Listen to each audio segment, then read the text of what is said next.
Soon, she gathered more wood-type energy and channeled it into the mango and random fruit trees. After absorbing the energy, the fruits on both trees grew a little bigger. Anyone who had ever bought fruit from these trees would practically be drooling at the sight of them now. Chu Jiangwei ignored the onlookers. After all, no one but her could get close to the trees anyway. After she finished channeling the energy, she noticed that the little tiger, who had just been pawing at her, was now curled up between its parents, fast asleep.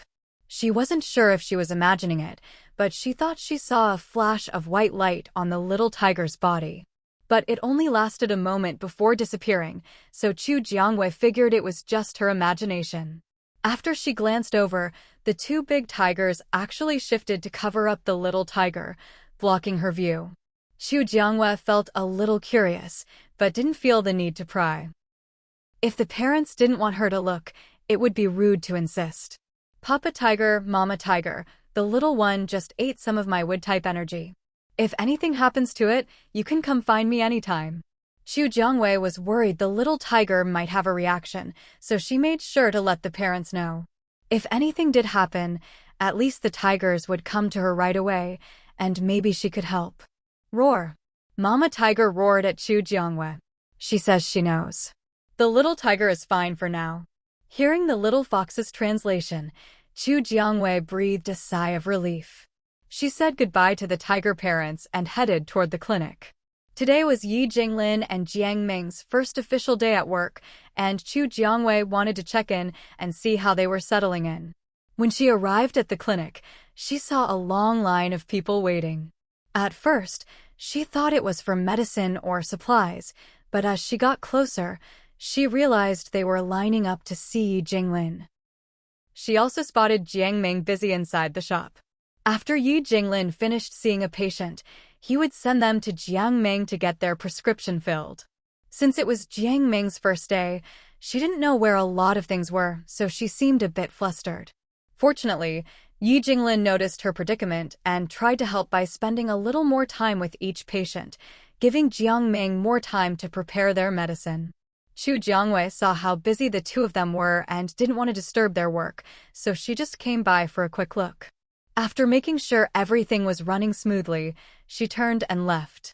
Besides checking on her own clinic, Chu Jiangwei also went to see the shop they had rented out.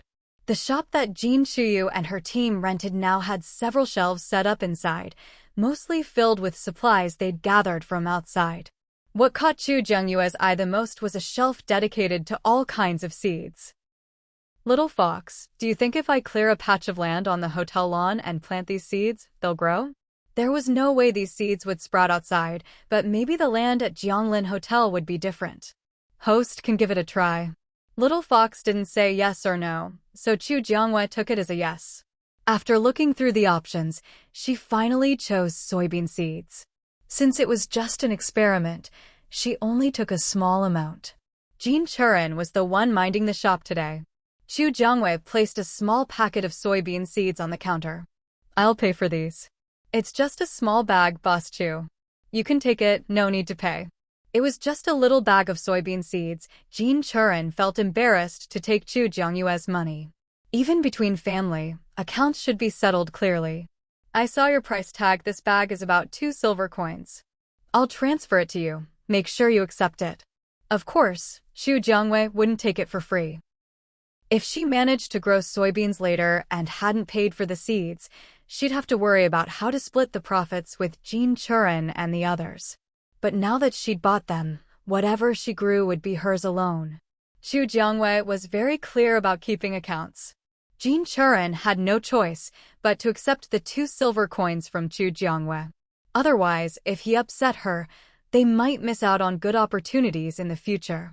With the soybean seeds in hand, Chu Jiangwei went back to her place, grabbed a hoe from the tool room, and started turning over the soil behind her residence. Although she'd never planted anything before, she knew you couldn't just plant seeds on a lawn. But after only a short while of digging, Chu Jiangyue's back was aching, her waist was sore, and both hands gripping the hoe were starting to blister. Little fox, don't we have any kind of farming robot? All the tools in the tool room were manual, and every time she saw them, Chu Jiangwei felt a wave of despair. Since you're opening up new land, it's more meaningful if you do it yourself, host. Little Fox didn't solve her tool problem. Instead, it encouraged her to work hard and be self-sufficient. What else could Chu Jiangwei do? She had no choice but to keep digging with the hoe. There was no fence behind her residence, so all the guests at Jianglin Hotel passing by could see her hard at work, cultivating the land. Some bold guests even came up to ask what she was doing. When they learned she was trying to plant crops, most looked at her with doubtful eyes. It wasn't that they didn't want to plant things themselves, but nowadays, not only was the land contaminated, but even the seeds were somewhat polluted. Most seeds collected from outside wouldn't grow. Still, what Chu Jiangwei wanted to do was her own business. Even if others didn't think it would work, no one dared to say anything sarcastic to her face. Chu Jiangwei hadn't bought many soybean seeds from Jin Chuyu's shop, so she only cleared a small patch of land before stopping. She dug small holes about 15 centimeters apart and planted the soybean seeds. With no fertilizer, all she could do was toss the seeds in and cover them up. Finally, she filled a watering can in the tool room and watered the freshly planted area. Hidden mission. Host independently develops a planting area completed. Mission reward. Unlock planting section in the shop. Unlock farm. EXP plus 5,000. Current hotel level. 4, 7150/100000. Since Chu Jiangwei had personally cleared the land for this little farm, she got a bit more experience points. With the planting section unlocked, Chu Jiangwei quickly opened her virtual screen to check the system shop. Sure enough, in the shop categories, the planting section was now in color, meaning she could purchase anything she needed from there. Besides the planting section, she'd also unlocked a farm. Chu Jiangwei hurried to check the farm page. To her surprise, the unlocked farm was exactly the patch of land she'd just cleared. Little Fox, what's going on here? She'd worked so hard to clear that land, and now it had just become a hidden mission reward? How is that any different from not getting a reward at all? Don't be upset, host. There's definitely a difference between the hotel's farm and land you clear yourself. Why don't you take a closer look? Chu Jiangwei was still a bit suspicious, but she continued to investigate. Just then, she stepped onto the patch of land she'd just cleared. The next second, a countdown timer appeared above the plot. Little Fox, don't tell me this is the difference? What's this countdown for? She had a guess, but wanted to confirm it with Little Fox. The countdown is the time until the crops mature. Host, you can buy fertilizer in the shop to shorten the growth cycle. Little Fox's words reminded her. Chu Jiangwei quickly opened her virtual screen and browsed the planting section. Sure enough, there was fertilizer, divided into low-grade, mid-grade, and high-grade. A bag of low-grade fertilizer cost 10 copper coins, mid-grade was 50 copper, and high-grade was 1 silver coin. That seemed pretty cheap. Chu Jiangwei bought a bag of low-grade fertilizer, only to discover one bag only shortened the growth time for one spot of soybean seeds. She'd planted 5 rows, each with 25 seed holes. To shorten the growth time for all the seeds, she'd need 124 more bags, for a total of 125 bags, costing 12 silver coins and 50 copper. Looking at it that way, the fertilizer wasn't cheap at all. If she wanted high-grade fertilizer, it would be 1 gold coin and 25 silver. Still, what comforted Chu Jiangwei was that from now on, if she wanted to expand her fields, she wouldn't have to do it by hand. As long as she had the money, she could expand as much as she wanted. Plus, now that the farm was unlocked, a fence automatically appeared around the land she'd cleared behind her house, and a little hut popped up at the gate. But the hut was tiny, definitely not for people to live in. She wondered what it was for. Little Fox stayed silent, so Chu Jiangwei didn't dwell on it. With fertilizer applied to all the land, the crop growth cycle dropped from 3 days to a day and a half. It might not be scientific, but the existence of Jianglin Hotel wasn't scientific to begin with, so what's one more unscientific farm? The changes behind Chu Jiangwei's residence didn't go unnoticed for long. Soon, passing guests began to discover them. Thanks to the fertilizer, The soybean seeds had already sprouted and now stood about half as tall as mature soybean plants. Boss, chew these. Lu Zhengyao had only intended to go out for a walk, but unexpectedly stumbled upon the newly cultivated farmland behind Chu Jiangyue's place. He could hardly believe his eyes. Aside from mutated plants, it was now possible to see normal crops growing. And he wasn't one of those people who couldn't tell wheat from millet. He recognized at a glance that these were soybean plants. They were only planted recently. I didn't expect them to grow this well, Chu Jiangyue said, not wanting to admit that she had just planted them and that they'd shot up this tall simply because she'd fertilized them. They're doing really well. I never thought we'd see normal plants growing again, Lu Zhengyao said. As a leader, his first instinct was to get someone to study why these soybeans were able to grow successfully. But then he remembered that he was just an ordinary guest staying at someone else's hotel, and he didn't have any trustworthy botanists around. So, for now, he could only shelve the idea. I just gave it a try, didn't expect it to work out, Chu Jiangyue replied casually. By tomorrow, the restaurant should have a lot more dishes to offer. After all, soybeans could be used for so many things: soy milk, tofu, and more. Just thinking about it, Chu Jiangyue could almost see shiny gold coins waving at her. Host, Ban Huafeng is coming, the little fox perched on Chu Jiangyue's shoulder whispered a reminder. Chu Jiangyue looked up and saw Ban Huafeng walking in her direction. Director Ban, Chu Jiangyue greeted. Ban Huafeng had originally come to discuss the safety passage with Chu Jiangyue. Someone at the front door had told her that Chu Jiangyue was out back, so she'd come around. She hadn't expected to see a whole plot of land planted with soybeans. Ban Huafeng stared fixedly at the soybean plants, not even hearing Chu Jiangyue's greeting. Boss Chu, are these soybeans real? Ban Huafeng's reaction was even stronger than Lu Zhengyao's. After all, she hadn't been at Jianglin Hotel long, and seeing soybeans was like seeing food itself. She couldn't help but get excited. Of course they're real. I wouldn't use fake plants to fool people, Chu Jiangyue said. She wasn't the type to make up easily exposed lies just to make herself look capable.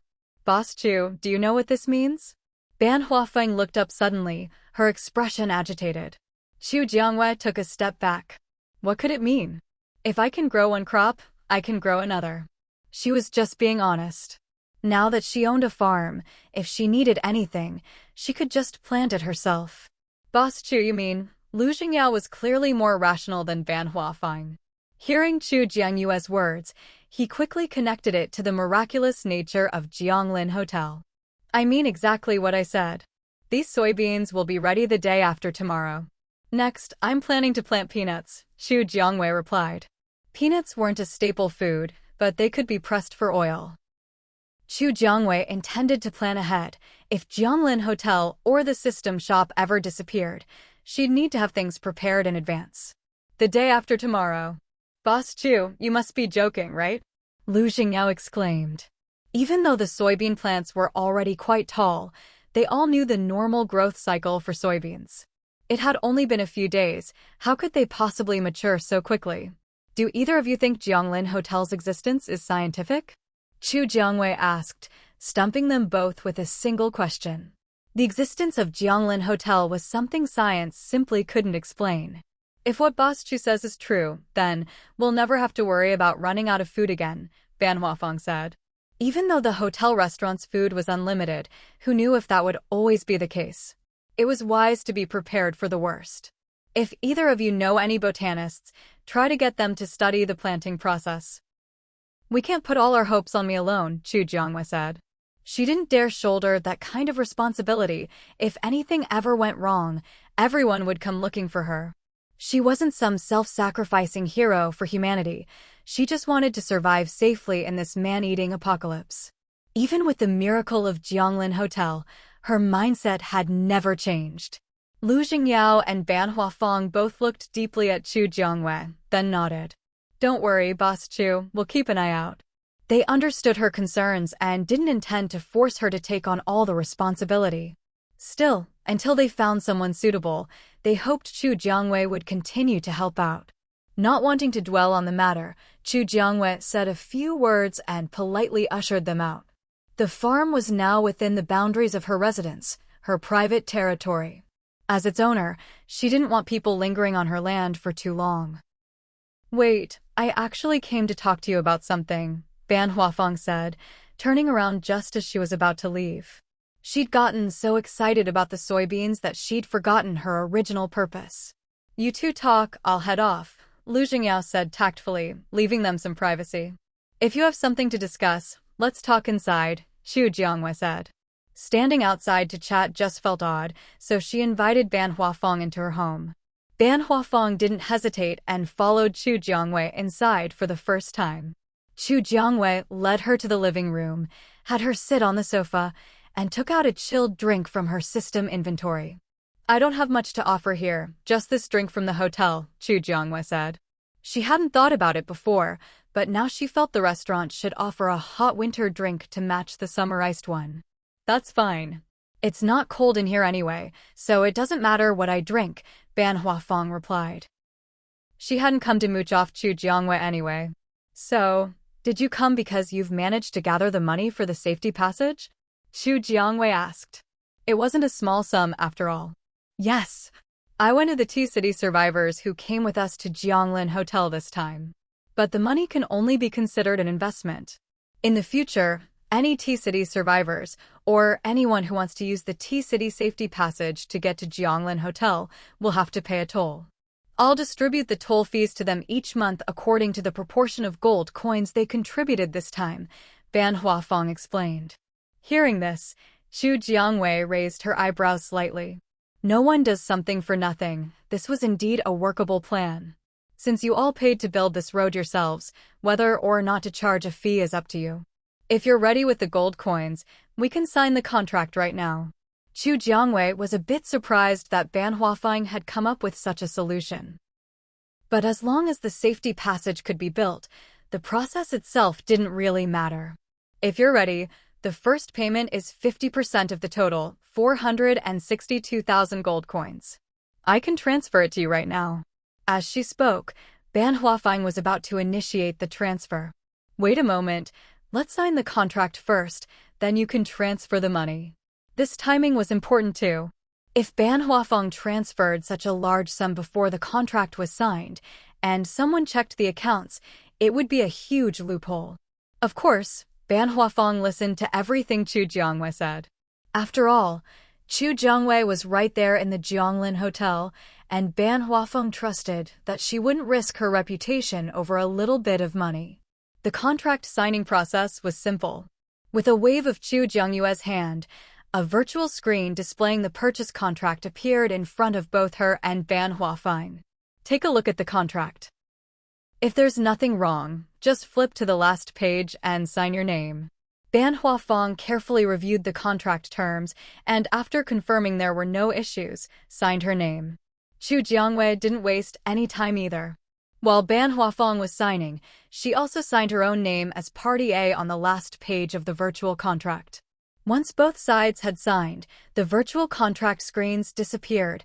One copy went into Ban Huafeng's ID card, and the other into Xu Jiangwei's mind.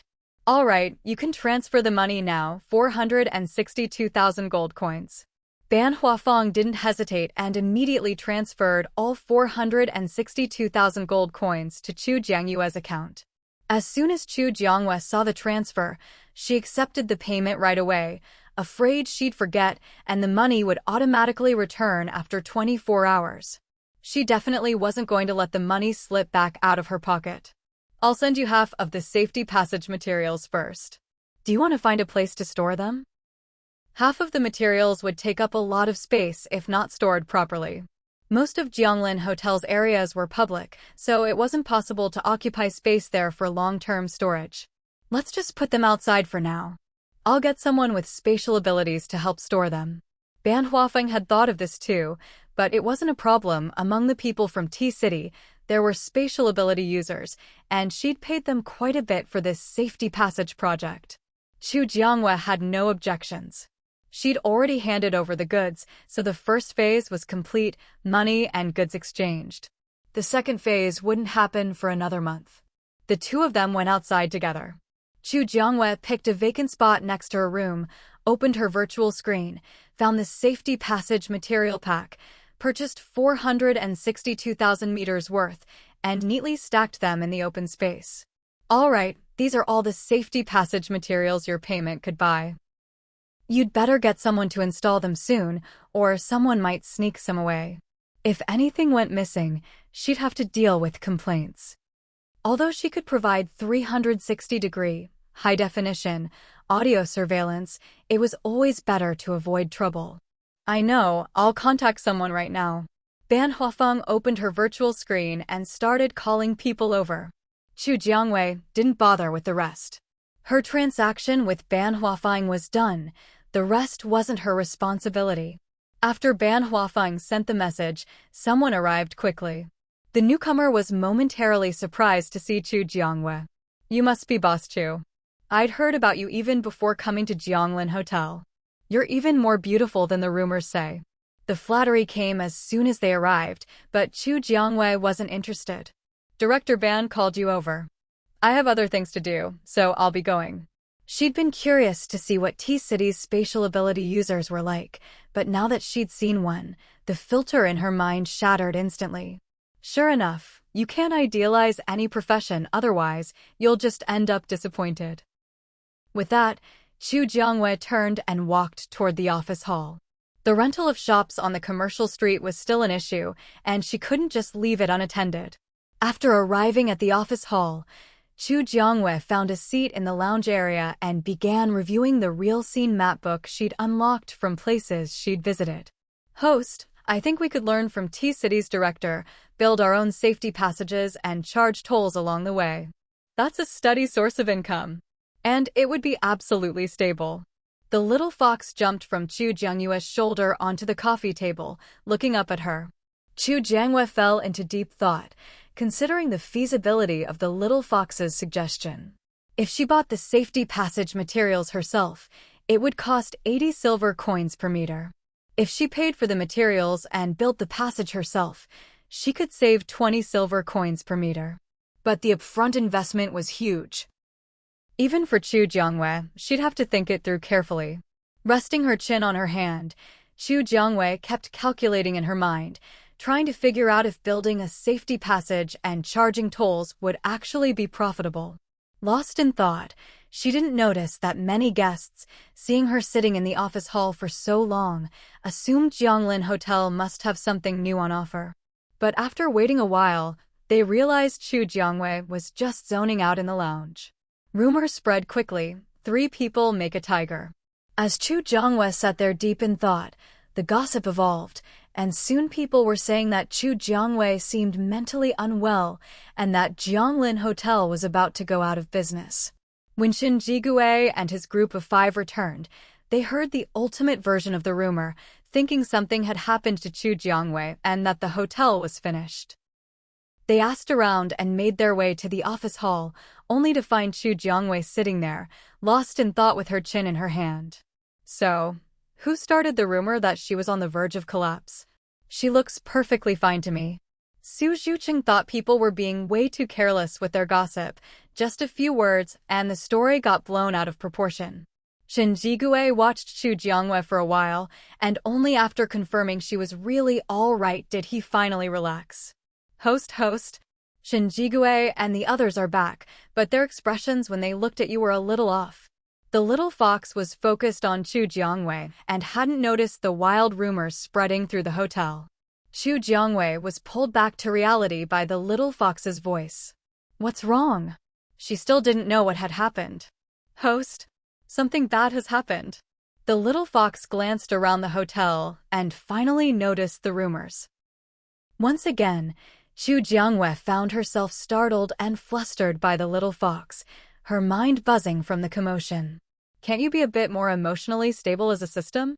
Chu Jiangwei really didn't want her chances of a long life ruined by an overly emotional system. Host, this is serious. There are rumors going around that something's wrong with your health and that Jianglin Hotel is about to go under. Quite a few guests believe it. They're packing up and getting ready to leave. The little fox's tone was full of anxiety. After all, these guests were the hotel's business. Even if they couldn't afford food, they still needed somewhere to stay.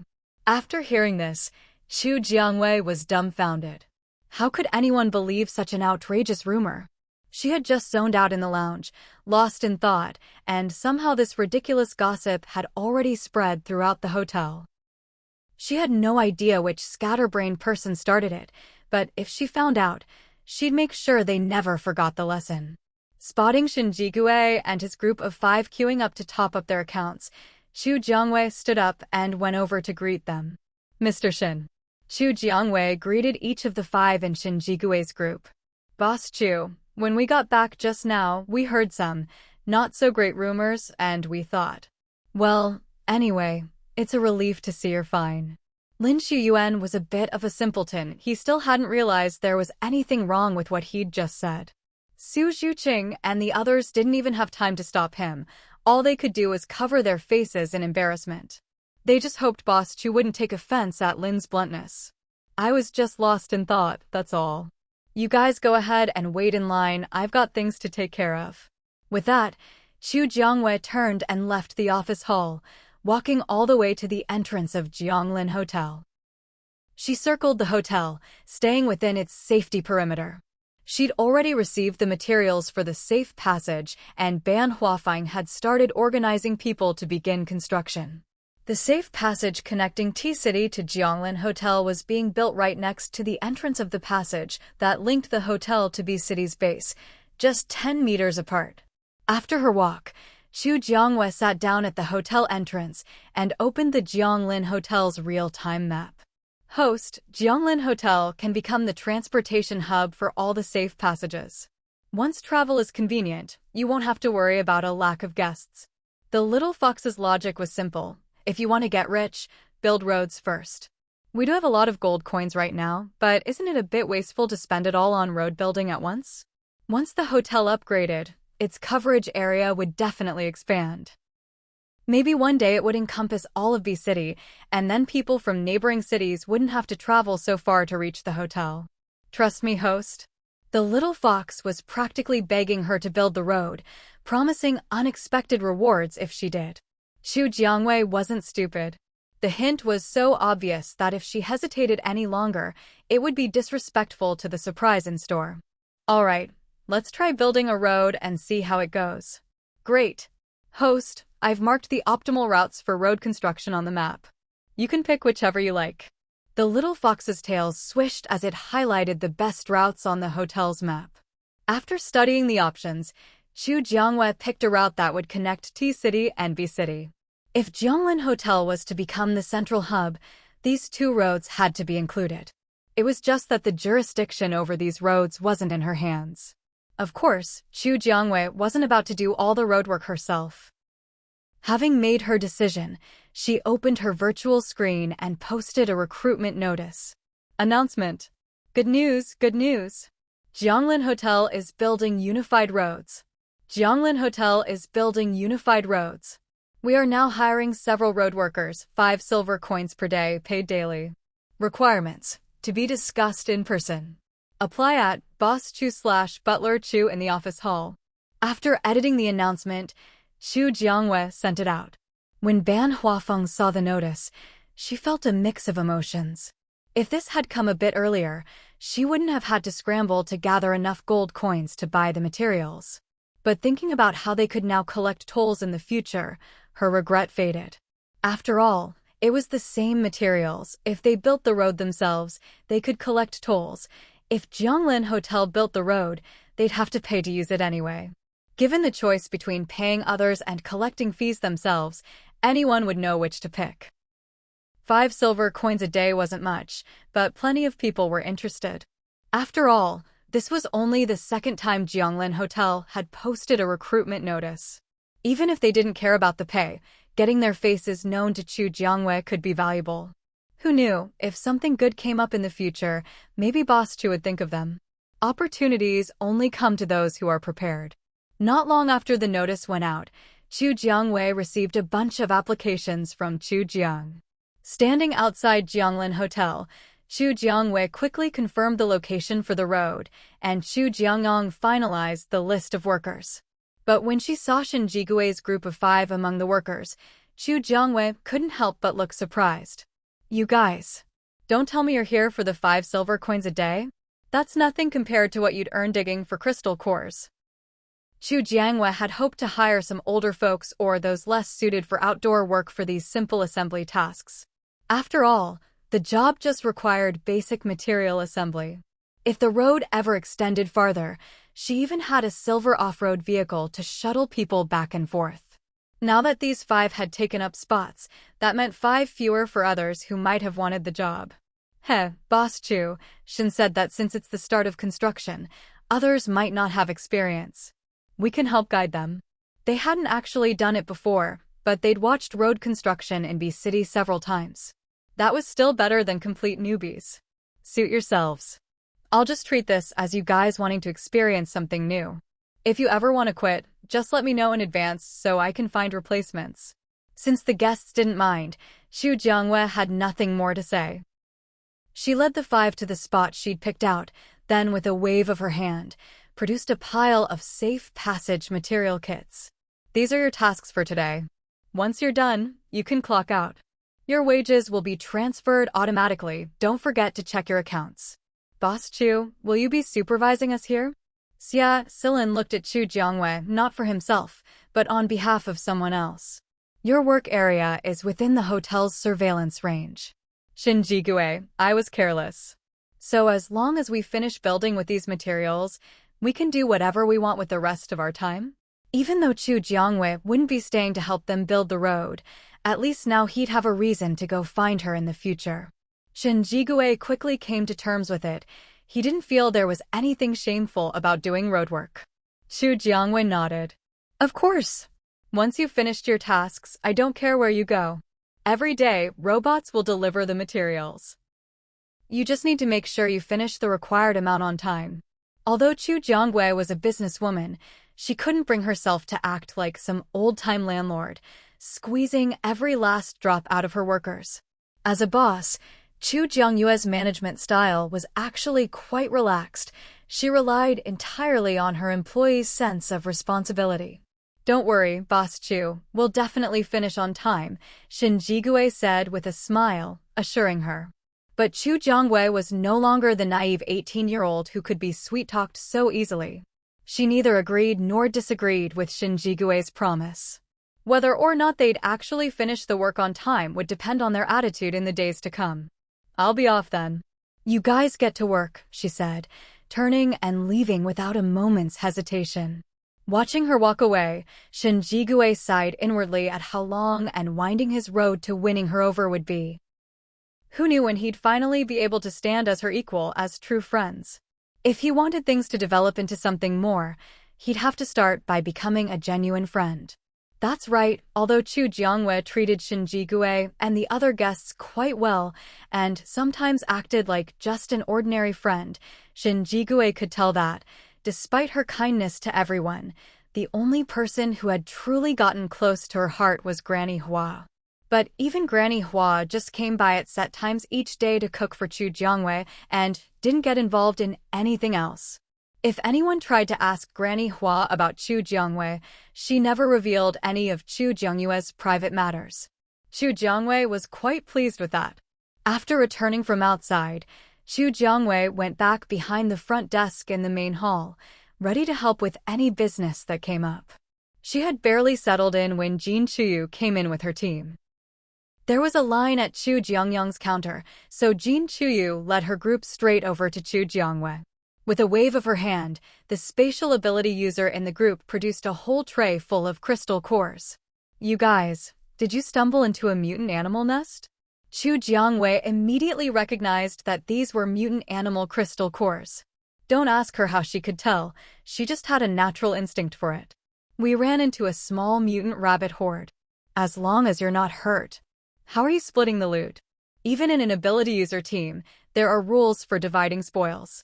The captain gets half, Junji gets 30%, and the remaining 20% is split among the 3 of us, said the spatial ability user who had just taken out the crystal cores. 20% among 3 isn't even. How about I give you each 21%?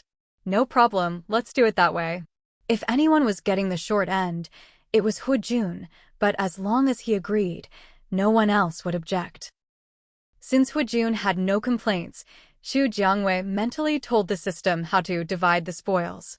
The little fox quickly collected the crystal cores, then had Xu Jiangwei and Hujun's group swipe their ID cards. Once they'd swiped, the corresponding amount of gold coins appeared in their accounts.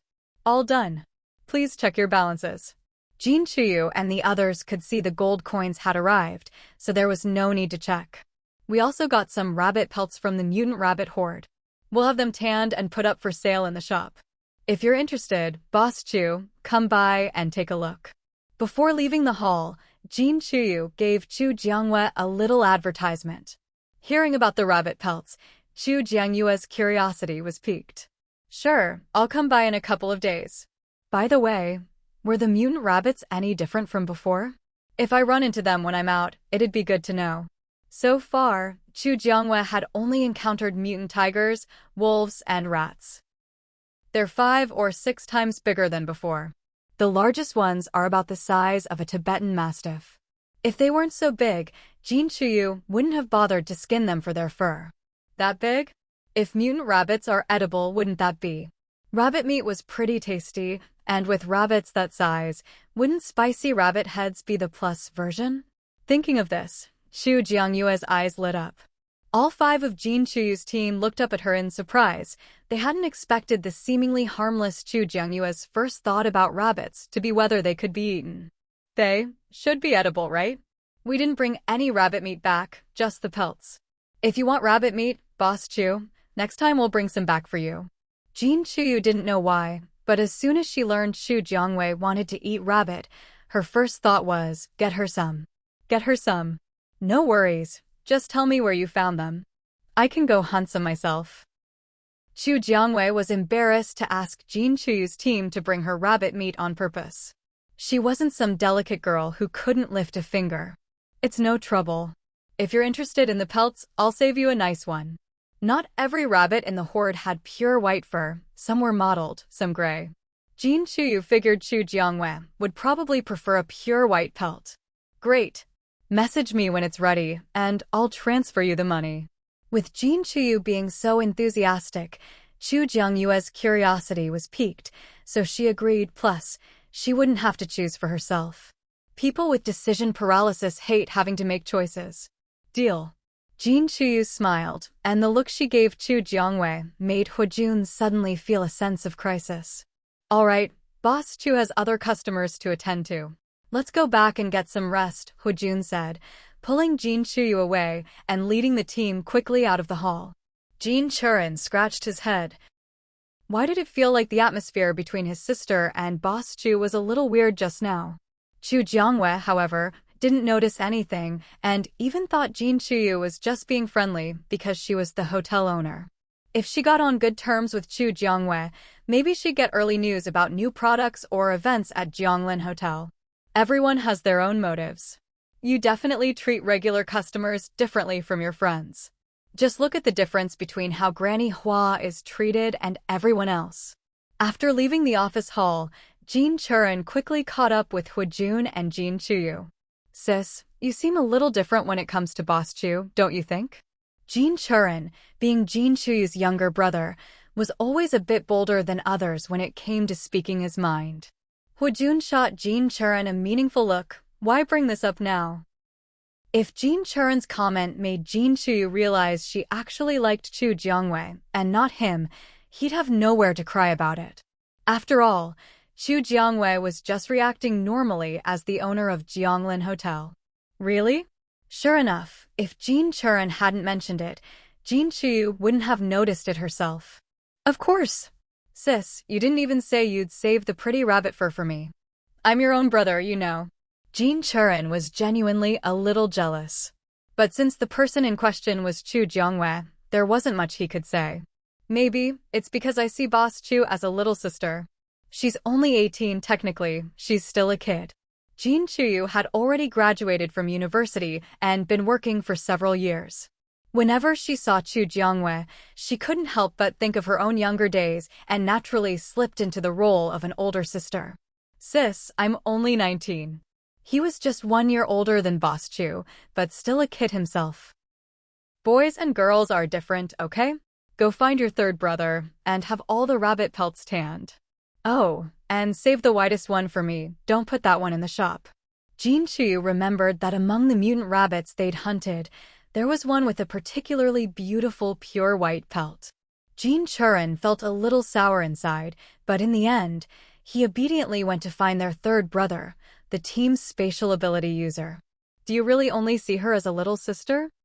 Once Jin Churin left, Hujun stepped forward. Jin Chu looked up and met Hujun's gaze. Of course. What, you think I'd have other feelings for Boss Chu? She looked at Hujun as if he were an idiot. What on earth was going on in his head? If she actually liked Chu Jiangwei, she wouldn't give him any chance at all, would she? He was making her out to be some kind of player. Ahem. Hujun coughed awkwardly. It's just that you treat Boss Chu so well. You never acted this way with other girls your age before. In fact, Jin Chu's attitude toward most girls was lukewarm at best. Otherwise, she wouldn't be the only woman in their team. Those women with desire written all over their faces can't compare to Boss Chu at all. Are your eyes okay? As a woman herself, Jin Chu could clearly tell the difference between the two types. Those other girls might look sweet and harmless, but deep down, they were more ruthless than anyone.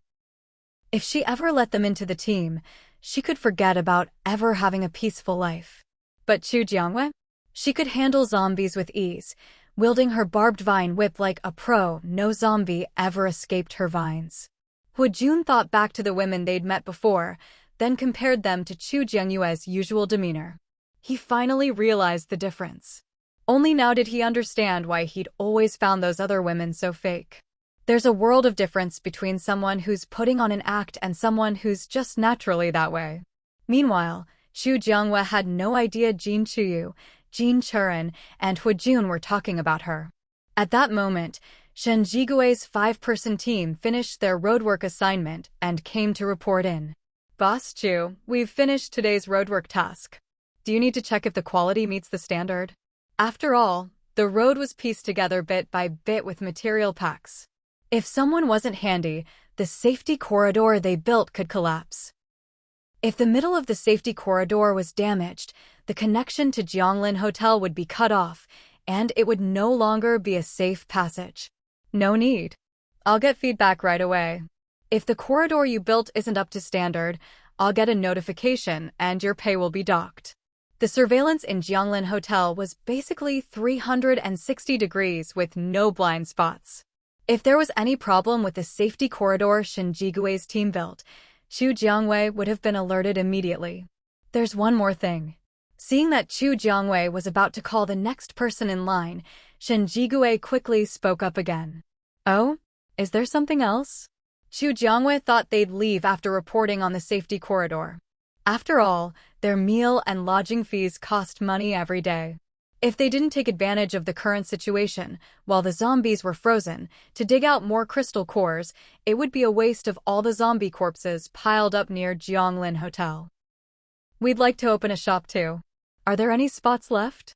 If Jin Chu's team could open a shop to sell all the supplies they'd collected on their trips, Shen Jigui's team was even better off. They had even more to offer. Sure, take a look at the available locations. With a wave of her hand, Chu Jiangwei brought up a live map of all the shop locations on the commercial street on a virtual screen. The ones lit up are still available. The dimmed ones are already rented. So far, less than 20 shops on the commercial street had been rented out. At this stage, only those with deep pockets, like Jin Chu and Shen Jigui's teams, dared to open a shop. This one looks good to me.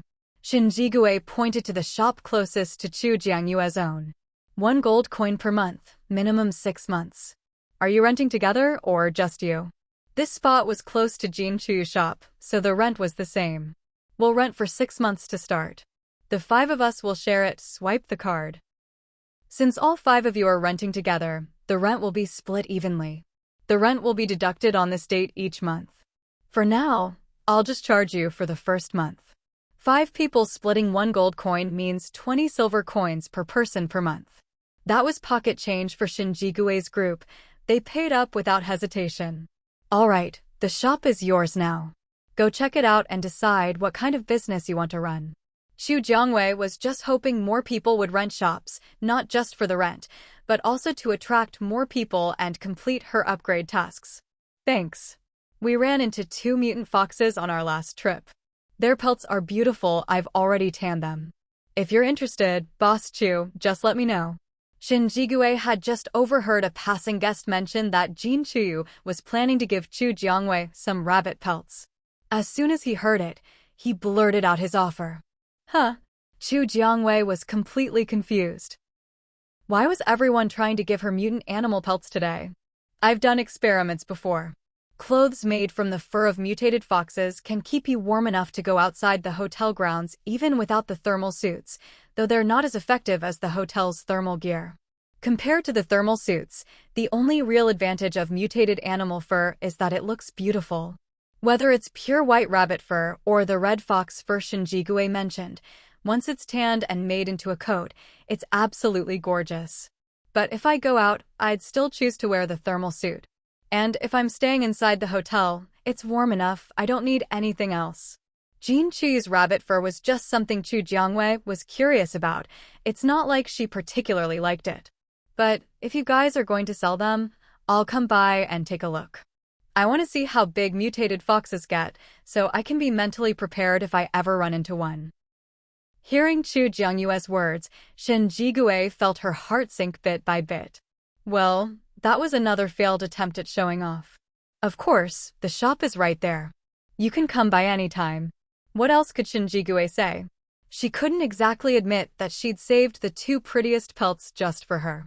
Chu Jiangwei was like a classic oblivious straight girl, completely missing the point Shin Jigue was trying to make. The others watching from the side felt like they were about to suffer internal injuries from holding back their laughter.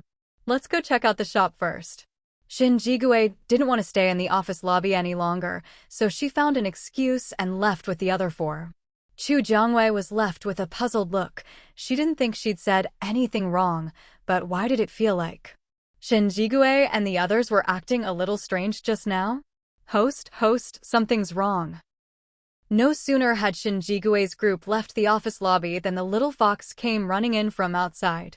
Hearing the little fox's frantic voice, Chu Jiangwei felt a bit helpless. What happened now? Why are you making such a fuss? You promised the little tiger you'd take it outside, but it's been ages and nothing's happened. Now it's throwing a tantrum. It's one thing for the little tiger to act up, but now it's dragging the 2 big tigers into it, too. One of them is howling outside, and the 2 big tigers are getting riled up. A lot of guests in the hotel have been scared. The little fox rattled off everything the little tiger had been up to, basically tattling on it. Chu Jiangwei was speechless. What kind of mess was this now? I'll go take a look. Chu Jiangwei walked out from behind the front desk, the little fox hopping onto her shoulder as the 2 of them left the office lobby. Of course, no one else could see the fox. As soon as she stepped out the lobby doors, Chu Jiangwei heard a chorus of beastly roars.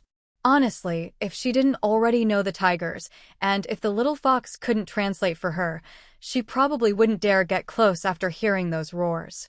By the time Chu Jiangwei arrived, quite a few people had already gathered around the 3 tigers. Some were just there to watch the commotion, while others were ready to jump in if the tigers went berserk. Among them were Shin Jigue's group, who had just left the office, as well as Song Chungjun, Jin Chuyu, and Ling Feng. At that moment, the little tiger spotted Chu Jiangwei and bounded over to her. Roar! The little tiger let out a slightly aggrieved roar at Chu Jiangwei. Even without the little fox translating, she understood exactly what it meant. I've just been busy these past couple of days. If you want to go out, I'll find some time to take you for a walk.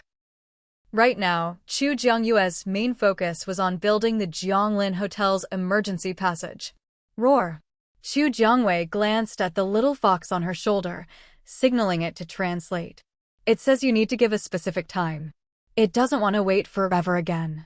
The hotel grounds were pretty big, but for the little tiger, who'd grown up running wild and free, it was nowhere near enough space. It wasn't even 2 years old yet, still at that playful, energetic age. Being cooped up in one place for too long was tough for it. But Chu Jiangwei had her own responsibilities. She couldn't just give in every time the little tiger threw a tantrum. I'll arrange for you to go out. Just be patient a little longer. The commercial streets rental spaces had almost all been filled. Other than Shin Jigui's group renting another unit, there hadn't been any new inquiries in a while. So, to finish the last commercial street rental task, Chu Jiangwei would have to go out and help the hotel attract new customers. Roar! The little tiger called out again. Chu Jiangwei could just barely tell that it was agreeing. She picked up the little tiger and cradled it in her arms. Honestly, it's freezing outside, and all you can think about is going out. So many people wish they had a warm place to stay, but couldn't find one.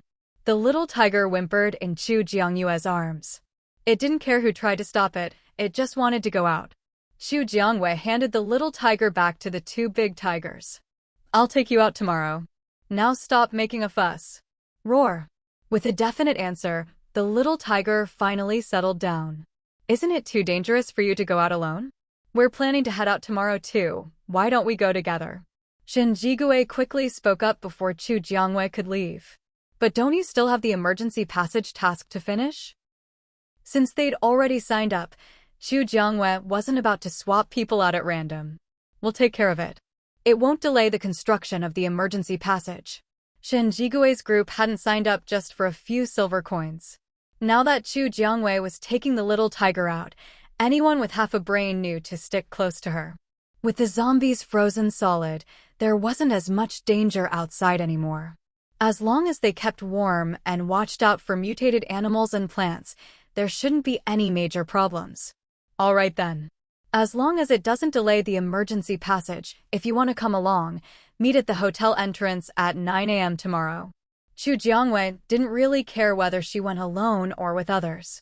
If anything dangerous happened, she still had the little fox to back her up. Roar! Just as Chu Jiangwei was about to head back to her room, the two big tigers let out a roar as well. Host, they want to come too.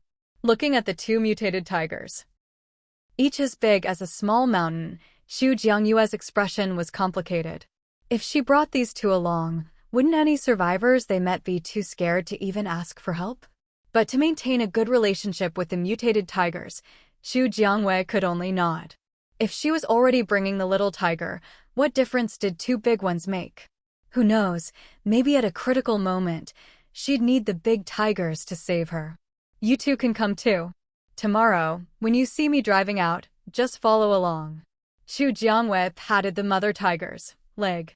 The mutated tiger was so huge that, standing upright, it was over 2 meters tall. She could only reach its thigh. The others who heard Chu Jiangyue's words felt like they must be hearing things. Did she just talk to the mutated tigers? What did she mean by that? Some of the bolder guests stepped forward to ask Chu Jiangwei directly. The mutant tigers will be coming with us. Of course, Chu Jiangwei knew that while the hotel guests had gotten used to the 3-member mutant tiger family living at the hotel, their sense of security depended on everyone staying within the boundaries of Jianglin Hotel. After all, Jianglin Hotel had a strict rule: no fighting or brawling between guests. Because they trusted the hotel's rules, the guests didn't worry about being attacked by the mutant tigers while inside. But once they left the hotel's grounds, it was a different story. Without the hotel's restrictions, there was no guarantee they wouldn't be attacked by the mutant tigers. Even before mutating, tigers were already a force that humans could barely handle, let alone now, when these mutant tigers were even bigger and clearly more powerful. They'd only be harder to deal with. Boss Chu, without the hotel's rules, isn't it a bit risky to travel with mutant animals? After all, animals and humans are different. If those two mutant tigers suddenly went berserk and attacked, who knew how many people would make it out unharmed? If you're scared, you don't have to come. I'm not forcing anyone to join me.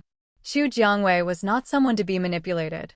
If they were so afraid, they were welcome to stay behind.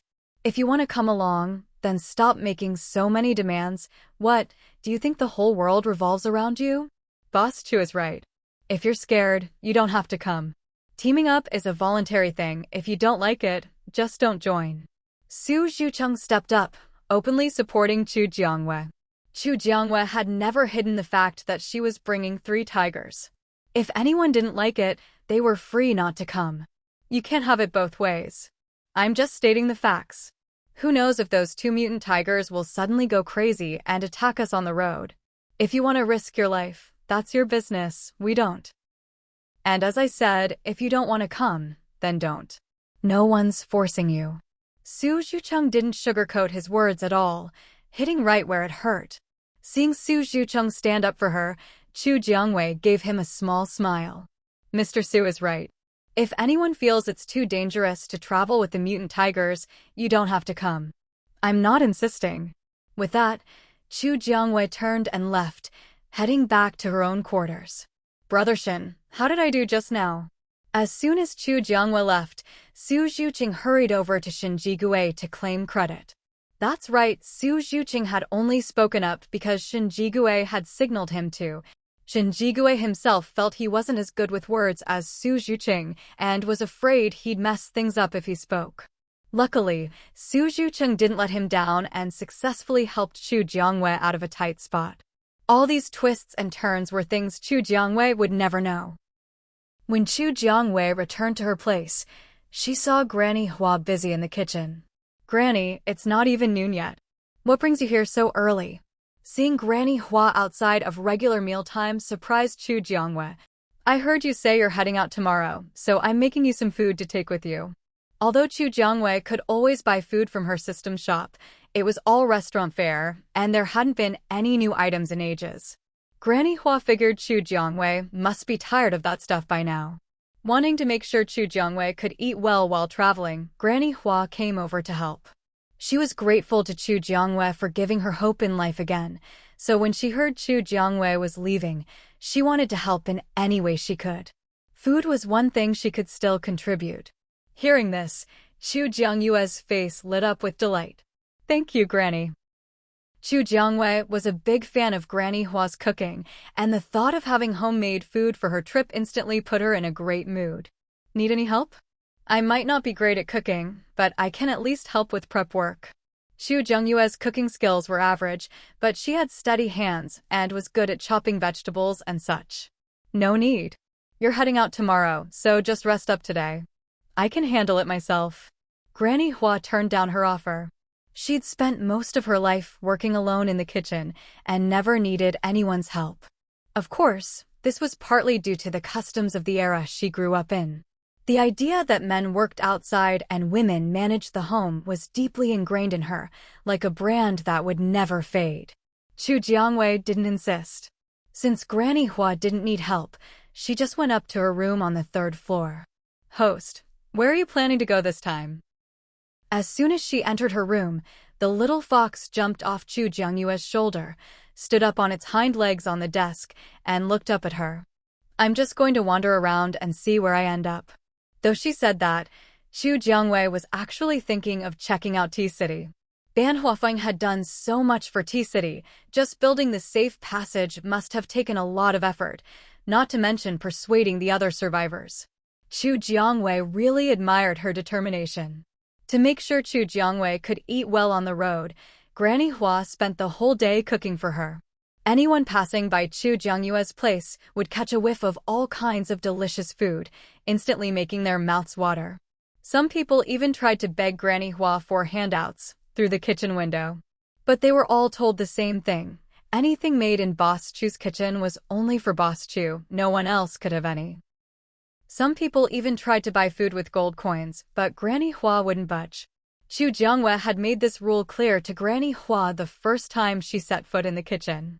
Granny Hua understood how important it was to stick to the rules, so in all the time she'd cooked for Chu Jiangwei, she'd never once snuck a bite, not even to taste test.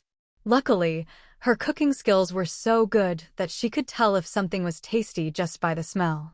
Since no one could get food from Granny Hua, the restaurant's business unexpectedly boomed that day. Even the other food vendors renting space in the hotel saw a surge in customers. Granny Hua, all by herself, managed to give Jianglin Hotel's GDP a nice little boost. The next morning, after getting up and washing, the first thing Chu Jiangwei did was head to the backyard farm to check on the soybeans. As soon as she entered the farm, she saw that every plot of land had the words "Ready to Harvest" displayed above it. Chu Jiangwei reached out and tapped the nearest "Ready to Harvest," and two options appeared before her: Harvest and One-Click Harvest. The moment Chu Jiangwei pressed One-Click Harvest, the soybean plants that had been growing in the ground visibly withered before her eyes. The soybeans themselves were instantly collected into the farm's warehouse. To check the warehouse inventory, all Chu Jiangwei had to do was open her virtual screen, tap on Farm, then Warehouse, and she could see all the farm's harvests stored there. This time, she had harvested a total of 18,750 soybeans. That's right, after harvesting, what she got were individual soybeans, already shelled and ready to use. No need to separate them from their pods. Whatever the principle behind this, it was certainly convenient for Chu Jiangwei. After collecting the soybeans, Chu Jiangwei bought peanut seeds from the planting section, sowed them all with one click, and then watered them with another click. Before fertilizing, the crops took the same amount of time to mature as the soybeans, 3 days. Just then, Granny Hua came in from outside and started making breakfast for Chu Jiangwei. Yesterday, Granny Hua had made plenty of food for her: dumplings, wontons, vegetable rolls, and other dishes that just needed to be heated up before eating. When you're away from home, you might not have all your usual kitchen tools, but it's still easy enough to find something to boil water with. 9 o'clock was fast approaching, so Chu Jiangwei hurried to drive her silver SUV to the entrance of the Jianglin Hotel. Today, the entrance was especially lively. As soon as Chu Jiangwei's SUV arrived, everyone automatically made way for her. So many people? Seeing the crowd gathered at the hotel entrance, Chu Jiangwei was a little surprised. "Boss Chu." Many people greeted her as soon as they saw her. "You're not all planning to come with me, are you?" Aside from the 2 big tigers that were supposed to join her, it seemed like half the people in the hotel had shown up to tag along. With so many people, the group would be an obvious target for mutant animals or plants. Chu Jiangwei hadn't expected this turnout. She'd only casually mentioned yesterday that anyone who wanted to join should gather at the hotel entrance, and now so many had come. In her opinion, a team of about 10 people was ideal.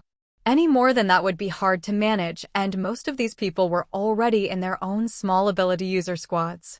In fact, Chu Jiangwei was the only one here who was solo, well, except for her and the mutant tiger family. The 2 big tigers were far too large to fit in the car, so they'd have to walk alongside the group. Fortunately, the mutant tigers were fast. After their mutation, their physical abilities had improved dramatically. At full speed, they could easily keep up with the car. Of course, everyone here wants to go out together. Chu Jiangwei opened her mouth, not really wanting to lead such a big group. If anything went wrong, she'd end up being blamed. "I can take you all, but let me make this clear. You're responsible for your own safety. I can't guarantee everyone's security." Chu Jiangwei wasn't the type to take on unnecessary responsibility. If they wanted to follow her, fine, but if they expected her to be their bodyguard, they were dreaming. "Don't worry, we can handle our own safety." Shen Jigui was the first to respond, echoing her words. "I have no objections," said Ling Feng. He might seem laid back, but he was highly respected within his team. If he agreed, his team would follow. "Don't worry, we can take care of ourselves." Jin Chu also stepped forward. Chu Jiangwei glanced at the others. Some lowered their heads and said nothing, while others promised they could look after themselves. Since she'd told them yesterday to wait at the hotel entrance if they wanted to come, Chu Jiangwei couldn't go back on her word now. She could only hope they wouldn't cause trouble along the way. If anyone got out of line, Chu Jiangwei would make it clear she wasn't someone to be messed with. "Well, since you're here, let's go." In this cold weather, the tiger cub slid out of its mother's embrace and jumped into Chu Jiangwei's arms. She instinctively tightened her hold, hugging the cub close. "I'm driving, so you play in the car, okay?" With that, Chu Jiangwei set the cub in the passenger seat, walked around to the driver's side, and slowly drove the car out from in front of the hotel. The 2 big mutant tigers strolled leisurely alongside her car. Shinjigui's group of 5 quickly opened their navigation app and followed closely behind in a matching silver SUV. Behind them, Jin Chuyu, Ling Feng, and the other ability user squads followed in turn.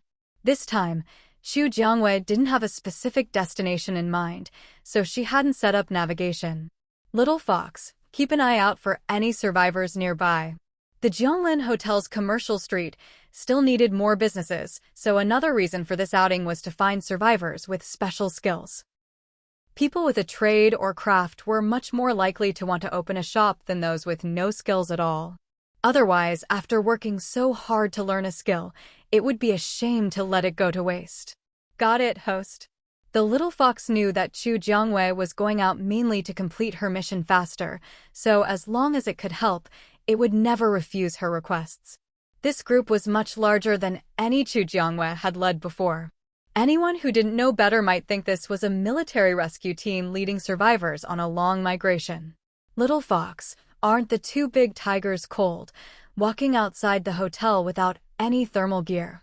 Even zombies had frozen stiff in this weather. Along the way, Xu Jiangwei wondered how many zombie corpses were buried under the snow.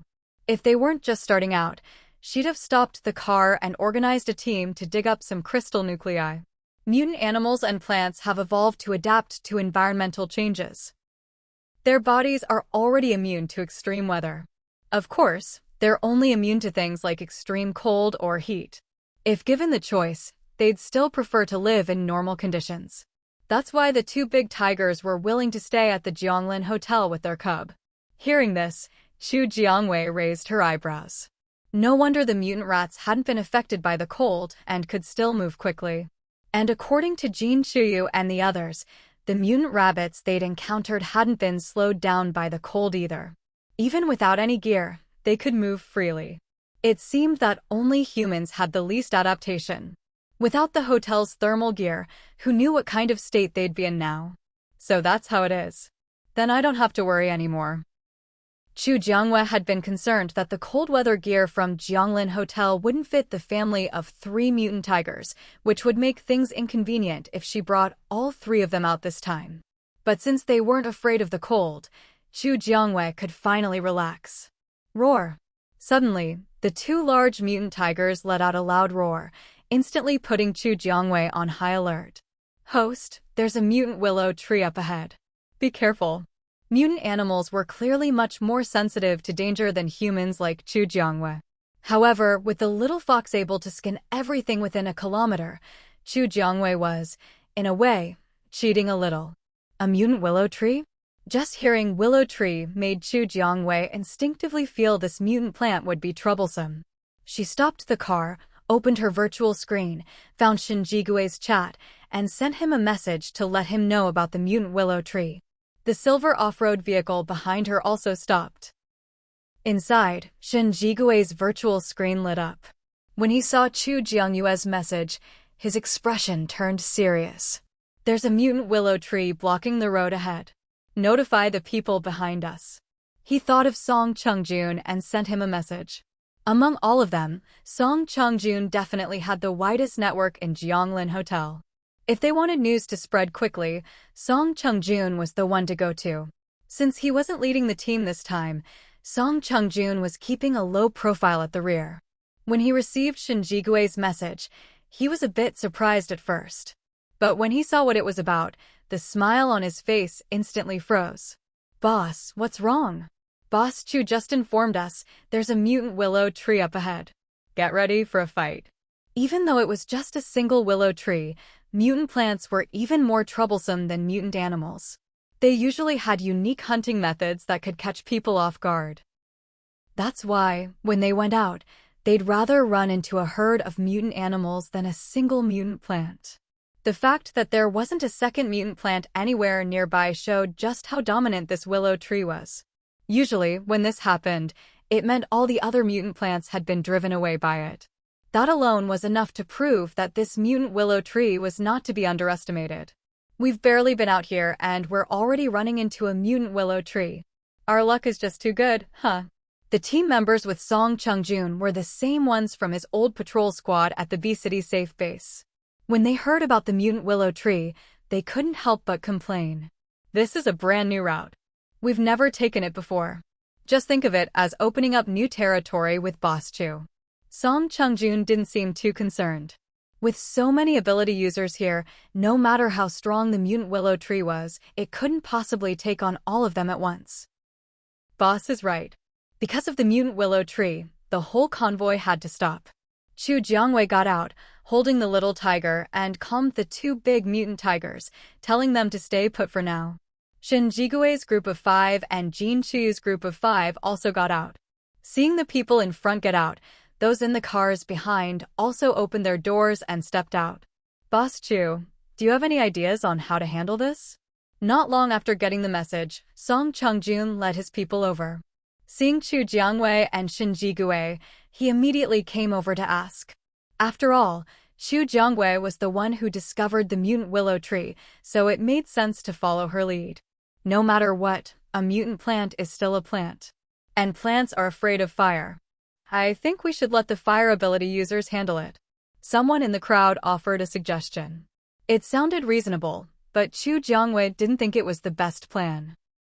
If only the fire users went, and everyone else did nothing, wouldn't that mean only the fire users would get a share of the spoils? The rewards were distributed based on contribution, so this arrangement clearly favored the fire users. Not everyone would benefit. I have a bow and arrow. How about I shoot an arrow at it first to see how the mutant willow reacts? A very skinny young man in the crowd timidly raised his hand. You have a bow and arrow? When I was out before, I passed by a club that had some bows and arrows, but the arrows aren't really lethal. He'd only taken them thinking they might come in handy someday. By the way, he was a spatial ability user, so carrying a bow and arrows wasn't a problem for him. Let's give it a try. Don't worry, using your bow and arrows won't go unrewarded. It'll count toward your contribution. Chu Jiangwei thought for a moment and felt that probing with a bow and arrow was a good idea. However, ordinary club bows didn't have much range, so someone would have to get closer to the willow tree. Give me the bow and arrows. Chu Jiangwei figured, with the little fox guiding her, she was the best candidate for this scout role. I'll do it. I trained in the military camp for a while, so if anything goes wrong, I can handle it. As soon as Shin Jigui heard Chu Jiangwei volunteering, he felt it was inappropriate and immediately offered to take her place. And he wasn't lying. He really had spent quite some time in the military camp. I have a map that shows exactly where the willow tree is. We just need to test its attack range and methods. It'll be fine. Oh, I think the two of you should go together. Boss Chu has the map, Brother Shin has the skills, the perfect team. Su Zhucheng cut in, ending their polite back and forth and offering a new solution. Chu Jiangwei and Shin Jigui both looked at Su Zhucheng. You're right. Chu Jiangwei realized she'd been thinking too narrowly just now. Then let's go together. The rest of you, keep an eye out for our updates.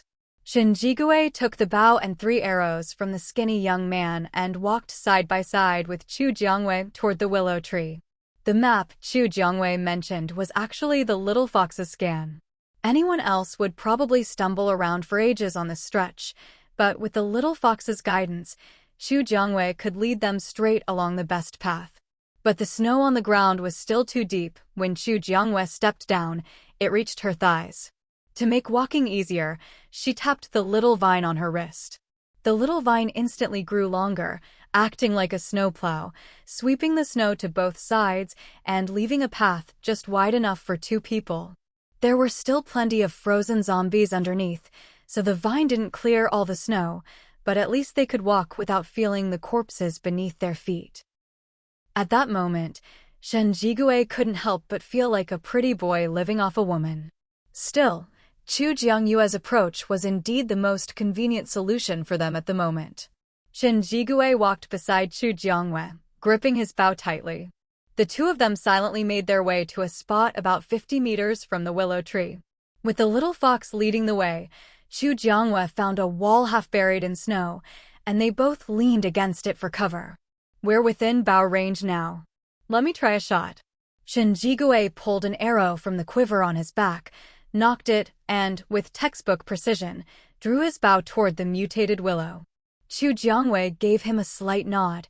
her palm ready with her wood-type ability. The moment anything went wrong, she would act without hesitation. Shinjigue drew the bow to its full length, aimed, and released the arrow in one smooth motion.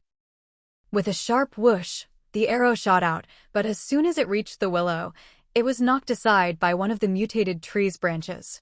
Immediately, the willow's branches began to lash out wildly, whipping through the air with a loud crack each time, like the snap of a whip.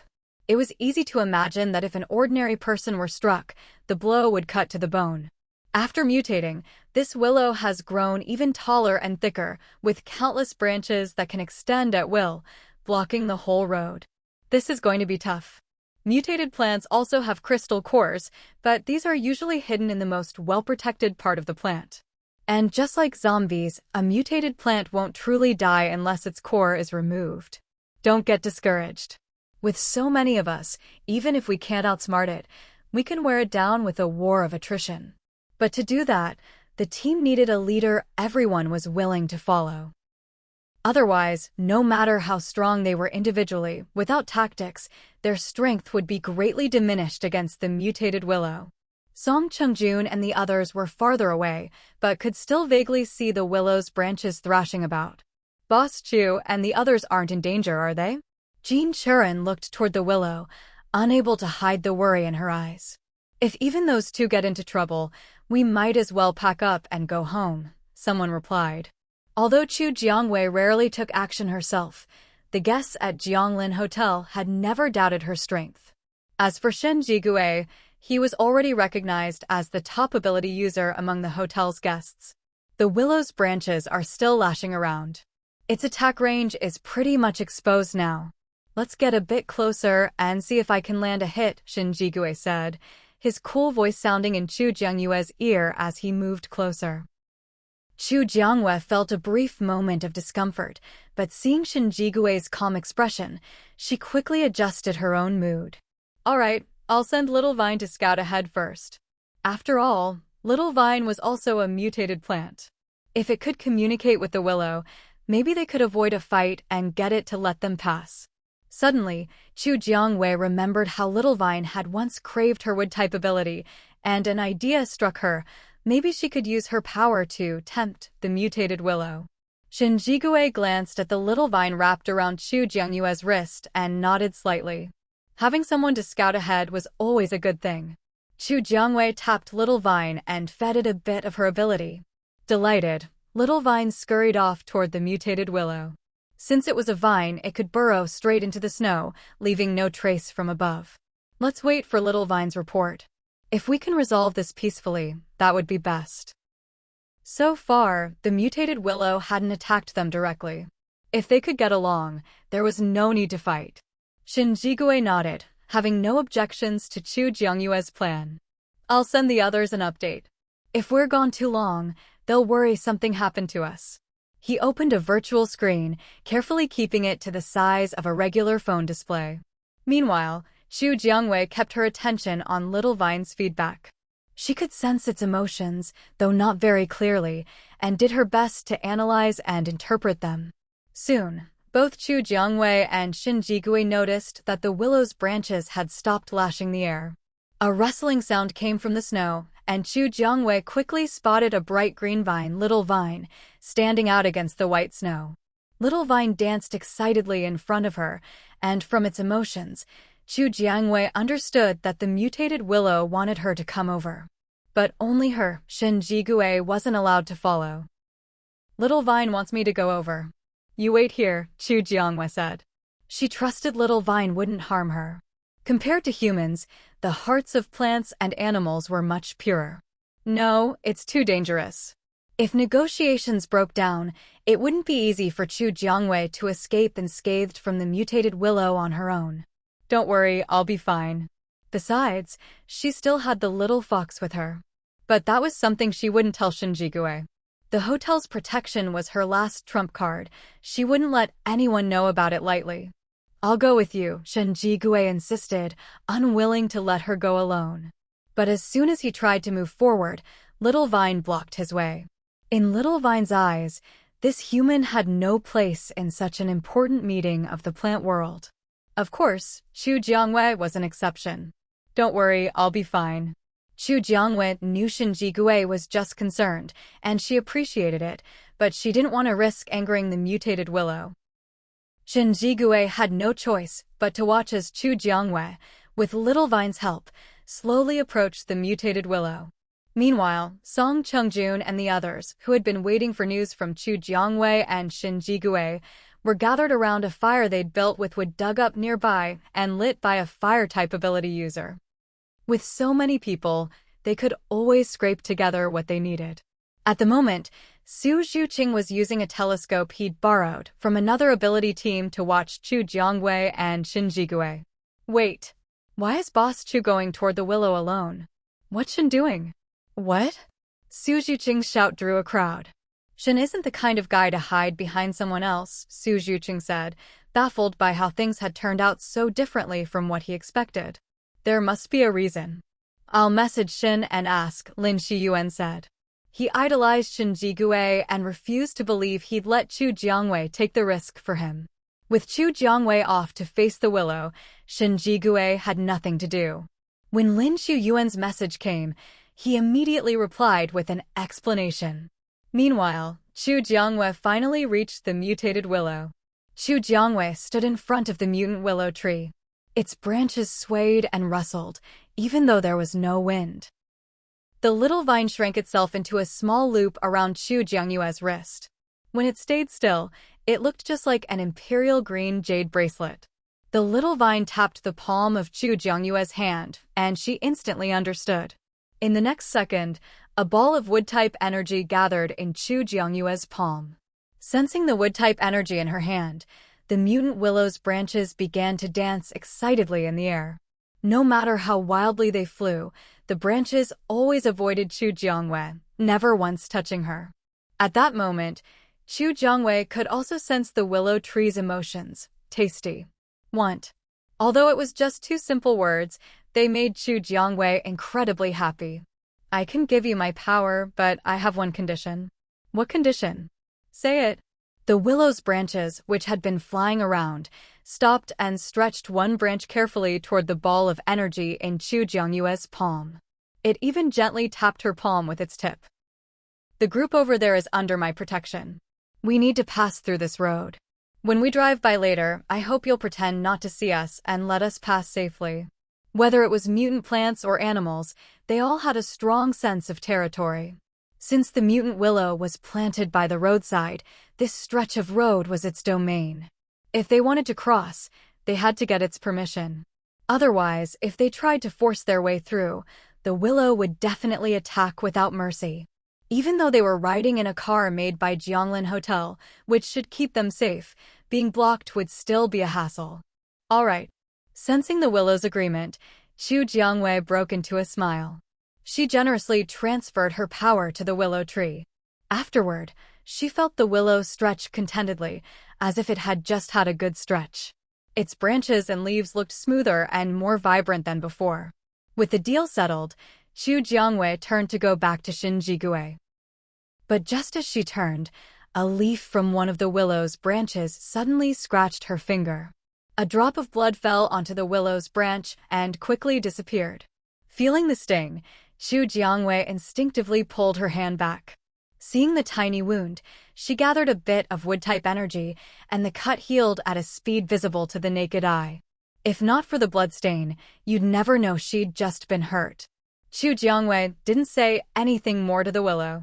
She turned and walked toward Shinjigui. Seeing her return safely, Shinjigui finally let out a sigh of relief. How did it go? Are you all right? He quickly scanned her up and down, only relaxing when he saw she was unharmed.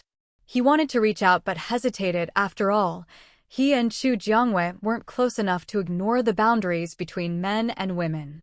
I'm fine. We can head back now. I've made a deal with the willow, it'll let us pass safely. Giving up a bit of her power was nothing to Chu Jiangwei. Really? You're sure it's not a trick? In a world as dangerous as this, caution was always best. No problem. I gave it a benefit. Just like the little vine, the mutant willow loved her power. If it wanted more in the future, it wouldn't go back on its word. Xu Jiangwei was very confident about that. Shin Jigui didn't know exactly how she'd negotiated with the willow, but since she said so, he chose to believe her. So, should we head back now? Since the deal was made, it was best to get through quickly.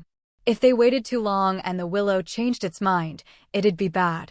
Xu Jiangwei nodded and walked back with Shin Jigui.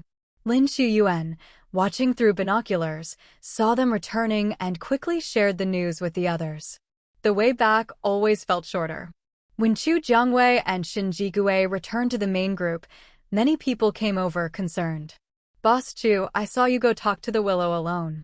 Are you all right? Brother Shin, you're not hurt, are you?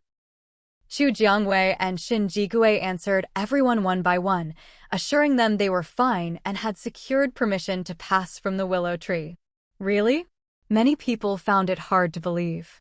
After all, the mutant willow looked anything but friendly. Of course it's true. There's no reason to joke about something like this. Pack up, everyone. We're getting ready to move out. Xu Jiangwei didn't want to waste any more time. Otherwise, they might not reach the next residential area before dark. Ahead was a stretch of highway, and there was nowhere suitable to stay nearby. Since Xu Jiangwei and Shin Jigui had made the decision together, even if others had doubts, they had no better ideas and could only go along. Xu Jiangwei didn't care what the others thought. She got into her car, buckled the little tiger's seatbelt, and started the engine. The silver SUV slowly drove through the snowy landscape, with two big black and white striped tigers strolling leisurely beside it. As Xu Jiangyue's car approached the willow's attack range, the people behind her held their breath. But their worries were unnecessary. Because Xu Jiangwei had fed the willow her power, the tree was now extremely sensitive to her presence. Sensing her in the car, the willow even thoughtfully swept the snow off the road with its branches for her. This series of actions left everyone behind stunned. Was this really the same willow whose branches had just been flying everywhere, looking so aggressive? Was it sure it hadn't been possessed or something? Xu Jiangwei ignored what the others thought. As she passed the willow, she tossed it another small ball of wood-type energy and drove smoothly through the passage it had cleared. The others hurried to follow, afraid the willow might suddenly turn hostile and lash out at them.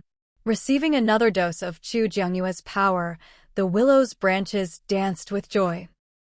Those who hadn't passed yet saw the willow's branches flying around and didn't even dare to step on the gas, freezing in place. They wanted to honk, but were afraid of angering the willow, so they could only sit there, stuck. Xu Jiangyue's car was already far ahead. She was about to stop and check on the others when she got a message from Song Chungjun. Someone in the back was so scared their legs had gone weak and they couldn't drive. Xu Jiangwei frowned slightly. If you're this timid, why did you even come out here? Do you have a death wish? Xu Jiangwei had no intention of going back to clean up the mess. She simply sent a message to Song Chungjun, telling them to either switch drivers or figure out another way to catch up with the convoy themselves.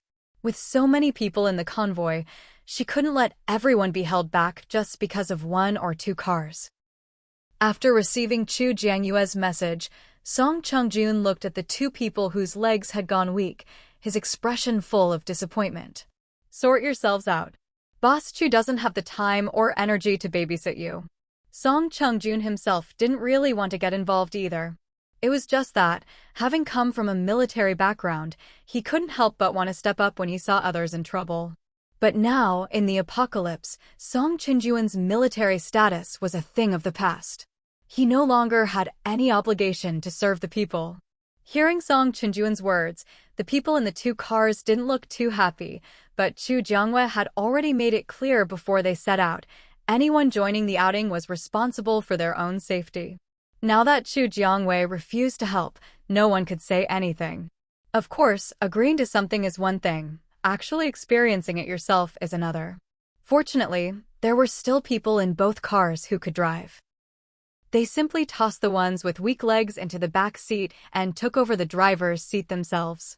Almost the exact same scene played out in both cars. Song Chungjun didn't care how they sorted things out internally. He got back into his own car and slowly drove out of the mutant willow's attack range. Even though Xu Jiangwei said she wouldn't bother with them, she still had the little fox keep an eye on what was happening behind. When the little fox reported that the two cars had successfully caught up, Chu Jiangwei finally breathed a small sigh of relief. In the car behind Chu Jiangwei, with Shen Jigui and his 4 companions, Su Zhuqing and the others stared in disbelief at the convoy that had just passed safely by the mutant willow. Brother Shen, do you really not know how Boss Chu negotiated with that mutant willow? This is unbelievable. Every time they'd encountered mutant plants before, it always ended in a tough fight. After all, most mutant plants were unfamiliar to them, so they could only learn through trial and error, attacking and slowly gaining experience. This meant they were usually at a disadvantage when facing mutant plants. But this time, they hadn't done anything at all. Chu Jiangwei had settled everything. Shen Jigui shook his head. Chu Jiangwei had gone to negotiate with the mutant willow alone, and he was too far away to hear anything. Still, Shen Jigui didn't intend to press for answers. As long as the outcome was what they wanted, the process didn't matter. Host, there's someone 200 meters ahead. She's about to die. The little fox's voice was emotionless, especially the part about, she's about to die, which was delivered with complete indifference. Upon hearing the warning, Chu Jiangwei quickly drove forward. If not for the little fox's reminder, Chu Jiangwei wouldn't have noticed that there was actually someone hiding in this small snow mound. This person was in a situation very similar to Rong Zhaowen's earlier, buried in the snow. Chu Jiangwei stopped the car, and the vehicles behind her also pulled over. When Chu Jiangwei got out, Shen Jigui and his group of 5 also exited their car. The little tiger slipped out through the door crack and bounded over to Chu Jiangwei's side. Chu Jiangwei looked at Jiang He. Mr. Jiang, do you have a smaller shovel? Hearing this, the two of them instinctively started rummaging through their storage spaces and finally handed Chu Jiangwei a plastic shovel. Better than nothing, Chu Jiangwei took it. There's someone in there? They hadn't understood why Chu Jiangwei stopped the car and headed straight for the snow mound. But when they heard her ask Jiang He for a shovel, Shen Jigui immediately realized what was going on. Yeah. Chu Jiangwei nodded slightly, already starting to dig with the shovel. Upon hearing her confirmation, Shen Jigui and his group's expressions changed. Jiang He rummaged through his space again and found a few odd tools for everyone. Working together, it didn't take long for them to clear away the snow, revealing someone sitting cross-legged inside. She's not already dead, is she? Looking at the person whose breathing was barely perceptible, Xia Silin voiced the worst-case scenario. She's still alive. Chu Jiangwei had great faith in the little fox's scanning accuracy. If the little fox said she was alive, then she definitely was. It was a young woman, bundled in so many layers of clothes that she looked like a ball. Dressed like that, it would be hard enough to walk on a normal road, let alone in snow deep enough to bury a person with a single step. Help me get her into the car. I'll try to warm her up.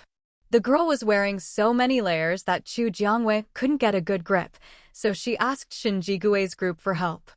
I'll do it. Xia Silin could tell the other 4 weren't eager to carry her, so he volunteered. I'll help. With Xia Silin's help, they carried the girl over and quickly opened Chu Jiangyue's car door. Xia Silin placed her on the back seat, making sure she was secure before stepping back. Chu Jiangwei returned the shovel and borrowed a wash basin, then filled it with snow and brought it into the car. Take a break here. I'll try to warm her up. For someone suffering from hypothermia, you can't use hot water directly. You have to slowly rub them with snow to bring their temperature up. As long as she warmed up, she'd basically be saved. Shen Jigui nodded. Saving someone was the priority, and he didn't think there was anything wrong with Chu Jiangyue's decision. As for the people behind them, if they had a problem with it, they'd just have to keep it to themselves or leave the convoy if they wanted. After all, they'd invited themselves along. No one forced them to come. Chu Jiangwei got into the car with the basin of snow and began removing the girl's excess clothing, stopping only when there was just a single base layer left. Then she started rubbing the girl all over with snow. When she finally felt the girl's body temperature rising, Chu Jiangwei let out a sigh of relief. Seeing the girl's breathing return to normal, Chu Jiangwei knew she'd made it. The girl still hadn't woken up, so Chu Jiangwei laid her flat on the back seat, buckled her in with the seatbelt, then returned to the driver's seat and messaged Shin Jigui and the others. After getting their reply, Chu Jiangwei started driving again. Before long, the convoy got onto the highway. The road was still covered in thick snow, and every now and then, Chu Jiangwei would spot a corpse or two. The bodies were completely lifeless, so the little fox didn't react, and the convoy continued smoothly down the highway. Water. About 15 minutes after getting on the highway, the girl Chu Jiangwei had rescued murmured a single word from the back seat. But Chu Jiangyue's hearing was sharp, and she quickly realized the girl was asking for water. However, since they were still on the highway and racing to get off before dark so they could find a house to stay in overnight, Chu Jiangwei couldn't stop the car just yet. "Can you help me put a drop of this water on her lips?" Chu Jiangwei took a cooling drink out from her system backpack and tapped the little vine on her wrist. As soon as Chu Jiangwei finished speaking, the little vine slipped off her wrist, wrapped itself around the cooling drink, and moved over to the girl. With nimble movements, one of its tendrils pulled the straw out of the drink and gently tilted the cup above the girl's mouth, letting a small amount of the drink drip onto her lips. Since Chu Jiangwei only wanted to moisten the girl's lips, the little vine only poured out a little before putting the drink away. After finishing its task, the little vine quickly placed the drink in the cup holder between the driver and passenger seats, then curled back onto Chu Jiangyue's wrist. Chu Jiangwei was focused on driving and didn't see what the little vine had done. She simply assumed the vine had understood her instructions and carried them out perfectly, so she didn't give it another thought. Fortunately, the girl was tough. About 10 minutes after the little vine moistened her lips, she slowly regained consciousness. When she opened her eyes, the first thing she saw was the silvery car roof. Realizing she wasn't lying in the snow anymore, she understood she must have been rescued. Propping herself up with weak arms, the girl sat up. "Did you save me?" Her voice was a bit hoarse from dehydration, but Chu Jiangwei could still hear her clearly. "It was nothing." "Are you still feeling unwell anywhere?" Having saved someone's life because of her intervention, Chu Jiangwei felt a little proud. Do you have anything to eat?" I'll repay you when I manage to collect some supplies in the future." The girl touched her stomach. She'd fainted in the snow because she was starving. If Chu Jiangwei hadn't happened to pass by, she might have frozen to death by now. Chu Jiangwei glanced at the girl in the rearview mirror, then casually took a plain steamed bun from her system backpack and handed it over. "Eat this for now. We're still on the highway, so it's not convenient to stop. Oh, and that cup of water I gave you a little earlier, so it's yours now." Chu Jiangwei never drank from water that someone else had used. If the girl didn't want it, it would just end up being thrown away. Seeing the bun and clean water, the girl immediately burst into tears. Since the apocalypse began, she couldn't remember the last time she'd eaten real food. Before all this, she wouldn't have even looked twice at a plain bun, but now it felt like happiness itself. Thank you. I'll repay you." After eating the bun and drinking some water, her voice sounded much better, and she looked at Chu Jiangwei with admiration. To be able to drive alone out here, she must be a really capable big sister. I wonder if I could stay by her side. Seeing how Chu Jiangwei could so casually produce food and clean water, the girl couldn't help but have some thoughts. Chu Jiangwei didn't respond. She didn't expect any repayment. She just hoped that once they got back to Jianglin Hotel, the girl would behave herself. This stretch of highway wasn't long. After about 2 hours, Chu Jiangyue's convoy reached a service area. At this point, the service area was completely deserted. Everyone parked their cars on the highway and got out. The girl in Chu Jiangyue's back seat was shocked to see so many people appear all of a sudden. She stared at Chu Jiangwei in disbelief. You're not alone?" She hadn't noticed the cars behind and thought Chu Jiangwei was traveling solo in the apocalypse. "I never said I was alone. If you're scared, you can stay in the car." Judging by her reaction, Chu Jiangwei guessed the girl wasn't an ability user. If she was, her enhanced constitution should have prevented hypothermia. At worst, she'd have fainted from hunger, not cold. The girl glanced at the people getting out of the cars behind them and decided to stay put. She'd ended up in the snow simply because she was too hungry and had gone out to try her luck finding food. She never expected to faint and be buried by snow, nearly losing her life. Now it felt like she'd come back from the dead, and she cherished her life all the more. Chu Jiangwei didn't say anything about her choice and turned to find Shinjigue and the others. Pick 2 people to go check it out. Since they didn't know what was inside, there was always the risk of an ambush. If they all rushed in, they could easily fall into a trap. Of course, it would be best if there was no ambush, but it was always wise to be cautious. I'll go. My teammates and I have a special way to communicate. Song Chungjun volunteered without hesitation. He was always the first to step up for the group. But one person wasn't enough, at least 2 were needed. Chu Jiangwei looked around. Many people lowered their heads. Not everyone had the courage to take the lead in dangerous situations. I'll go. Seeing that no one else spoke up, Jin Chuyu, unable to watch Chu Jiangwei being left hanging, spoke up coolly. Hu Jun and the others looked at Jin Chuyu, all disapproving. You shouldn't go. Let me do it. Hu Jun pulled Jin Chuyu back and stepped forward himself. Shin Jigue, who'd been beaten to the punch by Jin Chuyu, wasn't too happy, but seeing Hu Jun step up for her, he felt a bit better. I'll join too. The 3 of them were among the strongest in the group, so no one objected. Since they were risking themselves for the group, Chu Jiangwei felt she should do something for them. She plucked 3 special Jianglin hotel flyers from the little fox. Take these. If you run into danger, just tear them open, anywhere is fine. They'll create a semicircular shield 2 meters high and 2 meters in diameter. Each one lasts 3 minutes. If anything happens, message me right away and we'll come in to help. Chu Jiangwei handed one to each of them. The 3 looked at the special flyers in her hand, their eyes lighting up. We've used Jianglin hotel flyers before. Are you sure it's okay? If we don't use them this time, do we need to return them? Hu Jun asked, thinking further than Shin Jigue and Song Chungjun, who were just delighted. But as soon as he finished, Jin Chuyu shot him a warning look. Is this really the time to be worrying about that? These are special ones. It's fine if you've used the regular flyers before. Once I give them to you, they're yours. Hopefully you won't need to use them. Chu Jiangwei wasn't upset. In the apocalypse, it was only natural for people to look out for their own interests. If you don't look out for yourself, who will? When Chu Jiangwei finished speaking, obvious smiles appeared on the faces of Song Chungjun and Hu Jun.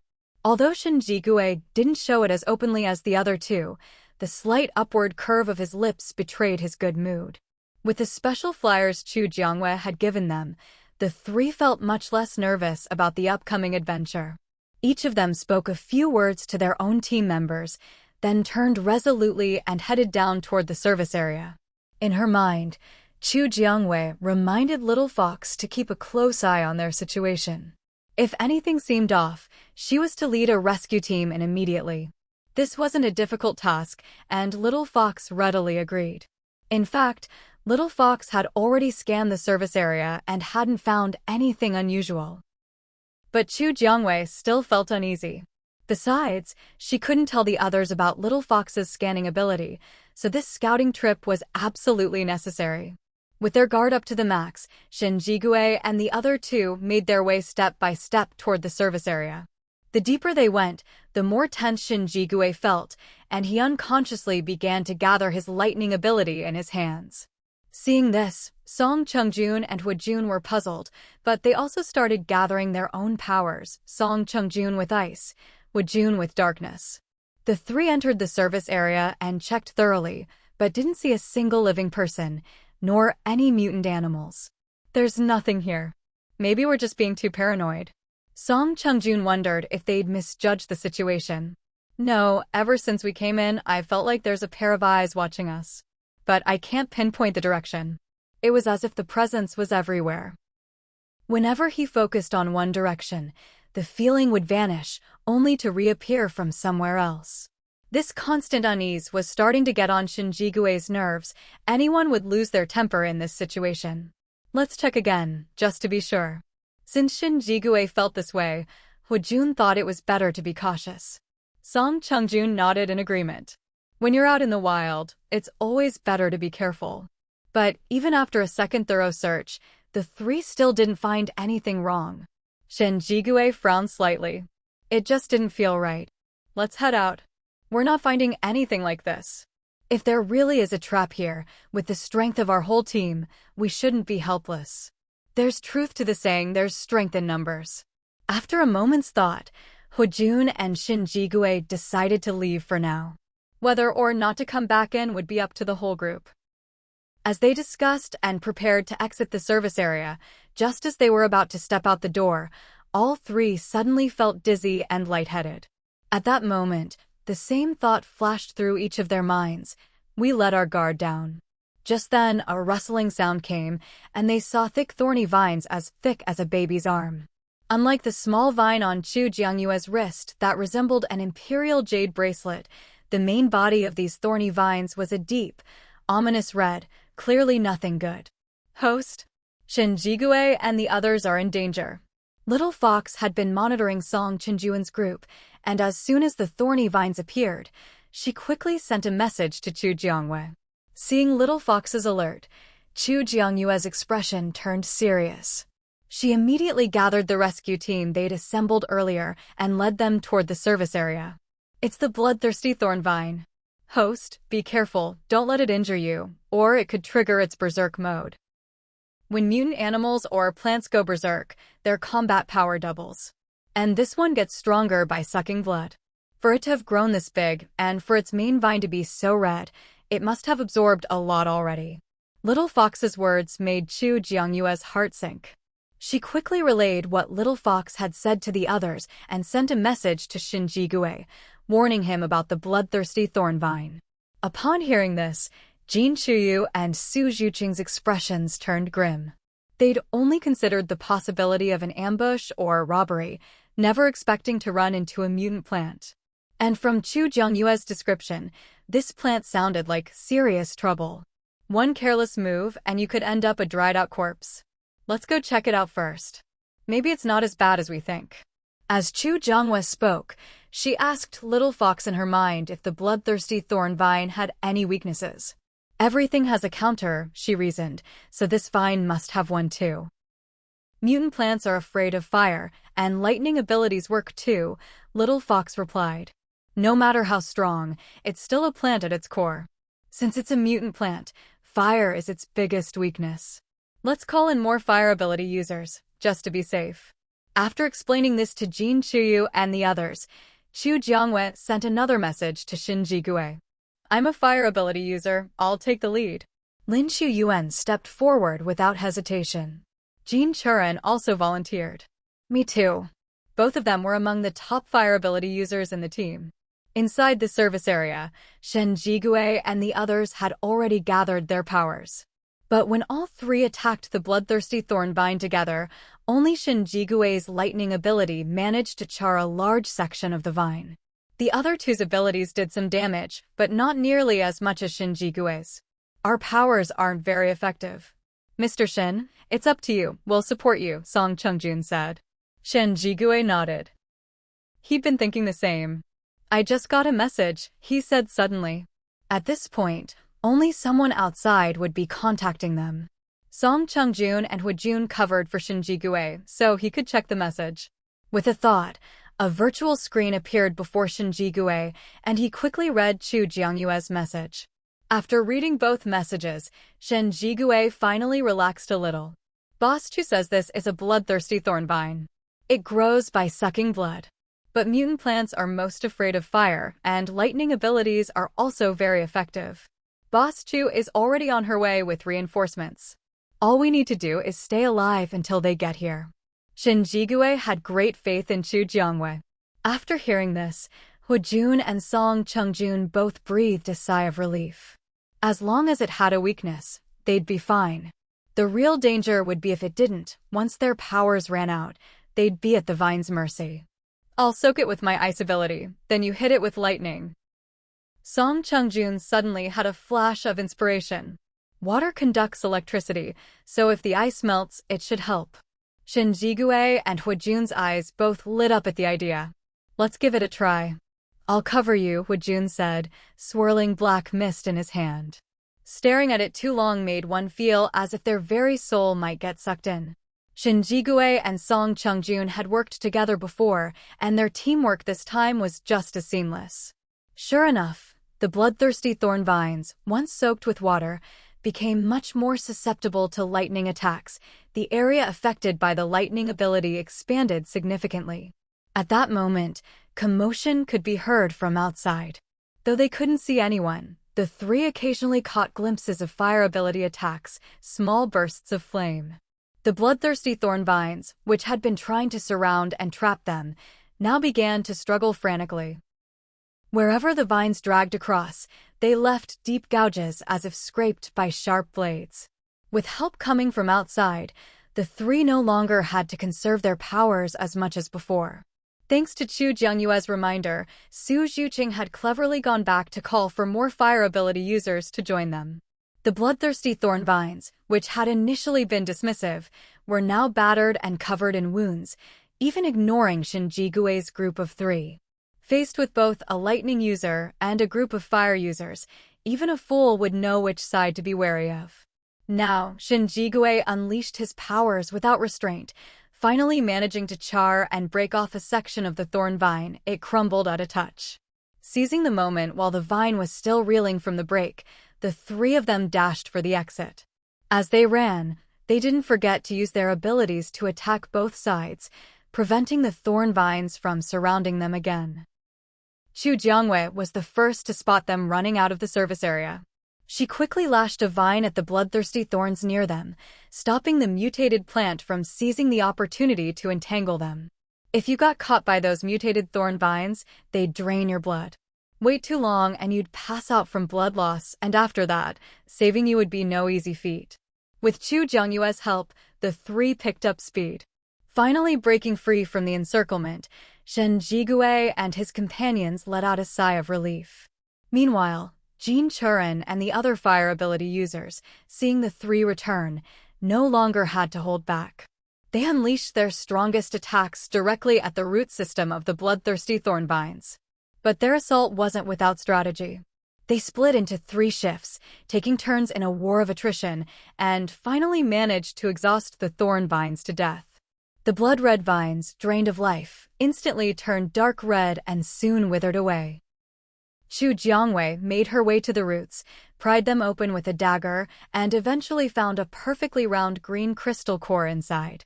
Comparing it to the zombie and mutant animal cores she'd collected before, Chu Jiangwei felt that the energy in mutant plant cores was the purest. But the way this bloodthirsty thorn vine had grown was hard to accept, and Chu Jiangwei had no intention of keeping the core. This should be a level 4 core, worth about 10 gold coins. Let's discuss how to split it up. If anyone wants the core, you'll need to provide 10 gold coins in exchange. 10 gold coins might not sound like much, but that's 100,000 copper coins. No one here was exactly poor, but forking over 10 gold coins for a mutant plant core of uncertain use was something few were willing to do. No one volunteered to exchange 10 gold coins for a core they might not even need. Chu Jiangwei didn't mind. She was just offering. She didn't expect anyone to actually buy it. If no one wants to exchange for it, then let's talk distribution. I'll cash in the core and transfer the money to everyone based on their contributions. This was one of the perks of having Chu Jiangwei along. Loot could be divided up on the spot, no need to argue about it later. Mr. Shin and his team risked themselves for all of us, so I think it's fair they get the biggest share. No objections, right? Also, the fire ability users played a huge role in taking down the thorn vines, as did the others who came down to help. I saw all your efforts. As for those who stayed up above and didn't join the fight, they don't get a share of the spoils this time. What do you all think? Thinking you can avoid all the risk and still enjoy the rewards others fought hard for? Dream on. Even if Chu Jiangwei agreed, the others wouldn't. Those who hadn't fought were disgruntled, but seeing Chu Jiangyue's expression and the looks from the others, they kept quiet. With no objections, Chu Jiangwei distributed the money according to everyone's contributions. Shin Jigui's team got 1 gold coin each. Half of the remainder went to the fire ability users who fought, and the last 30% was split among the other participants. Chu Jiangyue's distribution was as fair as possible, and no one objected. Once she'd transferred everyone's share, she organized the group to drive down into the service area. The dead thorn vines were quickly cleared away. Inside, Chu Jiangyue found an employee break room, tidied up a bit, and took out a travel tent from her system backpack. The girl Chu Jiangyue had picked up in the snow, seeing how busy everyone was, finally couldn't help but get out of the car and approach Chu Jiangyue. Sister, is there anything I can help you with? Judging by the setup, it was clear Chu Jiangyue and the others planned to spend the night here. But she'd been picked up by Chu Jiangyue, had nothing, and could only turn to her for help. The water and steamed buns I gave you earlier were bought with money. The tent too, I bought it. If you want one, I can sell it to you for crystal cores. One tent costs 60 level, 1 zombie cores, or 6 level, 2 zombie cores. The tent is immune to extreme cold and can effectively block zombies. It lasts for 30 days. Do you want one? The travel tent cost 60 silver coins, could be used for 30 days, and had no limit on the number of occupants. If you had friends, you could split the cost for a tent, making it less of a burden. But since this girl was picked up by Chu Jiangyue, she didn't know anyone else. If she wanted a tent, she'd have to buy it herself. Chu Jiangyue definitely wasn't going to share with her. I don't have that many crystal cores. The girl looked at Chu Jiangyue's already set up tent, lips moving as if to say something. If you don't have the money, you can sleep in my car tonight. The car's well defended and you won't get cold. Just make do for a few days. Giving her a free bun and a cold drink earlier was already about as kind as Chu Jiangyue got. From now on, if she wanted food, she'd have to pay with crystal cores. When she heard Chu Jiangyue's words, the girl opened her mouth as if she wanted to say something, but after meeting Chu Jiangyue's gaze, she ended up saying nothing. Then, I'll just go back to the car. Chu Jiangyue didn't soften at the girl's pitiful expression. It was already the apocalypse. She'd already done more than enough by picking the girl up and giving her a free meal. If the girl started to resent her just because she wouldn't give her more, Chu Jiangyue wouldn't hesitate to toss her out into the snow and never look back. She wasn't some kind of saint. After all, she wasn't about to let someone cling to her and leech off her endlessly. When the girl came looking for Chu Jiangyue, she hadn't closed the door to the lounge, so quite a few people had witnessed what happened inside. Some thought Chu Jiangyue was too cold-hearted, while others felt the girl was pushing her luck. But in the end, no one spoke up after all. Chu Jiangyue was the one they all relied on to survive in the apocalypse.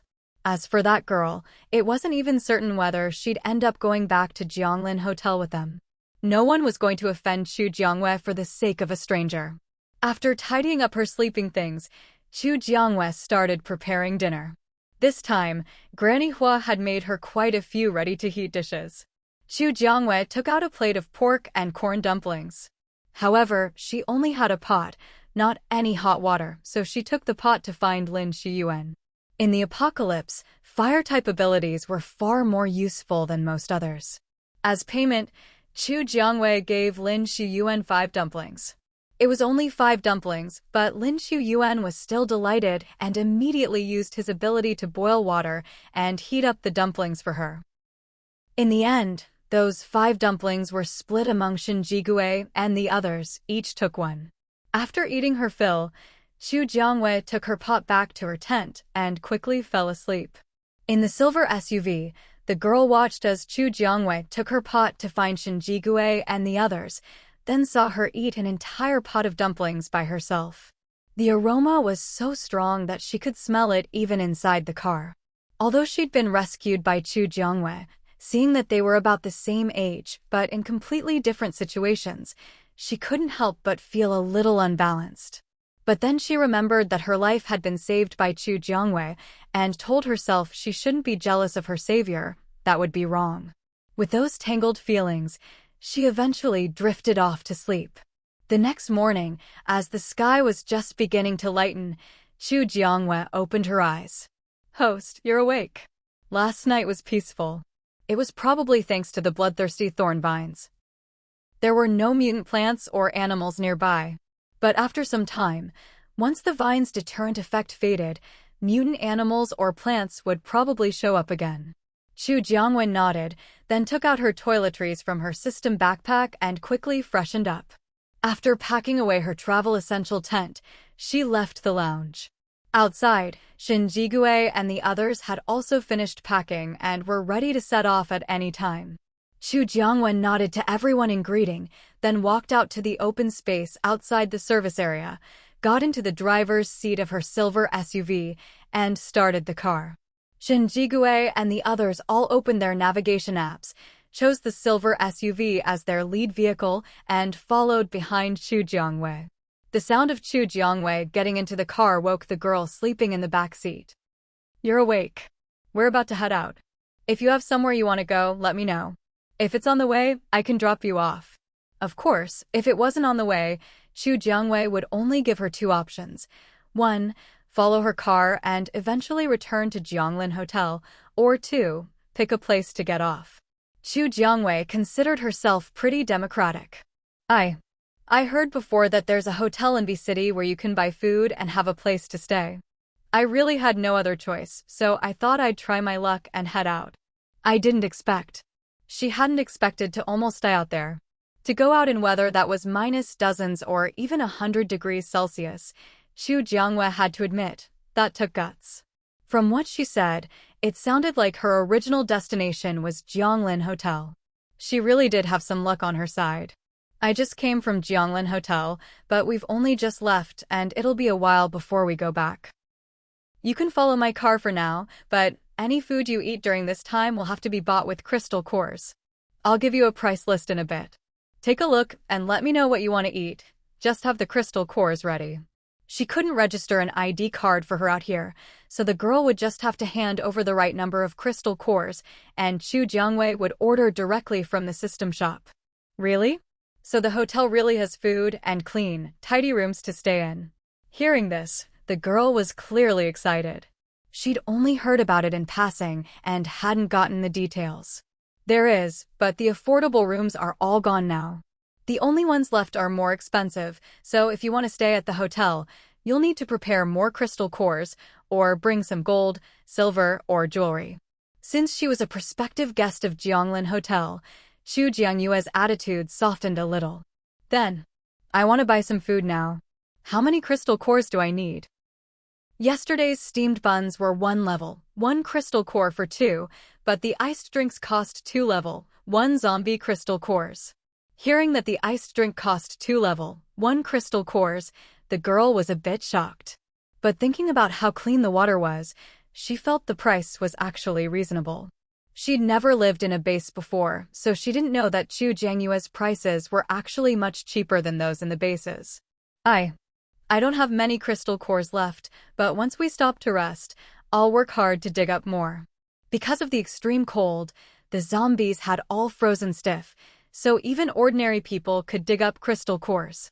But besides zombies, there were also mutant animals and plants outside, which were dangerous, so she hadn't dared to dig up too many before. But now, with so many ability users around, she felt that if she worked hard, she could definitely save up a lot of crystal cores. "So, do you want to buy anything now?" "Yes. I'll buy 2 steamed buns first. I'll give you the crystal cores. Could you keep track for me, and I'll get them from you when I want to eat." She was an ordinary person, and if she carried the buns around, they'd quickly turn cold and hard. It was better to leave them with Chu Jiangwei and ask for them when she wanted to eat, at least then she could have a hot meal. Chu Jiangwei didn't mind such a small thing. "Sure." Hearing Chu Jiangyue's reply, the girl's eyes lit up. She took 5 level, 1 zombie crystal cores from her pocket and handed them to Chu Jiangwei. "I'll take 2 buns for now." As for the iced drink, she decided to wait until she'd saved up more crystal cores before buying it. Chu Jiangwei accepted the crystal core, then handed the girl 2 steamed buns. After making sure the girl had nothing else to say, she started the engine and drove out of the service area, getting back onto the highway. "Big sister, where are we going now?" Seeing the car back on the highway, the girl finally asked. "I don't know. Just driving." Chu Jiangyue's plan was simply to keep moving forward, eventually reaching T-City. She just didn't know whether her team would get there first, or if Ban Huafeng's safe passage would be built faster. Hearing Chu Jiangyue's answer, the girl couldn't help but feel uneasy. After all, in times as tough as these, having no plan at all meant that if something unexpected happened along the way, wouldn't all their lives be at risk? Even if Chu Jiangyue was the leader, she couldn't just ignore everyone's safety, right? Sis, just wandering around like this, isn't that a bit reckless? What if something happens? My surname is Chu. I'm the owner of Jianglin Hotel. You can call me Boss Chu. Because of Jiang Jinjin and Liu Yi, Chu Jiangyue had developed a bit of PTSD from being called Big Sister. Whenever someone called her that, it felt like a green tea was addressing her. Besides, the girl's words sounded like she was trying to tell Chu Jiangyue how to do things, which made her uncomfortable. Since it bothered her, Chu Jiangyue decided to correct the girl's way of addressing her. The girl clearly hadn't expected this reaction and looked a little stunned for a moment. Chu Jiangyue, however, said nothing more and focused on driving. She suddenly missed the days when there were people to take turns driving. Chu Jiangyue decided that next time they stopped for a break, she'd ask Shen Jigui and the others if they wanted to ride with her again. Same deal as before, if they took turns driving, they could ride with her.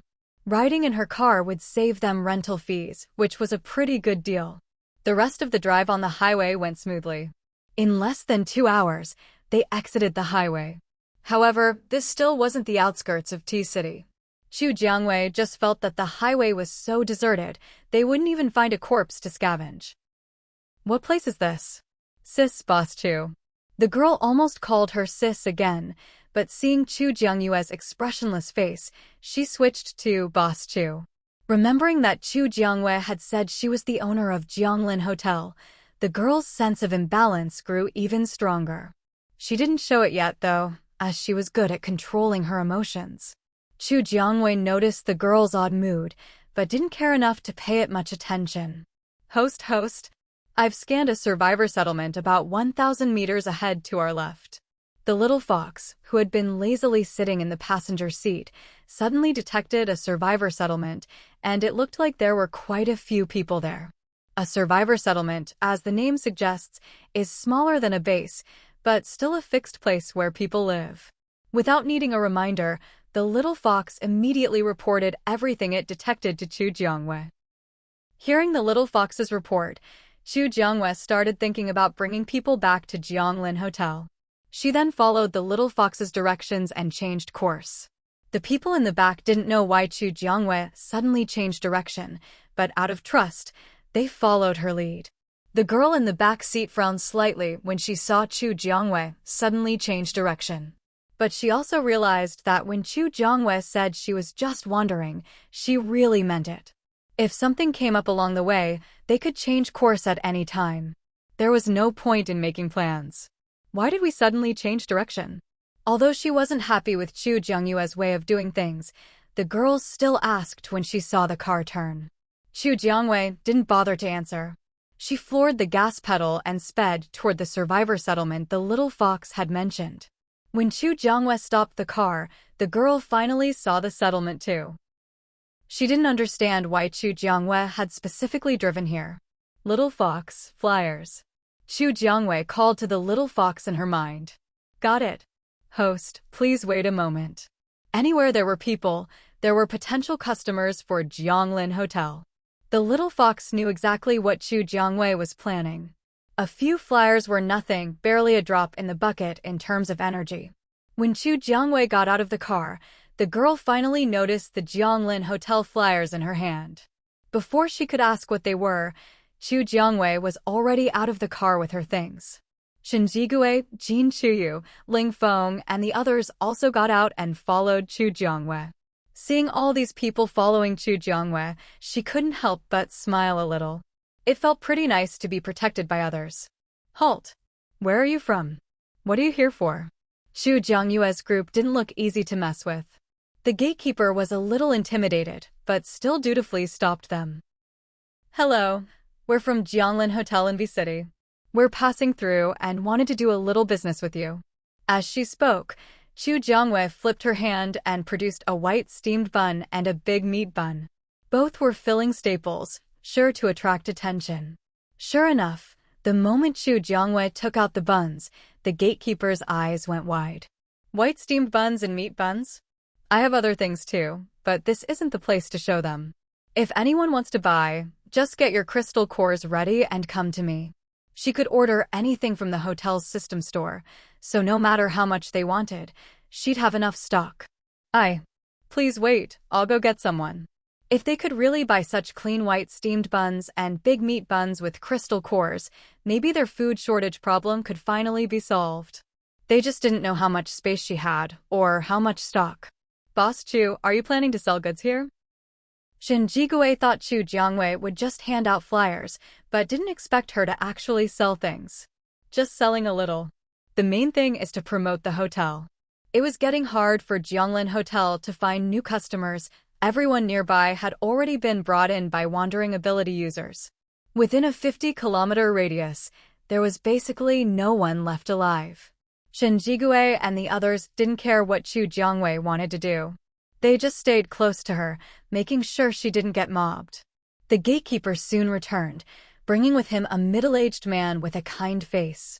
Chu Jiangwei guessed this must be the leader of the survivor settlement. Hello, I'm Chu Jiangwei, owner of Jianglin Hotel. Lu Hongda. They shook hands briefly. This isn't the place to talk. If you don't mind, let's go to my office and chat. Of course, Chu Jiangwei didn't mind at all. In fact, she was hoping to bring all these people back to Jianglin Hotel and make them her guests. Of course not, Mr. Liu. Please lead the way. A smile graced Chu Jiangyue's face. As long as the other party didn't try anything funny, her smile was genuine. Shen Jigui and the others followed closely behind Chu Jiangwei, openly taking on protective stances.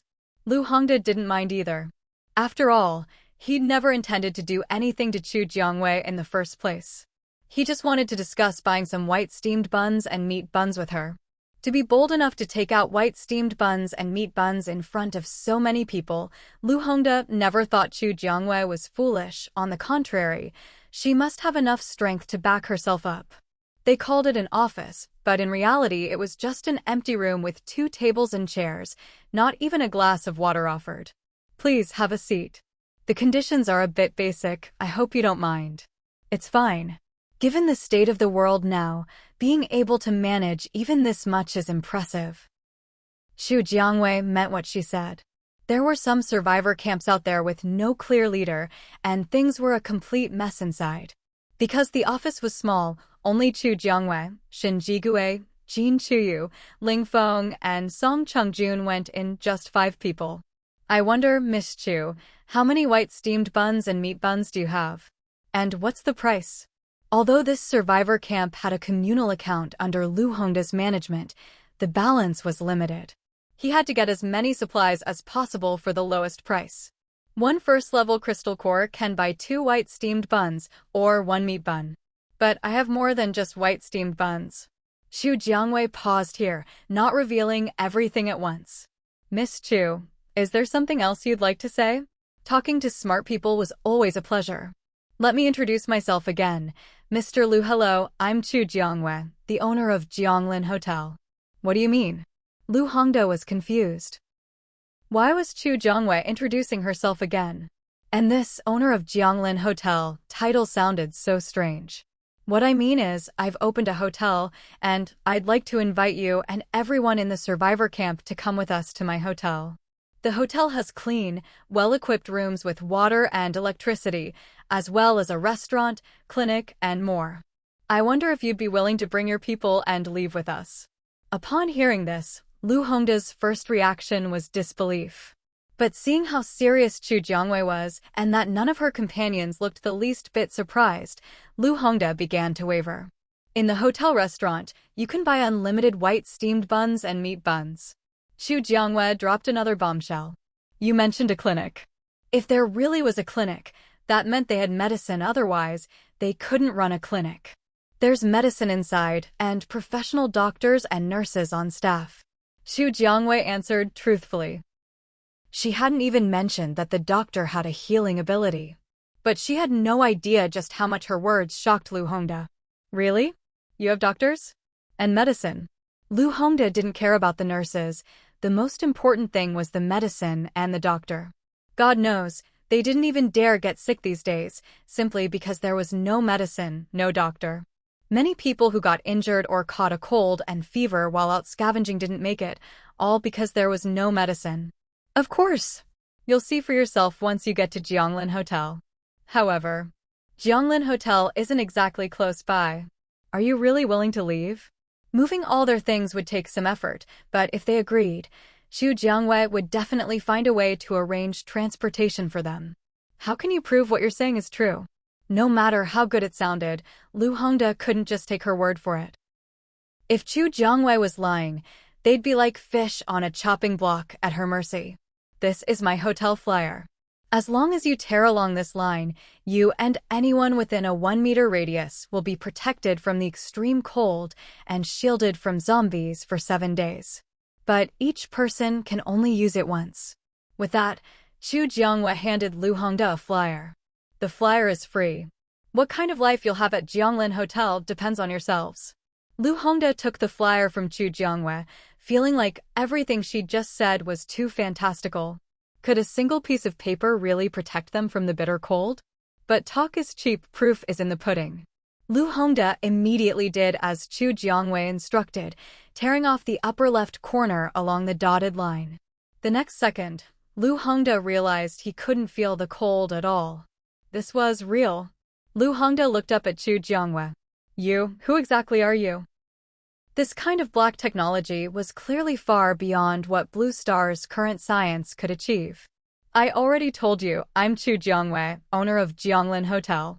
So, Mr. Lu, do you believe what I said now? To be honest, I still find it hard to believe. This was technology that surpassed Blue Star's by who knows how many years, and yet she was just handing it out. Lu Hongda felt like none of this was real. You'll know the truth when you get to Jianglin Hotel. Oh, by the way, about those white steamed buns and meat buns, do you still want them, Mr. Lu? I also have rice, corn, potatoes. How much for those? Xu Jiangwei handed Lu Hongda a list, letting him choose for himself. Check the prices, fill in the quantities, and I'll get everything ready for you. If anyone else wants to buy, they can come to me as well. Understood. I'll let the others know. Before leaving, Xu Jiangwei handed Lu Hongda a stack of flyers. 1 per person. If you have extras, you can give them to others later. If you run out, just come find us. Of course, if Lu Hongda dared to sell them at a high price, Xu Jiangwei wouldn't let it slide. Looking at the stack of flyers Xu Jiangwei handed over, Lu Hongda's eyes grew hot with emotion. After so long in the apocalypse, they had fallen into despair. Yet suddenly, hope had arrived. Don't worry. I'll make sure every single person in the camp gets a flyer. Xu Jiangwei nodded slightly. She wasn't too concerned about that. Go ahead and sort out what you need. We'll wait for you in the car outside. They might get in Lu Hongda's way if they stayed, so it was better to wait in their own vehicle. All right, I'll be quick. Lu Hongda was already planning what they needed. But since they'd be leaving soon, he only planned to buy enough food for a few days. Once they got to the hotel, they could buy directly from the restaurant Xu Jiangwei mentioned.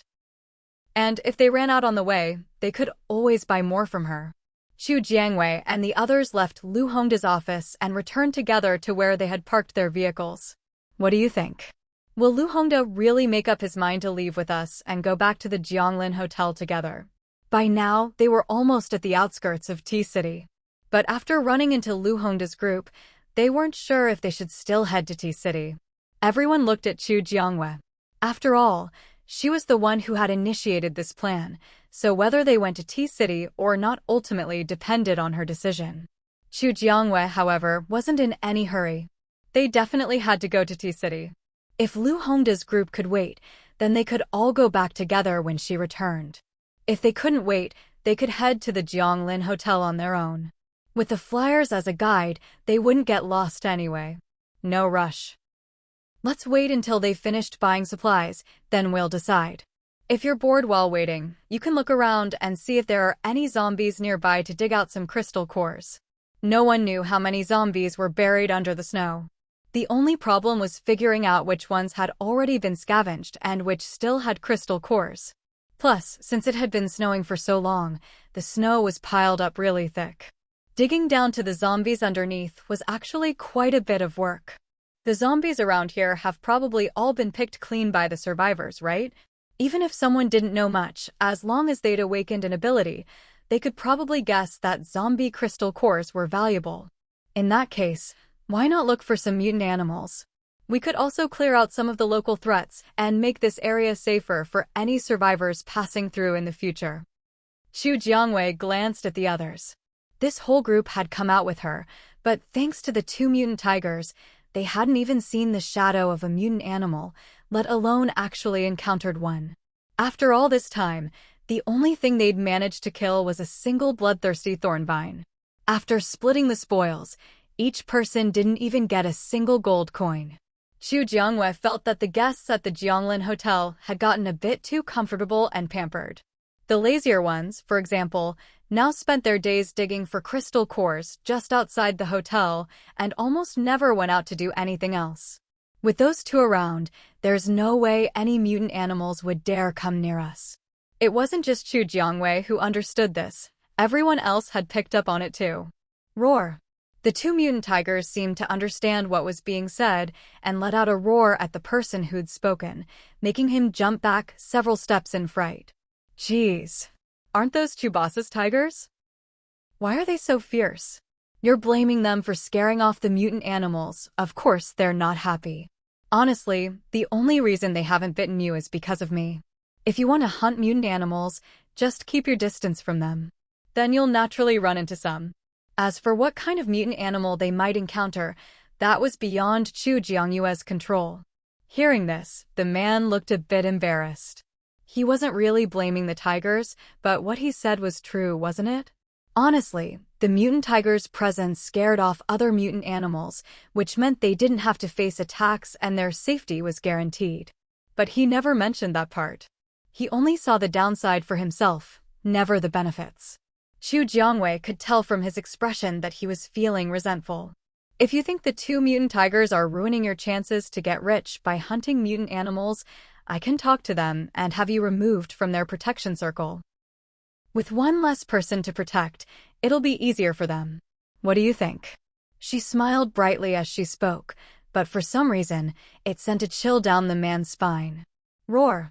As soon as Xu Jiangwei finished speaking, the mutant tigers roared again. Xu Jiangwei just smiled. Well then, you can enjoy the experience of facing mutant animals on your own now. She didn't even need to do anything. Everyone else immediately distanced themselves from the man. You guys. The tigers just said, since you think they're holding you back from hunting mutant animals, you don't need to stay within their protection anymore. Xu Jiangwei thought she was being too nice, even translating the tiger's words for him. The man's face changed instantly when he heard this. No way, you can't do this. Boss Xu, I came out with your team. You're responsible for our safety. Of course, he couldn't accept being excluded. He didn't dare mess with the tigers, so he turned to Xu Jiangwei instead. It was just that, lately, there hadn't been any troublemakers at the Jianglin Hotel, so most people hadn't seen how Xu Jiangwei dealt with things. That's why they thought the usually friendly Xu Jiangwei was a pushover. That's the tiger's decision, not mine. Besides, I said before we set out, there are so many of you coming along, you're responsible for your own safety. I can't guarantee everyone will make it back to the Jianglin Hotel unharmed. The only reason things had gone so smoothly so far was that their journey had been unusually easy, which gave them the wrong impression that Xu Jiangwei was easy to talk to. You, Xu Jiangwei, you're just a venomous woman. When it came to his own safety, the man's emotions collapsed. Making him face mutant animals alone was no different from sentencing him to a slow death. I never said I was a good person. In the apocalypse, the first thing to do is get rid of the bleeding hearts. Xu Jiangwei remembered that well. Boss Xu. At that moment, Lu Hongda came out with his group. He'd just heard what Xu Jiangwei said, and his expression was a bit awkward. He'd just praised Xu Jiangyue's selflessness to the skies during the meeting, only to be immediately proven wrong as soon as he stepped outside. Mr. Liu, you're here. If you need to buy anything, just let me know. Chu Jiangwei ignored the man and turned to discuss supplies with Lu Hongda. This is the list we've filled out. If everyone came out to buy things, it would take too long, so we had someone tally up the numbers. This includes what we need for the public account as well. The total is all here. Chu Jiangwei took the list and, seeing the quantities, couldn't help but sigh. Places with organization really did have money. Just like the B City Safe Base before, which had been the Jianglin Hotel's biggest client. Even though everyone had now moved into the Jianglin Hotel, in Chu Jiangyue's memory, the guests from B City were still generally more diligent than those from elsewhere. Sure, but you'll need to pick a place to receive the goods. Somewhere spacious would be best. With the extreme cold, Chu Jiangwei wasn't worried about the supplies spoiling quickly like they would in extreme heat. How about the plaza up ahead? I'll have someone clear it out. The plaza was mostly occupied by people setting up stalls, selling odds and ends from before the apocalypse, not necessities like food, clothing, or shelter, so hardly anyone ever visited. Still, people set up shop hoping to get lucky. Maybe someone would come along and buy something. Chu Jiangwei nodded. She was only responsible for providing the supplies. Everything else could be handled by others. Lu Hongda led Chu Jiangwei and her group to the plaza within the area they'd cordoned off as their gathering spot. The snow in the plaza was regularly cleared because people often set up stalls there, so all they needed to do was ask the current vendors to leave. Lu Hongda's people were efficient. They quickly cleared everyone out of the plaza, leaving only Yun Zijin and the people Lu Hongda had brought. Just leave the goods here. I've found some spatial ability users. They can collect everything. Hearing that Lu Hongda had even arranged for spatial ability users, Chu Jiangwei understood. No wonder he dared to have her leave the goods right in the plaza. Without spatial ability users to quickly move the goods, if other survivors saw them, they might hold back at first, but after a while, someone would surely get restless and try to snatch them. After all, strictly speaking, everyone in the survivor base had contributed crystal cores to buy these supplies. Since Lu Hongda had said this, Chu Jiangwei didn't overthink it. She simply waved her hand and placed all the supplies they needed in the plaza. Thanks to the flyers in hand, Lu Hongda mainly bought food this time. After all, the journey from Xinli to Jianglin Hotel wasn't something that could be done in just an hour or two. When Chu Jiangwei waved her hand and produced so many supplies, Lu Hongda and the others looked at her with changed expressions. Don't look at me like that. Once you get to Jianglin Hotel, you'll be able to buy all these things too. Of course, with her around, you could buy things even if you weren't at Jianglin Hotel. If what you're saying is true, we're willing to leave here and move to Jianglin Hotel. Of course. Every word I've said is true. Everything Chu Jiangwei said was the truth. Lu Hongda nodded. Ever since he got the flyer and confirmed it was real, his trust in Chu Jiangwei had skyrocketed. But there's one thing I need to tell you. Our destination this time is T City. If you want to wait, you can wait for us to return from T City and then go together. If you think waiting for us will take too long, you can go on your own. Anyone who's used the flyer will receive route guidance, so you don't have to worry about getting lost. Of course, if you want to come with us to T City first, and then return to Jianglin Hotel together, that's fine too. Because of the extreme cold, it had been snowing non-stop outside, and everything was blanketed in white, making it easy to get lost. But with the flyer, there was no need to worry about that. After hearing Chu Jiangyue's words, Lu Hongda focused and indeed sensed a faint direction. If that was the case, it really was a great feature for them. After all, even if someone got separated along the way, as long as they could keep going, they could follow the flyer's guidance and make it to Jianglin Hotel. Of course, that was assuming everything went smoothly. We'll need to discuss this. After all, no one knew exactly when Chu Jiangyue's group would return from T City, and Lu Hongda wasn't sure if they could wait that long. But if they waited and left together with Chu Jiangyue's group, it would be much safer, which was what Lu Hongda was struggling with. On the other hand, if they left with Chu Jiangyue's group and went to T City, Lu Hongda was worried that some of the older people in the base wouldn't be able to handle such a long, bumpy journey. Although their survivor base looked sizable, only about a third of the people could actually fight. If it really came down to it, Their group probably couldn't take on Chu Jiangyue's team. That's fine. We'll wait for you for 1 day and leave tomorrow morning. Whatever you decide, come and tell me by 8 a.m. tomorrow. If you don't show up, I'll assume you want to go to Jianglin Hotel on your own. On our way back, we might not pass through here again. If she wasn't picking people up, Chu Jiangwei wouldn't necessarily take the same route back from T-City to Jianglin Hotel. Understood. We'll definitely come and let you know on time. Lu Hongda nodded, indicating that no matter what they decided, he would come and tell Chu Jiangwei. Boss Chu, are we staying here overnight? They'd just spent a night at a service area, and now, after traveling such a short distance, they had to stop and rest again. Many people felt they were taking breaks too often. But Chu Jiangwei didn't care what others thought. She'd set out this time mainly to find new customers for Jianglin Hotel and to give the little tiger a change of scenery. She hadn't expected to pick up so many tagalongs along the way. The fact that she hadn't kicked anyone out was already a kindness. When Shin Jigue and the others heard that they'd be staying here for the night, they immediately pulled out their essential travel tents. No matter where they spent the night, they were always well prepared. Everything from Jianglin Hotel was immune to extreme weather, and the tents were no exception. In Chu Jiangyue's car, when the girls heard they'd be spending another night outdoors, their expressions soured. I want to save up some crystal cores to buy a tent from you.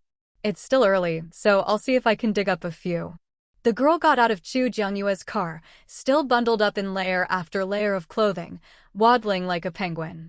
If she ran into a mutant animal or plant, she wouldn't even be able to run. Still, Chu Jiangwei had no intention of giving her a cold-weather suit for free. Those weren't cheap. The crystal cores the girl had left with Chu Jiangwei weren't even enough to buy a sleeve. Chu Jiangwei glanced at her and nodded. Sure. Just be careful. There was no way she'd go with her. If the girl lost her life while digging for crystal cores, Chu Jiangwei would just sigh and chalk it up to fate. The girl hadn't expected this reaction. She opened her mouth, but in the end, said nothing. Once the girl had gone a little farther, Jin Chuyu came over. You're just going to let her go? Aren't you worried she might really get into trouble? Jin Chuyu thought Chu Jiangwei could be pretty contradictory sometimes. She could be cold-blooded. When she met people in trouble on the road, she'd help if they were still alive. But once she'd rescued them, if they left, Chu Jiangwei wouldn't even bat an eye. It's her own choice. I'm not her bodyguard or nanny. There's no need for me to follow her around. She'd already saved her once. Was she supposed to be responsible for her whole life? Even saints didn't do that. Jin Chuyu looked at Chu Jiangwei. Strangely, she felt like Chu Jiangwei made a lot of sense. Just as the two were talking, they suddenly heard a scream. Instinctively, they looked in the direction the sound had come from. It sounded like it came from over there. Jin Chuyu pointed. Should we go check it out? A scream like that could only mean something had happened. The two of them exchanged a glance and ultimately decided to head in the direction of the screams.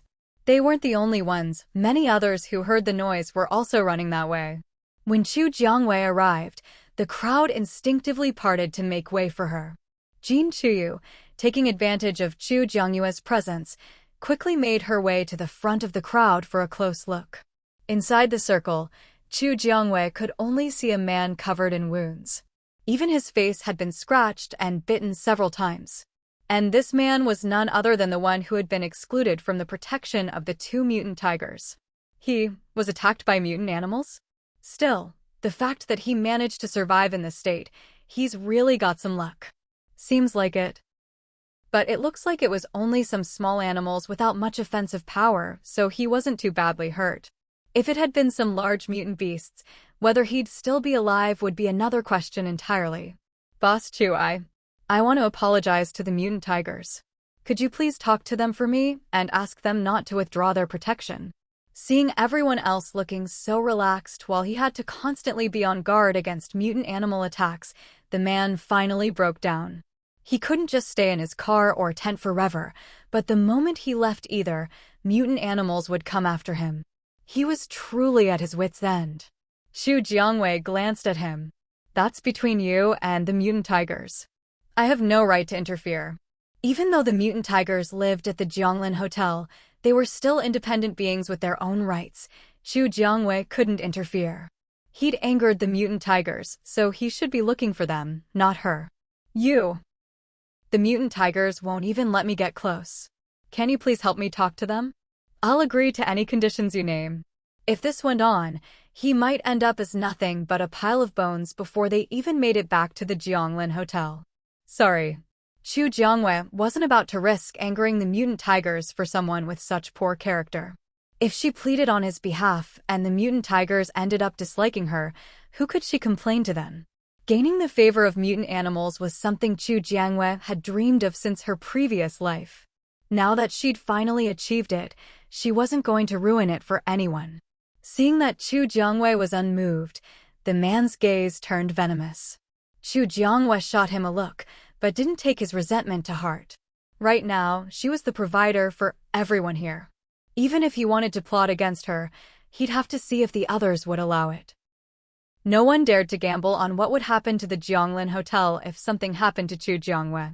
Without the Jianglin Hotel, surviving the apocalypse would become even harder for everyone. So, even if some people didn't particularly like Xu Jiangwei, they would never allow anyone to harm her. You'd better not try anything stupid. If we catch you, I'll deal with you myself before the mutant animals even get a chance. Jin Chuyu had clearly seen the look in the man's eyes and directly warned him. Xu Jiangyue's existence was crucial not just for Huagua, but for all of Blue Star. Nothing could be allowed to happen to her because of anyone. Hearing Jin Chuyu's words, the man sullenly shut his mouth, but lowered his eyes to hide his hatred.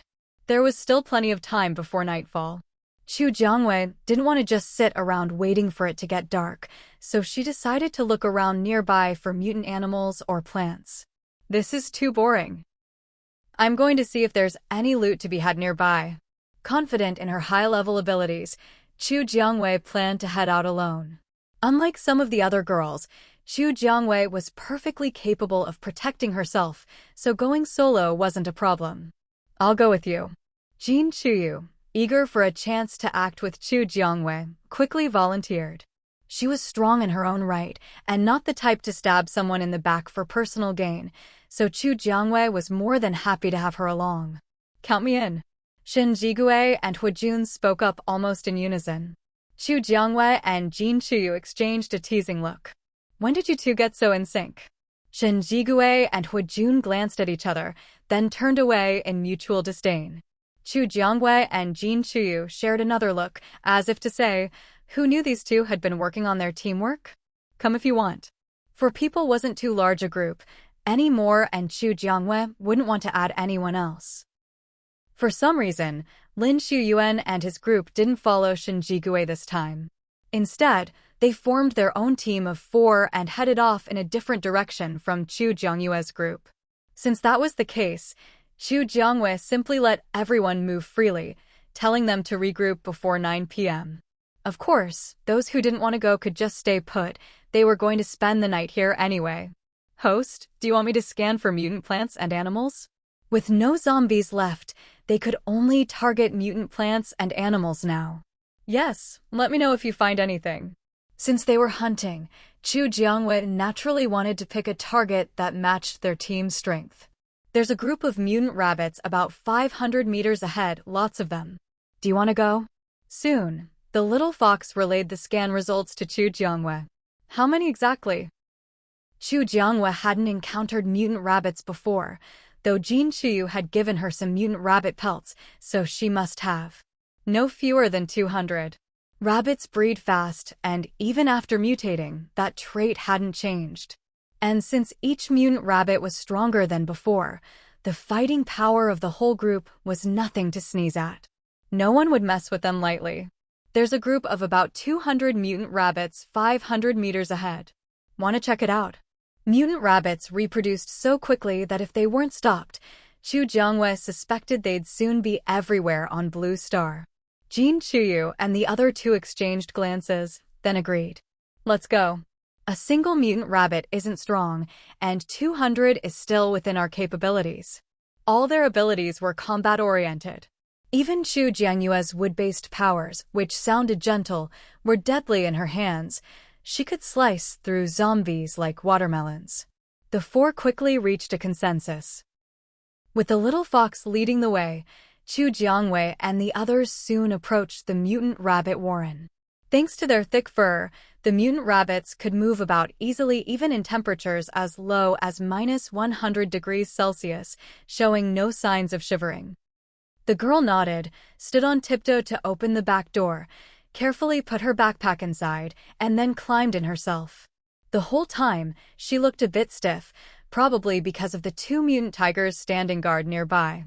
But as soon as she got in, she saw a white blur dart in from outside. When it stopped, she realized it was a small mutant tiger cub. The little girl didn't dare to move, looking helplessly at Chu Jiangwei. "That's the cub of those two mutant tigers. It usually rides with me. It won't hurt anyone, so you don't need to be afraid," Chu Jiangwei explained patiently, worried the girl might be scared. "So it's a tiger family. Don't worry, big sister, I'm not afraid." Even if she was scared, she couldn't show it. The little girl knew better than to cause trouble for others, so her words were a little forced. Chu Jiangwei didn't think much of it and just nodded. "Boss Chu." Chu Jiangwei had just sat in the driver's seat when she heard someone call her from behind. She turned and saw Shin Jigue walking over. "Mr. Shin? Did you need something?" Chu Jiangwei had originally wanted Shin Jigue and his group of 5 to ride with her so she wouldn't have to drive, but now that she had the little girl, there wasn't enough space, so she gave up on that idea. "I was wondering if you'd let me ride with you for a while." "Oh, I mean, I can drive for you. The others are off making extra money with their own cars. I'm alone and bored, and I remembered you still had a seat." Chu Jiangwei glanced at Shin Jigue. "Sure, you can drive. When you get tired, we can switch." She got out of the driver's seat and let Shin Jigue take over, moving to the passenger seat herself. Shin Jigue smiled slightly and quickly sat down in the driver's seat. "There are still some people who haven't come out yet. Let's wait a bit before we leave." Worried that Shin Jigue would just slam on the gas and speed off, Chu Jiangwei deliberately reminded him, "Take it easy." "I know, I'm just getting a feel for it." "Haven't driven in a while," Shin Jigue replied. Of all the people who drove Chu Jiangwei's car, it was probably Shin Jigue's 5 teammates who drove it the most. Chu Jiangwei herself, the owner, had probably driven it less than any of them. What Shin Jigue said made Chu Jiangwei recall that on several outings, it was always Shin Jigue's team taking turns behind the wheel, while she herself rarely drove. "Wait, why didn't you go with the others to earn some extra money? There are still quite a lot of people here, even though we just survived that mutated crow attack. A lot of people volunteered to carpool and look for passengers. I don't really need the silver coins, so I didn't bother joining in." Shin Jigue's account balance was among the highest of all the guests at the Jianglin Hotel. But Chu Jiangwei was just making conversation. She didn't really care what his answer was. "All right, I think we're good to go. Can you navigate?" Outside, the world was a vast expanse of white snow. It was nearly impossible to find the road to T-City with the naked eye. "I can get the general direction, but I can't guarantee it'll be precise." Shin Jigue had some skills, and navigation was one of them.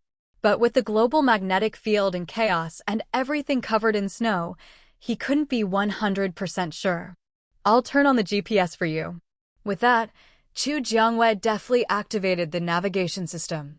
The giant arrow reappeared on the screen, and Shin Jigue followed its direction, driving steadily forward.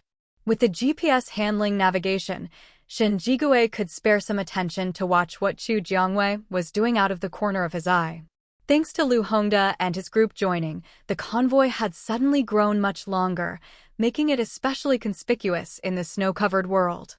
"Isn't there a jewelry store by the side of this road?" Chu Jiangwei asked. Shin Jigue glanced around as he pressed the gas. "Looks like there is. Want to stop and take a look?" The little girl in the back seat's eyes lit up when she heard them talking about a jewelry store. Clearly, she was eager to go inside. "Let's stop and check it out. I bet Lu Hongda and the others will want to as well." Shin Jigue pulled over as requested. The little girl hopped out excitedly, with Chu Jiangwei and Shin Jigue following close behind. There's a lot of jewelry in there, Chu Jiangwei observed, peering through a window that wasn't blocked by snow. Big sister, if I get some jewelry, I'll trade with you right away, the little girl exclaimed, starting to dig away the snow blocking the door with her bare hands. Soon, her small hands were red from the cold. Step aside, let me do it, Chu Jiangwei said, unable to watch any longer. She pulled the girl away from the door and used her vines to weave a large shovel, clearing all the snow from the entrance in one go. All right, go in and take a look. Take as much as you want. Chu Jiangwei wasn't interested in the jewelry herself. The only reason she stopped was to give the girl a chance to grab some. After all, if they kept driving nonstop, who knew if they'd come across another jewelry store? The little girl's eyes sparkled. Thank you, big brother and big sister. She dashed inside and started stuffing the prettiest jewelry she could find into her backpack, only stopping when it was so full she couldn't fit anymore. As she came out with her bulging backpack, more people ran over, all scrambling to get inside and grab whatever jewelry they could. A few people eyed the little girl's haul, but with Chu Jiangwei and Shen Jigui by her side, no one dared make a move. Got what you wanted? Get back in the car, Chu Jiangwei said. The little girl nodded vigorously and climbed into the back seat with her backpack. Mr. Shen, aren't you going to grab some? Chu Jiangwei asked. Even if he didn't need money, who would say no to more? No need. I can always get some later if I want, Shen Jigui replied. With Lu Hongda's group going wild inside, he didn't want to join the chaos. In that case, let's get going. With so many people grabbing jewelry, it would be picked clean soon enough. Once everyone was back, they could hit the road again. Shen Jigui nodded and got back in the car with Chu Jiangwei. Big sister, I got a lot of pretty things, the little girl said as soon as Chu Jiangwei got in, eagerly showing off her loot.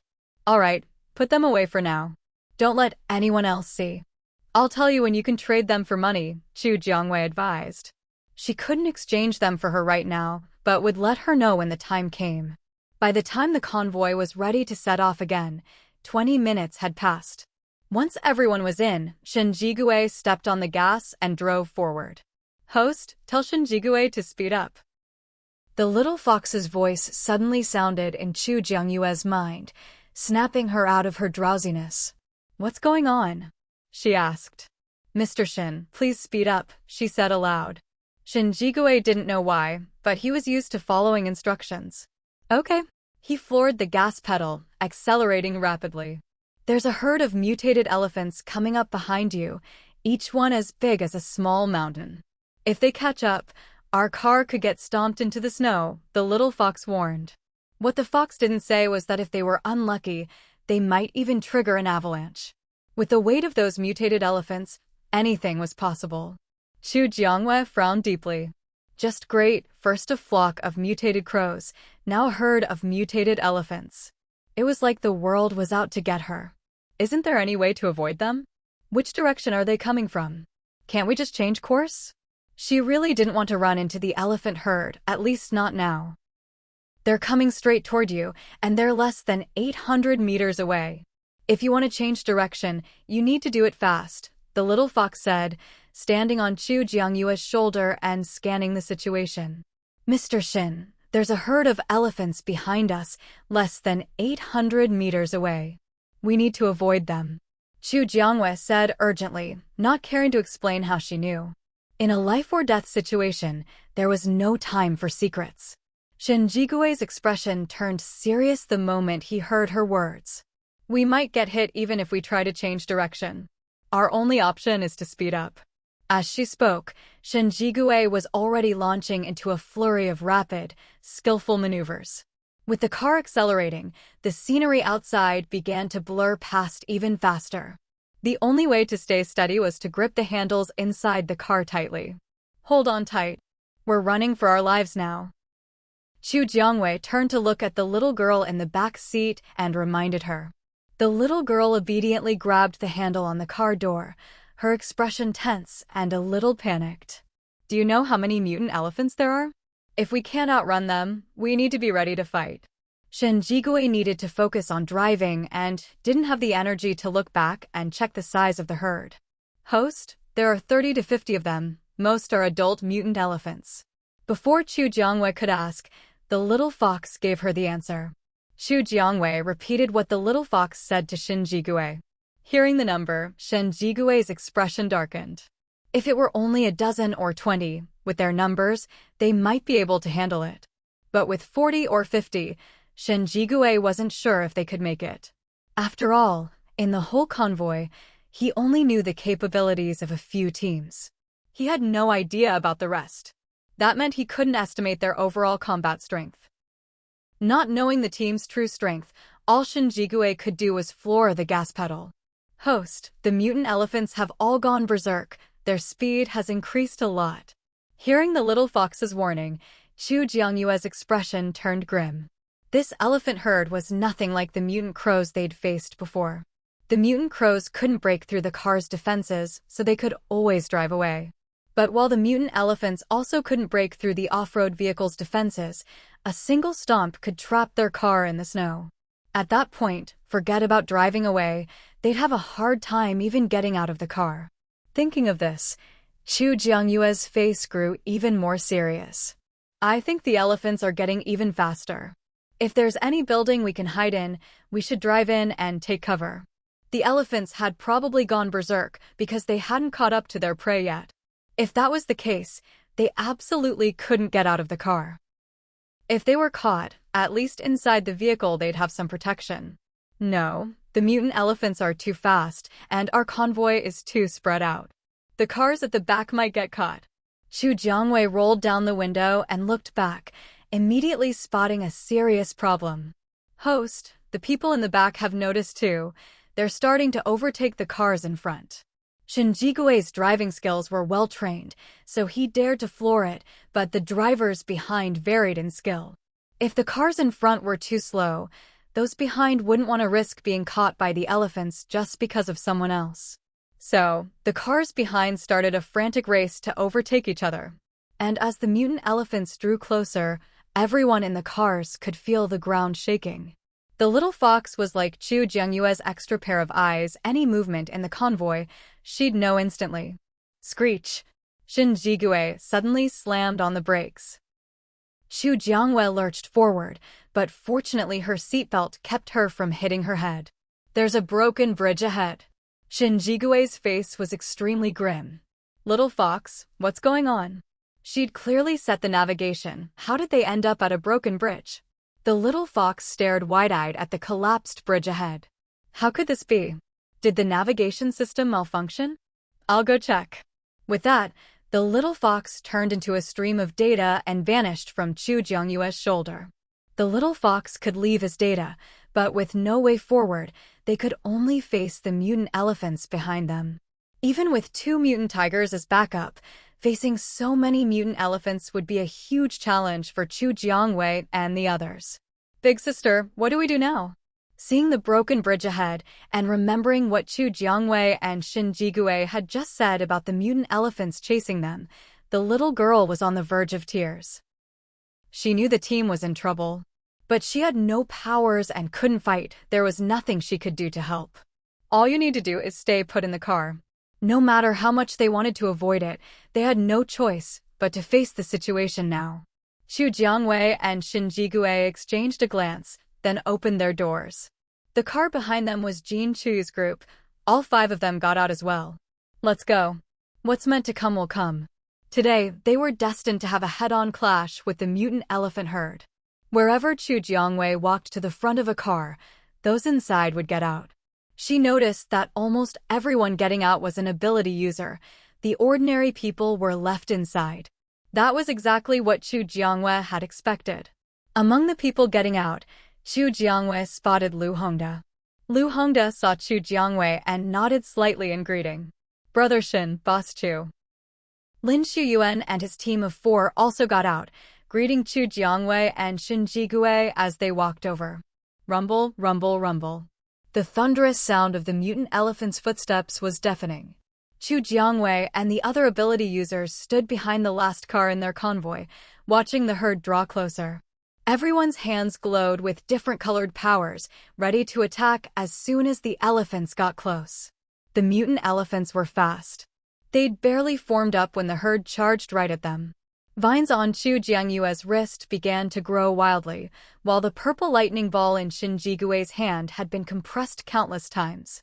The battle was about to erupt, neither side holding back. Chu Jiangyue's habit was to pierce the head for the crystal core, while her little vine preferred strangling. One person and one vine, with completely different fighting styles, worked together seamlessly at this moment. The vine would strangle and restrain the elephants, while Chu Jiangwei would strike, piercing the mutant elephants' heads. With this teamwork, every strike was a kill. Shen Jigui's lightning balls were just as deadly, one throw, one down. But using their powers so recklessly came at a cost. Their energy was depleted very quickly.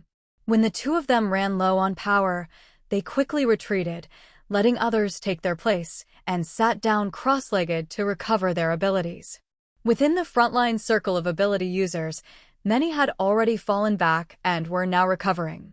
Chu Jiangwei gripped a wood-type crystal core in her palm, and soon it had turned to dust. "Watch out!" Someone shouted a warning, and Chu Jiangwei and Shen Jigui immediately opened their eyes. They saw Jin Chuyu grabbing Huijun's hand, yanking him back just as he was about to be impaled by a mutant elephant's massive tusk. However, both Jin Chuyu and Huijun had turned noticeably pale. Chu Jiangwei and Shen Jigui could tell that the two of them had nearly exhausted their powers.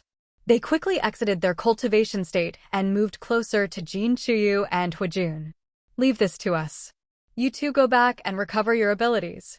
The two swiftly took over the area Jin Chuyu and Huijun had been handling, and together, they managed to bind the mutated elephant that had nearly killed Huijun moments ago, reducing it to a pile of charred remains.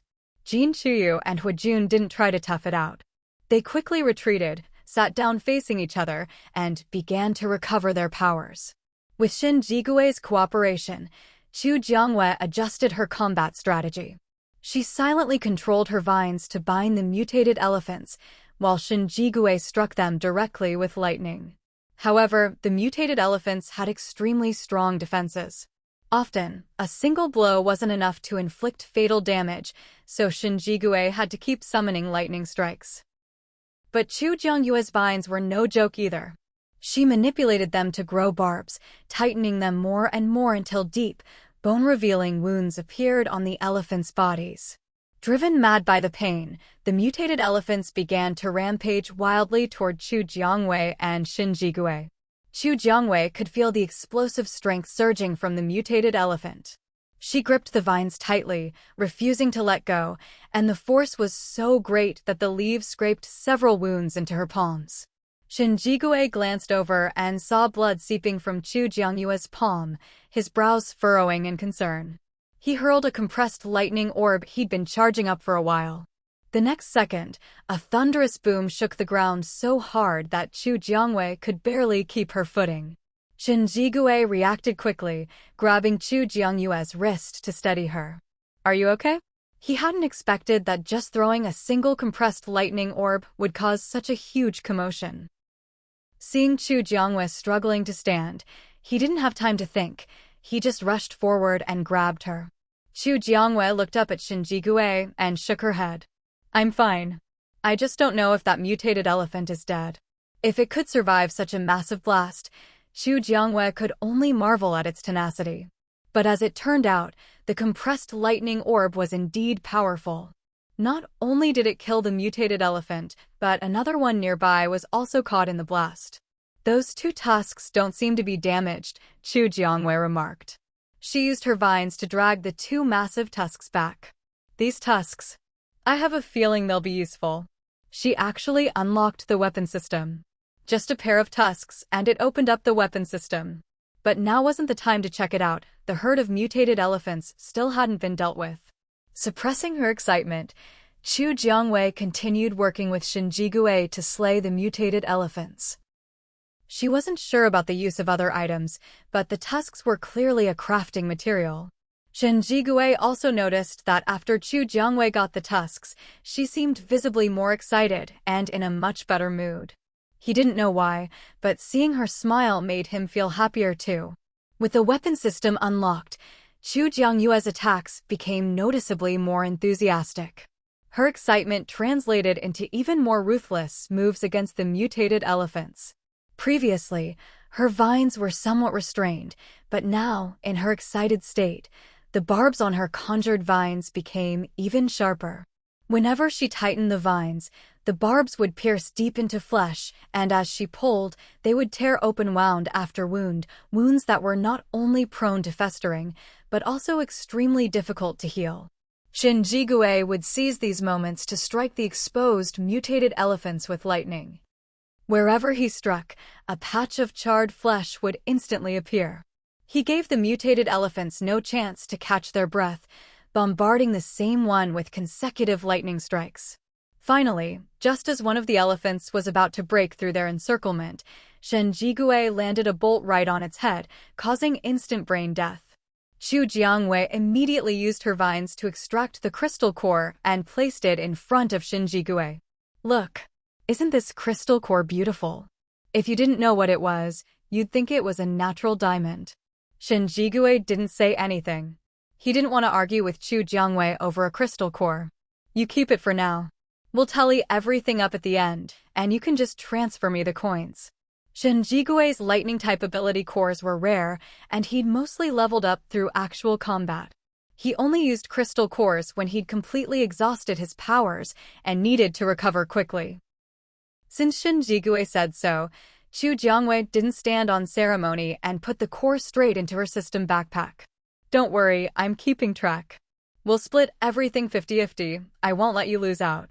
They were working together to kill the mutated elephants, so there was no question of who contributed more. As long as they could kill the elephants, that was the best teamwork. One by one, the mutated elephants fell, and the remaining ones let out mournful cries. Chu Jiangwei and the other ability users were working together more smoothly than ever. But at this point, the herd of mutated elephants went berserk. In their berserk state, their eyes glowed red, and they lost all sense of reason. Like zombies, they felt no pain and charged around indiscriminately, attacking friend and foe alike. The berserk elephants threw many people's battle rhythm into chaos. Chu Jiangwei and Shin Jigue stood back to back to avoid being ambushed from behind and suffering unnecessary casualties. Brother Shin, these mutated elephants get way stronger after going berserk. We can barely hold them off. Lin Qian, who was nearby, quickly reported the situation after seeing how Chu Jiangwei and Shin Jigue were working together. Hearing Lin Qian's words, both Chu Jiangwei and Shin Jigue looked grim. Little Fox, can you help me check the weapon system? Is there anything I can use right now? Chu Jiangwei was in the thick of battle and didn't have the energy to pick a weapon herself. But she had Little Fox. As long as she gave authorization, Little Fox could use her account balance to buy things from the system shop. Roger. Host, please wait a moment. Little Fox knew this was a critical moment, so it was eager to help. Where no one else could see, a virtual screen appeared in front of Little Fox, about as tall as it was, and it began flipping through the pages with its tiny paws. Found it. Host, I bought you a rocket launcher and put it in your backpack. Little Fox's voice sounded in Chu Jiangwei's mind. Upon hearing the Little Fox's words, Chu Jiangwei immediately pulled a rocket launcher out of her system backpack. However, even though she had lived an extra lifetime, she had never actually handled a modern firearm before. Now that she was holding the rocket launcher, she had to figure out how to fire it. The safety's here, and then you press this to shoot. Shin Jigue had somehow appeared at Chu Jiangwei's side, leaning in slightly and guiding her hands, teaching her step by step. My aim isn't great. Mr. Shin, if you know how, you should do it. Chu Jiangwei was very clear about her own abilities. Shin Jigue hadn't suggested firing it himself earlier, probably out of concern that Chu Jiangwei might mind. But since she brought it up, he had no reason to refuse. All right, I'll do it. Shin Jigue took the rocket launcher from Chu Jiangwei and, with practiced ease, fired it. His movements were so smooth, it was as if he'd rehearsed them 100 times, leaving Chu Jiangwei momentarily stunned. She had known that Shin Jigue's identity before the apocalypse was anything but ordinary, but she hadn't expected him to be familiar with rocket launchers too. Still, this wasn't the time to dwell on that. The most important thing right now was to take care of the mutant elephants in front of them, and they needed to relocate as soon as possible. Once Shinjigure had the rocket launcher in hand, his entire aura changed. His aim was impeccable. Each shot took down a mutant elephant. After all the mutant elephants were dealt with, Shinjigure slung the rocket launcher over his shoulder and walked toward Chu Jiangwei. Seeing Shinjigure walking toward her against the light, Chu Jiangwei felt her mind go blank for a moment. "We won," someone murmured, and only then did everyone realize that all the mutant elephants had been taken out by Shinjigure with the rocket launcher. Just moments ago, they'd been locked in a desperate struggle with the mutant elephants. Now, in the blink of an eye, the beasts were all dead. It was so satisfying, it felt like a dream, one they never dared to hope for. The next second, cheers erupted from everyone, and Chu Jiangwei and Shinjigure exchanged a smile. Shinjigure handed the rocket launcher back to Chu Jiangwei, and as he looked down, he noticed her palm was cut from gripping the vines too tightly. "You've hurt your hand. We need to clean the wound and apply medicine right away." As he spoke, Shinjigure unconsciously reached out and took Chu Jiangwei's injured hand. Chu Jiangwei hadn't expected him to take her hand, and was momentarily startled. She awkwardly pulled her hand back. "It's fine. I have wood-type abilities. If I use my power to heal, it'll be better in no time." To be honest, Chu Jiangwei had never paid much attention to such minor injuries. It still needs to be treated as soon as possible. If it gets infected, it could be serious. Some people ignore small wounds, and in the end, the wound festers and they even have to amputate. So you can't be careless about anything. Thank you for your concern. I'll take care of it now. As she spoke, Chu Jiangwei activated her wood-type ability, letting the energy flow through her palms. The wounds that had still been bleeding quickly scabbed over. "With your hand hurt, it's not safe for you to drive. Until you're fully healed, I'll be your driver." This time, Shinjigue's tone was firm, leaving Chu Jiangwei no room to refuse. Though she found his behavior a little odd, she was more than happy to have someone drive for her. "Okay, thank you." While everyone else was quickly cleaning up the battlefield, Chu Jiangwei pulled Shinjigue with her and headed straight for the two tusks of the mutant elephants. No one else knew why Chu Jiangwei was so fixated on the tusks, but they tactfully didn't compete with her for them. After all, it was Shinjigure who had finished off the mutant elephants, but everyone knew it was thanks to the rocket launcher, which Chu Jiangwei had provided. This time, when it came to dealing with the mutant elephants, the two of them had undoubtedly contributed the most. While Chu Jiangwei was collecting the tusks, Shinjigure followed beside her, digging out the mutant elephants' crystal cores. Just like with the previous mutant animals, the mutant elephants also had crystal cores in their heads. After quickly cleaning up the battlefield, everyone hurried back to their vehicles and set off again toward T-City. As agreed, Shinjigure would act as Chu Jiangwei's driver until her hand healed, so the two of them got into her off-road vehicle together. Lin Shuyuan and the others, seeing this, immediately started messaging Shinjigure to ask what was going on. They had no idea what the situation was now and didn't want to risk calling Chu Jiangwei by the wrong title the next time they saw her. Shinjigure saw the messages from Lin Shuyuan and the others, but ignored them, not even bothering to open his virtual screen. "Big brother, big sister, I saw everything. When I grow up, I want to be a powerful ability user just like you." The little girl had watched the whole battle with the mutant elephants through the car window. She hadn't paid much attention to the others, but Chu Jiangwei and Shinjigue's fight had captivated her the most. Part of it was because she was more familiar with Chu Jiangwei, but mainly it was because the two of them were simply the most impressive to watch. "All right, I believe in you. You definitely can do it." The little girl hadn't awakened her abilities yet, but Chu Jiangwei didn't mind saying a few encouraging words. People need goals to have hope for the future. Dozens of vehicles left 2 long tracks in the snowy world. But with the heavy snowfall, fresh snow would soon cover the tire marks, leaving no trace behind. Fortunately, the system-produced off-road vehicles weren't hindered by the thick snow at all. After another day and night of travel, the convoy finally reached the outskirts of T-City in the early hours of the next morning. So this is T-City. It doesn't look much different from L-City, Chu Jiangwei said from the passenger seat, gazing out the window.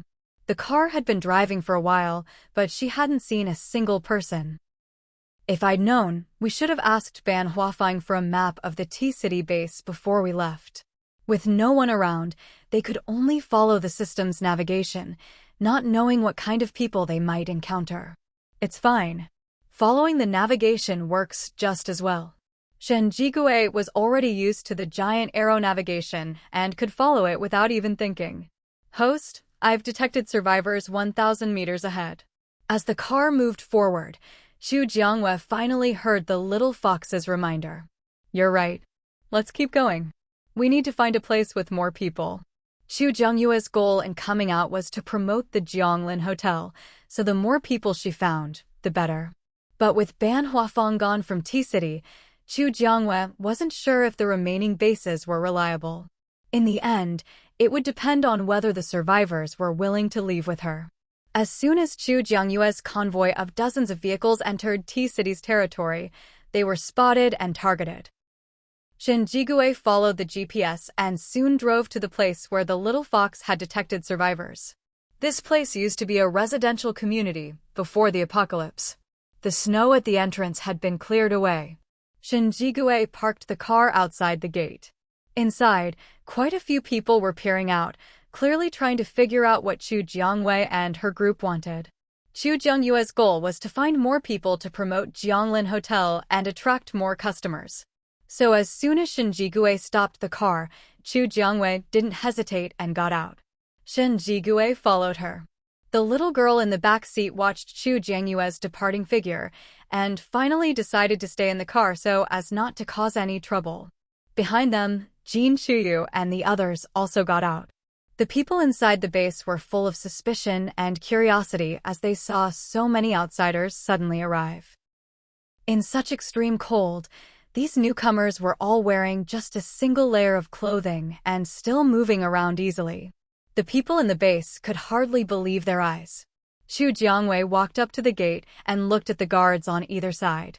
Go tell your base leader that we have real food and cold-resistant clothing for sale. If you're interested, bring some crystal cores and come find me. Previously, when Chu Jiangwei encountered survivors, she always used flyers as a starting point for negotiations. But every time she handed out flyers, there were too many people, and she couldn't monitor whether the flyers were being used effectively. Now, by letting them come and buy with their own crystal cores, not only could she make money, but it also promoted Jianglin Hotel. Chu Jiangwei thought this was a great idea. That's why she had come up to talk to the base guards. However, Chu Jiangwei had barely finished speaking when it was clear the guards didn't believe her. After all, in times like these, there were plenty of scammers around. Look, aren't they all just wearing a single layer? But do they look cold to you? That's the power of our cold-resistant clothing. Of course, if you have enough crystal cores, you can have one too. Chu Jiangwei tugged at Shen Jigui's cold-weather outfit, showing it off to the guards. That's right, I bought this from her. It's extremely effective against the cold. Just one layer is enough, Shen Jigui chimed in, even tugging at his own clothes to show how tough and durable they were. The two guards glanced at each other, clearly intrigued, but since they were on duty, they couldn't just leave their posts. In the end, they suppressed their curiosity. Chu Jiangwei. After all that talking, she hadn't expected them to be so unmoved. How can you prove what you're saying is true? One of the guards finally asked. The guards might have resisted temptation, but the people watching from inside the base couldn't hold back. If what Chu Jiangwei said was true, and those clothes really could keep you warm, then that was exactly what they needed most right now. Chu Jiangwei turned and beamed at the person walking out from inside the base. Simple. I'll let you try a sample. With a flick of her hand, a brand new cold-resistant outfit appeared.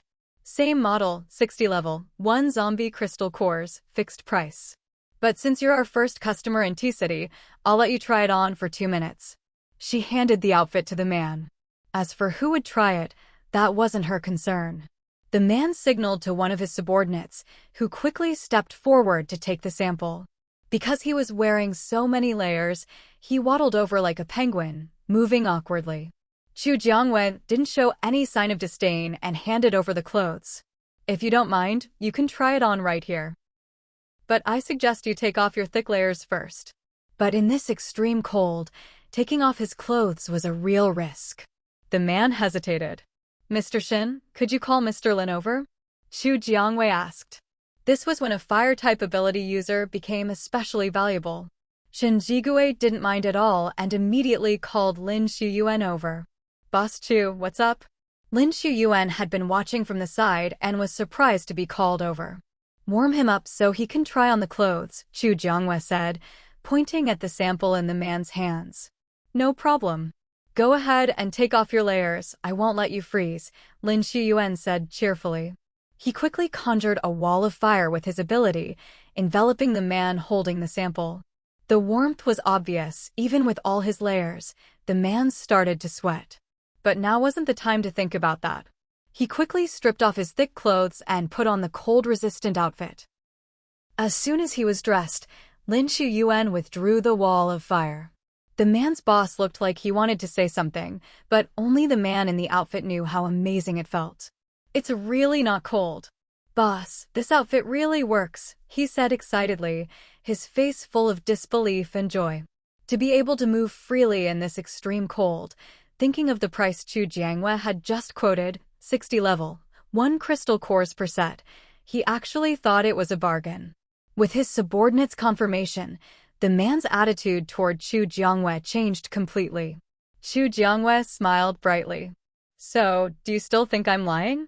If a scammer could produce this kind of high-tech clothing, even Chu Jiangwei would be impressed.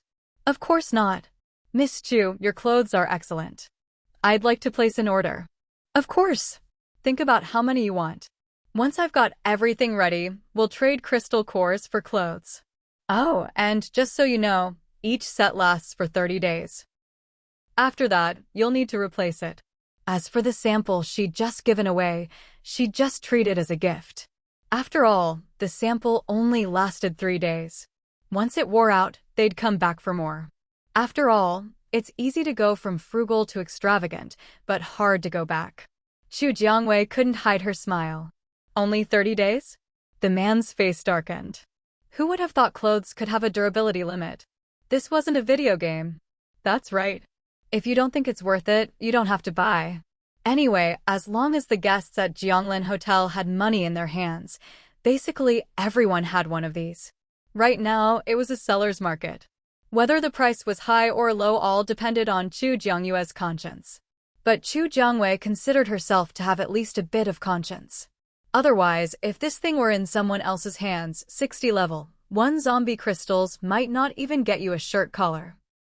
Although the men thought that 60 level, 1 crystals for just 30 days of use was a bit expensive, when they did the math, it was only 2 level, 1 zombie crystals per day, not really that pricey.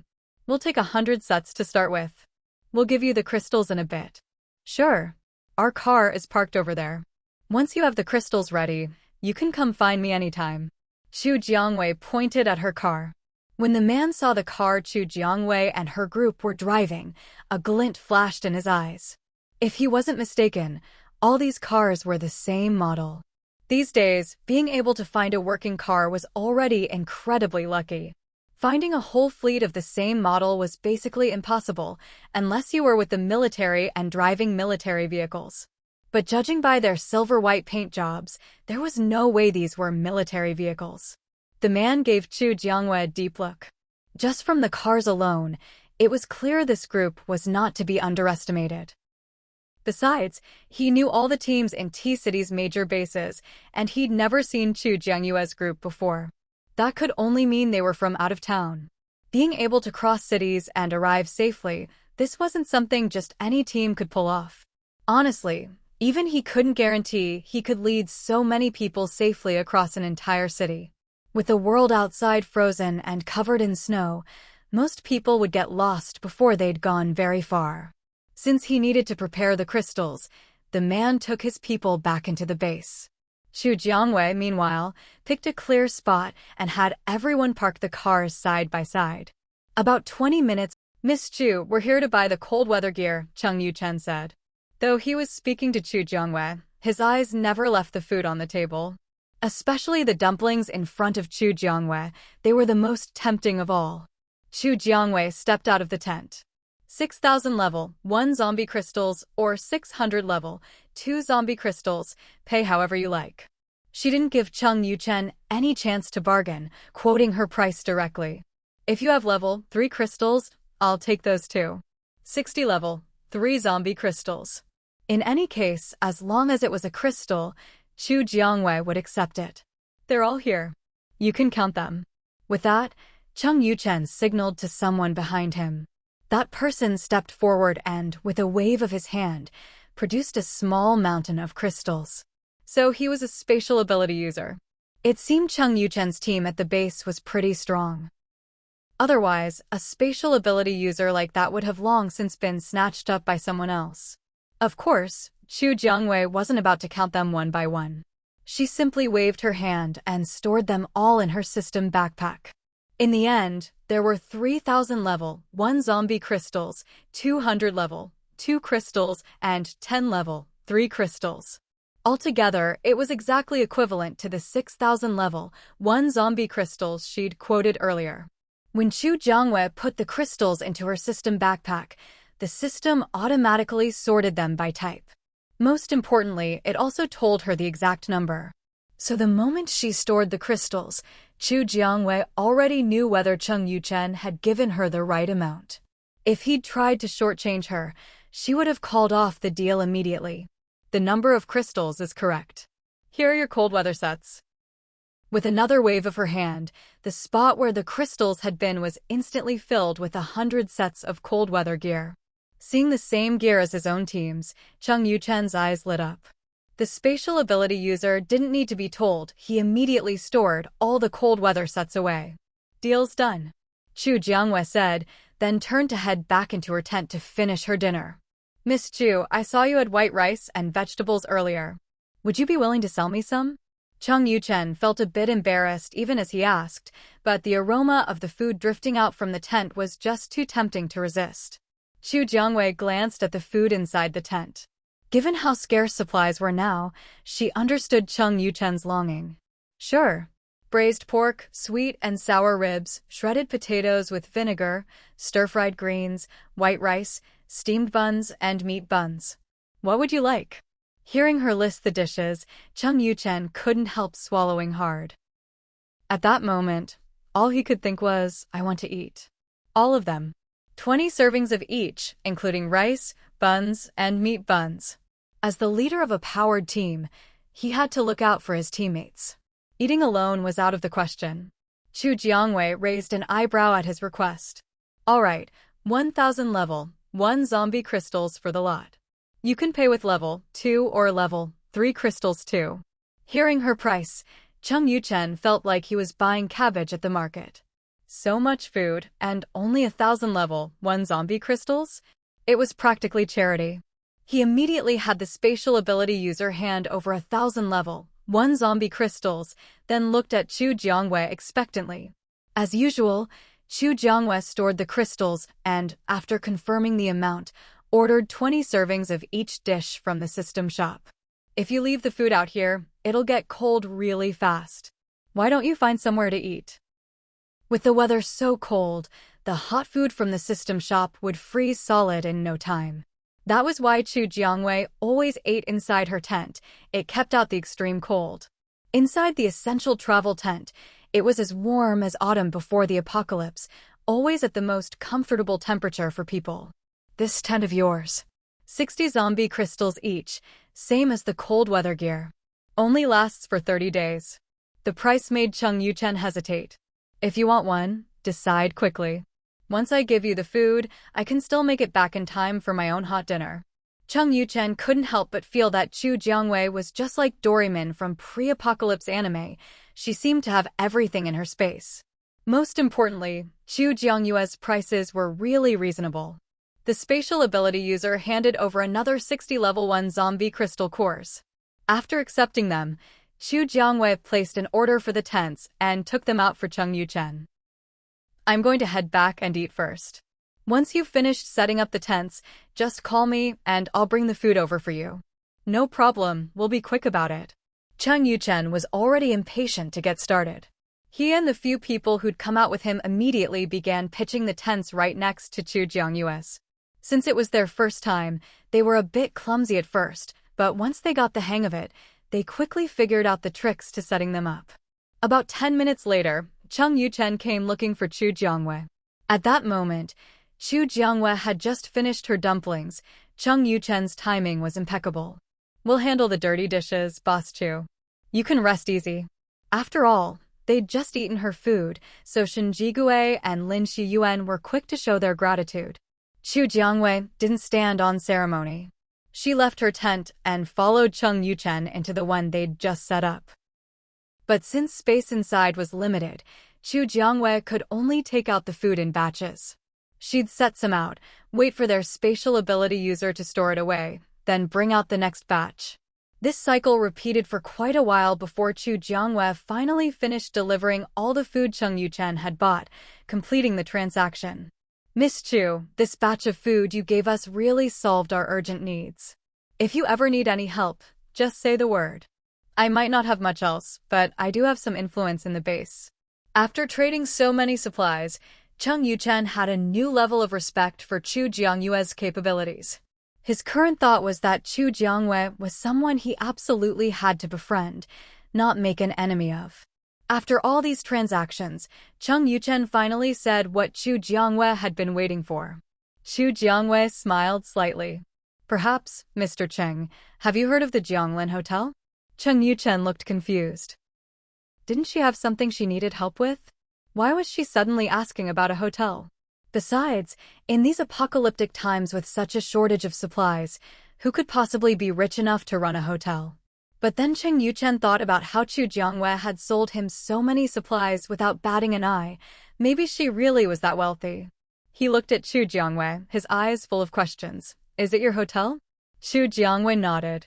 If it wasn't her hotel, why would she go to all this trouble just to expand into another city? With her confirmation, Cheng Yuchen's view of her changed completely. Who would have thought that the person he'd randomly found was actually a big shot who could run a hotel? Since you mentioned the hotel, Miss Chu, are you looking to? My hotel is short on guests. If there were more people with skills willing to open shops, that would be even better. Chu Jiangwei hadn't forgotten her latest goal. To get the Jianglin Hotel's commercial street occupancy rate up to 80%. You mean, there's space in the hotel for people to open shops? Cheng Yuchen hadn't expected that. Shops inside a hotel? Was this place legit? That's right. If you're interested, Mr. Cheng, you can come take a look with us. Oh, by the way, I also met a guest at the hotel named Ban Huafang. She's planning to build a safe passage from Jianglin Hotel to T-City. Do you know her? Chu Jiangwei figured that with Ban Huafang's style, plenty of people in T-City would know her. Their attitude toward her would just depend on the person. So you know Director Ban? How's she doing now? Hearing Ban Huafang's name, Cheng Yuchen's eyes lit up. Previously, the official base in T-City led by Ban Huafang had been hit by a zombie horde, and many people had been trapped inside, unable to escape. Nearby bases like theirs had been on high alert and simply couldn't spare the manpower for a rescue. Many had assumed Ban Huafang had perished with the T-City base. Who would have thought he'd hear news of her from Chu Jiangwei? She's doing all right, just still worried about T-City. That's why she's working so hard to get the safe passage built. Chu Jiangwei figured Ban Huafang probably wanted the survivors of T-City to become guests at Jianglin Hotel. Although staying at the hotel cost money, in terms of both environment and safety, Jianglin Hotel was far better than any other base. Plus, the cost of living there wasn't high. As long as you weren't so lazy you never left your room, you could get by just fine. Hearing that Ban Huafang was still trying to build a safe passage for T-City, Cheng Yuchen thought to himself, as expected, no matter where Director Ban goes, she always has a heart full of compassion. After marveling at Ban Huafang's selflessness, Cheng Yuchen finally realized the significance of the safe passage. Miss Chu, the safe passage you mentioned earlier, is that?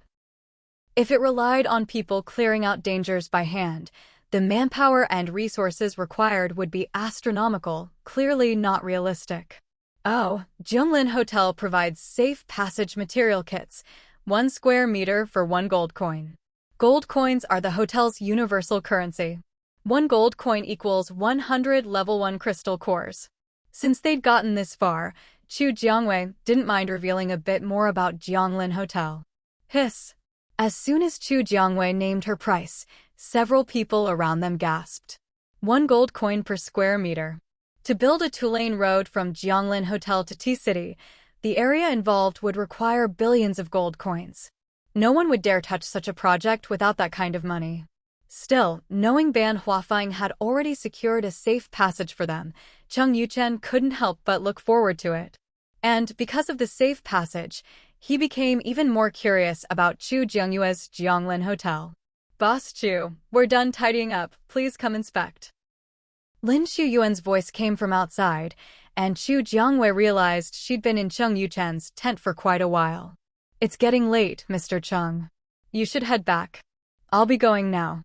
With that, Chu Jiangwei left Cheng Yuchen's tent. Outside, Shen Jigue and Lin Shuyuan were waiting in front of her tent. When they saw her come out, both immediately smiled. Boss Chu, please check. Lin Shuyuan made a pleased gesture and Shen Jigue stepped aside to make room. Chu Jiangwei shot them a suspicious look, then walked into her tent. The table for the food had been cleaned and moved to the side, with clean bowls and chopsticks set out. The bedding that had been piled up earlier was now neatly laid out, truly thoughtful. Chu Jiangwei stepped out and gave her verdict. Not bad.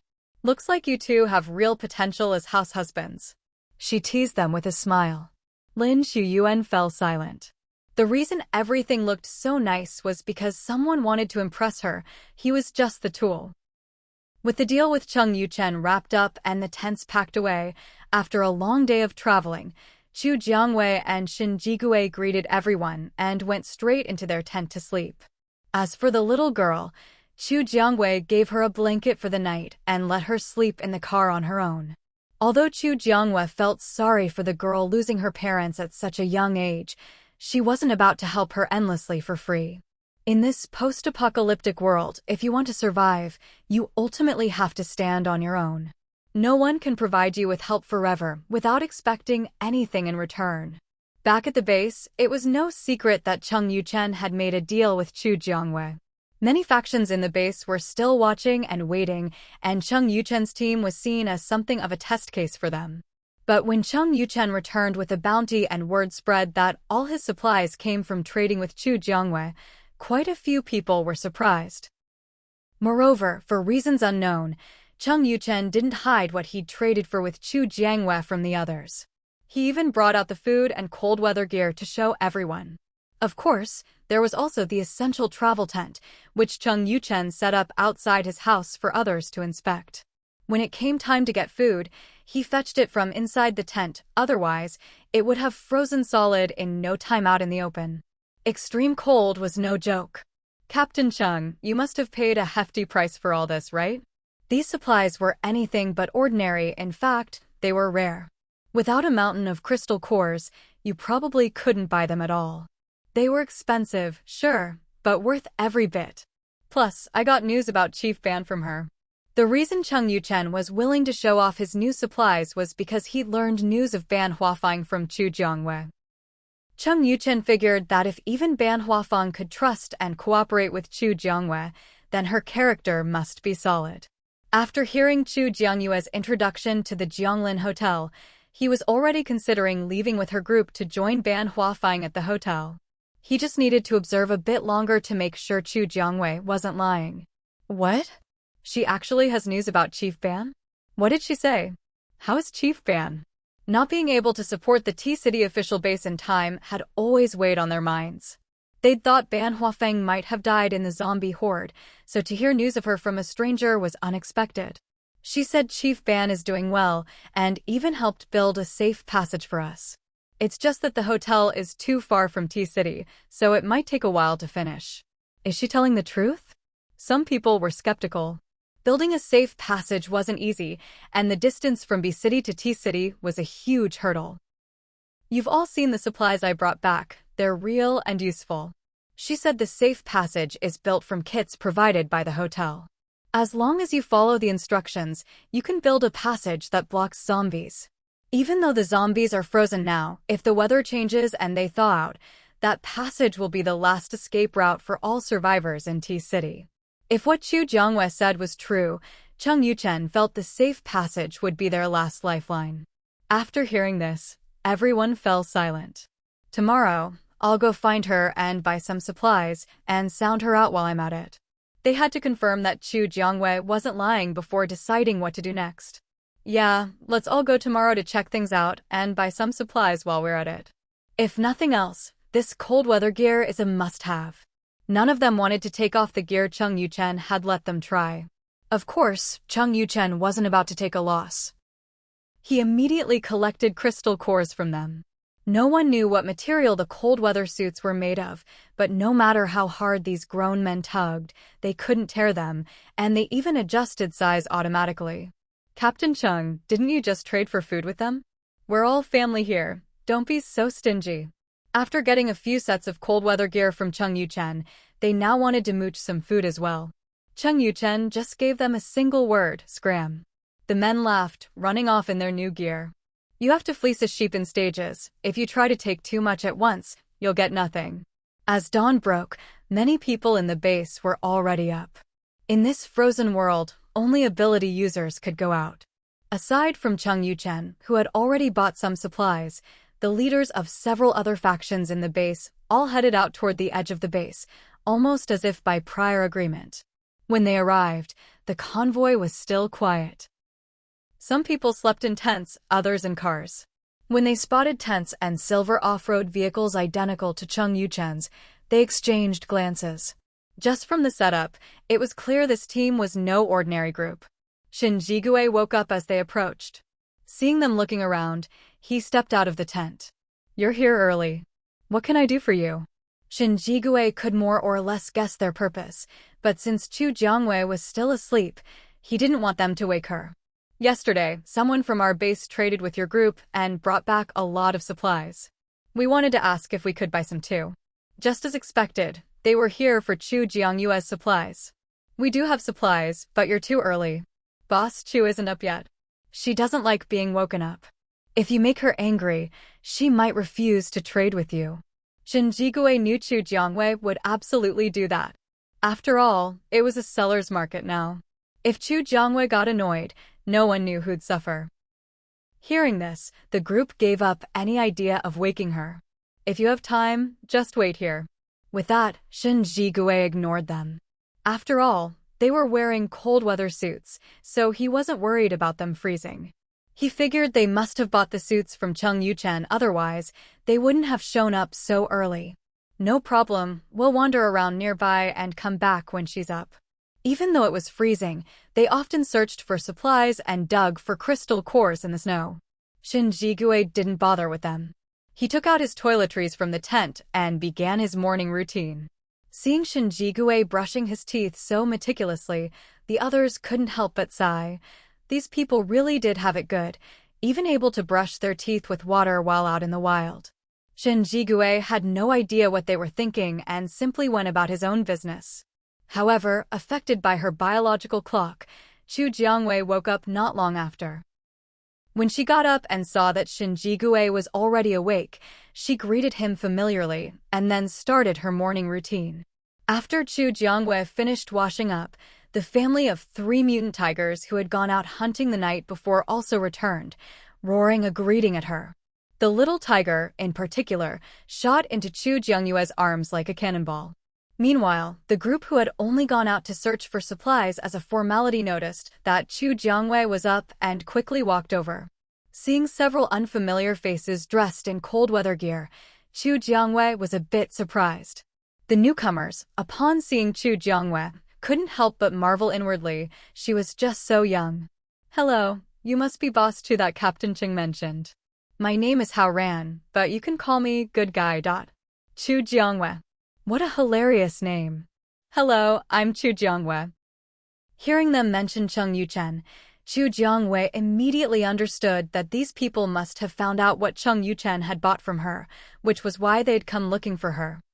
If you have any business, just say it directly. Chu Jiangwei hated it when people beat around the bush, forcing her to carefully decipher their words to understand their meaning. When she encountered such people, Chu Jiangwei would usually cut off contact with them altogether. We saw the supplies Captain Cheng brought back yesterday. They're exactly what we need, and we'd like to buy some as well. We were wondering if that's possible.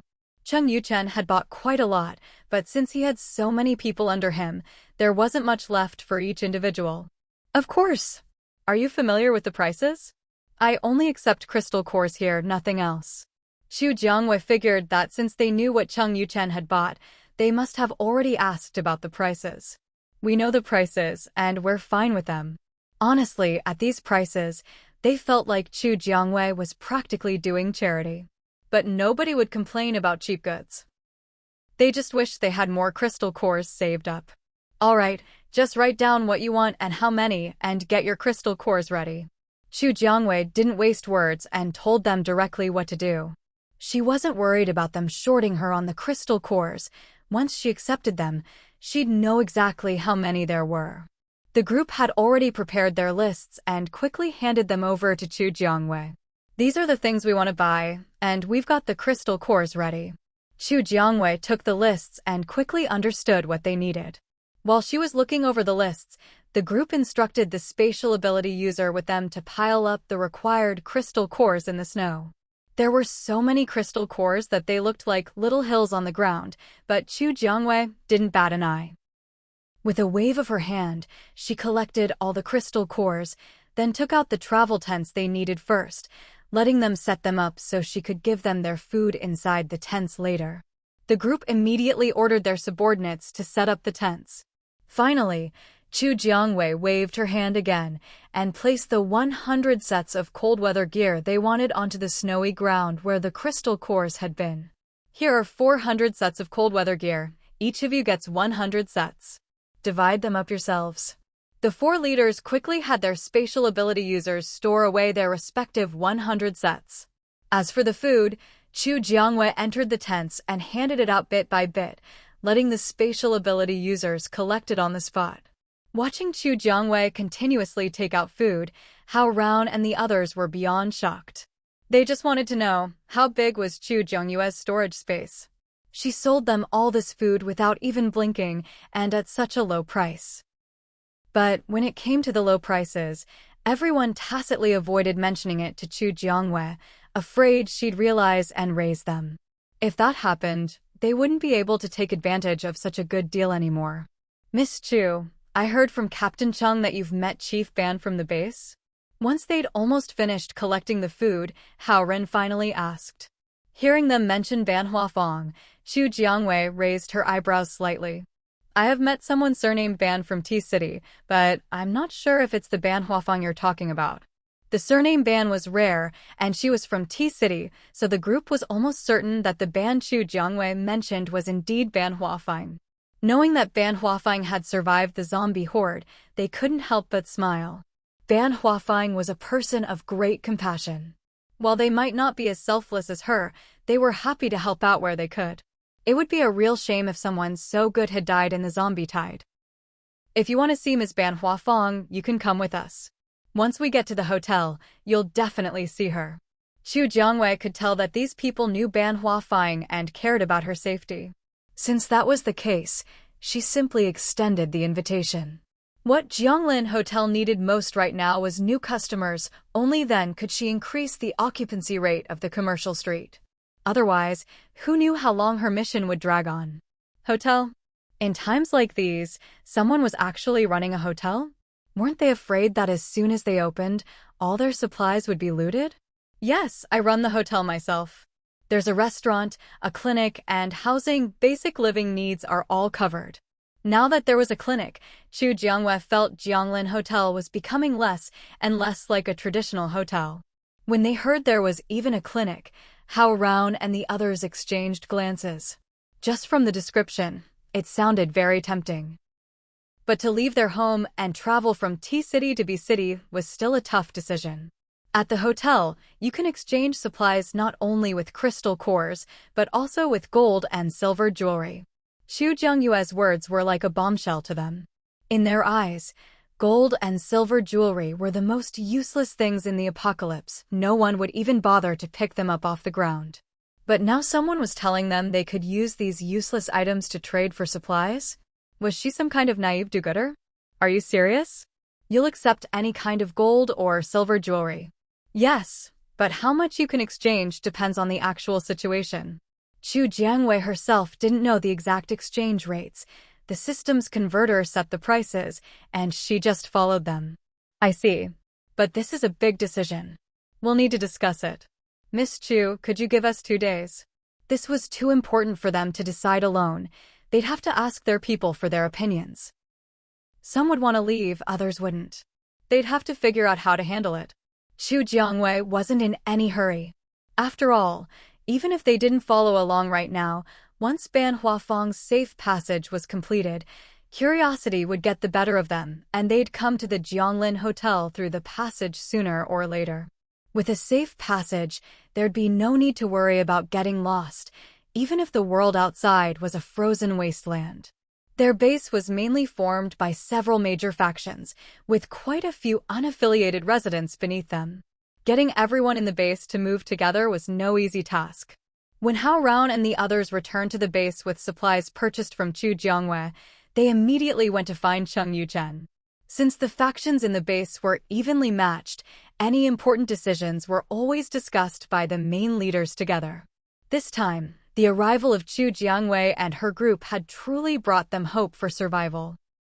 If they could live a safe and stable life, none of them wanted to keep struggling in this frozen world, worrying every day about whether they'd make it through.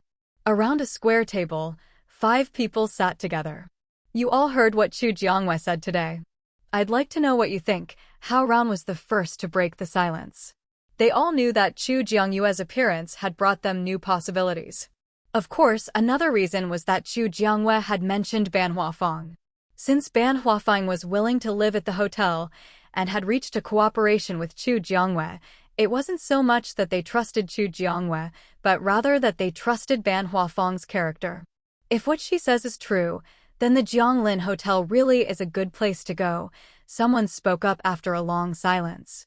But the problem was, they had no way of verifying whether Xu Jiangwei was telling the truth. If she was lying, then this mass migration would be a huge disaster for them. And if that happened, they'd have no way to explain themselves to the people below. But thinking of the food and cold weather gear Xu Jiangwei had provided, all of which were genuine and effective, they really couldn't see any reason for her to deceive them. No matter what, I think we have to make this trip to the hotel, Hao Raun said after some thought, finally deciding to leave with Xu Jiangyue's group to check out the Jianglin Hotel for themselves. Cheng Yuchen was becoming more and more curious about this Jianglin Hotel that Xu Jiangwei spoke of. But with so many people, even with cold weather gear, it'll be hard to guarantee everyone's safety, someone else objected, though their concern was for the ordinary people at the bottom. But they couldn't let that stop them from even trying when there was a chance, however slim. Then let's make it voluntary. Those who want to leave, pack up as soon as possible. Those who don't, we won't force them, someone suggested. After all, some people had lived in T-City all their lives. Asking them to move elsewhere was like asking for their lives. But their supplies were running low. If they didn't seek new possibilities, everyone in the base would eventually starve or freeze to death in this icy world. In the end, Cheng Yuchen made the final decision, giving everyone the freedom to choose. As for himself, Cheng Yuchen was leaning toward leaving with Xu Jiangyue's group. After all, the fact that they'd made it safely from B-City to T-City proved they had both the strength and the luck. Luck was a mysterious thing, but Cheng Yuchen's intuition told him, if he followed Xu Jiangwei, there'd be food to eat. All right, that's settled. Let's send out the notice. Everyone needs to make their decision by tomorrow morning. Since they didn't know when Xu Jiangyue's group would leave, if they didn't pick their people quickly and Xu Jiangwei was ready to go before they were, they doubted she'd change her plans for anyone who was late. Anyone who missed the departure would probably be left behind, and that would be a blow to morale. After the meeting, they issued the notice throughout the base. Besides the notice, they sent someone to inform Chu Jiangwei that some people would be leaving with her. As for how many, they couldn't say for sure. Chu Jiangwei acknowledged this, but also made it clear, if they wanted to ride in her vehicles, they'd have to pay a rental fee, charged by the hour. She'd brought plenty of people this time, one person per vehicle, so there was more than enough room for everyone. But these people weren't her subordinates. If they wanted help, they'd have to pay for it. How much rent they could negotiate would depend on their own skill. Chu Jiangwei wouldn't get involved. Once word got out that people from the base would be leaving, those interested in making money by renting out their vehicles started planning how to pick up passengers. The notice caused a huge stir in the base. Some people were confused, why leave all of a sudden? Others were excited, they could finally leave this tiny patch of land. Some even went straight to Chu Jiangwei, asking about the Jianglin Hotel and whether it was worth the risk. As the owner of the Jianglin Hotel, Chu Jiangwei of course talked up its advantages. She couldn't have people doubting the place before they'd even arrived. After a day and night of chaos, the base finally calmed down by the next morning. A crowd bustled at the gate, lining up with their belongings to leave the base. Chu Jiangwei could see, at the very front of the line, the leaders of several factions, including Cheng Yuchen, sitting in a Jeep Wrangler. In this apocalypse, having a car like that and being able to drive it was already rare. But Chu Jiangwei wanted to tell them, even a top-tier off-road vehicle would struggle to keep up with the system-produced ones. Besides, the snow outside was deep, even off-road vehicles might not make it. Knock, knock, knock, asterisk. Chu Jiangwei tapped on their window, and it quickly rolled down. "Miss Chu, what can we do for you?" asked Cheng Yuchen, who was driving. He looked a little surprised to see her. "Your car will have a hard time in the snow, and it's easy to get stuck. My suggestion is, go talk to my team and rent one of their vehicles with some crystal cores. The off-road vehicles we use are provided by the Jianglin Hotel. They can handle even the worst snow." Chu Jiangwei said this half jokingly, half seriously. Hearing this, Cheng Yuchen and the others didn't look too pleased. "How do you know our car won't make it? Have you tried driving it out since the heavy snow?" Chu Jiangwei replied, seeing the doubt in their eyes. "If you don't believe me, just try it." Cheng Yuchen and the others said nothing and drove the car straight into the uncleared snow. But as soon as they did, the wheels sank, and no matter how hard they pressed the gas, it was almost impossible to move forward. Although Cheng Yuchen and the others were still unconvinced, facts spoke louder than words. If nothing else, it made them even more curious about the vehicle Chu Jiangwei's group was driving. Their own top-of-the-line off-road vehicles couldn't make it through, yet this seemingly ordinary SUV managed to get them all the way from City B to City T. How did they pull that off? This car is a product of Jianglin Hotel. Of course, it's got some black tech features. You guys should hurry up and get yourselves sorted. Once everyone's on board, we're leaving. Seeing that some people in the group still hadn't gotten into a car, Chu Jiangwei wondered if they should take a detour to check out other bases. Maybe they could recruit a few more people willing to join them. Since Cheng Yuchen and his group were locals from City T, there was a good chance they knew folks at those bases, which would make poaching people even easier. The others didn't know what Chu Jiangwei was planning. Otherwise, someone would definitely have commented that Chu Jiangwei was the type to never miss an opportunity. She'd even try to recruit people just by passing by their base. After hearing Chu Jiangwei's words, Cheng Yuchen and his friends felt a bit better, but their Jeep Wranglers were definitely out of commission. Still, they were reluctant to just abandon their cars here. In the end, they found someone in their team with spatial abilities and had him store the two Wranglers away. Maybe they could use them again once they got to Jianglin Hotel. The five of them then looked around and eventually found Jiang He. They rented his car at the price of one level 1 crystal core per person, planning to settle the bill together once they got back to Jianglin Hotel. Jiang He didn't really care about a few crystal cores, but since Cheng Yuchen and his friends were leaders at their base, he figured they probably had some good stuff on them, so he agreed to turn on the navigation and give them a ride back to Jianglin Hotel. Chu Jiangwei waited until everyone was in a car before getting into her own SUV. As usual, Shin Jigue was driving, Chu Jiangwei sat in the passenger seat, and the little girl was in the back. Once they were settled, Chu Jiangwei turned on the navigation. The familiar oversized arrow appeared, pointing the way forward, seemingly without end.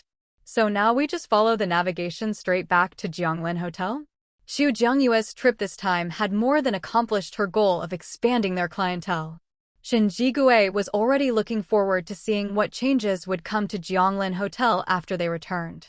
Just follow the navigation, Chu Jiangwei replied. Chu Jiangyue's exclusive navigation system was, in essence, tailored just for her. If she wanted to pass by other City T bases along the way, the navigation would naturally take them there. As for how many people she could recruit from those bases, that would depend on Chu Jiangyue's own efforts. Chu Jiangwei also told Shin Jigue that they might pass by other bases and asked him to stop the car for a bit when they did. Shin Jigue agreed without hesitation. After all, this team was led by Chu Jiangwei, so it was up to her to decide where to stop. With that, everyone here had finished moving, and Chu Jiangyue's group had grown quite a bit. Their convoy's appearance in City T had already attracted a lot of attention, and in the end, they stopped right in front of Cheng Yuchen's base. If it weren't for the extreme cold, people would have definitely come out to see what was going on with Chu Jiangyue's group. A line of silver-white SUVs formed a striking scene against the snow-covered landscape. Host, I've detected signs of life ahead. There should be a base up ahead in City T, the Little Fox system reported. Chu Jiangwei hadn't expected to encounter a base so soon after setting out.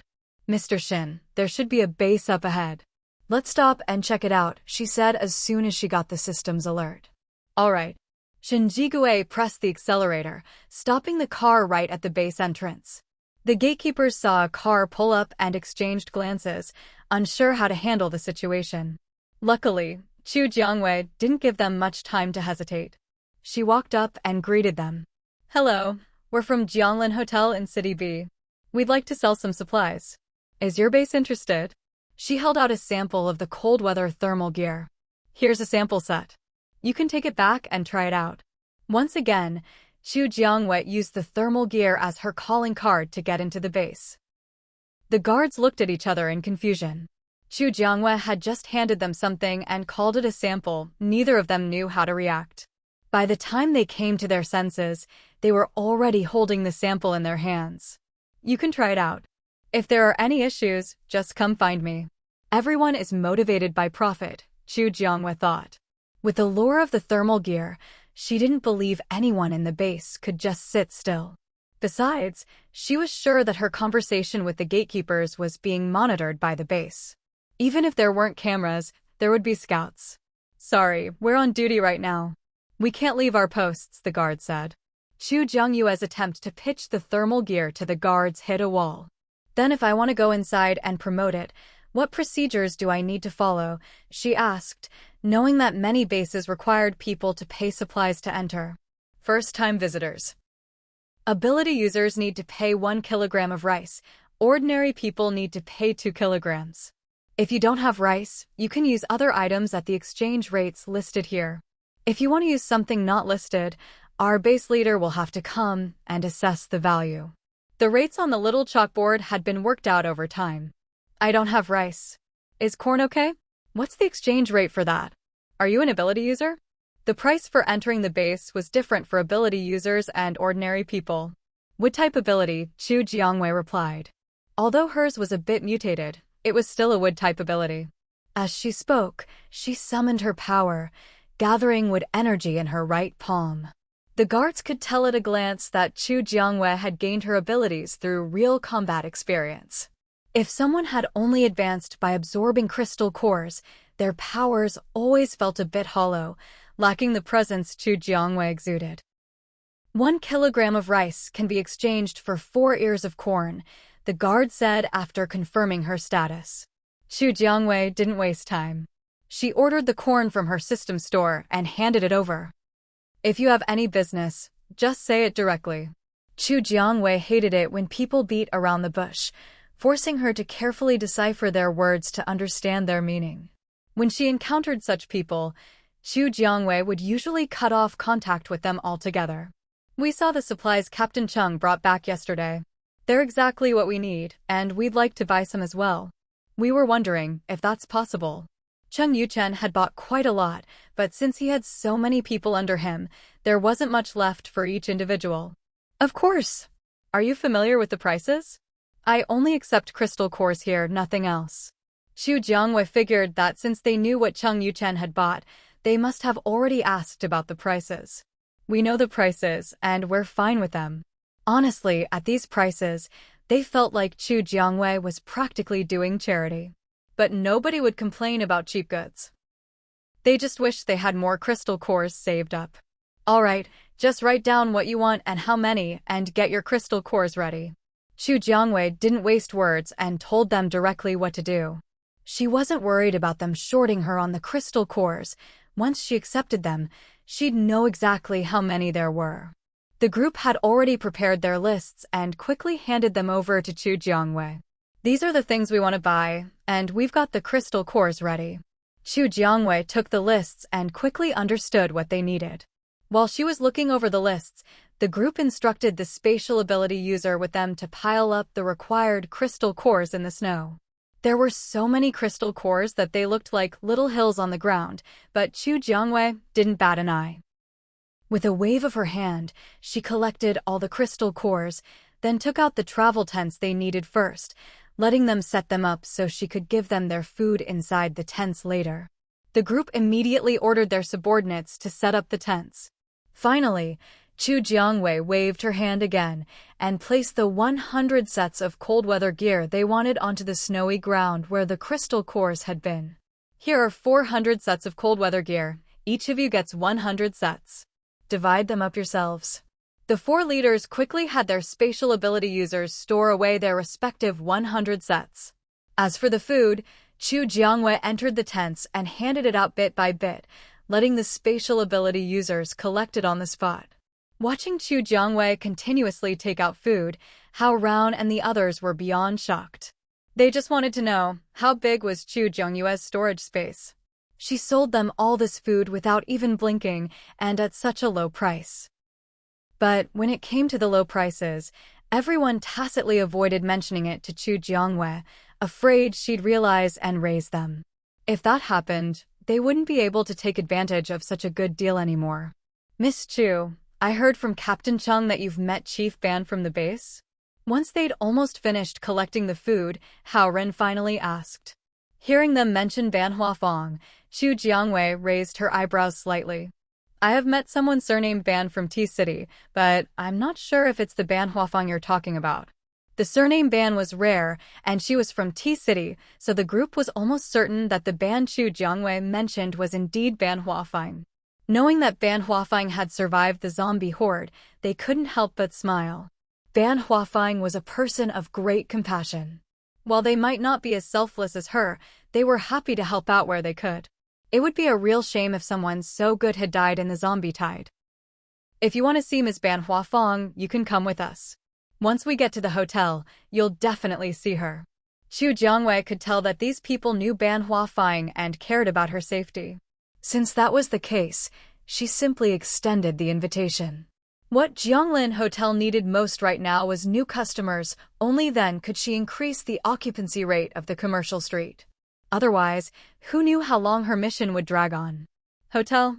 In times like these, someone was actually running a hotel? Weren't they afraid that as soon as they opened, all their supplies would be looted? "Yes, I run the hotel myself. There's a restaurant, a clinic, and housing. Basic living needs are all covered." Now that there was a clinic, Xu Jiangwei felt Jianglin Hotel was becoming less and less like a traditional hotel. When they heard there was even a clinic, Hao Raun and the others exchanged glances. Just from the description, it sounded very tempting. But to leave their home and travel from T-City to B-City was still a tough decision. At the hotel, you can exchange supplies not only with crystal cores, but also with gold and silver jewelry. Xu Jiangyue's words were like a bombshell to them. In their eyes, Gold and silver jewelry were the most useless things in the apocalypse. No one would even bother to pick them up off the ground. But now someone was telling them they could use these useless items to trade for supplies? Was she some kind of naive do-gooder? Are you serious? You'll accept any kind of gold or silver jewelry. Yes, but how much you can exchange depends on the actual situation. Chu Jiangwei herself didn't know the exact exchange rates. The system's converter set the prices, and she just followed them. I see. But this is a big decision. We'll need to discuss it. Miss Chu, could you give us 2 days? This was too important for them to decide alone. They'd have to ask their people for their opinions. Some would want to leave, others wouldn't. They'd have to figure out how to handle it. Chu Jiangwei wasn't in any hurry. After all, even if they didn't follow along right now, once Ban Huafeng's safe passage was completed, curiosity would get the better of them, and they'd come to the Jianglin Hotel through the passage sooner or later. With a safe passage, there'd be no need to worry about getting lost, even if the world outside was a frozen wasteland. Their base was mainly formed by several major factions, with quite a few unaffiliated residents beneath them. Getting everyone in the base to move together was no easy task. When Hao Raun and the others returned to the base with supplies purchased from Chu Jiangwei, they immediately went to find Cheng Yuchen. Since the factions in the base were evenly matched, any important decisions were always discussed by the main leaders together. This time, the arrival of Chu Jiangwei and her group had truly brought them hope for survival. If they could live a safe and stable life, none of them wanted to keep struggling in this frozen world, worrying every day about whether they'd make it through. Around a square table, 5 people sat together. You all heard what Chu Jiangwei said today. I'd like to know what you think. Hao Raun was the first to break the silence. They all knew that Chu Jiangyue's appearance had brought them new possibilities. Of course, another reason was that Chu Jiangwei had mentioned Ban Huafeng. Since Ban Huafeng was willing to live at the hotel and had reached a cooperation with Chu Jiangwei, it wasn't so much that they trusted Chu Jiangwei, but rather that they trusted Ban Huafeng's character. If what she says is true, then the Jianglin Hotel really is a good place to go, someone spoke up after a long silence.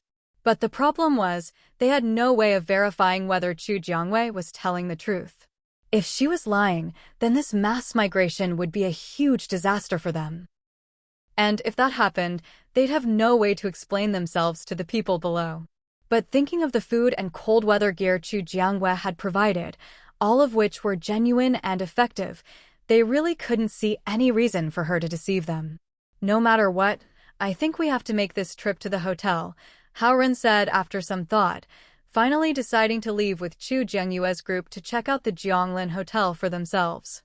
Cheng Yuchen was becoming more and more curious about this Jianglin Hotel that Chu Jiangwei spoke of. But with so many people, even with cold weather gear, it'll be hard to guarantee everyone's safety, someone else objected, though their concern was for the ordinary people at the bottom. But they couldn't let that stop them from even trying when there was a chance, however slim. Then let's make it voluntary. Those who want to leave, pack up as soon as possible. Those who don't, we won't force them, someone suggested. After all, some people had lived in T-City all their lives. Asking them to move elsewhere was like asking for their lives. But their supplies were running low. If they didn't seek new possibilities, everyone in the base would eventually starve or freeze to death in this icy world. In the end, Cheng Yuchen made the final decision, giving everyone the freedom to choose. As for himself, Cheng Yuchen was leaning toward leaving with Chu Jiangyue's group. After all, the fact that they'd made it safely from B-City to T-City proved they had both the strength and the luck. Luck was a mysterious thing, but Cheng Yuchen's intuition told him, if he followed Chu Jiangwei, there'd be food to eat. All right, that's settled. Let's send out the notice. Everyone needs to make their decision by tomorrow morning. Since they didn't know when Chu Jiangyue's group would leave, if they didn't pick their people quickly and Chu Jiangwei was ready to go before they were, they doubted she'd change her plans for anyone who was late. Anyone who missed the departure would probably be left behind, and that would be a blow to morale. After the meeting, they issued the notice throughout the base. Besides the notice, they sent someone to inform Chu Jiangwei that some people would be leaving with her. As for how many, they couldn't say for sure.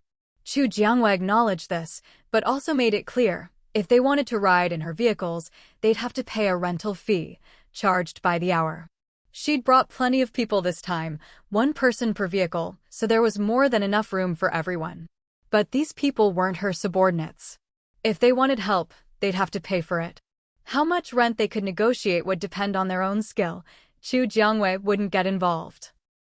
Once word got out that people from the base would be leaving, those interested in making money by renting out their vehicles started planning how to pick up passengers. The notice caused a huge stir in the base.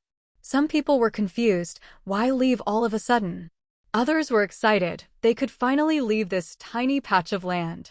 Some even went straight to Chu Jiangwei, asking about the Jianglin Hotel and whether it was worth the risk. As the owner of the Jianglin Hotel, Chu Jiangwei of course talked up its advantages. She couldn't have people doubting the place before they'd even arrived. After a day and night of chaos, the base finally calmed down by the next morning.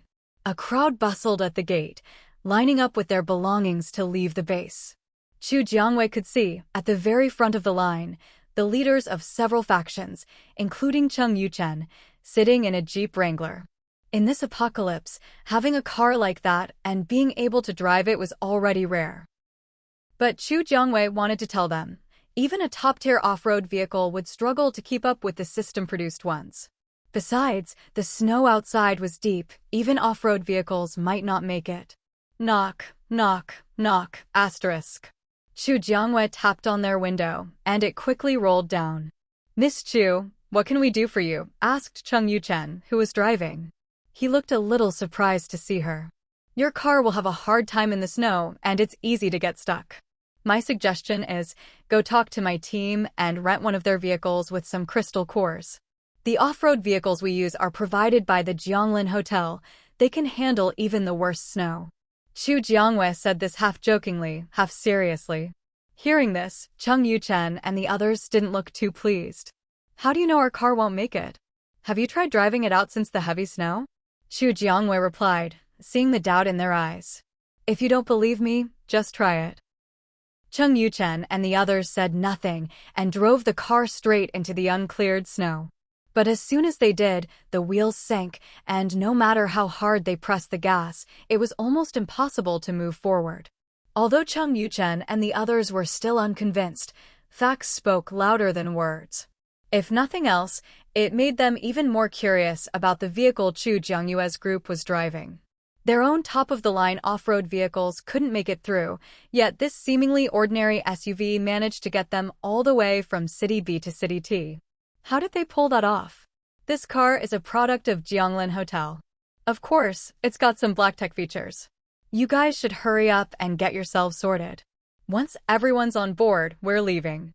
Seeing that some people in the group still hadn't gotten into a car, Chu Jiangwei wondered if they should take a detour to check out other bases. Maybe they could recruit a few more people willing to join them.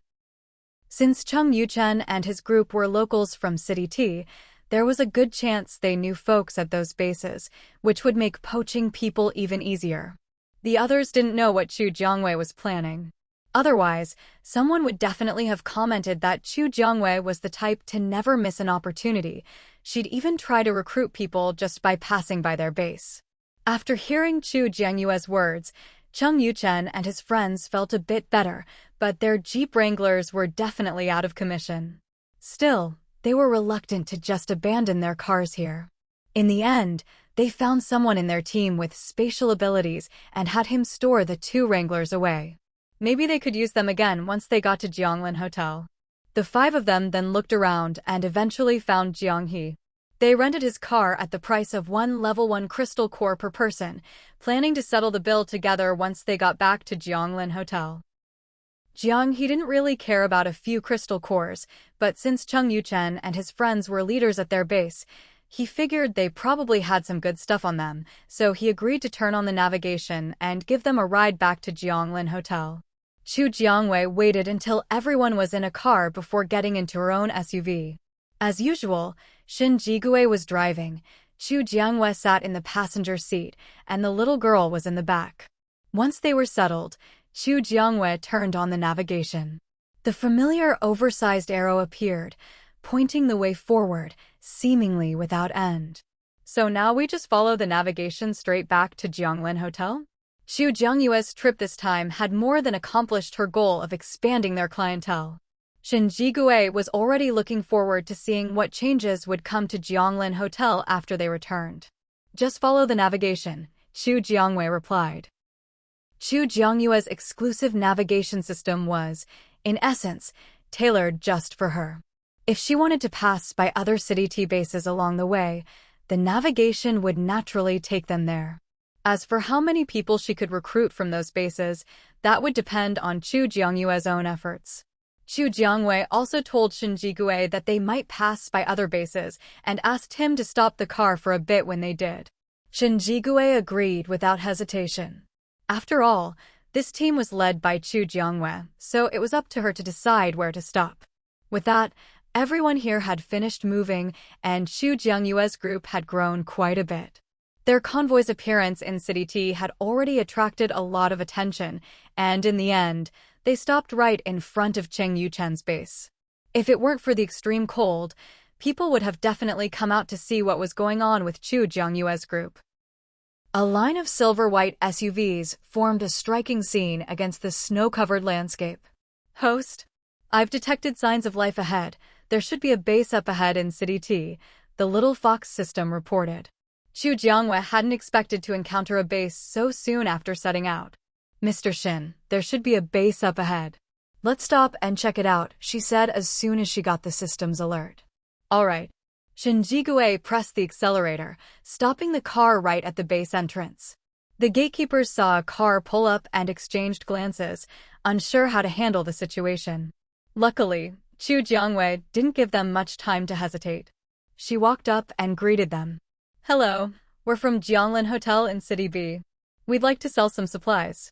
Is your base interested? She held out a sample of the cold weather thermal gear. Here's a sample set. You can take it back and try it out. Once again, Xu Jiangyue used the thermal gear as her calling card to get into the base. The guards looked at each other in confusion. Xu Jiangyue had just handed them something and called it a sample. Neither of them knew how to react. By the time they came to their senses, they were already holding the sample in their hands. You can try it out. If there are any issues, just come find me. Everyone is motivated by profit, Xu Jiangyue thought. With the lure of the thermal gear, she didn't believe anyone in the base could just sit still. Besides, she was sure that her conversation with the gatekeepers was being monitored by the base. Even if there weren't cameras, there would be scouts. Sorry, we're on duty right now. We can't leave our posts, the guard said. Xu Jiangyue's attempt to pitch the thermal gear to the guards hit a wall. Then if I want to go inside and promote it, what procedures do I need to follow? She asked, knowing that many bases required people to pay supplies to enter. First-time visitors. Ability users need to pay 1 kilogram of rice. Ordinary people need to pay 2 kilograms. If you don't have rice, you can use other items at the exchange rates listed here. If you want to use something not listed, our base leader will have to come and assess the value. The rates on the little chalkboard had been worked out over time. I don't have rice. Is corn okay? What's the exchange rate for that? Are you an ability user? The price for entering the base was different for ability users and ordinary people. Wood-type ability, Xu Jiangyue replied. Although hers was a bit mutated, it was still a wood-type ability. As she spoke, she summoned her power, gathering wood energy in her right palm. The guards could tell at a glance that Xu Jiangyue had gained her abilities through real combat experience. If someone had only advanced by absorbing crystal cores, their powers always felt a bit hollow, lacking the presence Xu Jiangyue exuded. 1 kilogram of rice can be exchanged for 4 ears of corn, the guard said after confirming her status. Xu Jiangyue didn't waste time. She ordered the corn from her system store and handed it over. So, we're all good to go in now, she asked. Yes, but just to be safe, we'll need to check everyone for wounds before you enter, to prevent any unnecessary trouble. Injuries could mean infection by the zombie virus, something every base took very seriously. Xu Jiangyue didn't make a fuss and went straight to the sealed room for inspection. Once it was confirmed she was fine, they let her in. This base was called Thunder Base, a name that sounded a bit juvenile. However, as soon as Chu Jiangwei entered, she noticed that the residents here seemed to be in much worse shape than those at Qing Yuchen's base. There was a sense of soullessness, like walking corpses. Thinking of this, Chu Jiangwei frowned slightly. Many people only glanced at Chu Jiangwei and her group as they entered, then turned away to mind their own business, showing not the slightest hint of curiosity. Back at Dawn Base with Cheng Yuchen and the others, you could still see traces of humanity in the residents. But here at Thunder Base, people had been reduced to mere shells. Chu Jiangwei exchanged glances with Shin Jigui and the others, but no one spoke. Soon, someone blocked their path. The surrounding residents, upon seeing who it was, all showed expressions of fear. Each one looked like they wanted nothing more than to sprout wings and fly away, but for some reason, though they clearly wanted to run, they only dared to walk away at a normal pace. I heard we've got new members at the base. Didn't expect it to be such a good-looking bunch. When Bian Tai saw Chu Jiangwei, his eyes lit up. But before he could gauge the strength of her group, he restrained himself and didn't make any rash moves. Chu Jiangwei looked at Bian Tai expressionlessly, making it clear she had no intention of talking to him. The others followed her lead, showing no interest in Bian Tai either. Seeing that he was being ignored, Bian Tai's face fell. He shot a look at his lackey beside him. Taiji is talking to you. How dare you not answer? Do you even know who Taiji is? This is our first time at Thunder Base. Of course, we don't know who this Taiji you're talking about is. Chu Jiangwei looked at him as if he were an idiot. If they knew this Taiji, it wouldn't be their first time here. My Taiji is the base leader's own younger brother. If you mess with him, you'd better watch out. He'll make sure you regret it. So you're just here because of your connections, huh? Chu Jiangyue's tone was dripping with sarcasm. Bian Tai's face darkened. He knew he was only here because of his connections, but it was one thing for him to say it. He didn't like hearing it from others. It was a classic case of the magistrate is allowed to set fires, but the commoners aren't allowed to light lamps. As long as you know. Now hurry up and apologize to Taiji. The lackey glared at Chu Jiangwei and her group, not considering that anyone bold enough to come this deep into the base must be confident in their own strength and sure they could get out unscathed. But clearly, some people just couldn't see that far ahead. And what if we don't apologize? Jin Chuyu straightened her back, looking at Bian Tai with a hint of displeasure. If you don't, then you'll stay here and become one of my 36 concubines. Bian Tai's words made Chu Jiangwei and the others furious. 36 concubines? That meant he already had 35 women. And that was just the ones he admitted to. Who knew how many more there were in secret? Besides, who could guarantee those concubines were there willingly? Chu Jiangwei pressed her lips together. It seemed that because the base leader did nothing, or maybe even participated in this, the residents of Thunder Base had lost all hope for the future. A base like this didn't deserve to exist. In your dreams. Huajun couldn't stand anyone talking about Jin Chu like that. He activated his ability without hesitation and attacked Bian Tai. He had a dark type ability. Anyone touched by it would slowly lose their sanity and eventually become an idiot. Huajun's power was truly a silent killer. How dare you use your ability on my turf? You must be tired of living. Someone, take them down. Chu Jiangwei and the others immediately unleashed their own abilities. On the other side, there was only a single level for fire-type ability user, whom Jin Chuyu could easily suppress. As for the rest, dealing with them was as easy as slicing a watermelon. Bian Tai himself was just a rookie Earth-type user. Seeing his level 4 ally defeated in a single move, he quickly used Earth Escape and vanished without a trace. After Bian Tai fled, Jin Chuyu released the fire-type user she'd just subdued and stepped aside without a word. You all know Bian Tai and his brother are terrible leaders. Why don't you try to overthrow them and take charge yourselves? Being the base leader yourself is way better than working for someone else. The level for fire-type user looked anxious and bitter. It's not that easy. Bian Tai is nothing, but his brother is the real problem. If it weren't for Bian Zheng backing him up, Bian Tai wouldn't dare act so outrageously. He's just a level 2 Earth type at best, with Earth Escape as his life-saving trick. It's only because of his brother that he dares to go so far. His brother's an ability user too? If not, Xu Jiangwei couldn't imagine why everyone was so afraid of him. The level 4 fire type nodded, and at the mention of Bian Tai's brother, his expression soured. Seeing how everyone was so wary of Bian Tai's brother's power, Xu Jiangwei felt a bit curious about what kind of ability he had. But she didn't forget why she'd come here. Let's not talk about those downers. I'm actually here to do a bit of promotion. Let me introduce myself properly. We're from the Jianglin Hotel in City B. We just happened to pass by and enter your base. My hotel welcomes everyone. Also, besides promoting my hotel, I've got some goods to sell. Anyone interested? As she spoke, Xu Jiangwei took out a set of thermal clothing. What's this? The level 4 fire-type user noticed the outfit. It looked just like what Shin Jigue and the others were wearing. Wondering why we're dressed so lightly and not cold? It's because of this. Xu Jiangwei tore open the packaging and took out the clothes. It's called a thermal suit. 60 level, 1 zombie crystals for 1 set. Of course, if you have higher level crystals, you can trade those too. With these thermal suits, the ability users here should be able to deal with those two twisted brothers a lot better. The other's eyes lit up at her words. If these suits really worked, maybe they could finally escape this prison-like base. Even now, no one wanted to go up against the Bian father and son. Xu Jiangwei didn't know what they were thinking. She was busy selling thermal suits left and right.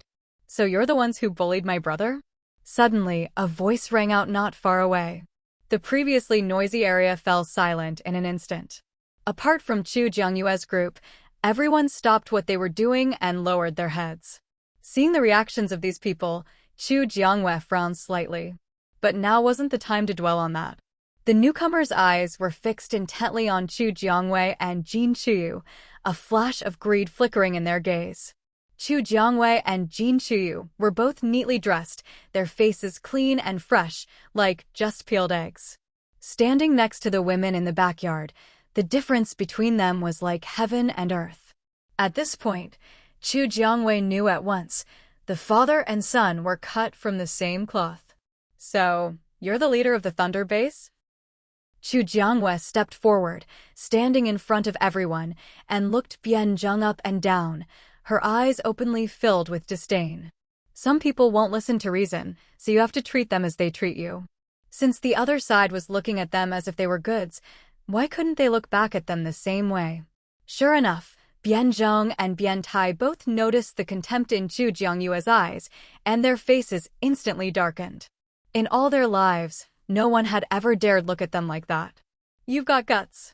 Bian Zheng's gaze at Xu Jiangwei was once again filled with a possessive determination. This kind of little spitfire was exactly his favorite type. Of course, what Bian Zheng enjoyed was the process of conquest and the thrill of having conquered someone. Bro, don't waste your breath on them. Show them what you can do. Host, this man is a psychic. Be careful not to look into his eyes. At this critical moment, the little fox's voice urgently sounded in Xu Jiangyue's mind. Hearing that he was a psychic, Xu Jiangwei raised her eyebrows slightly. This was the first psychic she'd encountered since her rebirth. What a pity his intentions weren't good. Be careful not to look into his eyes. Without a psychic of their own, going up against one could be disastrous if they weren't careful. Fortunately, Xu Jiangyue's warning came just in time. Shin Jigue and the others avoided looking at Bian Zheng's eyes, narrowly escaping disaster. Bian Zheng also realized that his psychic powers hadn't affected them, and since they were deliberately avoiding his gaze, his weakness was now exposed. How could Bian Zheng not be furious? You! Bian Zheng's expression was a sight to behold. Meanwhile, the level 4 fire ability user, who had been watching from the sidelines, instinctively followed Xu Jiangyue's warning. He hadn't expected that the problem that had troubled them for so long would be solved by Xu Jiangwei in just a few words. With his weakness exposed, Bian Zheng was no longer so difficult to deal with. Director Bian, I think it's time to change some of the base's rules, don't you agree? The level 4 fire ability user looked at Bian Zheng with a half-smile. Bian Zheng's face was ugly.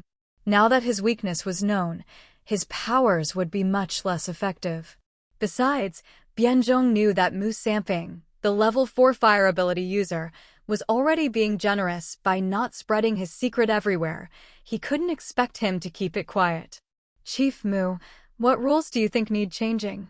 In reality, there were no real rules in Thunder Base. Everything was done according to the whims of the two brothers. Today it might be one rule, tomorrow another. That's why, apart from those with families to care for, there weren't many high-level ability users left in the whole base. You could say Thunder Base was like a dying camel, still bigger than a horse, but now just an empty shell. Mr. Mu, if you're interested, you're welcome to visit my hotel. As long as you have crystal cores or gold and jewels, I guarantee you'll want for nothing there. With that, Xu Jiangwei walked past the Bian brothers and continued introducing Jianglin Hotel to the others in the base, promoting her cold weather gear along the way. As for the conversation between Mu Samping and the Bian brothers, Xu Jiangwei wasn't interested. Her goal was always crystal clear. Anyone willing to leave the base and follow her to Jianglin Hotel was more than welcome. After making a round of the base, Xu Jiangwei returned to the entrance and saw Mu Samping waiting there. Mr. Mu, are you waiting for me? Xu Jiangwei looked at Mu Samping. Otherwise, she didn't think he'd be here for no reason. Sure enough, Mu Samping nodded. We've discussed it. For Bian Tai's previous offense against you, they're offering 100 level, 1 crystal cores as compensation, hoping for your forgiveness. Mu Samping stated this earnestly. That's it? 100 level, 1 zombie crystal cores? As if she cared, did they think she needed them? Hearing Xu Jiangyue's words, Mu Samping's ears turned a little red. After all, they'd still have to live together in the base in the future, so there was no need to make things ugly. Sorry, that's the best compensation I could get for you. Mr. Mu, do you really think someone who can run a hotel would care about 100 zombie crystal cores? If Bian Tai doesn't come and apologize in person, congratulations, he's now blacklisted from my hotel. Having never been to Jianglin Hotel, Mu Samping didn't really understand what it meant to be blacklisted there, so he didn't feel anything special. I just introduced the cold weather gear to you, Mr. Mu. Do you still want it? If not, I'll be on my way. Xu Jiangwei had already achieved her goal of promoting Jianglin Hotel, and quite a few people were willing to leave with her. They were all ordinary people, so neither Mu Samping nor the Bian brothers cared. Xu Jiangyue's group grew significantly. With the hotel's navigation route, they could avoid many dangers, so the journey went smoothly. Still, the road from T-City back to B-City was long. Even traveling day and night, it took them nearly 2 days. When they arrived at the official base in B-City, Xu Jiangwei was the first to drive into the safety tunnel. The other cars followed behind her into the tunnel. Big sister, where are we? The little girl had been very well behaved the whole way. Seeing the car enter the safety tunnel, she asked curiously. This is a safety tunnel. If you see one like this in the future and you're in danger, you can hide inside. Although the main purpose of the safety tunnel was to block zombies, it could also shield against most mutant plants and animals. Okay, got it. Hearing that it was a safe place to hide, the little girl's eyes lit up. Did that mean she could even spend the night in a tunnel when traveling in the future? Xu Jiangwei didn't know what the girl was thinking.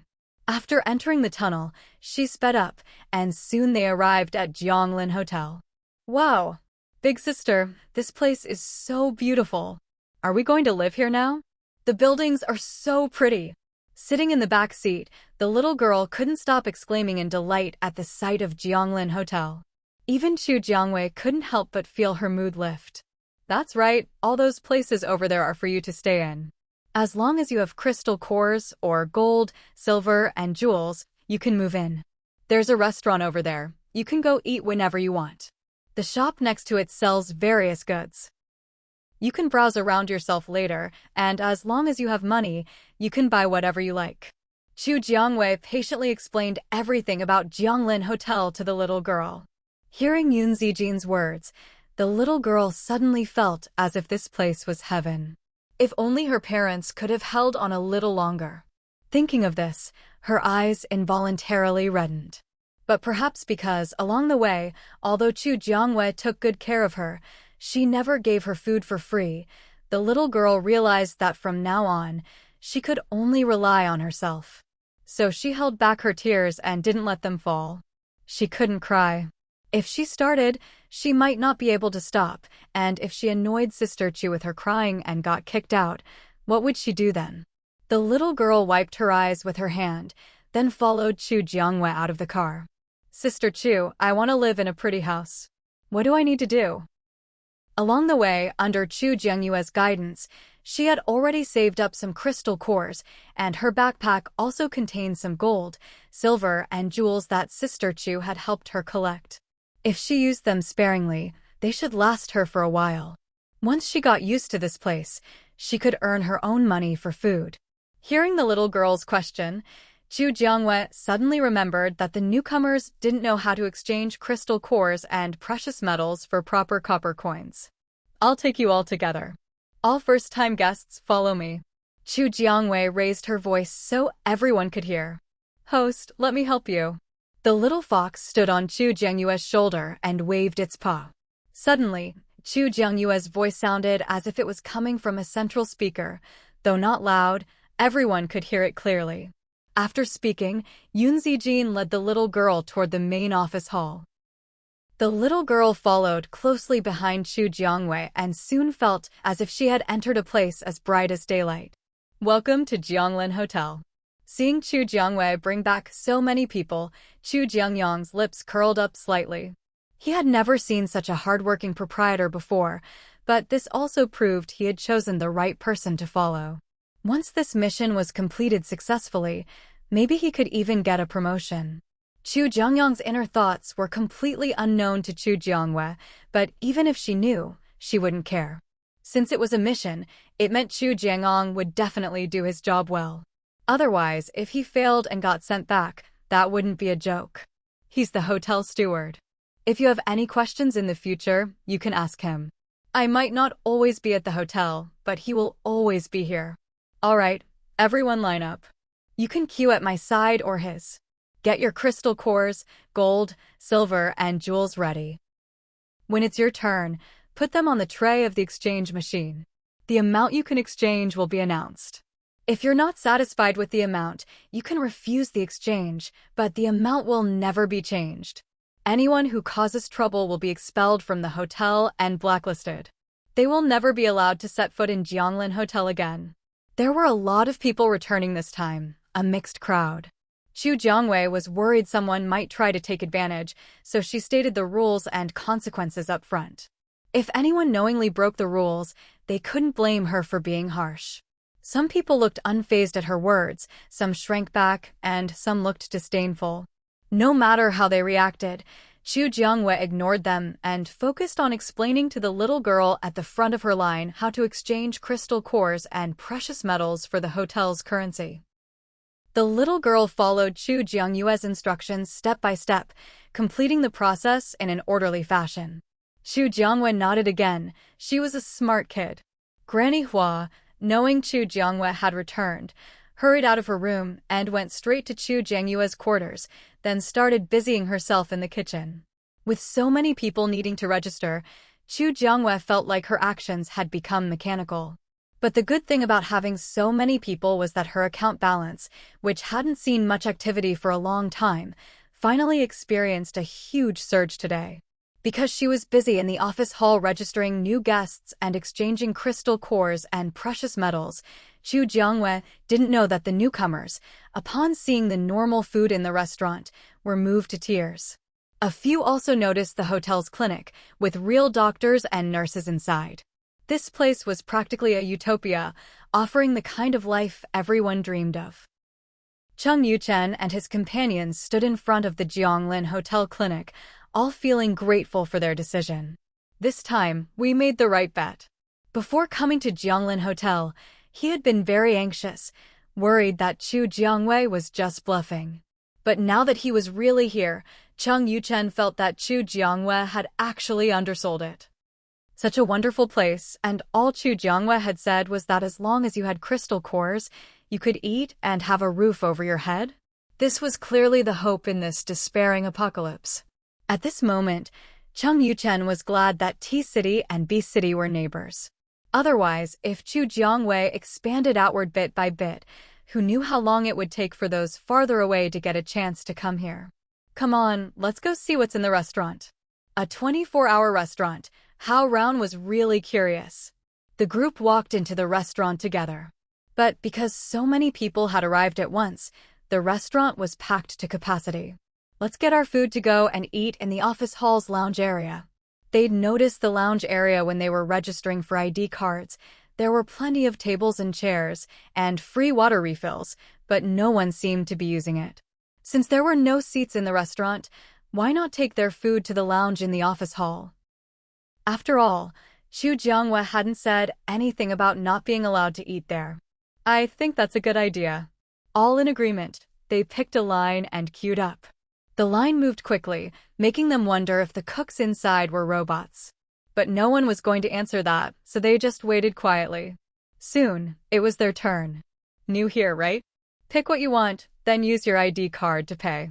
Keep an eye on your balance. Don't take more than you can afford, or you'll be penalized.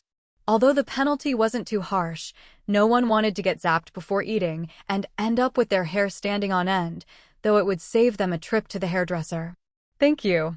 Cheng Yuchen hadn't expected someone to be so kind as to guide them through the process of ordering and paying for food. There were too many newcomers, and they didn't know how to do anything. If they didn't get a reminder, things would move at a snail's pace and they'd all miss their mealtime. And that's how a beautiful misunderstanding was born. Cheng Yuchen and his group, carrying their packed meals, headed straight for the main office hall. At this hour, the office hall was still crowded with people lining up to register for their ID cards. Against this backdrop, Cheng Yuchen and his group stood out like a sore thumb. When they sat down in the lounge area and took out the food they'd just bought from the restaurant, the aroma of their meals quickly filled the entire hall. Everyone still waiting in line, stomachs growling, couldn't help but swallow hungrily. Where did you get that food? It looks like it just came out of the oven. Oh, they must have bought it from the restaurant boss Chu mentioned. There's no way food from anywhere else would still be piping hot. That's right, we bought it from the restaurant. But there are a lot of people there now, so you have to wait in line and there aren't any seats left. That's why we brought it back here. Hao Rin kindly explained where they'd gotten the food. After all, Xu Jiangwei had said from the start that her hotel accepted crystal cores and all sorts of valuables as payment. So, to make sure they wouldn't be strapped for resources in this new place, the group had seized every chance to dig for crystal cores on their way back to Jianglin Hotel, and whenever they passed a commercial street, they'd raid jewelry stores with gusto. All their efforts were for one thing: to be able to eat hot, fresh meals every day. There's so much good food in the restaurant. There's not just meat, but vegetables too. God knows, during this whole period, aside from eating their own stockpiled rations, they'd even tried roasting mutant animals. But after eating so much roasted meat with not a single vegetable, everyone in the base was suffering from constipation. Now, seeing that the Jianglin Hotel restaurant was selling vegetables, quite a few people started urging those ahead in line to hurry up. Come on, move it. Stop dawdling. Seeing the anxious faces at the back of the line, Xu Jiangyue's lips curled up slightly. She liked it when people were anxious. What she feared was when they weren't. Xu Jiangwei glanced at Cheng Yuchen's group. She hadn't expected that, unintentionally, they'd become a walking advertisement for her. Boss Chu, when I came in just now, I noticed you can open a shop here. Is that true? Hearing someone ask about opening a shop, Xu Jiangwei immediately perked up. Of course. See that street with all the restaurants? Any vacant shop is available for rent. If you're interested in opening a shop, you can come find me or the housekeeper anytime. Xu Jiangwei hadn't forgotten. Her commercial street rental mission had been stuck for a while with little progress. Thank you, Boss Chu. We'll look into it. For now, we need to register for our ID cards and pick a place to stay. Now they understood. All the budget rooms at Jianglin Hotel were already gone. If you wanted a cheap room, you had to secure it early. Didn't they see that everyone ahead of them in line was choosing the cheapest available rooms? Those further back could only pick the pricier ones. Although the prices were lower than at the base, when converted to copper coins, the numbers still made your heart ache. Xu Jiangwei didn't push them. Just having the intention was good enough. If they didn't rent now, it might not be so easy once Jianglin Hotel expanded after its next upgrade. Business opportunities required people with a nose for commerce. But after that family asked about renting a shop, no one else brought it up for a long time. Chu Jiangwei wasn't worried, though. There was no time limit on the mission, she'd finish it eventually. This time, Chu Jiangwei and Chu Jiangyang spent about 4 hours helping the new arrivals register for ID cards and check into their rooms. They'd arrived in the evening, and by the time everyone was settled in, night had fully fallen. But with the world outside blanketed in snow, the reflected light made visibility surprisingly good even at night. Finally done with work, Chu Jiangwei returned to her 2-story flat. The first thing she noticed was the delicious aroma of food. By now, Granny Hua had already gone back to her own place. When Chu Jiangwei entered the dining room, she saw 3 dishes and a soup on the table, all kept warm under a mini protective cover. Even though Granny Hua had left, the food was still piping hot. She couldn't help but marvel at the hotel's black tech gadgets. This mini cover, once activated, kept food warm for ages without it spoiling. If only the cover were portable, Chu Jiangwei would have taken it with her everywhere. She turned off the cover and started her dinner. Knock, knock, knock, asterisk.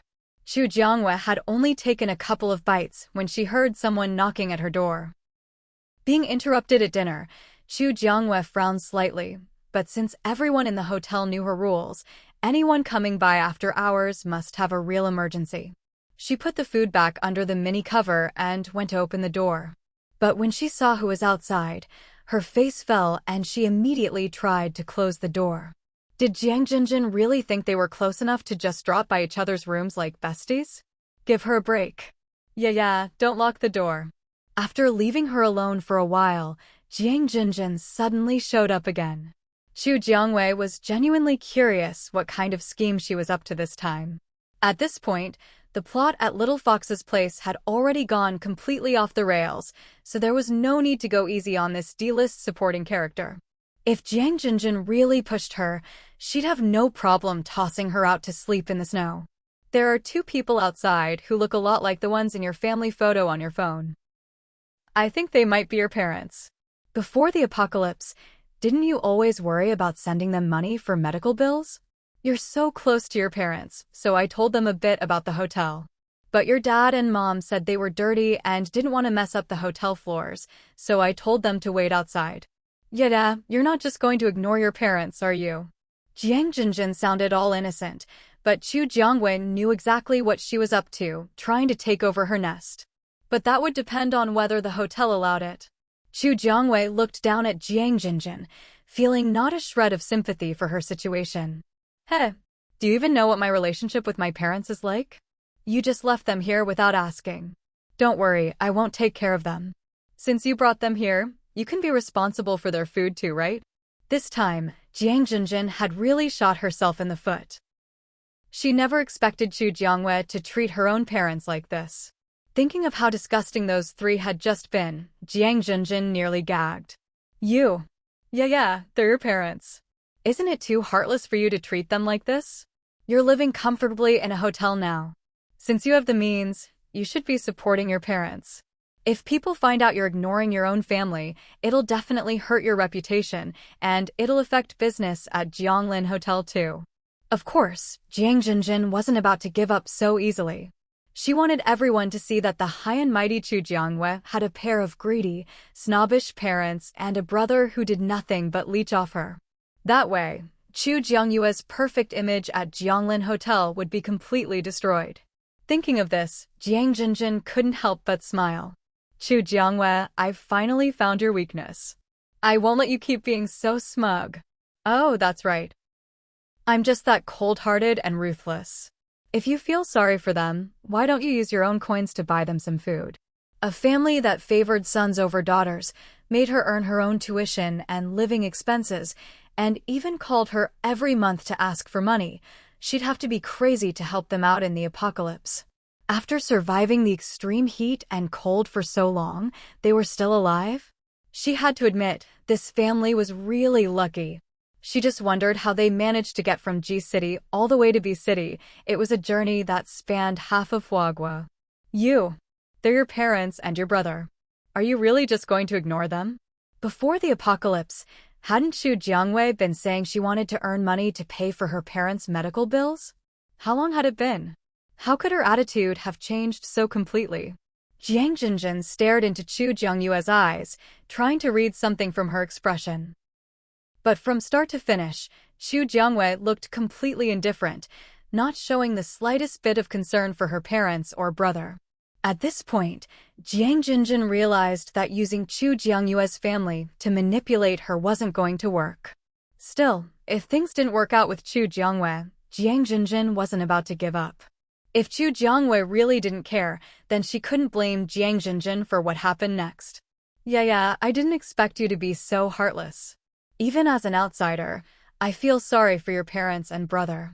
But I'm just an outsider, I can't say anything and I can't change your mind. I'll go out and explain things to them now, tell them not to look for you anymore. With that, Jiang Jinjin turned and headed for the entrance of Jianglin Hotel. Watching her go, Xu Jiangwei narrowed her eyes. Little fox, keep an eye on them for me. There was no way Xu Jiangwei would just let Jiang Jinjin walk away. If Jiang Jinjin really managed to stir up public opinion, even if Xu Jiangwei didn't care what people said, it would be bad if it affected the hotel's business. Received host.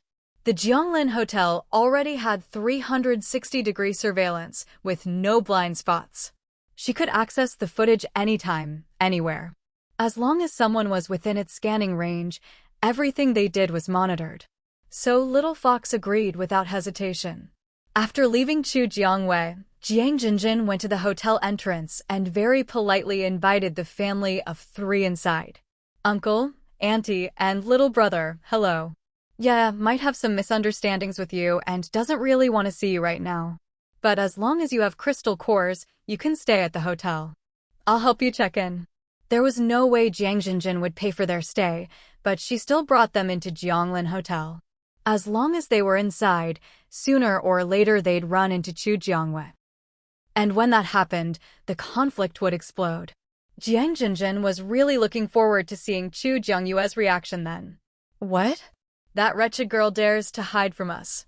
Sure enough, when she heard that Xu Jiangwei didn't want to see them, the sharp-faced woman immediately exploded.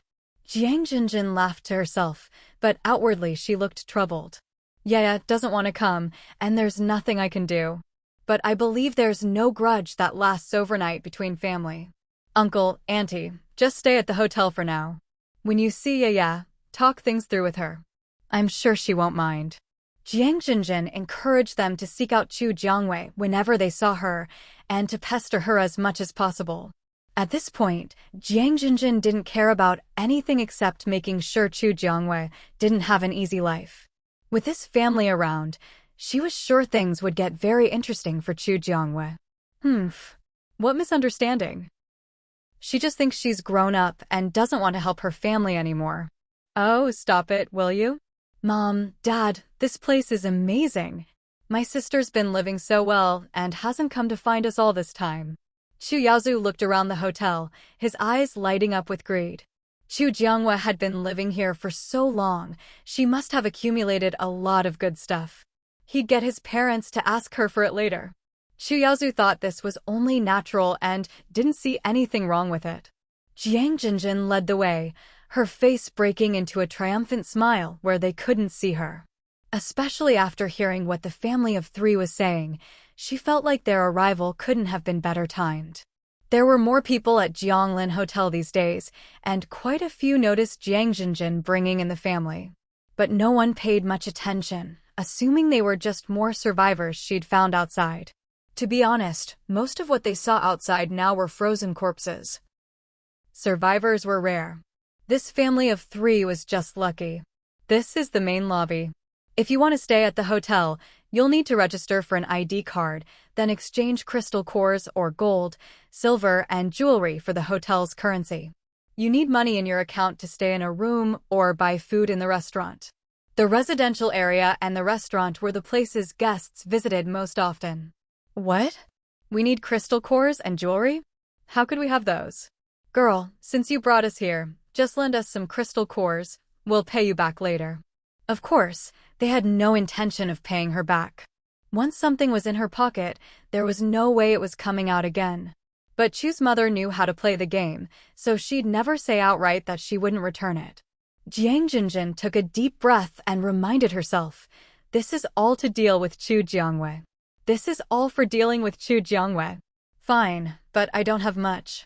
I can only give you a little. If you want to extend your stay, you'll have to find more crystal cores or jewelry yourself. Jiang Jinjin painfully handed over 10 level 1 crystal cores. No matter how much Chu's mother pleaded, she wouldn't give any more. She'd only managed to save up that many crystal cores by working hard every day after the zombie horde and when the extreme cold first started. Now that the cold was so severe, she hadn't bought any warm clothing and didn't even dare leave the hotel. If this cold snap didn't end soon, her savings probably wouldn't last much longer. Mother Chu didn't hesitate at all as she snatched the crystal cores from Jiang Jinjin's hand, cursing her stinginess in her heart. Jiang Jinjin held back her temper and helped the family of 3 register their ID cards and check in. Only then did she leave, finally at ease. Now, all she had to do was wait for this family of 3 to run into Chu Jiangwei, and she'd get to watch the drama unfold. From the moment the 4 of them entered the Jianglin Hotel, Chu Jiangwei had been watching their every move on the monitor, as if she were watching a movie. Seeing Jiang Jinjin lose 10 first-level crystal cores, Chu Jiangwei had to admit she was taking some pleasure in her misfortune. Sure enough, you can't do bad things without paying the price. Host, looks like they'll definitely come looking for trouble with you later. Once they found out Chu Jiangwei was the owner of Jianglin Hotel, there was no way they'd leave her alone. If they come, I'll deal with them. I just checked, they're all ordinary people without abilities. The fact that they've survived this long is pure luck. If they dare to cause trouble for me, I'll just throw them out and blacklist them from Jianglin Hotel. As for where the hotel would toss them, or whether they'd survive, that was none of Chu Jiangyue's concern. As long as they were alive when they were thrown out, she wouldn't be held responsible. Jiang Jinjin thought she could use this family to morally blackmail her? Chu Jiangwei would just let her know she was dreaming. Chu Jiangwei told the little fox to turn off the surveillance feed and went back to her dinner. If not for Jiang Jinjin's delay, she'd already be washed up and lying on her big bed, resting. Host, I just saw that quite a few people have rented shops. The next morning, as soon as Chu Jiangwei opened her eyes, the little fox came running in, its excited voice echoing in her mind. The commercial street rental mission had been stagnant for ages, and now, suddenly, several shops had been rented out. How could the little fox not be happy? Hearing this, Chu Jiangwei was a bit surprised. She opened the system's virtual panel and brought up the commercial street map. Sure enough, where it had been all gray and white before, quite a few shops were now lit up in color. That meant the commercial street rental mission was finally making progress again. Her mood, ruined yesterday by Jiang Jinjin and the family of 3, improved a lot thanks to this good news. Chu Jiangwei quickly washed up. She planned to check out the commercial street soon and see who had opened shops. If any of the goods caught her eye, she could help boost their sales. As the system spirit, the little fox could sense Chu Jiangyue's mood. Feeling her happiness, it started wagging its tail energetically. But when you're unlucky, you always seem to run into things you don't want to see. The moment she opened her door and saw the family of 3 waiting outside, the smile on Chu Jiangyue's face instantly vanished. So it really is you. Sis, I can't believe you're running a hotel now. You're living so well here, but you didn't even bring me along. That's just too much. Right now, Chu Yazu already saw Jianglin Hotel as his own property. It had always been this way growing up. Anything his sister had, if he wanted it, their parents would take it from her and give it to him without a second thought. As for how his sister felt about being robbed, Chu Yazu couldn't care less. After all, in his eyes, Chu Jiangwei was just someone he could order around, a servant. And as the young master of the family, why should he care about a servant's feelings? If you realize I haven't contacted you all this time, you should know it's because I don't want to. Chu Jiangwei didn't bother pretending to be sweet or innocent. She spoke her mind directly. Growing up in such a male chauvinist family, it was already a miracle she hadn't turned out twisted. Expecting her to be grateful to parents like these? She wasn't a masochist. Many people had noticed the commotion at Chu Jiangyue's door. Some even stopped nearby to watch. Life in Jianglin Hotel was usually so peaceful. How could they miss out on some real-life drama? Shen Jigue and his group had been planning to head out, but as soon as they left the residential area, they saw the scene unfolding. I didn't expect Boss Chu, who always seems so strong, to have this side to her, Su Zhuqing sighed. They'd always thought Chu Jiangwei was alone because she had no family or friends left. Who would have guessed the real reason was this? Still, Boss Chu was really unlucky. She'd already decided to cut ties, but they just had to show up. Brother Shen, why don't we stick around? If Boss Chu needs help, we can lend a hand. Even though Chu Jiangwei usually seemed very capable, when you thought about it, she was just an 18-year-old girl. If they stood by and did nothing, they'd probably lose sleep over it later. Shen Jigue didn't answer Su Zhuqing, but since he kept watching Chu Jiangwei and hadn't moved an inch, it was clear what he'd decided. We're your family. You owe your life to me. And you still don't want to contact us? Where did you get the nerve? Mother Chu, used to being domineering around Chu Jiangwei, instinctively raised her hand to slap her. But Chu Jiangwei quickly grabbed her wrist. In the past, I put up with you because I was underage and needed your signature for everything. But now, it's the apocalypse. The law doesn't matter anymore. Tell me, if I killed you, do you think anyone would care? Chu Jiangyue's grip on Mother Chu's wrist tightened, and those nearby could even hear the sound of bones shifting out of place. As she spoke, Chu Jiangyue's smile grew brighter, but her eyes grew colder. Let go. Mother Chu felt like her hand was about to be crushed, but Chu Jiangwei showed no sign of letting up. Finally, Chu Jiangwei flung her hand away. If you looked closely, you'd see Mother Chu's hand was now stiff and unmoving.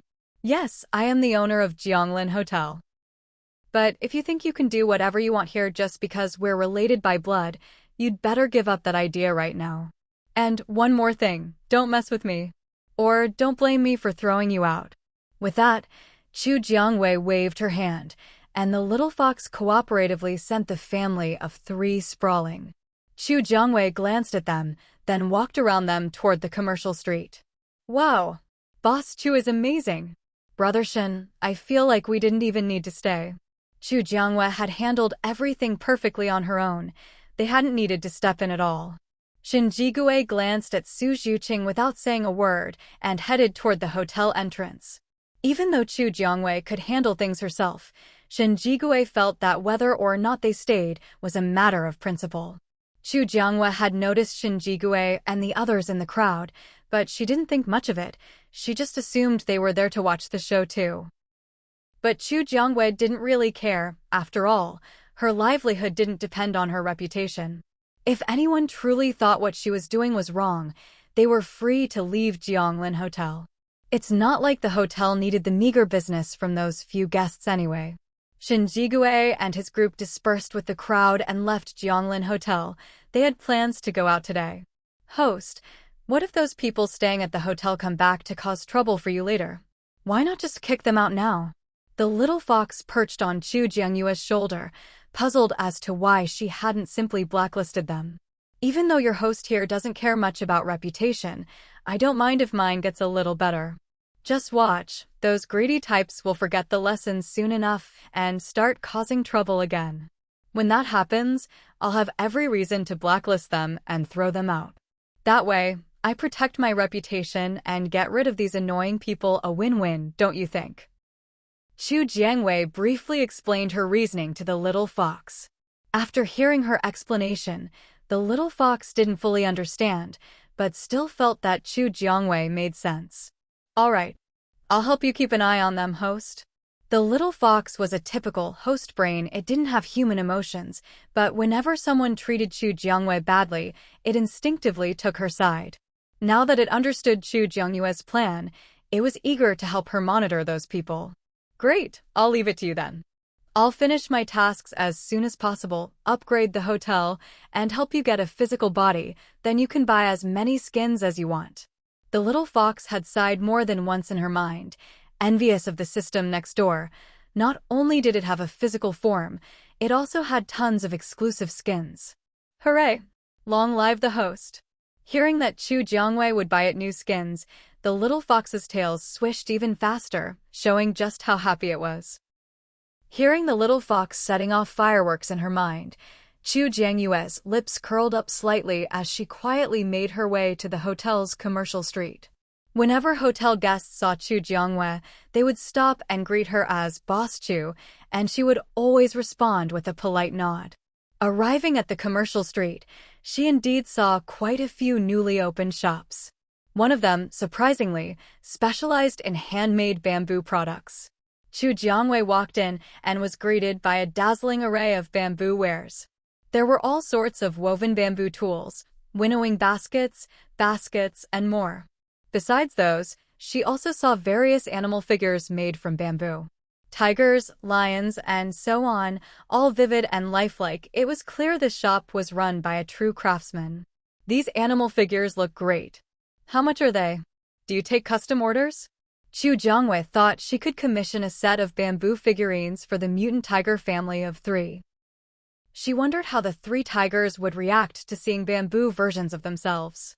The animal figures are a bit more complicated to make, so they're pricier than the regular bamboo tools.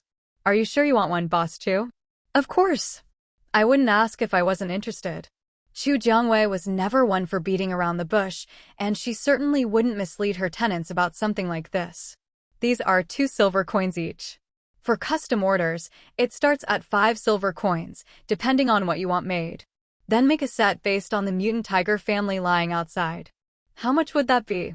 Hearing that she wanted figures of the 3 mutant tigers, the shopkeeper's eyes lit up. He wouldn't even have to think up a new design. It depends on the size. For one about this big, it's 5 silver coins. This one here is 8 silver coins. If you want something bigger, it'll be 10 silver coins or more. In other words, the price would go up with the size of the figure. I'll take the 10 silver coin size. I'll transfer the payment now.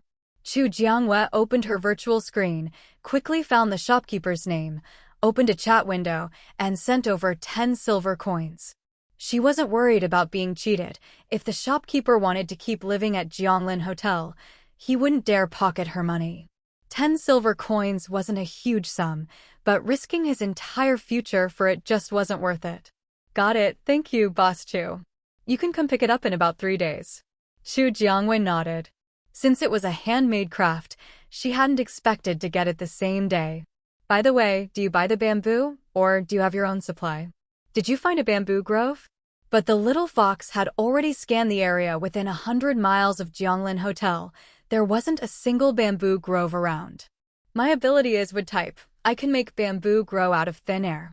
Anyway, there's no danger at Jianglin Hotel. If I run out of money, I just join an ability user team for a trip outside and earn enough for rent and food. Since I have free time, I figured I'd open a bamboo shop and put my ability to good use. Life at Jianglin Hotel was so comfortable, he'd already decided to retire here for the rest of his life. Hearing this, Chu Jiangwei suddenly understood. No wonder he had so much fresh bamboo. It was practically a gift from heaven. She hoped his shop would do well. After leaving the bamboo shop, Chu Jiangwei found a store specializing in tofu. When she saw the tofu inside, her eyes lit up. She hadn't expected her guests to be so full of hidden talents. Did you make all this yourself? Yes. The tofu shop owner was a woman. In this world, it was much harder for women than for men. Owning her own little shop in the apocalypse was something many dreamed of, but few achieved. These look great. How much are they? She planned to buy some and have Granny Hua cook something delicious with them. Not expensive at all, just 20 copper coins per block, or 3 for 50 copper coins. Tofu had always been cheap before the apocalypse, and even now, Jianglin Hotel wasn't short on food, so she hadn't set the price too high. She'd based it on the restaurant prices. All right, I'll take 6 blocks to try. If it tastes good, I'll come back for more. There was tofu in the kitchen fridge, But Chu Jiangwei was happy to support her tenants' businesses as a way of thanking them for helping her with her tasks.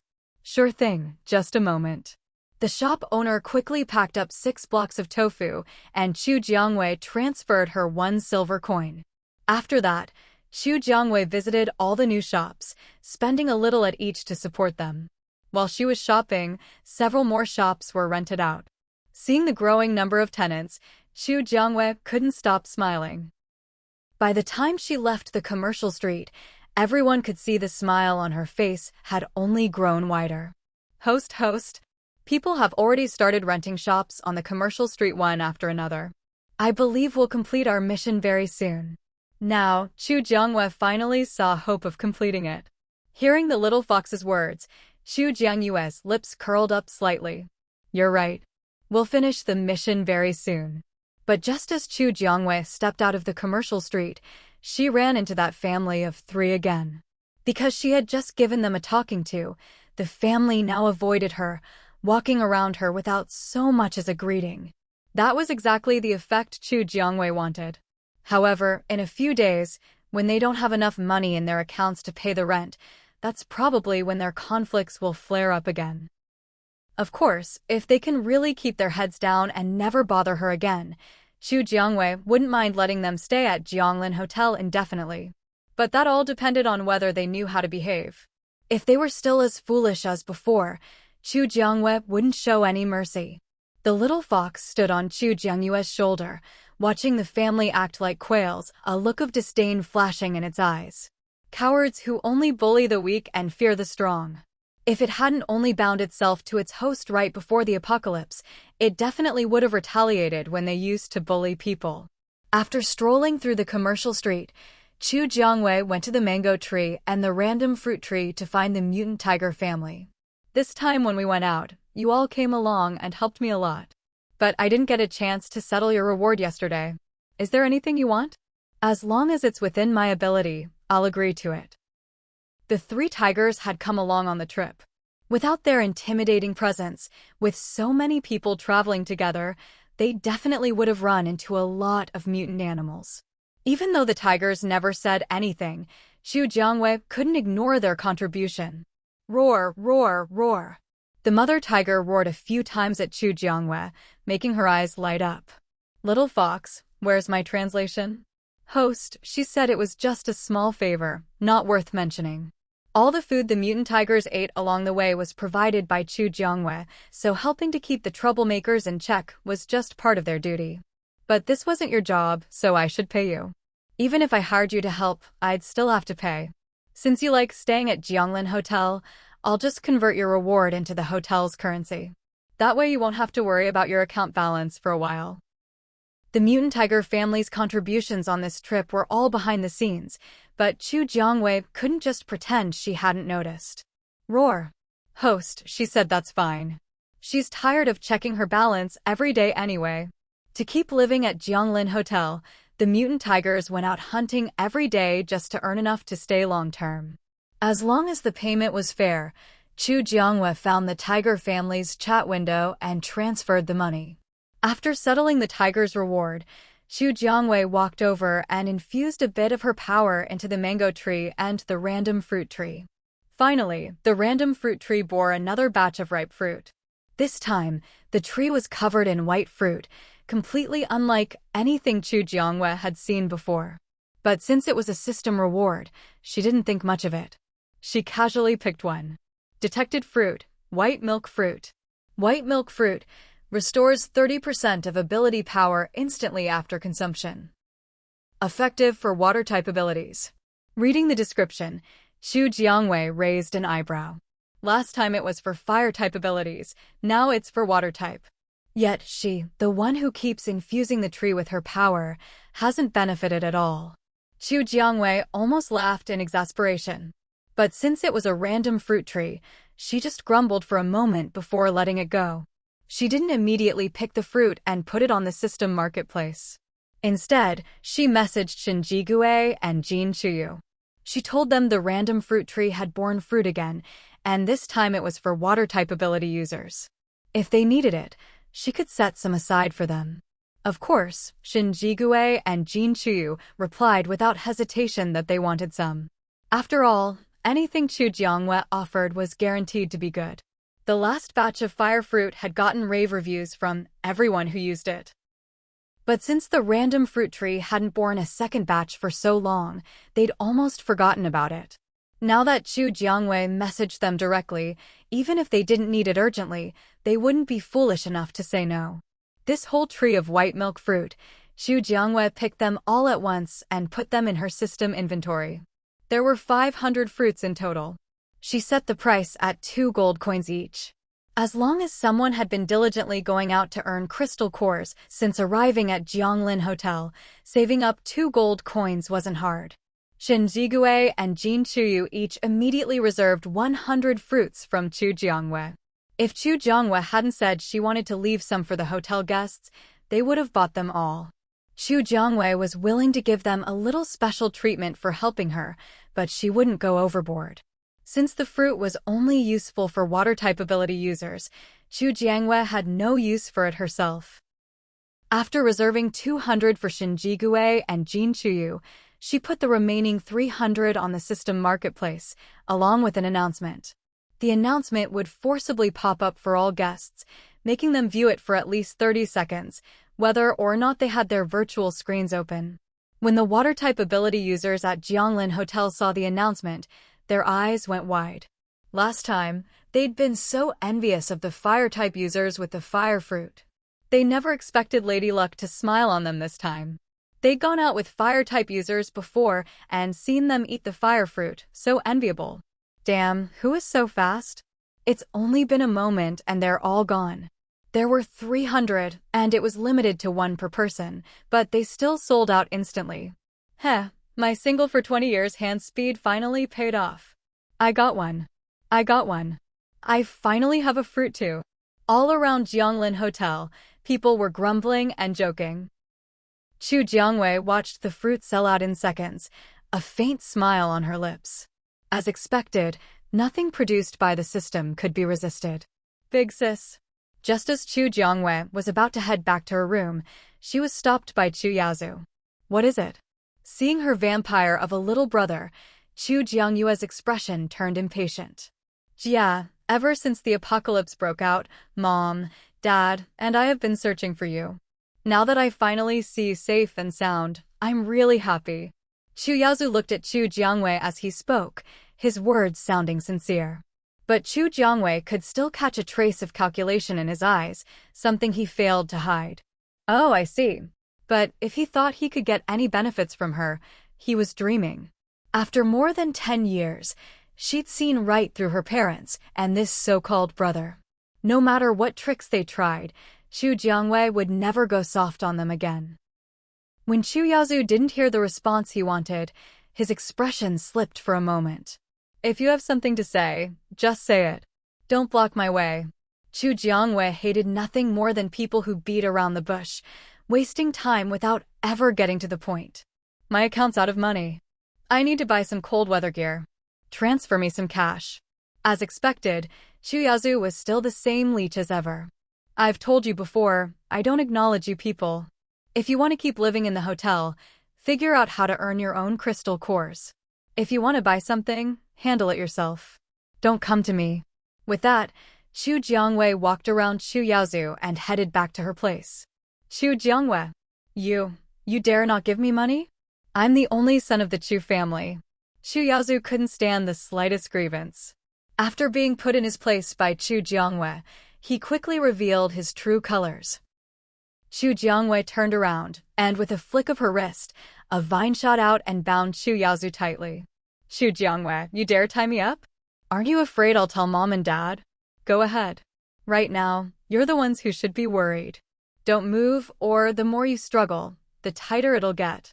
Chu Jiangyue's face was all smiles as she spoke. But in Chu Yaozu's eyes, that smile sent chills down his spine. Only now did he truly realize that Chu Jiangwei really didn't care about them anymore. Jia. I was wrong, let me go. Chu Yaozu was the classic bully who preyed on the weak and feared the strong. Before, when Chu Jiangwei was under 18, she had no choice but to put up with things at home. She'd always thought that once she got into college, she could finally shake off her parents' control. But she never expected them to keep pestering her for money, calling her again and again. If she refused, they'd spread nasty rumors about her everywhere. Chu Jiangwei had been shocked again and again by how heartless her parents could be. For the sake of her own reputation, she could only give in and pay up. No one could have predicted the sudden outbreak of the apocalypse. In her previous life, after she died, she never saw them again. She hadn't expected to run into them in this life. She didn't know if it was because the plot had changed, or because she'd been reborn, but everything seemed different now. But none of that mattered. No matter what, Chu Jiangwei wasn't going to change her mind. She didn't release Chu Yaozu right away. Instead, she tightened the vine even more. When she saw his face turn red and his breathing grow faint, she finally loosened it.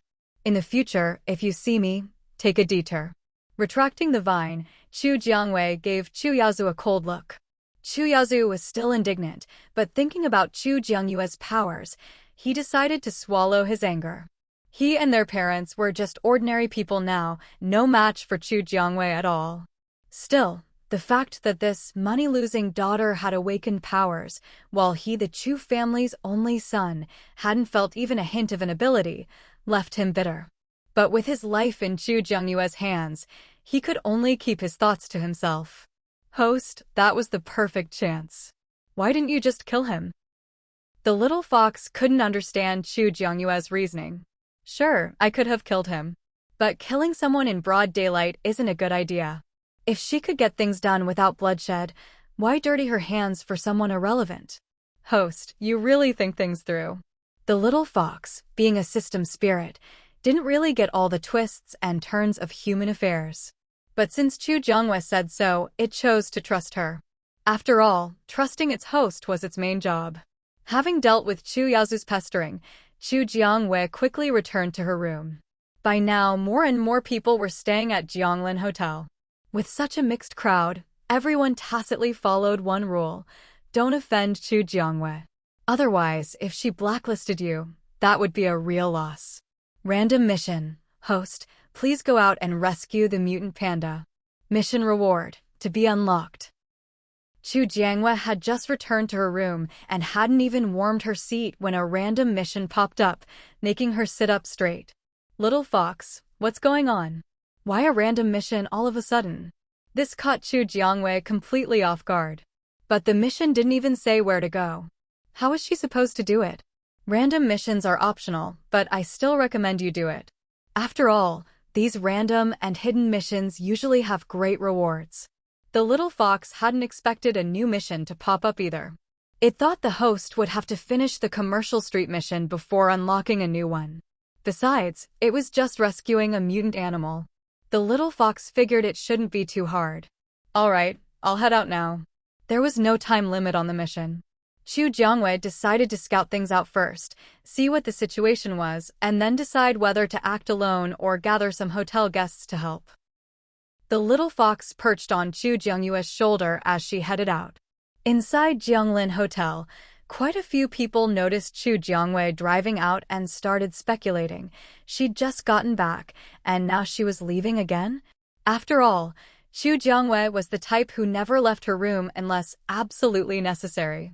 But since she didn't take anyone with her, people were just curious for a moment and then dropped the topic. As for Chu Jiangwei, she actually felt a bit odd driving out alone for once. The mission doesn't even say where to rescue the panda.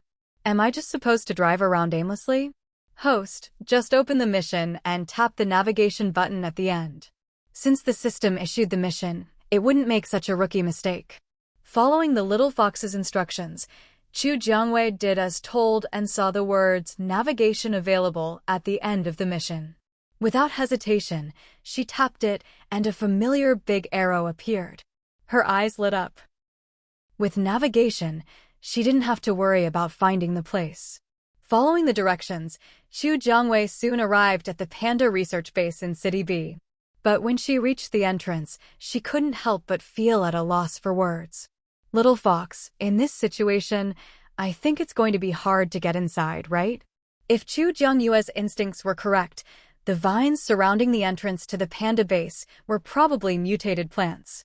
She just didn't know what kind of mutation these plants had undergone, or whether she might be able to make the vines her own.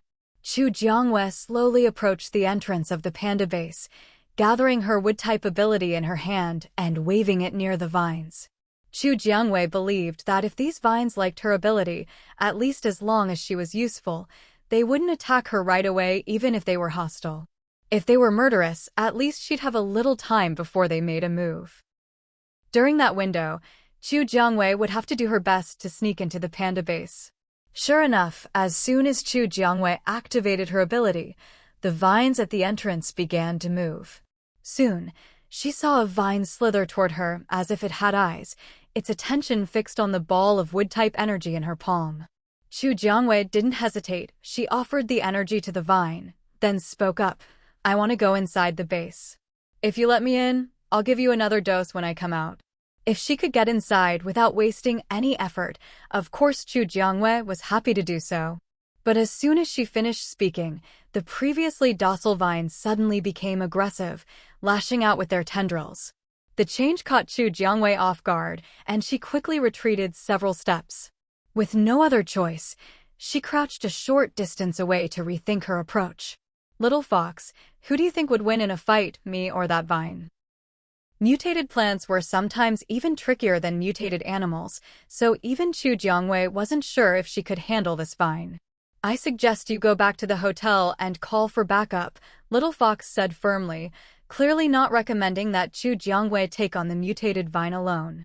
If Chu Jiangwei got trapped here, it really wouldn't be worth it. After all, this was just a random mission. Even if she didn't complete it, the main system wouldn't say much. It's just that the rewards for future missions might not be as good as they are now. "All right, I'll post in the group and see if anyone's nearby." Since she was already here, Chu Jiangwei didn't want to drive all the way back to the hotel and then have to make another trip later. If someone was nearby, she could just wait here for them to arrive. Acting on her thought, Chu Jiangwei immediately posted a message in the group chat, asking Shinjigue and the others if anyone was near the panda base. But when she'd driven over, she'd already noticed that there weren't any supplies to collect near the panda base, so it was unlikely anyone would be around. Still, there was no harm in trying. Sending a message didn't cost her anything. Soon, someone replied. Lingfeng's team was still at the Jianglin Hotel and would need at least an hour to get here. Song Qinjuan's team was actually in the opposite direction from the panda base. The heroine Jin Chuyu and Shin Jigui's teams were both not far from the panda base. However, Jin Chuyu's group had just run into a pack of mutated wolves and couldn't make it over right away.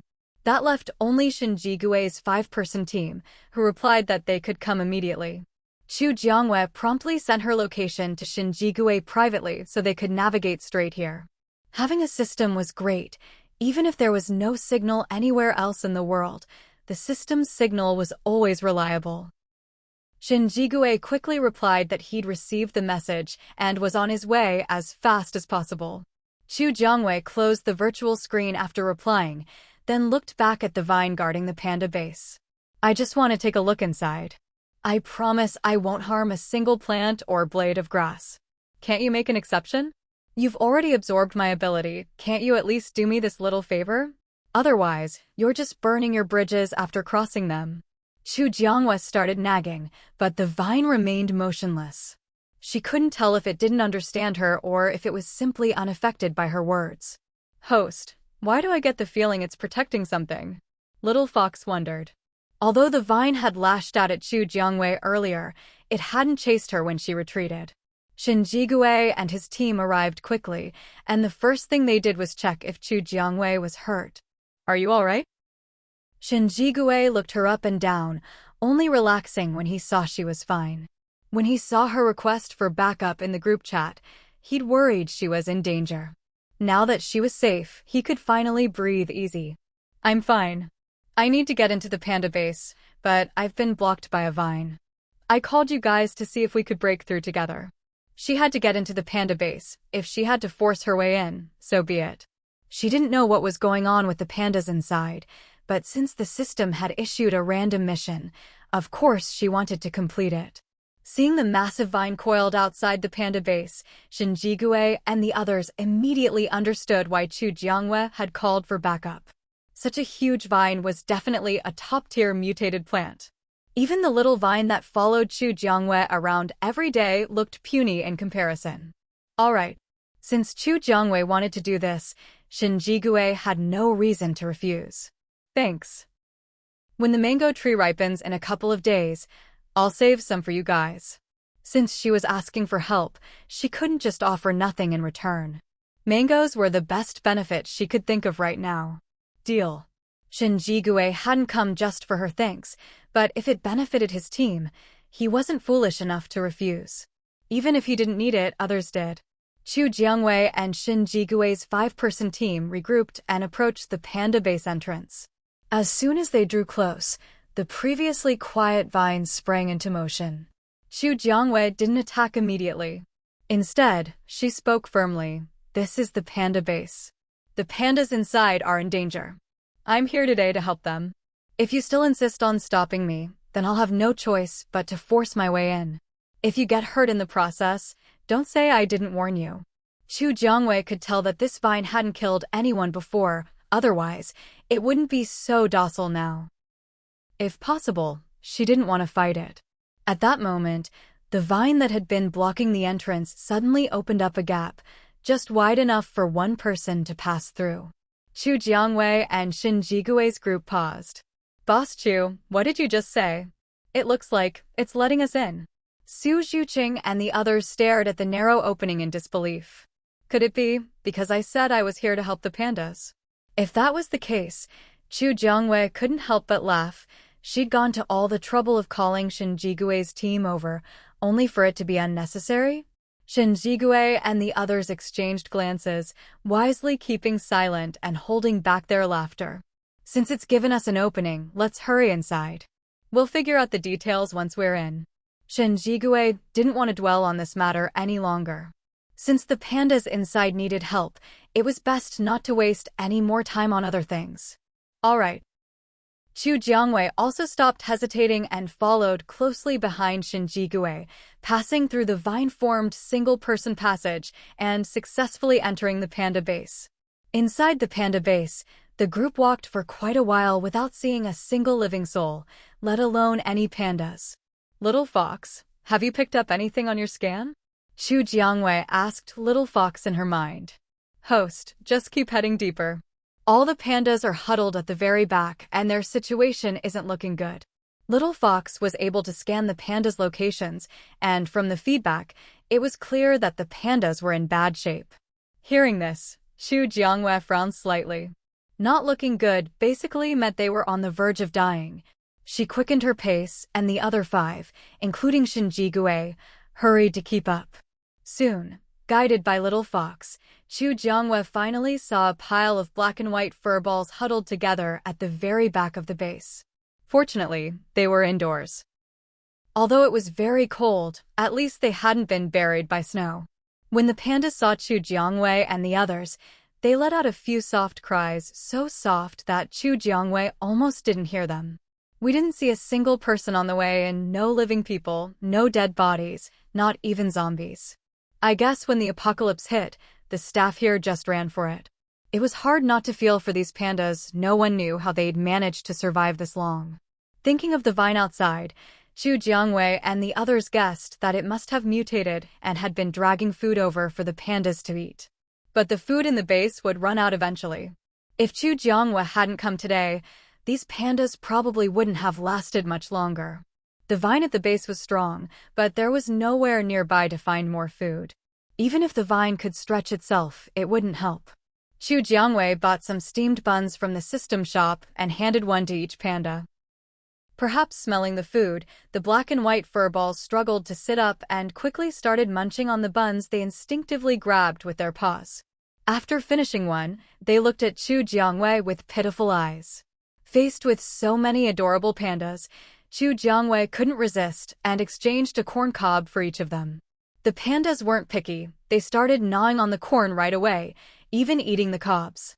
However, after starving for so long, they couldn't be allowed to gorge themselves all at once. No matter how pitifully they looked at her, Xu Jiangwei didn't give them any more food. That's enough for now. You'll have to bear with it a bit longer. What you need to do now is leave here with me. This panda base was no longer safe. Xu Jiangwei planned to take them all back to the hotel. The boss who did bamboo weaving at the hotel could turn things into bamboo, so food wouldn't be a problem for the pandas. The pandas seemed to understand Xu Jiangwei's words and called out to her, as if to say thank you. Seeing the panda's condition, Shen Jigui and the others felt a pang of sadness. These were China's national treasures. Who would have thought that one day, even they would be struggling to survive? Once the pandas had eaten their fill, Xu Jiangwei stepped forward and said, "There's no one left here, and not much food either. If you want to eat your fill, you'll have to come with me. If you agree, call out once. If you don't, call out twice." Although Xu Jiangwei wanted to help them, she wouldn't force them to leave if they weren't willing. "Boss Xu, I doubt they have any savings like the mutant tiger did. When we get to Jianglin Hotel, they probably won't have anything to pay with." Jiang He felt it was necessary to clarify the issue of money. Even though they were national treasures, it was the apocalypse, everyone was struggling to survive, and few could afford to keep pets. Of course, if Xu Jiangwei was willing, Jiang He had nothing more to say. As he finished speaking, the pandas all looked at Xu Jiangwei with big, watery eyes. They understood their situation well. If they wanted to survive, leaving with her was their only choice. "I'll take care of it. The most important thing is that they're willing to come with us." Xu Jiangwei believed that since the system had issued a random mission, there would be a follow-up. That follow-up would probably be revealed once she got the pandas safely back to Jianglin Hotel. "Ing!" The pandas all responded. Seeing that they were willing to leave, Xu Jiangwei was relieved. It was worth giving them all that food. "All right, since you're willing, follow me." "Ing!" All the pandas followed along, with Shen Jigui and the others bringing up the rear to protect them. Just as Xu Jiangwei was about to leave, one of the pandas tugged at her sleeve. Shen Jigui turned to look at the panda holding Xu Jiangwei's sleeve. "What's wrong? Hadn't it already agreed to leave? Why was it still holding on to her?" "Ing! Host, it says it wants to take you somewhere," Little Fox translated. Xu Jiangwei couldn't understand, but thankfully she had Little Fox as her interpreter. "You want to take me somewhere?" The panda nodded, and Shen Jigui and the others looked at Xu Jiangwei in surprise. She could understand pandas? Was this a new ability boss Xu had awakened? "All right, let's go. You all come too." Xu Jiangwei didn't want to risk anyone getting separated and something happening, so it was best for everyone to stick together. "Ing!" All the pandas followed, with Shen Jigui and the others bringing up the rear to protect them. The panda that had tugged Xu Jiangwei's sleeve led the way, soon bringing them to what looked like a staff dormitory. The panda sniffed around, then patted a door, signaling for Xu Jiangwei to open it. Although it felt a bit like stealing, it was the apocalypse. Finders keepers. Xu Jiangwei simply kicked the door open. Once inside, the panda scratched at a cabinet. Xu Jiangwei helped open it. But when she saw what was inside, she was stunned. There were quite a few valuable pieces of jewelry and several gold bars. If she hadn't seen it with her own eyes, Xu Jiangwei wouldn't have believed a panda-based staff member could be this rich. Shen Jigui and the others saw the contents too and were equally surprised. The staff member who lived here sure was loaded, Su Zhuqing remarked with a hint of sarcasm. It was obvious that something was off about finding such valuables in a staff dorm. But given the current circumstances, there was nothing they could do about it. "Well, it works out. We can use this stuff to top up their accounts. Problem solved." Originally, Xu Jiangwei's plan was to see things through to the end. Help the pandas out by transferring some copper coins into their emergency funds, and then ask the mutant tiger to look after them for a while. Sooner or later, they'd be able to fend for themselves. But now, with these supplies, she didn't have to use her own money. She could top up each panda's account separately, and as long as they could stay at the Jianglin Hotel and have something simple to eat, that would be enough. After all, these were said to be the legendary mounts of Qian. There was no way they couldn't even support themselves. Well, I guess these supplies are finally being put to good use. Jiang He looked at the items in the cabinet. Everyone present knew perfectly well what this meant, though no one said it out loud. Chu Jiangwei waved her hand and stored everything into her system backpack. Since you brought me here, these things are yours. You can use them to get money for food later. For now, let's hurry up and get out of here. Suddenly, Chu Jiangwei felt a pang of unease. She just wanted to leave as soon as possible, not wanting to delay even for a moment. Shen Jigui noticed Chu Jiangyue's sudden anxiety and quickly called Lin Shiyuan and the others, along with the black and white pandas, to head for the base entrance. So, 6 people and 7 pandas hurried through the base toward the exit, with Chu Jiangwei and Shen Jigui in the lead, the pandas in the middle, and Jiang He's group of 4 bringing up the rear. As they neared the base entrance, the vine that had been wrapped around the gate and wall began to stir. Because the vine had behaved in a friendly way earlier, Chu Jiangwei and Shen Jigui didn't pay much attention to its movements, thinking it was just greeting the pandas. But as Chu Jiangwei approached the gate, she realized the vine was moving toward her. At that moment, the little vine that had been masquerading as a jade bracelet on her wrist could no longer sit still. It detached itself from her wrist and charged straight at the larger vine. The 2 vines began to battle, leaving Chu Jiangwei, Shen Jigui, and the others completely stunned. Little vine, get back here. Now was not the time for a fight. They needed to get back to the Jianglin Hotel as soon as possible. After Chu Jiangwei called out, the little vine, now with many of its leaves damaged, reluctantly returned to her. Even though it didn't have a face, Chu Jiangwei could sense that the little vine was utterly dejected. She found it a bit funny, but this wasn't the time to laugh, so she held it in. Just then, the larger vine, which had been watching from the sidelines, suddenly shot toward Chu Jiangyue's vine at lightning speed. At the same time, Chu Jiangwei felt a sharp pain on her wrist. Looking down, she saw that the vine had pierced her skin with a leaf, causing her blood to drip onto its leaves, which quickly absorbed it. "Hello, my master." Chu Jiangyue's eyes widened. What was going on now? "Host, it just formed a contract with you." Specifically, a master-servant contract, the little fox explained, equally surprised by the vine's intentions. Still, this vine was quite powerful. With it by Chu Jiangyue's side, her safety would be much more assured. But seeing the little vine looking so aggrieved, both Chu Jiangwei and the little fox felt helpless. The contract was already formed. There was no way they could just leave the vine behind. Besides, the little vine had just lost a fight with it. If you lose, you have to accept it. No one else was to blame.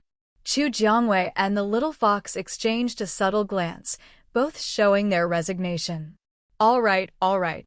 I'll give you a little more energy today. You're both vines, maybe you were even family 500 years ago. Don't be upset. She held out her other hand, letting the little vine wrap around it. Although reluctant, the little vine knew the situation was settled and had no choice but to accept it. Seeing Chu Jiangwen now wearing 2 jade bracelets, Shen Jigui and the others looked at her with complicated expressions. When they encountered mutant animals, they just prayed not to provoke them. Who would have thought Chu Jiangwei would be walking around with 2 vines on her wrists? Was the gap between people really this big? Chu Jiangwei noticed their complicated looks and gave an awkward smile. It wasn't like she'd planned this. Maybe she just had good luck. Let's go. We should get back to the hotel as soon as possible. Even after contracting the vine, Chu Jiangwei still felt uneasy and just wanted to return to the Jianglin Hotel as quickly as she could. Shen Jigui and the others nodded and led the pandas out of the base. But the pandas were quite large and Chu Jiangyue's car could only fit 2 at most. In the end, Shen Jigui's group picked 3 people to use the silver SUV as a second vehicle. Each car carried 2 pandas, and the last car had 1 panda and the remaining people. Soon, all 6 people and 7 pandas were loaded into the cars. Chu Jiangyue's car took the lead, speeding toward the Jianglin Hotel. After they'd driven about 500 meters from the base, a loud boom suddenly rang out, and Chu Jiangwei instinctively slammed on the brakes. Host, just now, the panda base collapsed into a sinkhole. The entire base went under, the little fox reported, patting its chest in relief. Luckily, They'd already left. If they'd been caught in the sinkhole, getting out would have been no easy task. Hearing this, Chu Jiangwei let out a breath. She hadn't expected her earlier anxiety to be a premonition of the impending collapse of the Panda base. Shen Jigui's car was right behind hers and stopped as soon as she did. A message came through the next second, asking why she'd stopped so suddenly. Chu Jiangwei explained about the sinkhole at the Panda base, then continued driving. As soon as the base collapsed, her sense of unease vanished. With her nerves settled, Chu Jiangwei drove much more steadily. The two pandas in the back seat were very well behaved and didn't disturb her at all during the drive.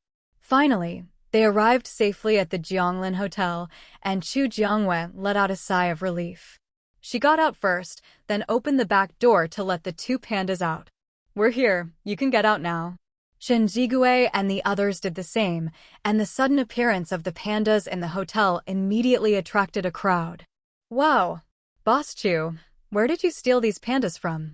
They're so cute." "They're adorable, but a bit skinny. It's the apocalypse. Maybe their keepers are gone. The fact that they've survived this long is a miracle." With 7 pandas getting out at once, they instantly became the center of attention at the Jianglin Hotel. Even the mutant tiger family looked over. "We happened to pass by the panda base while we were out today, so we brought them back," Chu Jiangwei explained to the curious guests, then beckoned the pandas to follow her. "Come with me, you'll need to get your ID cards before you can stay at the hotel." The 7 pandas followed Chu Jiangwei to the office. With her guidance, they successfully registered for their ID cards and checked in at the Jianglin Hotel. It didn't matter whether they returned to their rooms every night or, like the mutant tiger family, chose to live on the lawn of Jianglin Hotel. Either option was fine.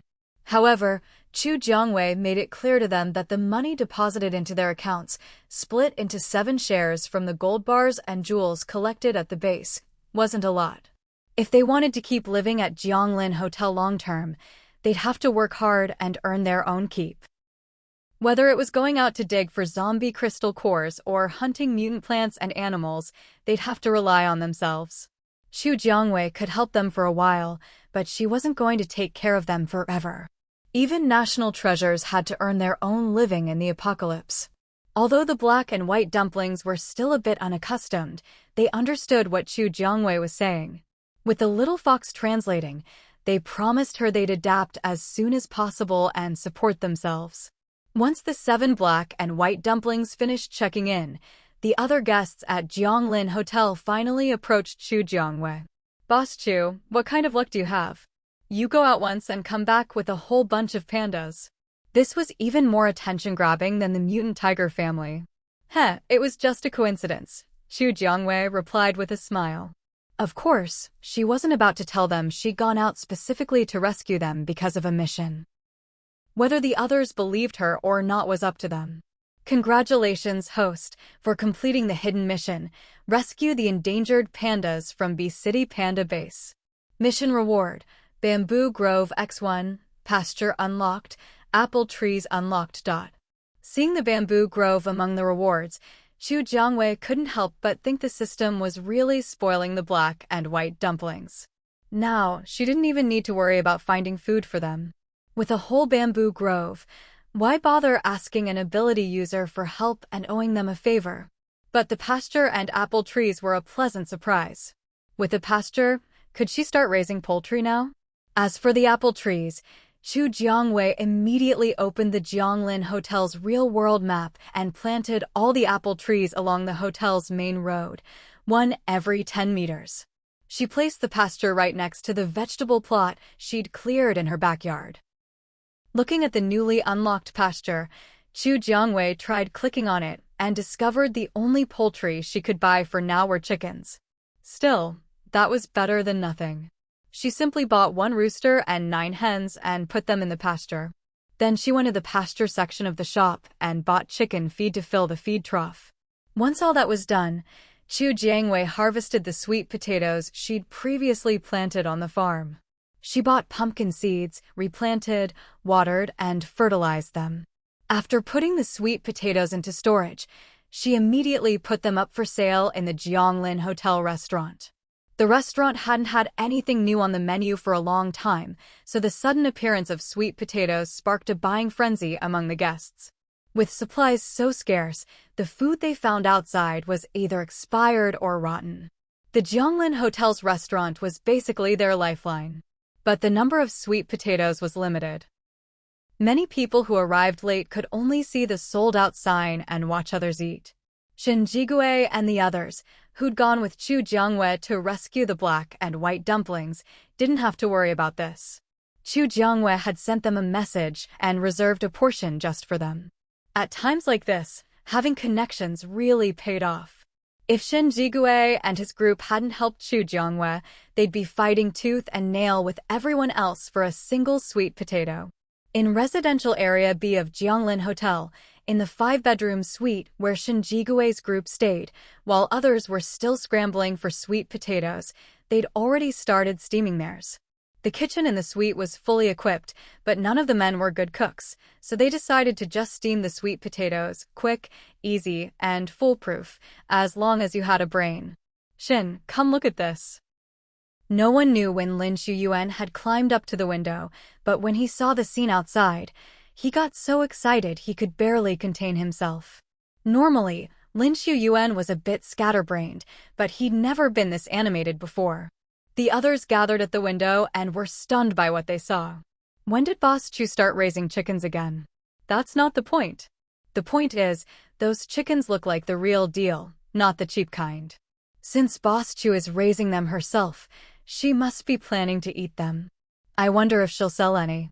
The restaurant did serve meat, but it was always pork. They'd been craving chicken, fish, and duck for ages. Once they're grown, I bet they'll be on the menu. The only question is how long we'll have to wait. Shen Jigui had gotten a good sense of how Chu Jiangwei operated. Seeing the chickens in the pasture, he guessed she was raising them to sell later. But there weren't many of them, so who knew when they'd be ready. Chu Jiangwei had no idea that the chickens she'd just started raising were already on people's minds before they'd even grown. Host, our commercial street's occupancy rate has reached 50%. Only 30% more to go before we complete this stage of the mission. Even the little fox thought this commercial street rental mission was dragging on too long. Hearing the report, Chu Jiangwei smiled. They'd been stuck on this mission for ages. If it didn't finish soon, she'd be tempted to just give up and let things take their course. Otherwise, running around for the same thing every day, Chu Jiangwei felt she'd end up with depression. Good, keep an eye on it. Although there was still a ways to go, getting so many tenants in such a short time was already a great achievement. The 7 black and white dumplings, after touring their rooms, followed Chu Jiangwei to meet the mutant tiger family. Ing! Roar! And just like that, the tiger and pandas started communicating. Chu Jiangwei, standing nearby, suddenly felt a bit like a third wheel. Since they were getting along and not fighting, she decided not to interfere. She quietly slipped away. Meanwhile, the sudden appearance of apple trees and the pasture had the hotel guests' curiosity piqued. When they saw Chu Jiangwei alone, many people stopped her to ask about the apple trees and the pasture. But since the apple trees weren't bearing fruit yet and the chickens in the pasture were still young, Chu Jiangwei's answers were all rather vague. Boss Chu, when will those apple trees bear fruit? Can we reserve some? And I saw you're raising chickens behind your house. Will you be selling them? Hearing their questions, Chu Jiangwei frowned slightly. The apple trees aren't mature yet, and the chickens in the pasture are still young. As for reservations, please keep an eye on the hotel's announcements. When the people who had come over to ask heard Chu Jiangwei's words, disappointment flashed across their faces. After all, they'd been eating the same food in the restaurant for so long that they were getting a little tired of it. So when they suddenly saw something new, of course they wanted to try it. So that's how it is. Sorry to bother you, Boss Chu. Goodbye. Even though they felt a bit disgruntled inside, no one dared to offend Chu Jiangwei. If she ever got upset and kicked them out, that would be a real loss. Chu Jiangwei nodded slightly and walked around them, heading back to her own quarters. As soon as she entered her room, the little fox perched on her shoulder started talking. Host, one of the safety passages we started building has just been completed. It leads to W City. Do you want to open it up now and start charging the survivors for access? As the system spirit, the little fox could monitor the construction progress of the safety passages through scanning. But if Chu Jiangwei wanted updates, she had to check the hotel's real-time map or wait for reports from the workers. Reminded by the little fox, Chu Jiangwei raised an eyebrow. Let's open it then. We'll charge 1 level 1 crystal core per person, one way only. I'll check the shop to see if there are any self-service payment machines. Chu Jiangwei couldn't possibly assign someone to collect fees at every entrance of every safety passage. She only trusted herself. System robots or payment machines were much more reliable in her eyes. If she used real people to collect the toll, there was a good chance someone would skim off the top, and she might not notice for quite some time. The whole point of building these safety passages was to increase her own income, not to line someone else's pockets. Being taken for a sucker was never going to happen to Chu Jiangwei. Upon hearing her decision, the little fox eagerly found a suitable item for her. Host, look at this one. There's a special discount right now, and it's perfect for your needs. The little fox fawningly enlarged the virtual screen in front of Chu Jiangwei and pulled up the item description. Looking at the details, Chu Jiangwei saw that it was indeed exactly the kind of payment machine she wanted. Survivors just needed to drop a crystal core into the machine slot, and the system would automatically recognize who had paid the toll. Anyone who hadn't paid wouldn't be allowed into the safety passage. Of course, in special cases, like if someone had fainted or was unable to pay, other survivors could help pay for them, but getting through without paying was absolutely impossible. Nothing is ever truly free. Chu Jiangwei had a conscience, but not much of one. The payment machine was only 5 silver coins each on sale, not expensive at all for Chu Jiangwei. With a wave of her hand, she bought it. Since both ends of the passage needed one, Chu Jiangwei bought 2 at once. The new payment machines were deposited directly into her system backpack. Chu Jiangwei opened the real-time map of Jianglin Hotel and placed 1 payment machine at each entrance of the completed safety passage, 1 on the hotel side and 1 on the other end. No matter which side you entered from, hotel or city, you had to pay a crystal core as a toll. Of course, if someone didn't want to pay, they could always take another route. Chu Jiangwei wasn't forcing anyone. She'd always said she was a very democratic hotel owner. If others knew what Chu Jiangwei was thinking, they'd probably just sneer. With a safety passage available, who'd be dumb enough to take the long way? For just 2 level 1 crystal cores for a round trip, only someone desperate wouldn't use it. Many guests at Jianglin Hotel soon noticed the new machine at the entrance of the safety passage. To make sure everyone knew what it was for, Chu Jiangwei even thoughtfully put up a small blackboard explaining the payment machine's function. Now, everyone at the hotel knew that Boss Chu had come up with a new way to make money. But one by one, they all had to bow to her authority. Actually, it's not bad. Normally, when we go out for free, we have to be extra careful. With this safety passage, we'll have extra protection when we leave. And it's only 2 level 1 crystal cores for a round trip, not expensive at all. Most of the guests staying at Jianglin Hotel had some savings by now. The toll was hardly a big expense for them. Of course, in Chu Jiangwei's mind, the real profit would come from W City. After all, her original intention in building the safety passage was to make it easier for people outside the hotel to come to Jianglin Hotel. After installing the payment machines, Chu Jiangwei posted a notice on the hotel bulletin board.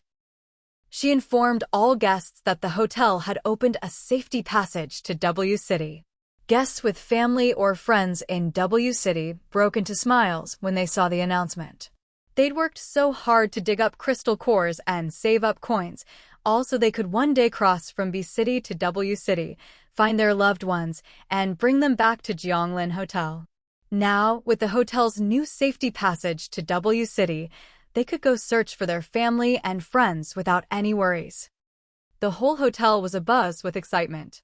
Many guests began whispering to each other or forming groups to head out. W City was their destination this time. Seeing her guests so happy made Chu Jiangwei happy too. Not just because they could go find their loved ones in W City, but also because her revenue was about to increase. Host, with so many people leaving, Our commercial streets rental progress might get delayed again, the little fox said, watching the guests' activity and realizing that fewer people meant slower progress on renting out the shops. If you're not willing to risk, you'll never get the reward. Once they come back, we'll have even more guests. By then, are you really worried no one will rent the shops? Chu Jiangwei replied. The little fox's eyes lit up. You're right, host. Why didn't I think of that? So, should we start preparing for a second safety passage? That way, our shop rentals might fill up even faster. The little fox was quick to catch on. Not a bad idea. Which city do you think we should pick next? Each safety passage could only connect to one city. Once there were several passages, Jianglin Hotel would naturally become the hub for all of them. With people coming and going, Chu Jiangwei would never have to worry about a lack of guests. The little fox closed its eyes and scanned the largest possible area, finally settling on L City as the answer. The head of the L City safety base, Feng Qinggu, didn't seem like the type to build a safety passage himself. Chu Jiangwei might as well handle it and collect all the tolls herself. Even if Feng Qinggu regretted it later, it would be too late. Of course, if he wanted to build his own passage, Chu Jiangwei wouldn't mind supplying the materials. But she was pretty sure he'd never be so generous as to charge only 2 level 1 crystal cores for a round trip. With the massive construction costs, he'd never recoup his investment, not even in 100 years. All right, we'll go with your plan. First, help me map out the route for the safe passage. I'll post a notice now to recruit people for the construction. Now that she'd made up her mind, Chu Jiangwei didn't hesitate. She jumped straight into action. Understood, host. The little fox responded cheerfully, then immediately immersed itself in designing the optimal route for the safe passage from Jianglin Hotel to L City. Shen Jigui and the others also noticed the announcement Chu Jiangwei had just posted. When they saw that the safe passage was now open, surprise flashed across their faces. Originally, they'd been in charge of building the safe passage, but since they wanted to travel with Chu Jiangwei, they'd handed the job over to a few ordinary people. They hadn't expected the project to be finished and opened so quickly. However, when they saw that the round-trip toll was 2 crystal cores, they were a bit taken aback. They'd assumed Chu Jiangwei would make the passage free to use, like the one at the B-City safe base. They hadn't expected her to implement a toll. But then again, this was the same as the safe passage Ban Huafeng and the others had built before. Considering Chu Jiangwei had funded the entire construction herself, charging a fee seemed perfectly reasonable. Besides, 2 crystal cores for a round trip was incredibly cheap, almost as good as free. Even ordinary people, with a bit of effort, could kill a level 1 zombie and get a crystal core. If they had companions to work with, it would be no problem at all. They couldn't expect Chu Jiangwei to be completely selfless and let everyone use the passage she'd paid for out of her own pocket for free. Brother Shin, should we go to W City? Su Zhuqing and the others looked at Shin Jigui. Now that Boss Chu had opened a safe passage to W City, there was no reason they couldn't go and check things out. Who knows, maybe they'd find unexpected opportunities in a new place. Shin Jigui thought for a moment before replying, if you want to go, let's go. With the safe passage, the most dangerous part of the journey is now secure. There's no harm in taking a look. Besides, judging by Chu Jiangyue's actions, Jianglin Hotel was probably in need of new guests. They could help spread the word about the hotel in W City. With more survivors joining, maybe Jianglin Hotel would bring them even more surprises. After all, it hadn't been long, and the hotel had already unlocked a restaurant, a general store, and a clinic.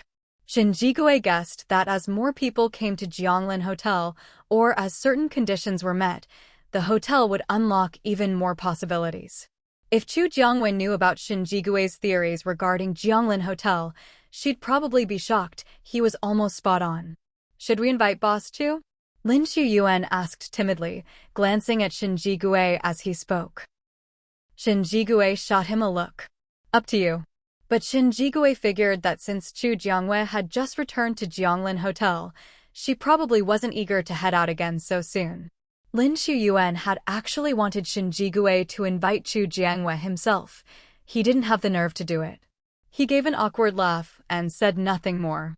Chu Jiangwei was completely unaware of what was happening on their side.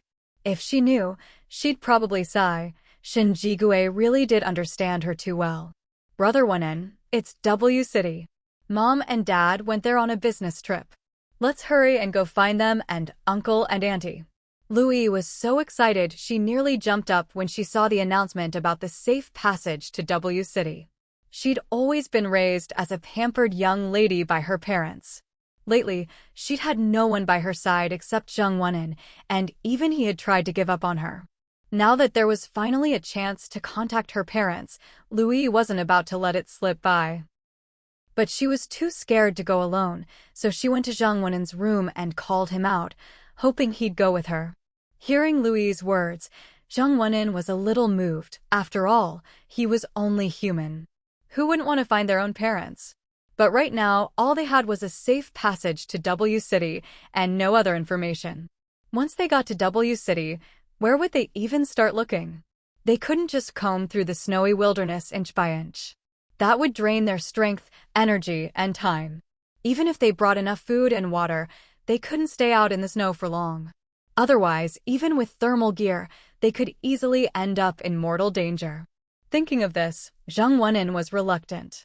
But he couldn't bring himself to give up on finding his parents, either. He was torn. Don't rush.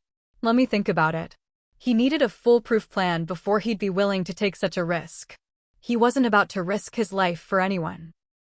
In the end, he was still a selfish person. When Zheng Wenin refused, Louis looked disappointed. She'd thought Wenin felt the same way she did. But now, she realized she was the only one thinking that way. All right, but Brother Wenin, once you decide, you have to tell me right away. I'll be waiting for you. For her own safety, Louis still wanted to go to W City with Zheng Wenin. No matter what happened, she had to make sure she stayed alive. In this sense, the two of them were actually quite similar. No wonder they'd grown up together, a perfect pair. Meanwhile, Jiang Jinjin, who lived with Louis, saw the announcement about the safe passage to W City and an icy smile crept across her face. Chu Jiangwei, since threatening your family didn't work, maybe this will finally shake you. Let's see if our perfect boss Chu can keep her usual composure when the time comes. At Zhonglin Hotel, the guests spent the night seeking out friends or partners, and by morning, peace had finally returned. As dawn broke, Zhonglin Hotel began to stir. Chu Jiangyue's words brought delight to many faces. We've got money. We've got money. Zhonglin Hotel doesn't accept pre-apocalypse cash. We only take gold, silver, jewelry, crystal cores, or anything else of value. To avoid confusion, Chu Jiangwei decided to make things clear. Otherwise, if people thought they could pay with old paper money, it would be a huge mess. I know. You mentioned it at the base before. I came prepared. What? Only crystal cores and gold or silver jewelry. As soon as Chu Jiangwei finished speaking, there were murmurs in the crowd, but she ignored them. Rules were rules. She wasn't about to change them for anyone. How can this be? We came all this way, and you only accept crystal cores and gold or silver jewelry. Are you kidding us? Boss Chu already made things very clear back at the base. If you didn't listen, who can you blame but yourselves? Of course, there were some oddballs, but plenty of reasonable people too. Many were speaking up for Chu Jiangwei. Chu Jiangwei led the group into the main office hall. Over there is our hotel's concierge. If you need anything, you can go to him. Now, please line up. Everyone needs to register for an ID card.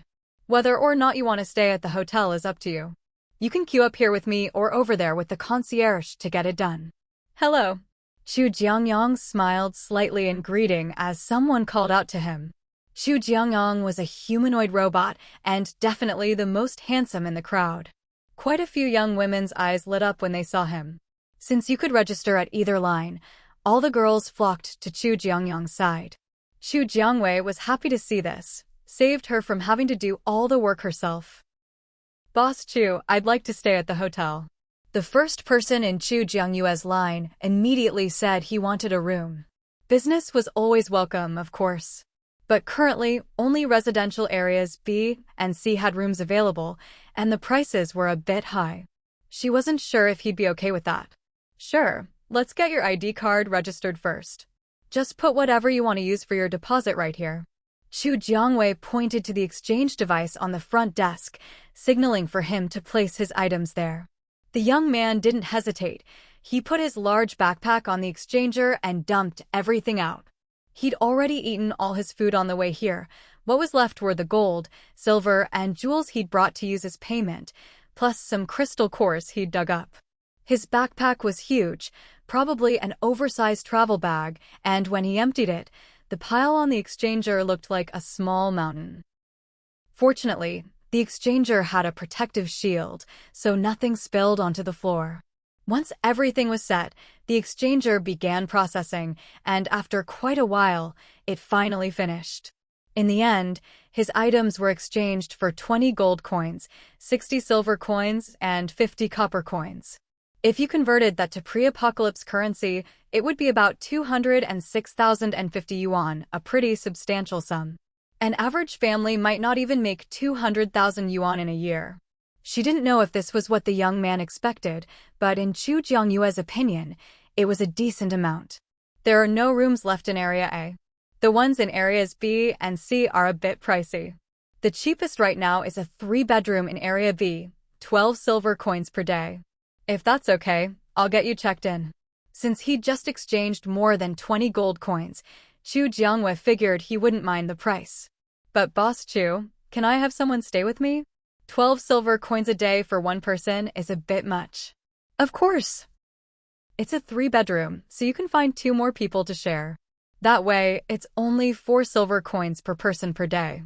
For silver coins, the equivalent of 4 level 1 zombie crystal cores, not too bad. Great, thank you, Boss Chu. I'll find someone to share with me as soon as I can. Splitting the rent was a no-brainer. The young man might not be the smartest, but he wasn't stupid. All right, your room is 306 in Residential Area B. Just swipe your ID card at the door sensor to get in. Remember, don't try to enter any other rooms. 3 strikes and you're out. After 3 warnings, if you still don't comply, you'll be kicked out and blacklisted from Jianglin Hotel. You won't be allowed back in. Don't worry, Boss Chu. I'll make sure to check the room number carefully. Hearing Chu Jiangyue's serious tone, the young man took it to heart and promised to be careful. He definitely didn't want to get kicked out of Jianglin Hotel just because of a careless mistake. As Chu Jiangwei finished speaking, a few people in the line behind him looked a bit uneasy. Chu Jiangwei noticed, but didn't say anything. As long as they didn't cause trouble, they were guests of Jianglin Hotel. But if they kept pushing their luck, she wouldn't be so polite. With the first guest setting an example, everyone else quickly figured out what to do. They didn't need Chu Jiangwei to tell them, they just put their items in the exchanger, got their ID cards, and were ready to go. I have a question. If we deposit things now, but later decide not to stay here and still have money left, can we get it back? Things had been going smoothly, so Chu Jiangwei hadn't expected someone to ask this. Before each deposit, the exchanger will ask you to confirm. If you're not sure, you can always choose no. If you're not planning to stay here long term, I suggest you don't deposit too much at once. If you later decide to leave, any deposited items, gold, silver, jewels, crystal cores, are non-refundable. That's the hotel policy. Chu Jiangwei wasn't about to change it for anyone. Otherwise, every guest would come to her every day. Boss, I want to get back 2 crystal cores. Boss, I want my gold bracelet back. Boss, I want my jade bangle back. She'd never get anything done except process refunds all day. Boss Chu, don't you think that's a bit of a one-sided contract? A one-sided contract? If that's how you see it, fine. If you can't accept it, then don't register for an ID card, don't make a deposit, and don't spend money at Jianglin Hotel. Jianglin Hotel already had a steady stream of guests. Chu Jiangwei didn't need this one customer. It's a seller's market, and he still wanted to talk about fairness? Wishful thinking. The first young man had left a great impression, but this one was just nitpicking. Left speechless by Chu Jiangwei, he clearly wasn't happy, but he didn't dare refuse to stay at the hotel either. In the end, he still made a deposit, got his ID card, and checked in. Chu Jiangwei snickered inwardly. All that righteous talk, but in the end, he still caved. Maybe he felt embarrassed too. After checking in, he left the office without looking back. Watching his awkward retreat, Chu Jiangwei scoffed silently. Trying to use public opinion to pressure her? He should know his own limits. Next in line was a young woman who seemed a bit timid, perhaps because she'd just seen Chu Jiangwei put someone in their place. Boss Chu, I don't have much. Can I still make a deposit? She'd seen the others deposit at least a gold coin's worth and was worried her small amount would be rejected. It's fine, any amount is okay. But if you want to stay or buy things, you'll need enough in your account to cover it. Chu Jiangwei wasn't running a charity, no free food or lodging here. The girl nodded. I only have crystal cores, no gold or jewels. She put down her backpack and took out a small cloth pouch. The pouch was bulging, obviously. She had quite a few crystal cores. That's fine. We accept crystal cores too. It's all good. The girl probably wanted to save some gold soul coins for her own cultivation, so she just reached into her cloth bag and grabbed a handful of crystal cores. After picking out the amount she needed, she put some back and then placed the rest into the exchanger. Detected, 20 level, 1 zombie crystal cores, 10 level, 2 crystal cores, 1 level, 3 crystal core. You can exchange for 2 gold coins and 20 silver coins. Proceed with exchange? Yes/no. If you want to confirm the exchange, just press yes. Someone had just asked earlier if they could get their items back if they didn't need them anymore. Chu Jiangwei still wanted her to think it over, just in case she regretted it later and came back to make a fuss. But the girl didn't hesitate much and pressed yes right away. The next second, the crystal cores on the exchanger tray disappeared, replaced by a silver-white identity card. Seeing her own identity card, her eyes lit up and she clearly became much happier. Boss Chu, I'd like to check in as well. She had already made up her mind when she entered Jianglin Hotel. Now she was just following through on her decisions one by one. Since she was a girl, Chu Jiangwei recommended she choose a single apartment in residential area C. Although the price was higher, the comfort was definitely better than sharing with others. The girl hesitated a bit when she saw the price of the single apartments. Even though she had an ability, it was still dangerous to go out alone, and she wasn't sure she could earn enough every day. If she didn't make enough some days, she might not even be able to pay the rent, let alone afford food. Don't be put off by the price. Once you move in, you'll see it's worth it. You can try it out for 2 days. If you don't like it, we can switch you to another place. Because Area C was generally more expensive, not many people had moved in yet. So whenever there were vacancies, Chu Jiangwei usually recommended Area C. Alright, I'll try it for 2 days first. Unable to resist Chu Jiangyue's persuasion, the girl finally chose to move into a single apartment in Area C. By the way, I think I heard someone say earlier that the shops on the commercial street are now open for leasing. Is that true? After checking in, the girl asked about the hotel's commercial street shops. Yes, are you interested in renting a shop?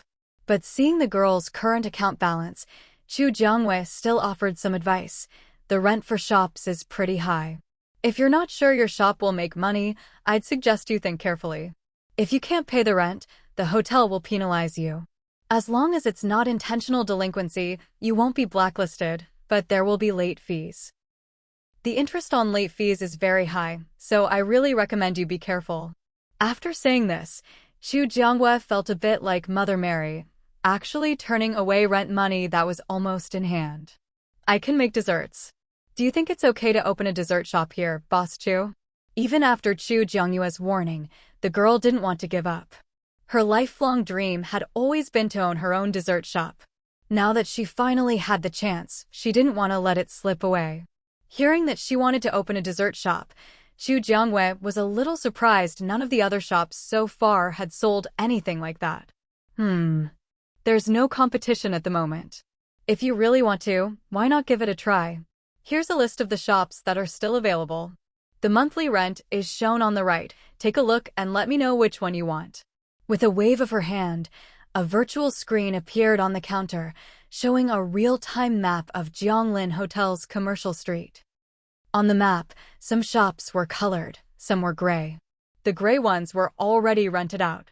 The girl didn't have much money, so after looking around, she chose a shop in a relatively out-of-the-way location. The shop wasn't very big, but the rent was cheaper, only 50 silver coins a month, about half the price of the better-located shops. 50 silver coins was still a lot for her, but among all the shops, this was the cheapest. Are you sure? Once you choose, you can't change until the lease is up unless you pay another round of rent to rent a different one. The girl nodded. I'm sure. I want this one. She couldn't afford the rent for the other shops anyway. All right, how many months do you want to rent for? It was a good idea to pay for a few months in advance while she still had money, so she wouldn't have to worry about not being able to pay if business was slow. I'll just rent for 1 month first. If it doesn't work out, I can always go out and hunt for more crystal cores. The girl wisely left herself a backup plan. Okay, just swipe your identity card here. You'll use the same card to enter your shop. The shop only has basic decoration. If you want to open a dessert shop, you'll need to prepare everything else yourself. The girl nodded to show she understood, then swiped her identity card to pay the rent. After the girl rented the shop, no one else rented a shop until the last person finished registering their identity card. A few people asked about it, but no one made a decision. Host, someone just came out of the B-City base's safe passage. Chu Jiangwei had just finished registering a batch of identity cards when the little fox's voice sounded again. She was a bit surprised by the news. Hadn't B-City base already been overrun by zombies? How could anyone still come out of there? Host, didn't you know? The former base leader of B-City, Lu Zhengyao, has been leading people to clean up the old base site, providing shelter for survivors passing through. The reason people are coming through the safe passage is probably because they advertised for us. Chu Jiangwei, this unexpected favor. But since someone had recommended them, she didn't need to go out, she could just wait in the office lobby. Without an identity card, it was almost impossible to get around in Jianglin Hotel. Sure enough, after waiting a while in the office lobby, Chu Jiangwei saw a group of people come in. When the boys in the group saw Chu Jiangwei, their eyes lit up. The girls' eyes sparkled even more when they saw Chu Jiangong. Welcome to Jianglin Hotel. I'm the owner, Chu Jiangwei, and this is the hotel manager. Are you all new guests? If you want to use the hotel's services, everyone needs to register for an identity card. We know. Mr. Liu explained everything to us before we came. Hearing them mention Mr. Liu, Chu Jiangwei knew it must be Lu Zhengyao. Oh, Mr. Liu, I know him. Please line up. Both the manager and I can help you. The newcomers were all young people. They quickly formed an orderly line without any pushing or shoving. Just put your items on the exchanger. Before you exchange, let me make it clear. Once something is exchanged, whether it's crystal cores or gold, silver, and jewelry, it can't be returned. So please double-check before you exchange. Anything you don't want to exchange, make sure to set aside. When Chu Jiangwei spoke, quite a few people's expressions changed. They hurriedly picked through their belongings and reluctantly handed over a number of items, mostly gold, silver, and jewelry. After all, some of these were keepsakes from their families, worn since childhood. It was hard for them to part with them so suddenly, even for an exchange. Chu Jiangwei didn't say anything more about it. She'd already made her stance clear. If anyone tried to cause trouble in the future, she wouldn't be polite. Only the group of young people worked efficiently. In no time, they'd all registered for their ID cards and completed the check-in process. Full of youthful energy, they cheered as soon as they finished, then rushed off together to the Jianglin Hotel's restaurant. Since the apocalypse began, what they'd longed for most was a proper meal. Now, discovering that the Jianglin Hotel had a restaurant, of course they couldn't wait to try it. Watching these energetic young people, Chu Jiangwei couldn't help but sigh inwardly, to be young. Little fox, host, you're only 18 yourself. Even counting your 3 years from your previous life, you're just 21. Wow. There's even a general store and a clinic over there. This place really has everything, he wasn't lying to us. The he they referred to as Lu Zhengyao. There's even a clinic. This place is even more complete than we imagined. I've decided. I'm going to settle here long term. Sure, Staying here cost money every day, and so did meals. But that was still far better than wandering outside, never knowing where the next meal would come from. That's right, this place is way better than we expected. It wasn't just one person. Everyone present made the same decision. After finishing their meal in the hotel restaurant, the group leisurely returned to the residential area. By this time, quite a few people had also noticed the for rent signs on the commercial street. However, for whatever reason, they kept quiet about it. Soon enough, Chu Jiangwei started receiving private messages. Many people were inquiring about the shops. Chu Jiangwei raised an eyebrow. Are young people these days always this bold? They say nothing in public, but in private, they're all hustling to get ahead. She replied to each inquiry individually, then sat quietly at the front desk in the office lobby. Chu Jiangwei had a feeling that someone would come to rent a shop today. Sure enough, after about 10 minutes, someone returned to the hotel's office lobby. Boss Chu, I wanted to ask, what's the lowest rent you can offer for the shops on the commercial street? The prices are clearly marked. No bargaining. Chu Jiangwei brought up the virtual display for the commercial street again. Boss, I'm really serious about renting. Can you just give me a little discount? I won't tell anyone. Chu Jiangwei thought, yeah, right. The moment I give you a discount, you'll be bragging to everyone else. Anyone who still tries to haggle after I've already said no bargaining is just looking for a cheap deal.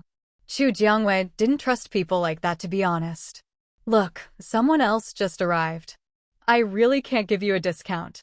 His argument only worked if they were alone, but even if there wasn't a third person, Chu Jiangwei still wouldn't have given him a discount. He glanced back and, sure enough, saw someone else coming in. His expression soured. I'll take all the empty shops in this row. Chu Jiangwei raised an eyebrow at that. So, he wanted to be a sublandlord? If you rent a shop but we don't detect any business activity for a long time, the system and the hotel will forcibly reclaim it with no refund. Did this guy even know where he was? He sure was dreaming big. You, Boss Chu, I'm helping your business here. Don't you want to make money? What was he thinking? Of course I want to do business, but who I do business with is my choice. If she rented all the shops to him and he turned around and cut her out as the real landlord, she'd have nowhere to cry. His intention to become a sublandlord was so obvious. Did he think she was stupid? Fine, then I won't rent.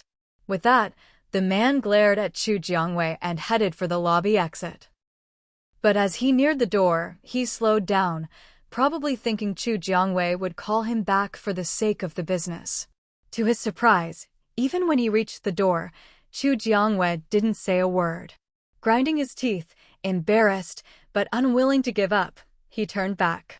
I won't rent that many, just 2 or 3. That's okay, right? If he couldn't be a big sublandlord, maybe he could be a small one? What do you want them for? When do you plan to open? What kind of business? Normally, Chu Jiangwei wouldn't ask these questions, but since he'd shown signs of wanting to be a sublandlord, she wasn't about to rent to him without knowing the details. Of course, he wasn't planning to open a shop himself. He just wanted to rent them and sublet at a higher price. He hadn't expected Chu Jiangwei to ask this. No one else had been questioned like this when renting. If you can't say, then forget about renting for now. Chu Jiangwei wouldn't allow anyone to disrupt the Jianglin Hotel's market. She wouldn't kick him out of the hotel, but as for renting a shop, no way. In the end, the man failed to rent a shop. Fortunately, several other people came to inquire about shops that day. By the end, Chu Jiangwei had successfully rented out 5 more shops, bringing her closer to an 80% occupancy rate. Just as Chu Jiangwei finished her work, Little Fox brought her new intel. Host, there's a situation in W City. What's going on? Tell me. There's an ambush at the W City exit. Quite a few of our guests got caught. Chu Jiangwei frowned slightly at this. Didn't they check the exit carefully before leaving? Even Chu Jiangwei would always scout thoroughly before using a safe passage. Well, what's done is done. Host, what should we do now? Should we go rescue them? After all, they were their guests. It wouldn't look good to just stand by. There are plenty of people with them. It's not our turn to step in. Chu Jiangwei just thought those who got caught must not have been thinking straight. After she finished, Little Fox thought it made sense and dropped the subject. At the W City Safe Passage entrance, when the fighting broke out ahead, Shen Jigue and his group were resting. By the time they got the news, the battle was already over, and the people from their side had been ambushed and taken prisoner. Shen Jigue was baffled. Did they not listen to Song Chunjuan's warnings before setting out? Brother Shin, should we go rescue them? Lin Shiyuan looked at Shen Jigue. Let's go take a look first. Whether or not to attempt a rescue would depend on the situation outside. He wouldn't risk his team's lives for a reckless rescue. The others sitting with him felt the same way. The teams gathered together and marched toward the exit of the safe passage. But before stepping outside, each of them used their own methods to scout the situation ahead. After confirming there was no danger, the group finally walked out through the exit. Where did those people who were lying in ambush earlier go? Maybe we were a bit too far away before, so they didn't see us. They probably thought that group was everyone, so they didn't leave anyone behind to keep ambushing us. With all the snow, their footprints are almost gone, Su Zhucheng said with a sigh, looking at the faint tracks left on the ground. Forget it, let's hurry up and go. If we don't move now, they might all be gone, Ling Feng urged, leading his two brothers at the front of the group. Su Zhucheng rubbed his nose and followed behind them. They followed the footprints for quite a while, but saw neither the ambushers nor their captured companions. What's going on? They couldn't have gotten that far in such a short time, Jin Churan said, feeling a bit anxious as he looked at the fading footprints. If they were too late, and those people lost their lives because of it, he'd never forgive himself. Maybe they found a place to hide? Let's keep going. The footprints haven't disappeared yet, so they must still be ahead. No one complained. If there was a chance to save people, a little exhaustion didn't matter. Shen Jigue didn't say anything, instead listening carefully to his surroundings. Following the footprints was one way, but they couldn't be sure if this was a trick set up by the enemy. If they followed the wrong trail, Shen Jigue didn't even want to imagine what might happen to those who'd been captured. From what he'd heard, in some places where supplies were scarce, people had already started resorting to cannibalism. And some did it not out of necessity, but simply because they wanted to. That kind of person was even more despicable. Let's change direction. After listening carefully, Shen Jigue suddenly picked up on some movement coming from another direction. Did you notice something, brother? Xia Silin quickly looked at Shen Jigue, hoping to read an answer from his face. The footprints in the snow are probably a diversion. They most likely went another way, Shen Jigue said, his expression grim. If he hadn't noticed in time, by the time they realized, it might have been too late. The others' expressions changed at his words. Those people are cunning. We almost fell for it. Let's change direction then. Shin, which way should we go? Shen Jigue listened intently, trying to pinpoint the source of the sound, and finally chose the direction he thought most likely. This way.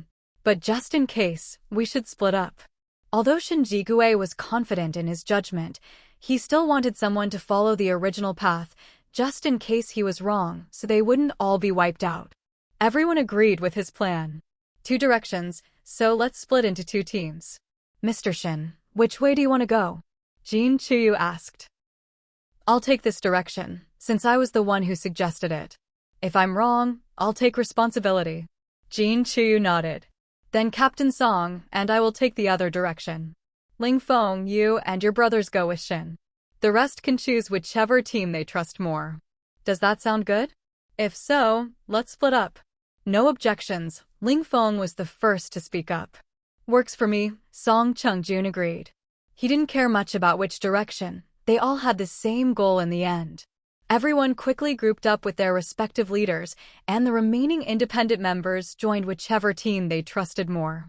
Each team had about 20 people and set off in their chosen directions.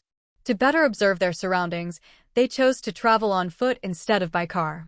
Jin Chuyu and Shen Jigue led their respective teams.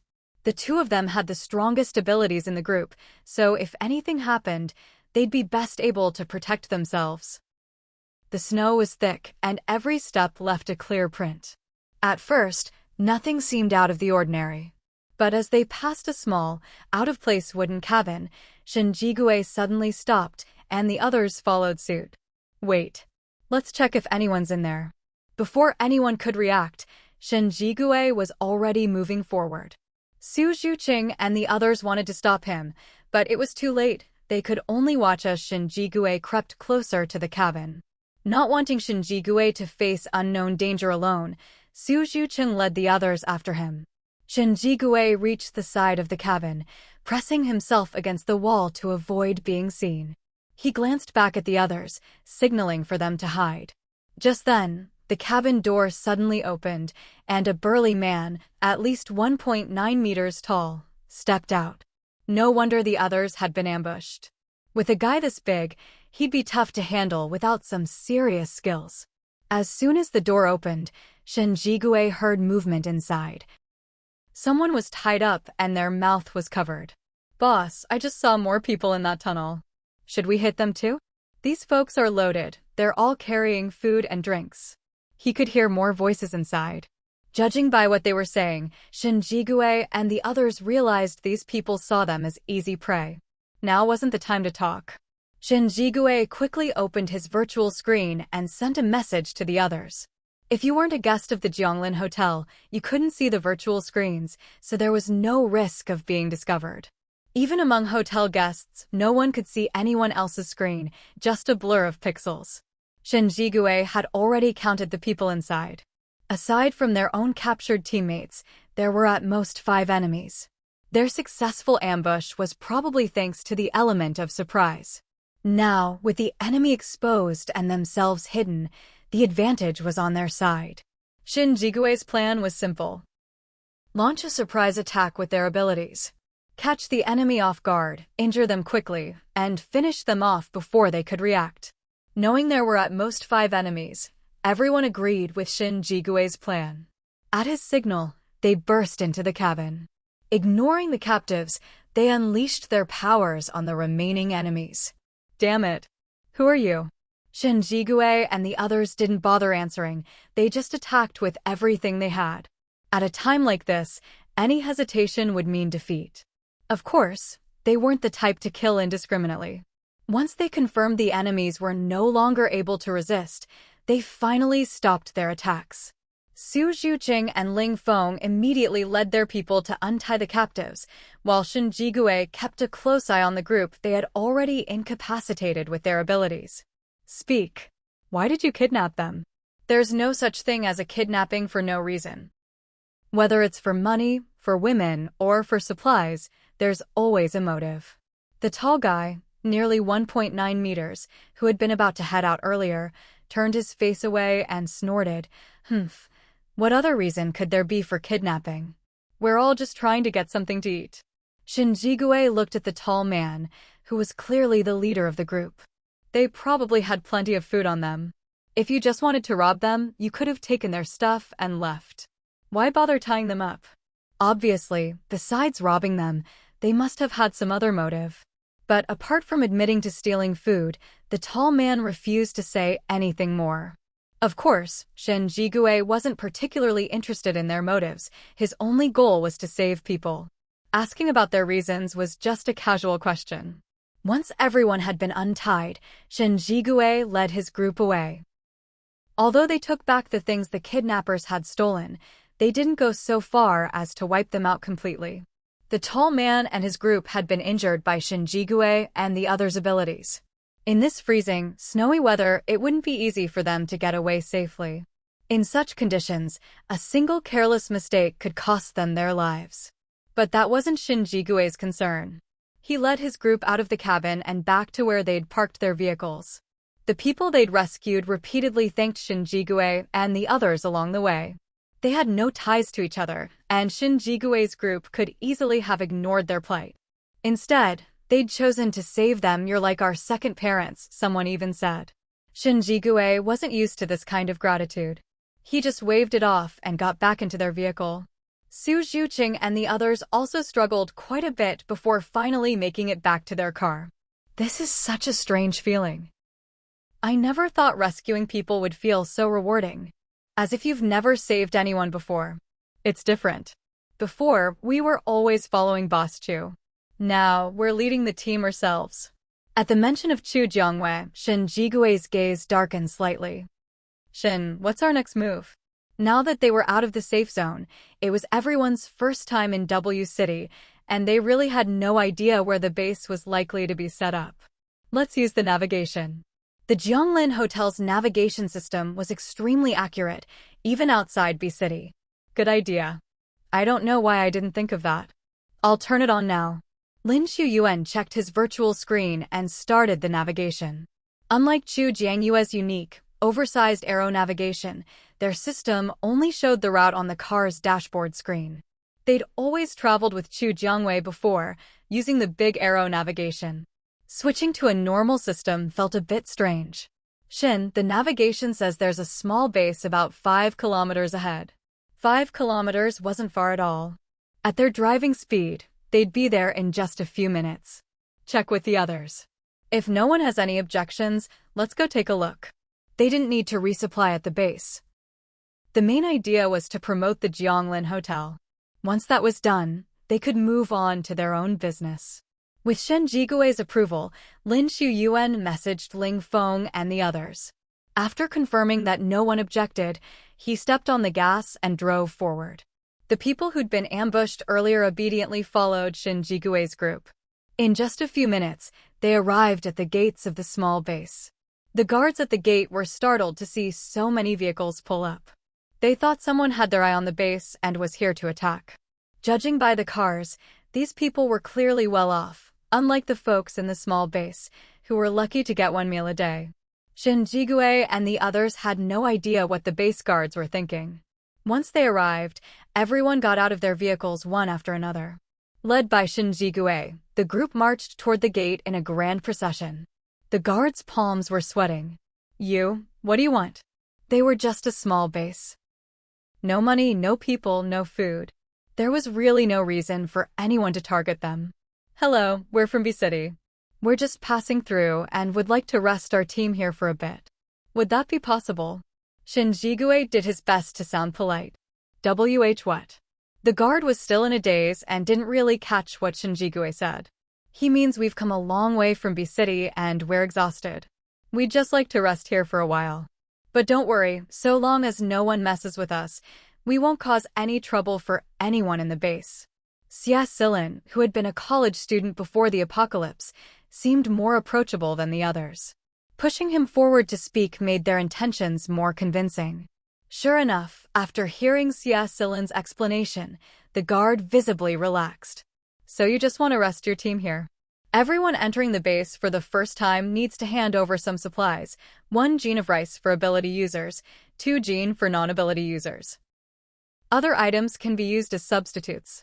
Also, everyone needs to be checked for wounds to make sure no one will turn into a zombie before you can enter.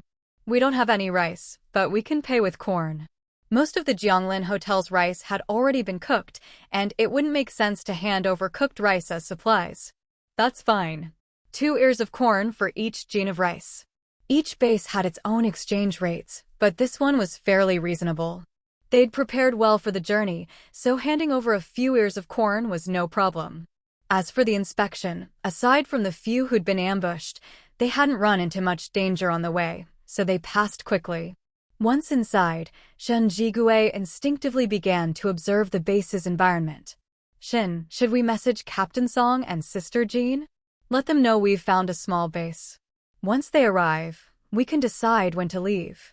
Jiang, he asked for Shen Jigui's opinion. Shen Jigui nodded. That was the right thing to do.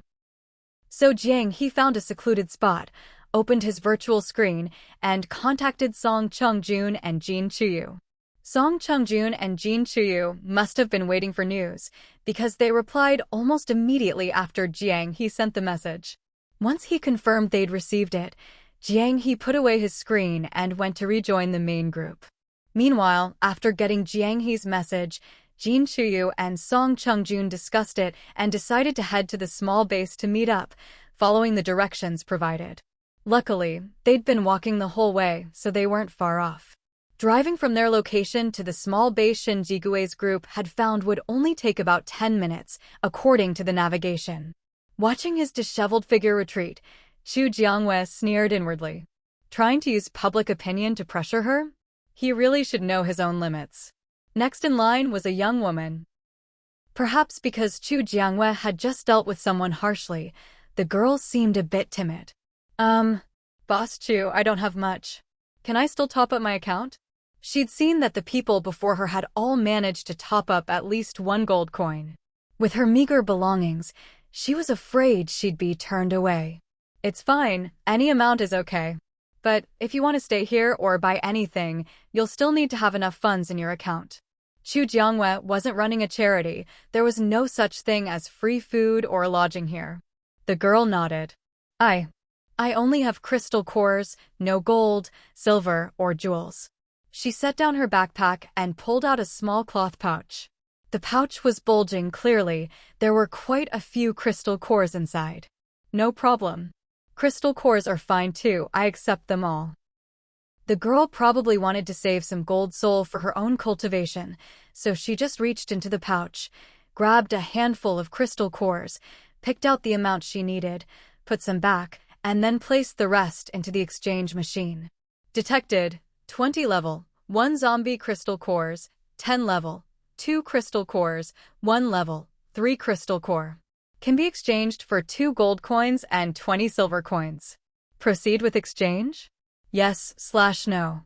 If you're sure you want to exchange, just tap yes. Someone had just asked earlier if they could get a refund if they didn't use up their balance. Chu Jiangwei wanted her to think it over to avoid any trouble if she regretted it later. But the girl didn't hesitate much and tapped yes right away. The next second, the crystal cores on the exchange tray disappeared, replaced by a silvery white identity card. Seeing her own identity card, the girl's eyes lit up and her mood visibly improved. Boss Chu, I'd also like to check in. She'd already made up her mind when she entered Jianglin Hotel.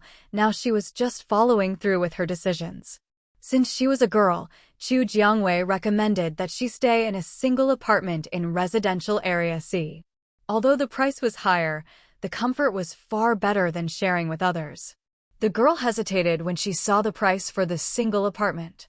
Even though she had abilities, going out alone was still risky, and she wasn't sure she could earn enough every day.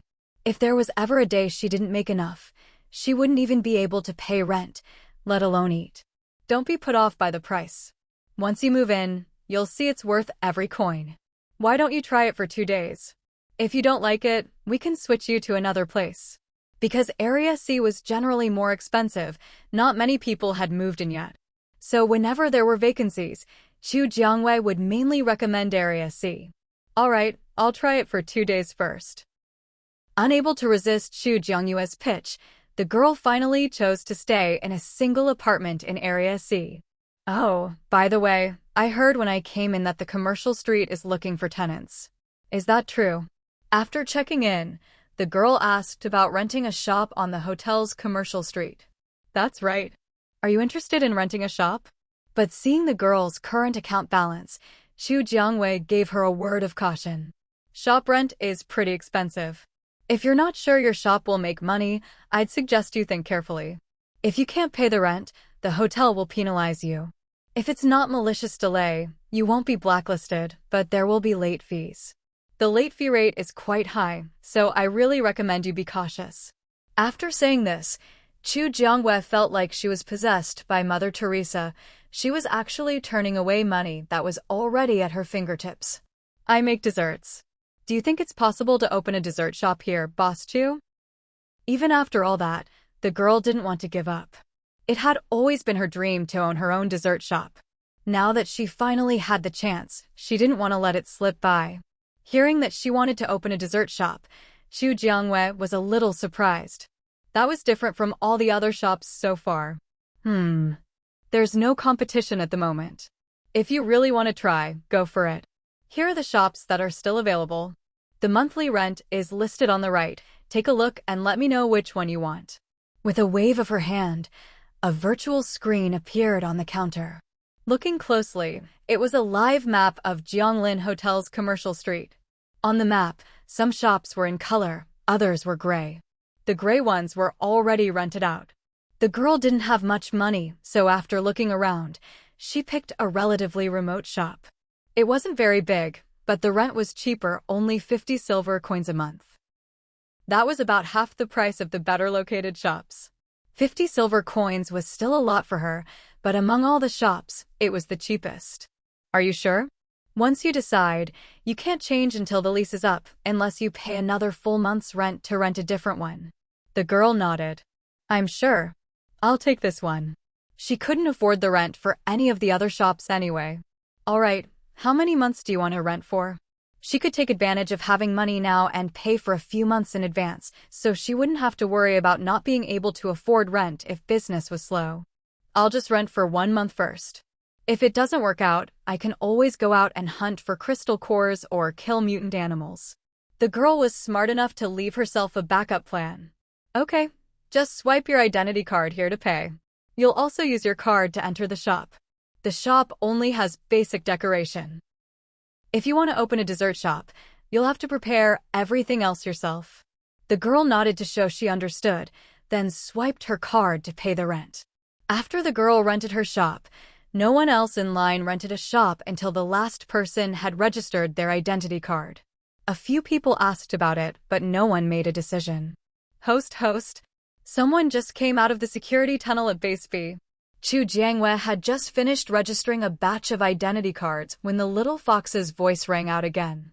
Hearing what it said, Chu Jiangwei was a bit surprised. Hadn't Base B already been overrun by zombies? How could anyone still be coming out of there? Host, didn't you know? The former head of Base B, Lu Zhengyao, has been leading people to clean up the old site of Base B, providing shelter for survivors passing through. The reason people are coming out of the security tunnel is probably because they advertised for us. Chu Jiangwei. Well, that's an unexpected favor. But since someone had recommended them, there was no need for her to go out. She could just wait in the office lobby. Without an identity card, you could hardly take a step in Jianglin Hotel. Sure enough, after waiting in the lobby for a while, Chu Jiangwei saw a group of people come in. When the men in the group saw Chu Jiangwei, their eyes lit up. As for the women, their eyes sparkled when they saw Chu Jiangong. Welcome to Jianglin Hotel. I'm the owner, Chu Jiangwei, and this is the hotel manager. You're all new guests, right? If you want to use any of the hotel's services, you'll need to register for an identity card. Hello, my name is Tong Jiu, and this is my younger brother, Tong Zhezhe. I didn't expect him to actually ask you to buy food. If you only agreed because he's so young and you felt bad turning him down, we can just pretend this never happened. With supplies so scarce, real food was almost impossible to come by. Tong Jiu could hardly believe anyone would actually be willing to sell their own food. There are just the two of us, so we'd like 2 servings of rice and 1 dish, please. We don't have any way to store food, so I was wondering if we could eat it here before heading back. We'll pay you the crystal cores right now. Thinking of the people back at the base, Tong Jiu had no desire to let anyone know they'd managed to buy real food. If word got out, who knew how much would be snatched away by others, there might not be much left for them in the end. Tong Jiu knew his request was a bit much, but food only counted as yours once it was in your stomach. Even if others thought he was being greedy, he was still going to ask. It's fine, we were just about to have dinner ourselves.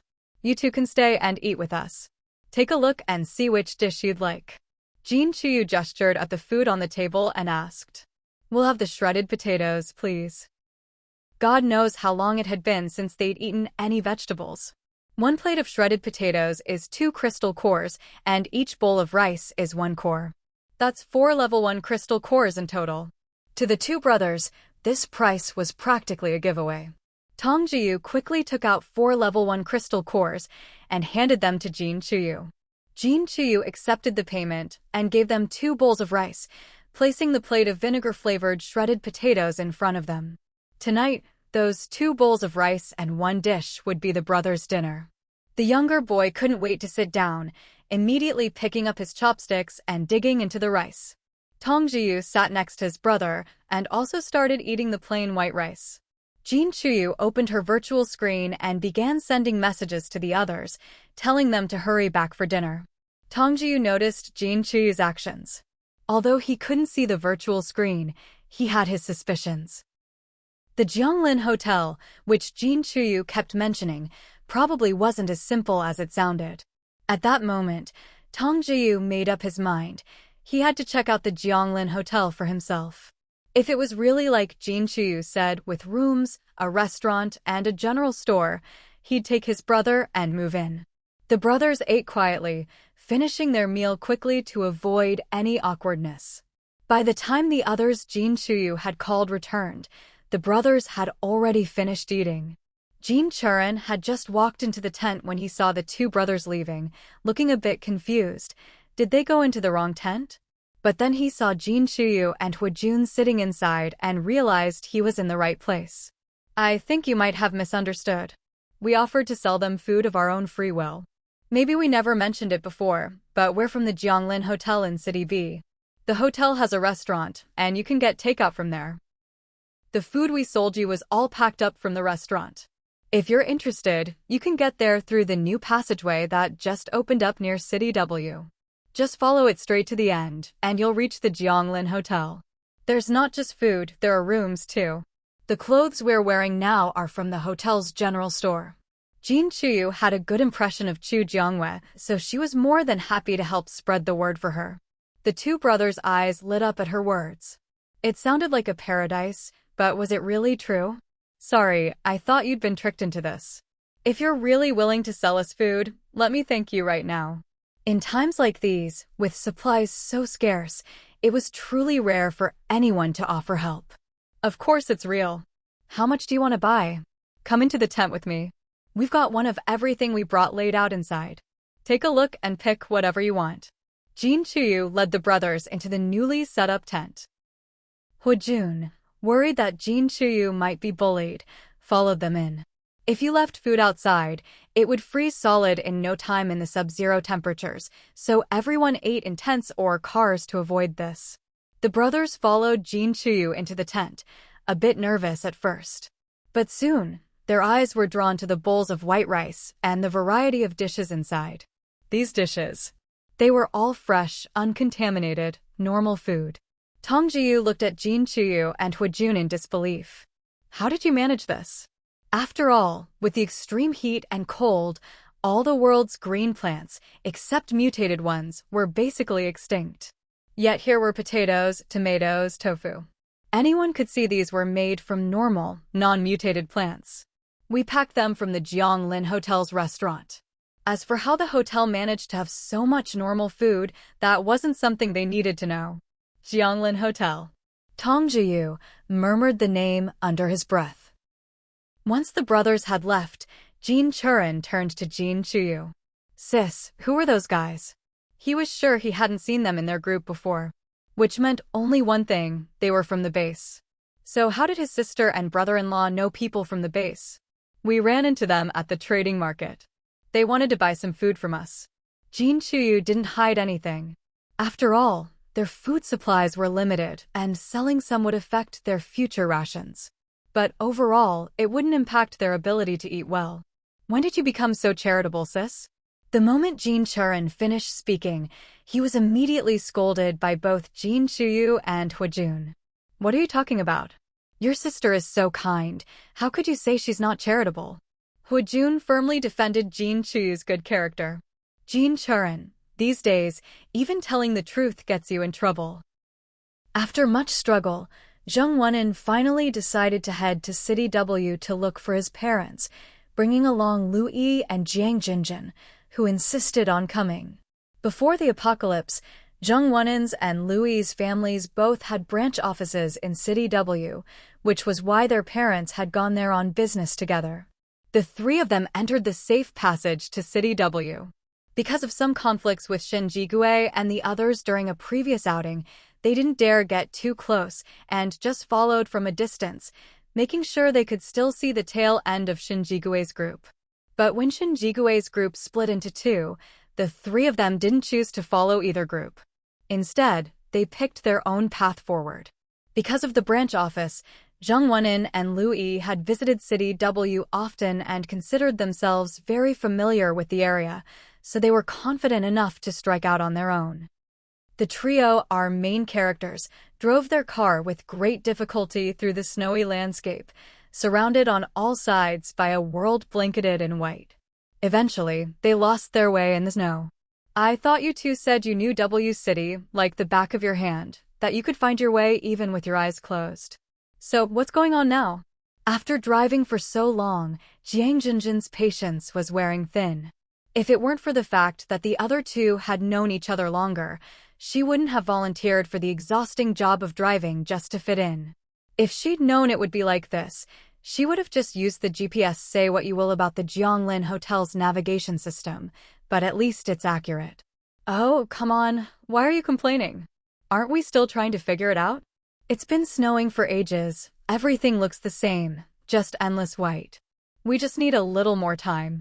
Wenji, I know you can handle it, right? Lui, unable to help herself, ended up dumping the problem on Zheng Wenin. Zheng Wenin frowned slightly, feeling that something was off, but he couldn't quite put his finger on what. The snow's too deep. All the road signs are buried. We can only tell east from west by the sun. As for finding their parents, well, they didn't even know where to start, let alone which direction to go. All Zheng Wenin could do was guess, based on where their parents might have been before the apocalypse, but trying to navigate under these conditions was just too much to ask. I'm too tired to keep driving. You two figure it out, someone else take over. Jiang Jinjin's eyes ached from staring at the road for so long. If she kept going, it was only a matter of time before something went wrong. Lui didn't want to drive. As soon as Jiang Jinjin finished speaking, she just lowered her head and avoided eye contact. Zheng Wenin didn't want to drive either, but Jiang Jinjin had been at it for so long that he couldn't really refuse. He didn't trust Lui's driving skills, so in the end, he had to step up. I'll drive. You take the passenger seat. Jiang Jinjin wasted no time switching seats, moving up front. Just like that, Lui became the only one sitting in the back. It wasn't until the car started moving again that Lui realized something was off. Before, the two of them had sat in the back, treating Jiang Jinjin like their chauffeur. Now, with her alone in the back, she suddenly felt like the odd one out. But the car was already moving, and she didn't want to drive, so all she could do was sulk in the back seat. Of course, Jiang Jinjin noticed Lui's growing frustration, and a faint smile played at the corner of her lips. Wenji, I think we should just use the GPS. You can probably guess where your parents might have been before all this, right? Even if their parents had gone with the rescue team to the base, it was better than doing nothing. Sometimes you just had to take a chance. Okay, I'll turn on the GPS now. They hadn't used it before because they hadn't expected the snow to make navigation this difficult. Compared to Lui's whining and drama, Jiang Jinjin's practical attitude made her seem like a breath of fresh air. Zheng Wenin's impression of Jiang Jinjin improved a lot. He'd always seen her hanging out with Lui and assumed they were the same, but after spending time together, he realized Jiang Jinjin was much more easygoing. Sitting in the passenger seat, Jiang Jinjin was always in Zheng Wenin's peripheral vision. Wanting to make a good impression, Jiang Jinjin deliberately contrasted herself with Lui, and in the end, she succeeded in winning Zheng Wenin over to her side. Lui could see through Jiang Jinjin's little schemes, but she had no proof. So all she could do was stew in impotent rage in the backseat. Jianglin Hotel. Host, there's been a new development in the plot. Chu Jiangwei, who had almost completely forgotten about the storyline, was suddenly alerted by her little fox companion. Chu Jiangwei immediately perked up. What happened? What's going on? The plot had already gone off the rails, with Hu Jun and Jin Chuyu becoming the main leads. Zheng Wenin had ended up as the second male lead, but for a long time, he hadn't appeared in the story at all. Who would have thought that a trip to W City would bring about a new twist? Zheng Wenin, the second male lead, ended up finding his parents at the small base where Jin Chuyu and the others are temporarily staying. The little fox quickly filled Chu Jiangwei in on the latest plot developments. Wow! All the main characters are getting thrown together. Chu Jiangwei suddenly felt a pang of regret. She should have gone to W City with them. It's such a shame to miss out on the drama firsthand. Do you think I still have time to head to W City now? Chu Jiangwei worried that if she left now, everyone else would be on their way back by the time she arrived.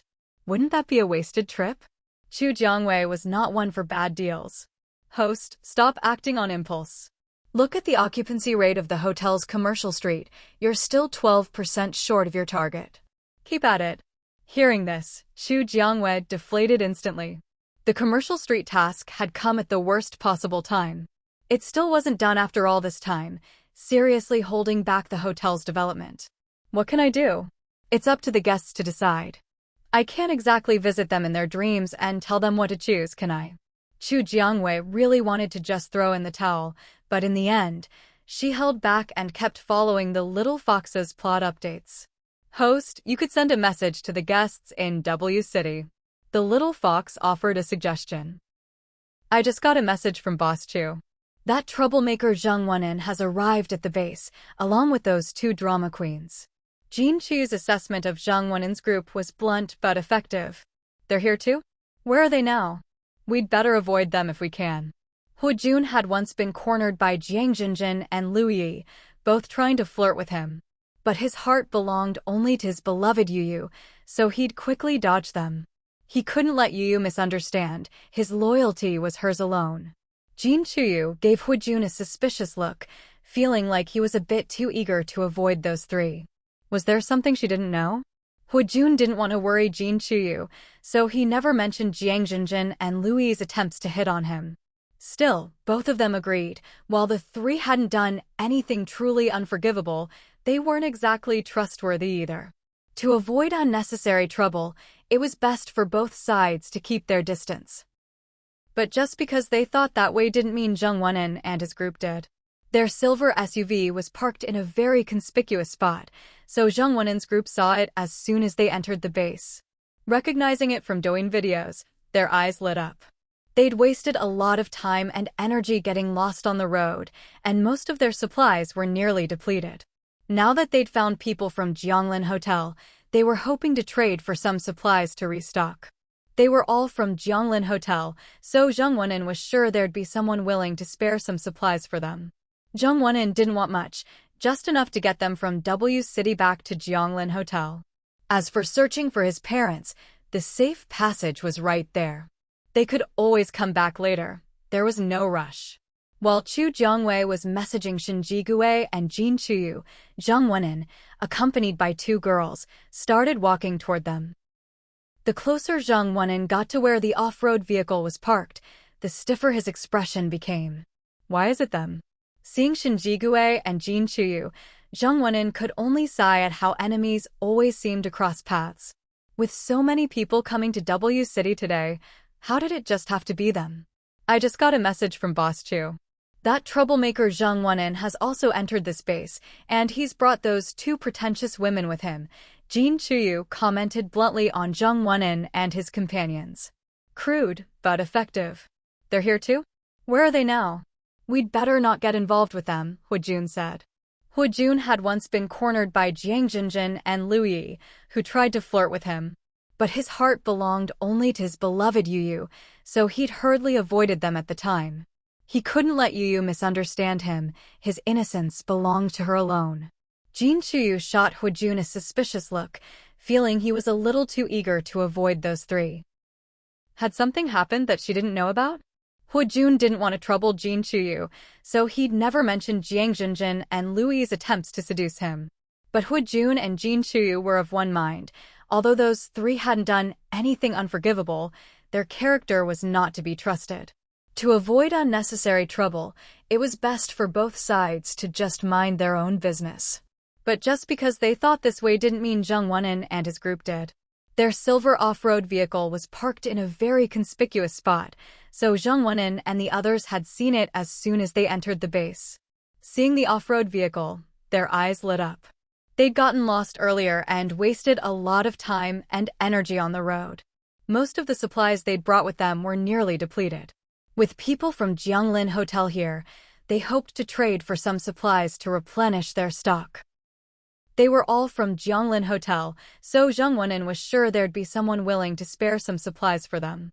He didn't want much, just enough to get them from W City back to Jianglin Hotel. As for finding his parents, the safe passage was right there. They could always come back, so there was no rush. While Chu Jiangwei was messaging Shin Jigui and Jin Chuyu, Zhang Wenin, with the two girls in tow, walked over. The closer he got to the off-road vehicle, the stiffer Zhang Wenin's face became. Why is it them? Seeing Shin Jigui and Jin Chuyu, Zhang Wenin could only lament how enemies always cross paths. With so many people coming to W City today, why did it have to be them? Zhang Wenin didn't even know how to describe his mood, just deeply frustrated. He didn't think Shin Jigui would really sell them any supplies, but the reality was, aside from Shin Jigui's group, there was no one else they could turn to. If they tried to trade with the base, the prices would probably be double what Shin Jigui would charge, and the goods wouldn't even be as good as the cheapest steamed buns from Jianglin Hotel. So Zhang Wenin would rather be ripped off by Shin Jigui than deal with the base. After some inner struggle, Zhang Wenin led Jiang Jinjin and Lu Yi toward where Shin Jigui's group was parked. Shin Jigui and the others quickly noticed the three approaching. They all knew each other, and since it's unwise to be rude to someone with a smiling face, Shin Jigui and his group couldn't just chase them off. "Mr. Shin, Miss Jean, long time no see," Zhang Wenin said, his smile even brighter since he needed their help. "We just saw each other this morning at the entrance of Jianglin Hotel." Shin Jigui was quick with a comeback. Zhang Wenin laughed awkwardly. "You're joking, Mr. Shin. Actually, I came today with a small request." Shin Jigui raised an eyebrow, signaling him to go on. "If you know it's an unreasonable request, then there's no need to ask." Shin Jigui cut him off before Zhang Wenin could even state his request. "Hey, how can you be like this? Wenin hasn't even said anything yet, and you're already refusing. Isn't that rude?" Lu Yi snapped, her temper unchanged even after all this time since the apocalypse began. She couldn't stand seeing Zhang Wenin rejected before he'd even spoken. "You're the ones asking us for help. Do we need you to teach us how to behave?" Jin Chuyu shot back without hesitation.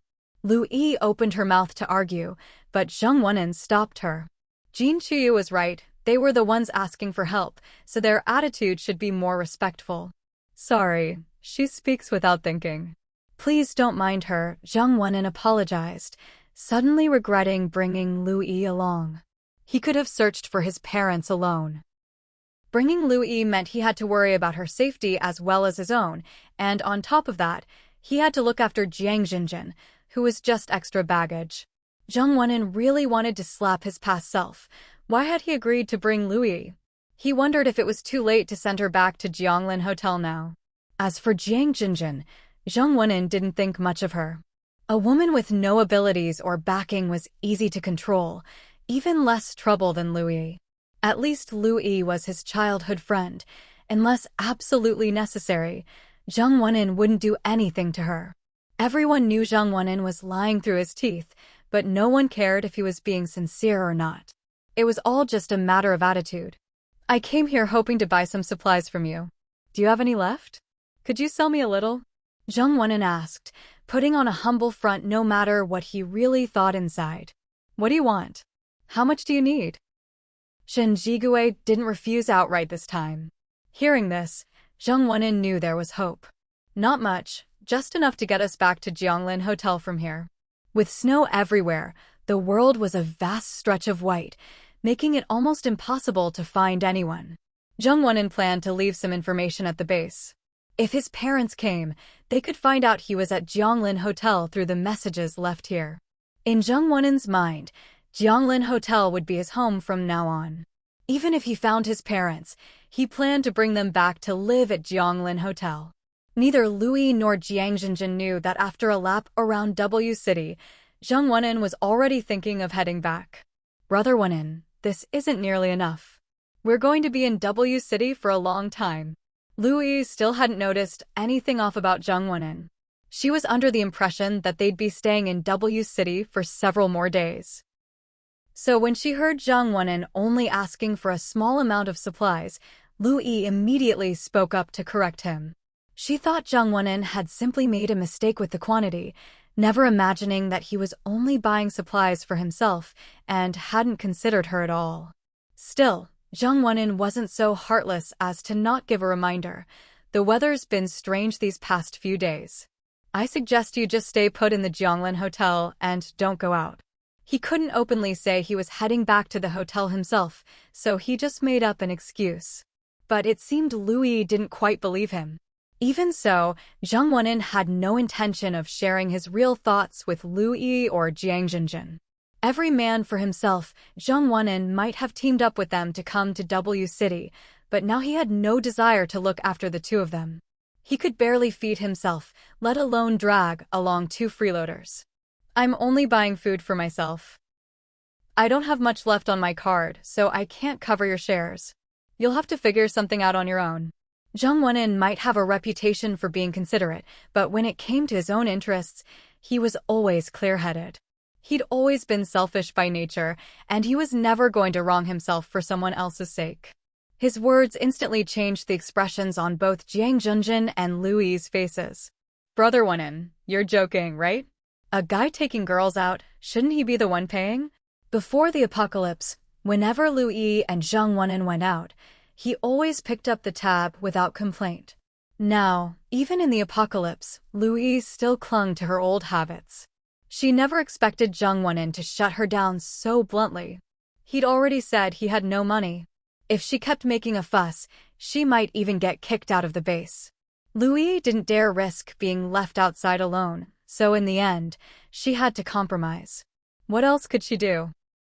Even together, she and Jiang Jinjin weren't a match for Zhang Wenin, a level 3 fire ability user. So, knowing they couldn't win, there was no point making things hard for herself. In truth, she just bullied the weak and feared the strong. Brother Wenin, I'm almost out of food too, but I don't have enough left on my card. Could I borrow a little from you? I'll pay you back later. Whether she'd actually pay him back was another story. Louis just wanted to get something for nothing from Zhang Wenin. Jiang Jinjin, standing to the side, looked at Louis in disbelief. Didn't you hear? Mr. Zhang said he doesn't have much left either. He can't provide food for us. After buying his own food, he probably doesn't have any money left to lend you. As she spoke, Jiang Jinjin snuck a shy glance at Zhang Wenin. Sure enough, Zhang Wenin's gaze toward Jiang Jinjin shifted a little. But with Louis still present, neither dared be too obvious. Louis's face fell at Jiang Jinjin's words. Jiang Jinjin, are you deliberately trying to make things difficult for me? How had she never realized before how fake Jiang Jinjin was? And now she was making her look bad in front of Brother Wenin? Did you misunderstand? I'm just telling the truth. Whether Jiang Jinjin was telling the truth or not didn't matter. The point was, she'd successfully made Louis look bad in front of Zhang Wenin. Louis, can you stop making a scene? Jinjin's telling the truth. I already said, after buying my own food, there's not enough left on my card for you too. Are you just not listening, or do you think I'm lying to you? Zhang Wenin actually still had money on his card, but he didn't want to play the sucker, so he had to lie. Anyway, without his permission, Louis couldn't see his virtual screen. There was no way for her to verify if he was telling the truth. Brother Wenin, how could you take her side? Louis stared at Zhang Wenin in disbelief. She never expected him to yell at her for the sake of an outsider like Jiang Jinjin. If he didn't have money, he could have just said so. She wasn't insisting on borrowing. But siding with Jiang Jinjin against her? That was unacceptable. I'm standing up for what's right, not for anyone in particular. Stop making trouble. Hey, are you guys buying or not? If not, could you take your argument somewhere else? We need to rest. Jin Chuyu, who'd been watching the drama from the side, finally spoke up when she'd had enough. We're buying. Please get me 2 orders of shredded potatoes with vinegar, 3 tomato and egg stir-fries, and 5 servings of rice. Zhang Wenin really didn't have much left. He couldn't even afford meat dishes anymore. Still, after buying the food, he had some money left. He just wasn't about to hand it over to be taken advantage of for nothing. Jin Chuyu didn't hesitate. She had the spatial ability user in her team take out the food Zhang Wenin requested. White rice is 1 level, 1 crystal core per serving. Tomato and egg and shredded potatoes with vinegar are 2 level, 1 cores each. That's 15 level, 1 crystal cores in total. You can pay with 15 silver coins. I'll show you the payment code, just scan it yourself. Jin Chuyu opened her virtual screen, fiddled with it for a bit, and finally found the payment code. She set the screen so only certain people could see, then looked at Zheng Wenin. "I'll pay with 15 silver coins. Please show me the payment code." Zheng Wenin had actually wanted to add Jin Chuyu as a friend, but seeing her and Huijun, who was watching closely, he decided against it. He knew that because of an incident during a previous night watch, Jin Chuyu and Chu Jiangyue's group weren't very friendly toward him. So the fact that Jin Chuyu was willing to sell him food was already a pleasant surprise. If he wanted to get closer, he'd have to take it slow. Huijun stepped in before Jin Chuyu could show her code, displaying his own payment code instead. "Scan mine." He didn't even want Jin Chuyu and Zheng Wenin to have a payment connection. Otherwise, when Jin Chuyu checked her transaction history later, she'd still see Zheng Wenin's name. Don't think he didn't know, this Zheng Wenin had ulterior motives toward his wife. Or rather, Zheng Wenin was never well behaved. Whenever he saw an outstanding woman, he tried to hit on her. He was like that with his own girlfriend, and with Boss Chu as well. Zheng Wenin looked troubled and turned to Jin Chuyu. "Miss Jin, this is a deal between you and me. Isn't it a bit odd to let someone else collect the payment?" "It's fine. We're a team. Giving him the money is the same as giving it to me." Jin Chuyu thought Huijun was being a bit childish, but of course she wouldn't undermine her own boyfriend. Huijun's lips curled slightly as he looked at Zheng Wenin. "Mr. Zheng, pay first, then you get your goods." Zheng Wenin was reluctant, but in the end, he obediently scanned the code and paid. After Huijun confirmed the silver coins had been received, he exchanged a glance with Jin Chuyu. The spatial ability user in the team then took out the dishes Zheng Wenin had just ordered, along with 5 servings of white rice, and handed them to him. Because of the extreme cold, the food was frozen solid the moment it was removed from the space. If Zheng Wenin wanted to eat, he'd have to find a way to reheat everything himself. On the bright side, the frozen food was easier to carry, no need to worry about oil leaking or anything spilling in his bag. With his food in hand, Zheng Wenin knew he couldn't linger here. If others misunderstood his intentions, the consequences wouldn't be something he could handle. He ignored Jiang Jinjin and Lu Yi, quickly returning to where they'd parked the car. He tossed his backpack full of supplies onto the passenger seat, then got into the driver's seat.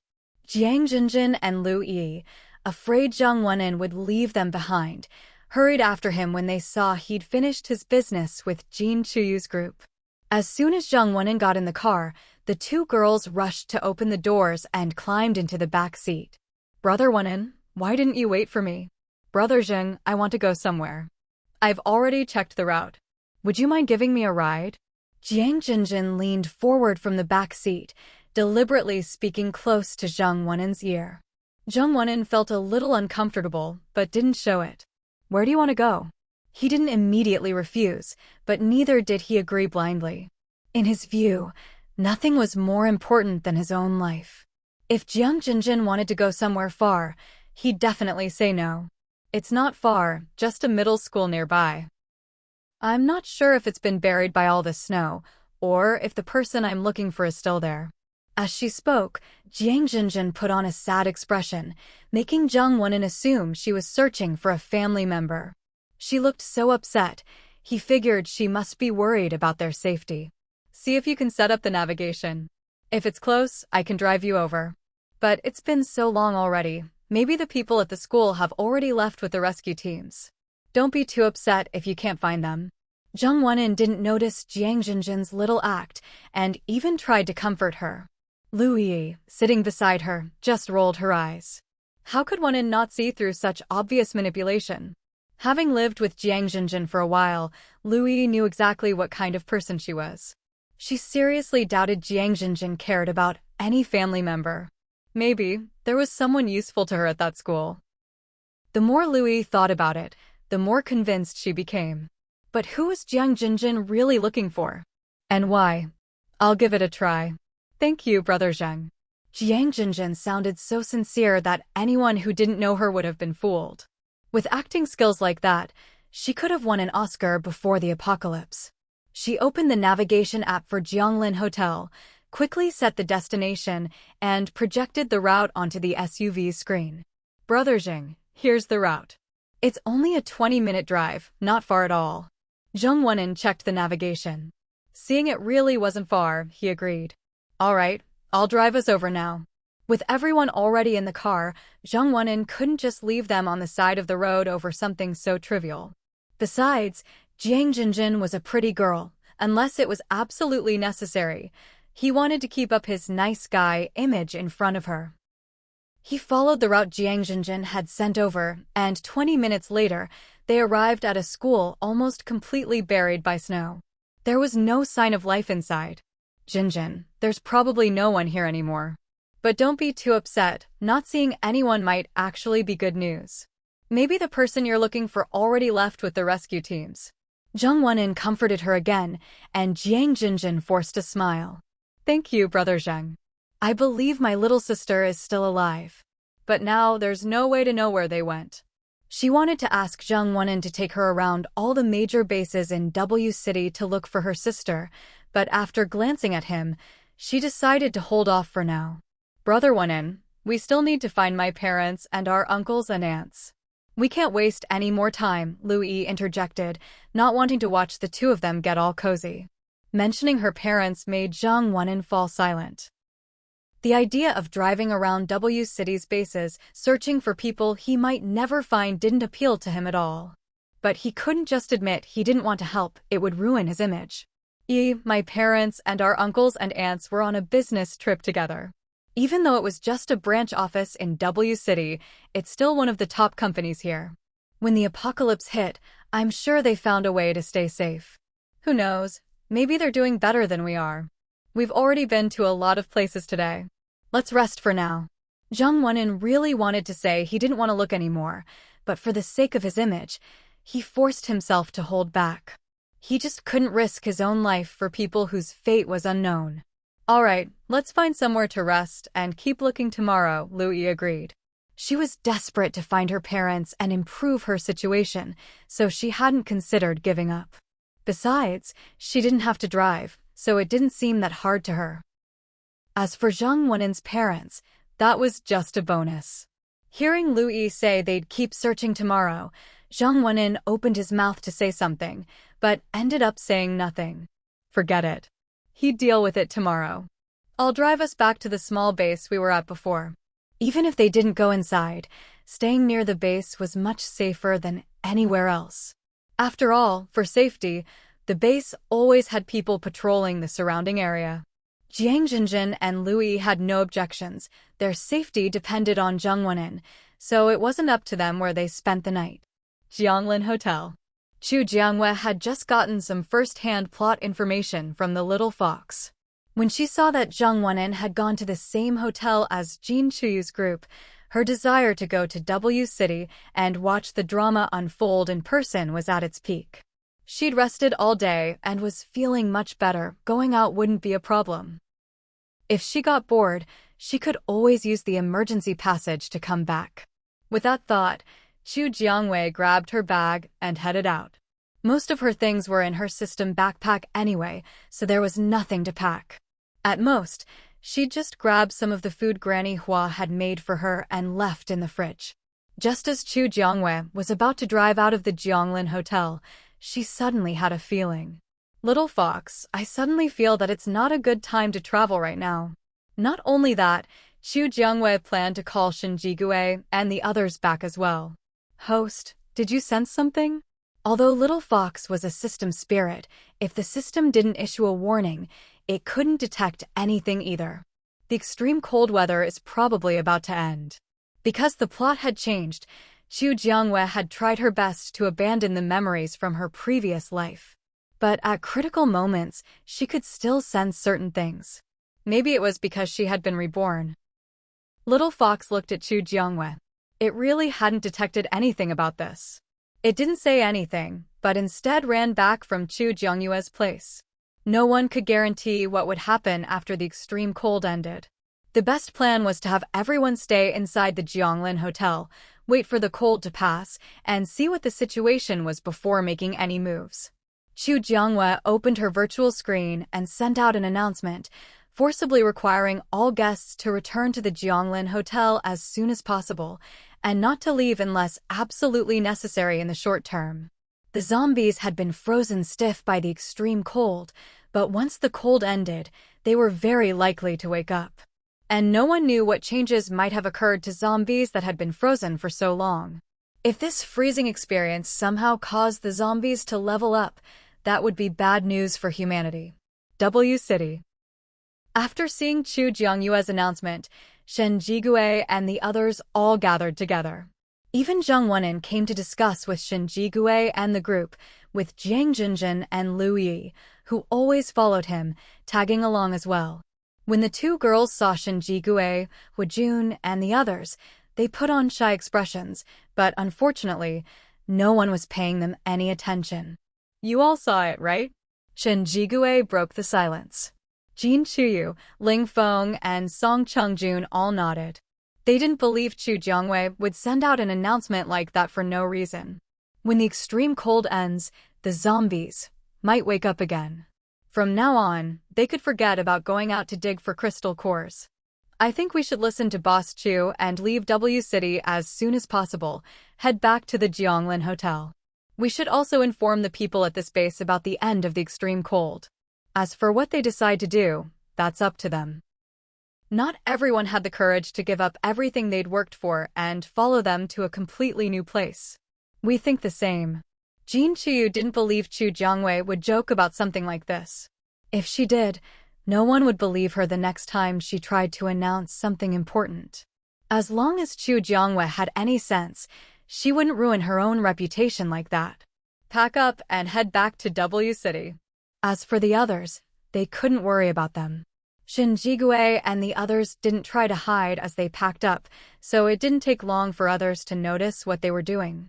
When people came to ask, Shen Jigui and his group answered honestly. Whether anyone believed them was up to their own choice. Those who believed could pack up and leave with Shen Jigui and the others. Those who didn't, Shen Jigui's group wouldn't bother with them.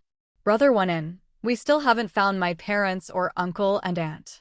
Isn't it a bit too soon to go back now?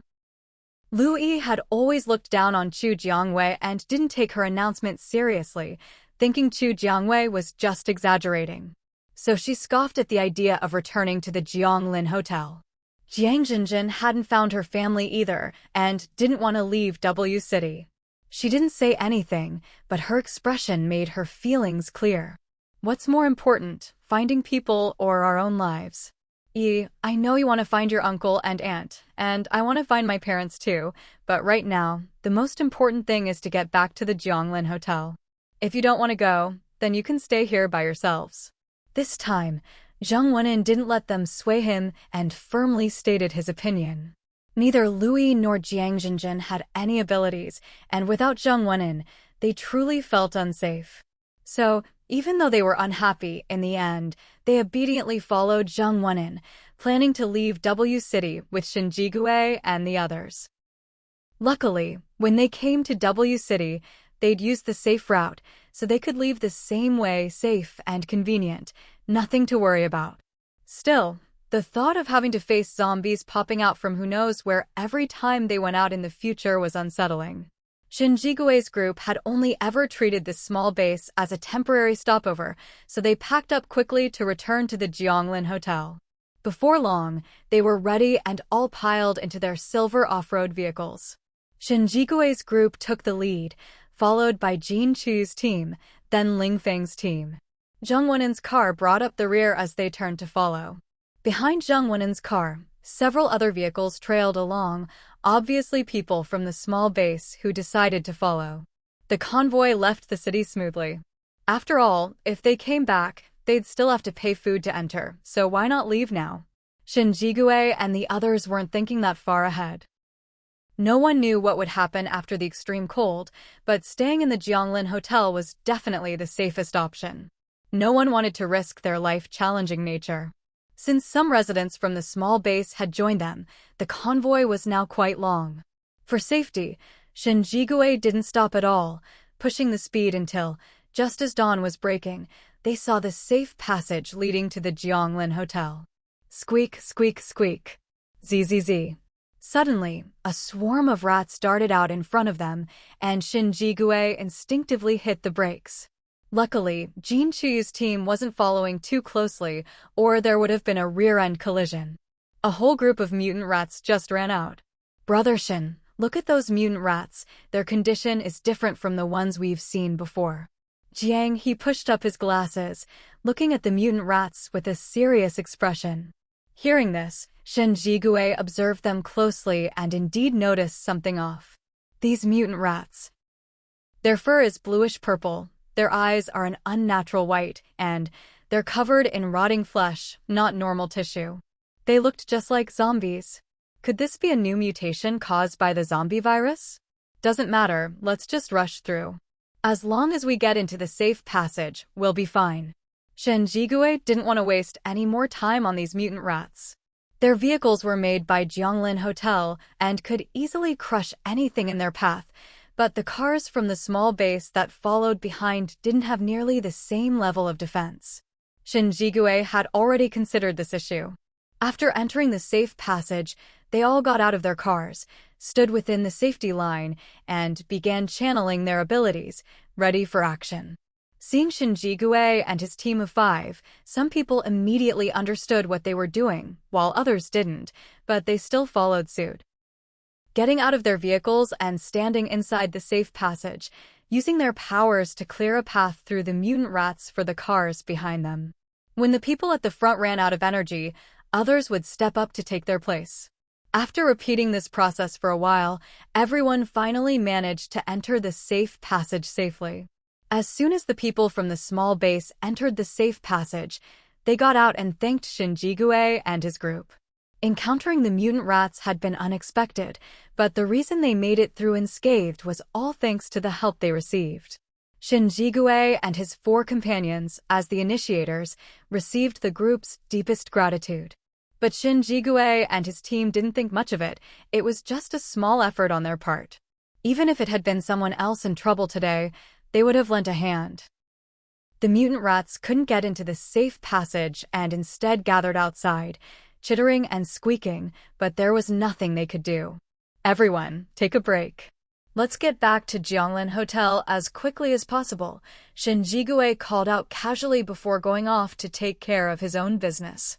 By the time the group was ready to set out again, 20 minutes had passed. Shinjigue's team's vehicles still led the way, and inside the passage, there was no one else but them. The people from the small base looked on in disbelief as the mutant rats were blocked outside the passage. How is this possible? This is incredible. What's the principle behind this? How can it keep the mutant rats out? Shinjigure and his team were just as curious, but unfortunately, there was probably no one who could answer that question right now. Don't dwell on it. The most important thing now is to get back to Jianglin Hotel, Shinjigure said, not giving everyone much time to rest.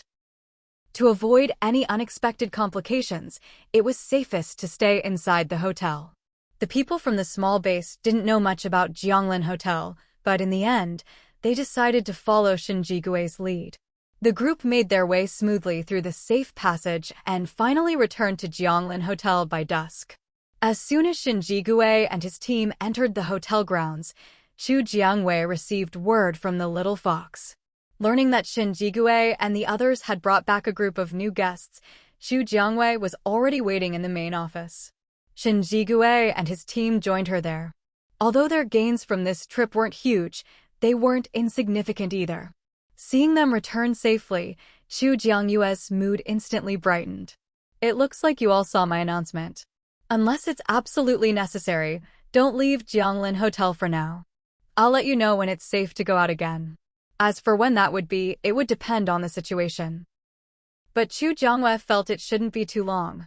Anyone sensitive to temperature would notice that today's extreme cold had eased up a bit. It wasn't much, but every little bit helped. Who knows, maybe the extreme cold would end soon. Shinjigure and his team didn't share Chu Jiangyue's optimism and could only wait things out at the hotel. Other guests who were out also tried their best to return after receiving Chu Jiangyue's announcement. So, the entrance to Jianglin Hotel was bustling, with many people coming back from outside. Seeing so many people safely inside, Chu Jiangwei finally felt relieved. After the extreme cold, Chu Jiangwei suspected another wave of apocalyptic weather might hit. When that happened, going out would mean facing not just zombies and mutant plants and animals, but also extreme weather, a double threat. In such conditions, surviving outside Jianglin Hotel would be anything but easy. Although she sympathized with those outside, there was nothing Chu Jiangwei could do. They could only save the people around them, together with Xin Jigui. Xin Jigui and the others nodded at Chu Jiangyue's words. "We're not in a hurry. Just do things at your own pace." Their account balances were healthy. Enough to last a long time even if they didn't eat or drink. But just because they weren't in a hurry didn't mean everyone felt the same. There were some lazy people in Jianglin Hotel who only went out to earn enough crystal cores for the day and never saved up any extra. If they couldn't leave the hotel before their room expired, they'd be forced to sleep on the streets. And right now, sleeping outside was a terrible idea. They could easily be surrounded by newly awakened zombies as soon as they stepped out. Of course, Chu Jiangwei wasn't worried. As long as she did her part, there was only so much she could do for others. Even with the system bound to her, Chu Jiangwei was still human, not a god. She couldn't save everyone. Host, the temperature outside is rising rapidly. The snow on the ground is starting to melt, the little fox reported from Chu Jiangyue's shoulder. Hearing that the snow was melting, Chu Jiangwei rushed to the hotel entrance. Sure enough, she saw the snow melting, and, because there was so much of it, it had turned into a vast expanse of water. Chu Jiangyue's mouth fell open. Is this flooding caused by the melting snow? If it was flooding, things were not looking good. Xin Jigui and the others followed Chu Jiangwei and were speechless when they saw the sea of water outside the hotel. Thanks to its protective shield, Jianglin Hotel wasn't submerged, but the water under the shield had already risen halfway up. If this kept up, the entire hotel would be surrounded and submerged. Boss Chu, the water level keeps rising. At this rate, Jianglin Hotel will be flooded. Even with the shield keeping the water out, being surrounded on all sides would definitely wear on people's nerves over time. Besides, they couldn't stay inside forever. If the hotel was completely surrounded, they wouldn't even be able to get out. For now, Chu Jiangwei had no solution. I know. I'll think of something. Clearly, things couldn't go on like this. Chu Jiangwei returned to her room and started searching through her system shop. Finally, in a corner, she found life jackets and boats. But both items were still locked. Chu Jiangwei immediately used her money power to unlock them and quickly stocked them in the Jianglin General Store. Xin Jigui and the others had been waiting for Chu Jiangyue's solution. The moment they saw the life jackets and boats, their eyes lit up. With life jackets and boats, going out was no longer a problem for them. However, considering that the flood had completely submerged the entire Jianglin Hotel, getting the boats onto the water would still require help from someone with spatial abilities. Otherwise, even if they bought boats, the moment they stepped out of the hotel, the boats would get soaked and waterlogged, making them useless. Chu Jiangwei stood by the window of her room, looking out at the endless floodwaters, her expression far from pleasant. Through feedback from the little fox, Chu Jiangwei also learned that, on top of the melting snow, torrential rain had now begun to pour from the sky. It seemed the floodwaters wouldn't recede anytime soon, and no one knew how long this situation would last. What's more, the zombies that had been frozen stiff by the extreme cold were now gradually waking up as the temperature rose. But due to the flooding, the revived zombies could only let the current carry them away, destination unknown. From inside the Jianglin Hotel, you could occasionally spot zombies drifting aimlessly in the waters beyond the protective barrier. Zombies had no thoughts, didn't need to breathe, and certainly weren't afraid of drowning. There was one bit of good news, though. The safety passages they'd built were still within the hotel's operational area, protected from the flood by the hotel's shield. If someone was lucky enough to find one of these safety passages, they might just save their own life. Unfortunately, the passages were built at ground level and were quickly submerged by the floodwaters. If survivors tried to escape by boat, The chances of finding these safety passages were almost zero. Little fox, can we build our safety passages above the water? As long as people could see them, someone was bound to notice. Chu Jiangwei no longer cared how many gold coins it would cost. Only by building more safety passages could she give more survivors a chance at life. Of course, Chu Jiangwei wasn't building these passages for free. Anyone who entered had to pay a toll, be it crystal cores, gold, silver, or jewels. She accepted them all. Host, we can scatter Jianglin Hotel flyers outside. Given the current disaster, I've upgraded their function. Anyone holding a flyer will gain a 7-day water-repelling effect. As long as they found a safety passage or the hotel itself within 7 days, they'd be safe. Chu Jiangyue's eyes lit up at the little fox's words. What was she waiting for? Time to start spreading those flyers. She left her room, clutching a stack of the newly upgraded flyers, and found Shen Jigui and the others, handing each of them a share. These are the hotel's latest flyers. When you go out, give them to any survivors you meet. With these flyers, you'll be able to breathe underwater for 7 days. Once you enter a safety passage, you'll be within the hotel's protective shield, and you won't have to worry about being swept away by the flood. Looking at the flyers in his hand, Shen Jigui felt that this was nothing like the Chu Jiangwei he thought he knew. Boss Chu, these aren't flyers, they're lifelines. After hearing Chu Jiangwei explain the flyer's function, Su Zhuqing and the others felt she had sacrificed so much for the sake of humanity's survival. Chu Jiangwei, I just want more people to come spend money at my hotel. That's right, Boss Chu is truly selfless. But Chu Jiangwei didn't want to wear that halo. Don't say that. I have my reasons for giving these to you. The hotel's commercial street has too many vacant shops. When you hand out the flyers, try to pick people who might be able to open a store. She tried to shrug off the praise. Not everyone could or should wear such a crown. Don't worry, Boss Chu. We'll do our best to pick the right people. Of course, judging by eye alone, they couldn't guarantee every recipient would open a shop. Everyone who'd been entrusted with flyers made verbal promises to do their best. Boss Chu, can we use these new flyers ourselves? Previously, each person could only use one flyer, but now that the flyers had been upgraded, Su Zhuqing wondered if they could benefit too. It would certainly make going out easier. Chu Jiangwei shook her head. Only new guests or those who haven't used a flyer before can use them. Her words were a bit of a letdown for Su Zhuqing and the others. Life jackets also have water-repelling functions. No need to be jealous of the flyers. At this, Lin Qiuyuan's eyes lit up, and he looked at the life jackets in the general store with newfound appreciation. Then we definitely need to buy a few sets as backup. In times of flood, life jackets were literally their second lifeline. A crowd of people surged into the Jianglin general store, and it wasn't until 30 minutes later that things finally quieted down. Fortunately, once an item was unlocked at Jianglin Hotel, it could be supplied infinitely, so there was no need to worry about shortages. There are boats too. No one knew how the general store managed it, but they could even fit boats into the storage containers. Standing in front of the container, they could see a miniature, lifelike boat inside. According to the robot shopkeeper, it was thanks to space folding technology that the boats could be stored this way. If they wanted to buy a boat, they'd still have to make sure they had somewhere to put it once it was taken out.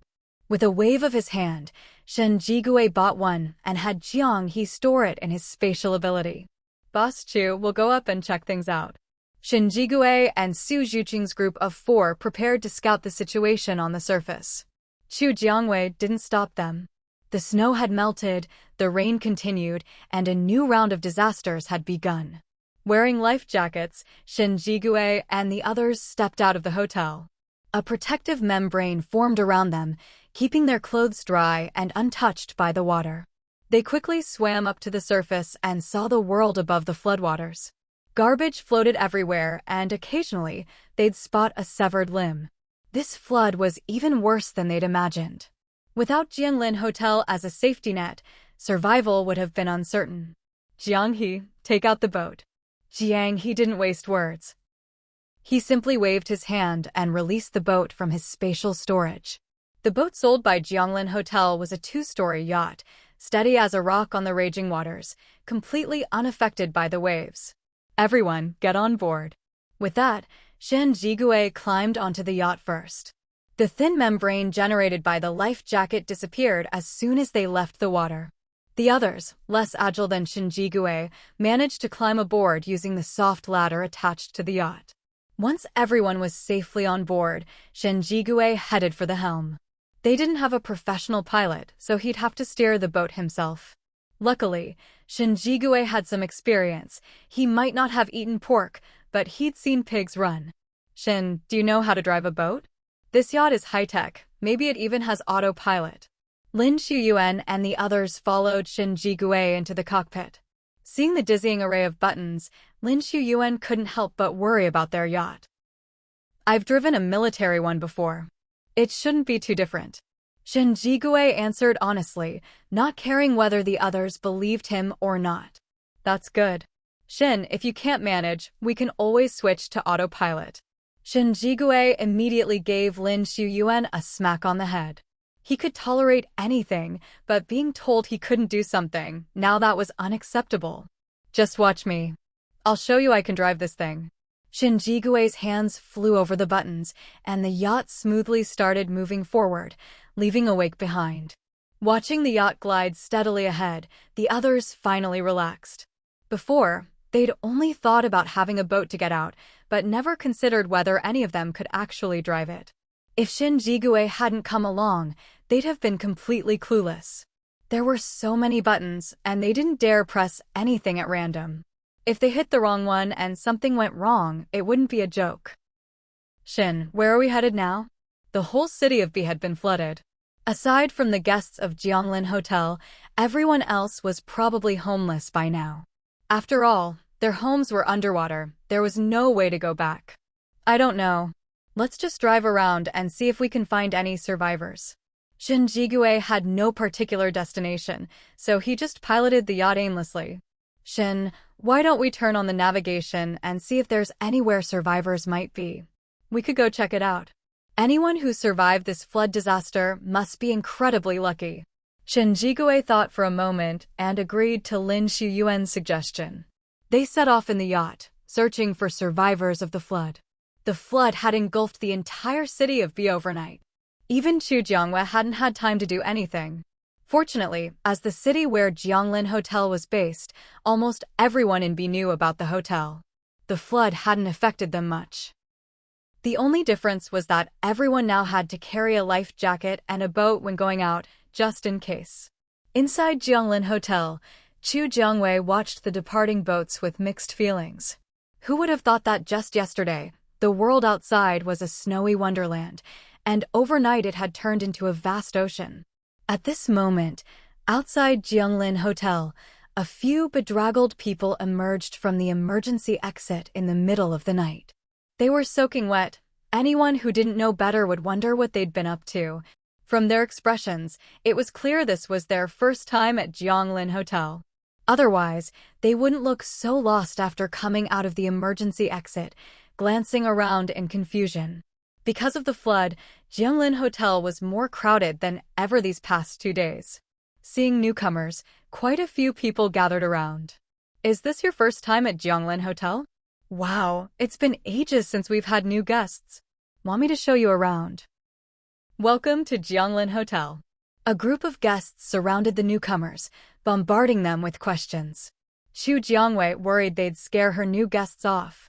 She quickly squeezed through the crowd, shot everyone a glare, and led the newcomers toward the hotel's main office. Hello, I'm the owner of Jianglin Hotel. You can call me Boss Chu. I'll take you to get your hotel ID cards. These are your credentials for moving around the hotel, shopping, opening a shop, and so on. You'll need them for everything. The newcomers exchanged glances, but in the end, they followed Chu Jiangwei. Their arrival at Jianglin Hotel via the emergency exit had been pure chance. They hadn't expected the mysterious passage to lead to such a magical hotel. They weren't blind. They'd seen the ocean outside the hotel and, while amazed, felt like they'd struck it lucky. It wasn't until Chu Jiangwei appeared that they realized they'd actually escaped the flood and ended up at a hotel. Boss Chu, does the hotel have some special equipment? How did it keep the flood out? Right now, any place outside that was still habitable couldn't even be described as damp anymore. It was like someone had dumped a bucket of cold water over everything. The hotel has a special protective shield that keeps out all external threats. There are life jackets and boats for sale in the general store. If you want to go out, you can buy a set. Xu Jiangwei mentioned this casually and quickly led them to the hotel's main office. That's the hotel's steward. If you have any questions in the future, you can ask him. Xu Jiangwei introduced Xu Jiangyang to the newcomers. Xu Jiangyang nodded slightly at them, a polite greeting. To get your ID cards, you'll need to top up your account first. Just put your items on the tray and hit confirm. Your items will be exchanged for hotel currency. Xu Jiangwei explained the process to them. There are also guest rooms available. You can check in whenever you like. Listening to Xu Jiangyue's introduction, the newcomers were already sold. Boss Xu, we'd like to exchange. With that, they pulled out a handful of crystal cores from their backpacks in all sorts of colors. Xu Jiangyue's gaze changed slightly when she saw the crystal cores on the tray. It looked like these were a pretty capable group of survivors. Her mood improved. Whoever puts their items in, the currency will go into their account. You can discuss it among yourselves. To avoid any disputes, Xu Jiangwei made things clear up front. Sure enough, after she said that, the person who had just dumped a pile of crystal cores into the exchanger quietly took some back. Boss Xu, I'll exchange these. Xu Jiangwei didn't care how they divided things up. She just needed to make sure the guest's account had enough balance. All right, just hit confirm. Xu Jiangwei nodded, doing nothing else. These are the remaining rooms. Take a look and see which one you want. There aren't any single rooms left, most are shared rooms. We'll take this 5-bedroom, 1 living room, 1 bathroom unit. How much is the daily rate? It's 40 silver coins per day. You can split it among yourselves, 8 silver coins per person per day. No problem. For 5 of us, that's a great deal. Compared to the rent at the base, this price was really reasonable. Once they'd chosen their room, Xu Jiangwei quickly assigned them a 5-bedroom, 1 living room, 1 kitchen, 1 bathroom unit in Building C. All set. Just swipe your ID card at the sensor by the door when you want to go in. Xu Jiangwei assigned a 5-bedroom, 1 living room apartment in residential area C to the group of 5. The 5 of them held their freshly issued ID cards, still a bit dazed by everything. They couldn't believe there was such a magical hotel here and that they'd never discovered it before. Boss, I think I saw a restaurant over there just now. Do they really serve food in there? One of them mustered up the courage to ask Xu Jiangwei. Yes, it's open 24 hours. You can eat there anytime you want, Xu Jiangwei replied with a smile, giving them a definite answer. Upon hearing this, the 5's eyes lit up. God knows how long it had been since they'd had a proper meal. Thank you, Boss Xu. We'll go check it out. Nothing is more important than eating. At this point, they weren't even interested in the rooms they'd just gotten. It was understandable. The first time anyone came to Jianglin Hotel, their emotions always ran high. Clutching their ID cards and luggage, the 5 of them rushed out of the office hall and headed straight for the hotel restaurant. Because of the floods, most of the hotel's guests hadn't gone out, so the restaurant was fairly busy. The regulars could spot newcomers at a glance, especially when they looked this excited. After all, they'd reacted the same way their first time here. New arrivals, a sociable guest greeted them. Yes, it's our first time here, one of the 5 replied, sensing no hostility. You're really lucky. The extreme cold has ended, the snow's melted, and with all this rain, who knows when the floods will recede. Other than Jianglin Hotel and a few places at very high elevations, there were hardly any spots left in the world that hadn't been flooded. At times like this, they could only be grateful for having Jianglin Hotel as a refuge. Otherwise, who knows how many would have died in this flood. There are life jackets and boats at the general store. If you have friends, you can bring them here. Better hurry while there are still rooms available. Once it gets crowded, if you can't get a room, the hotel will kick you out at night. The rule that non-guests could only stay in Jianglin Hotel for 2 hours a day was strictly enforced.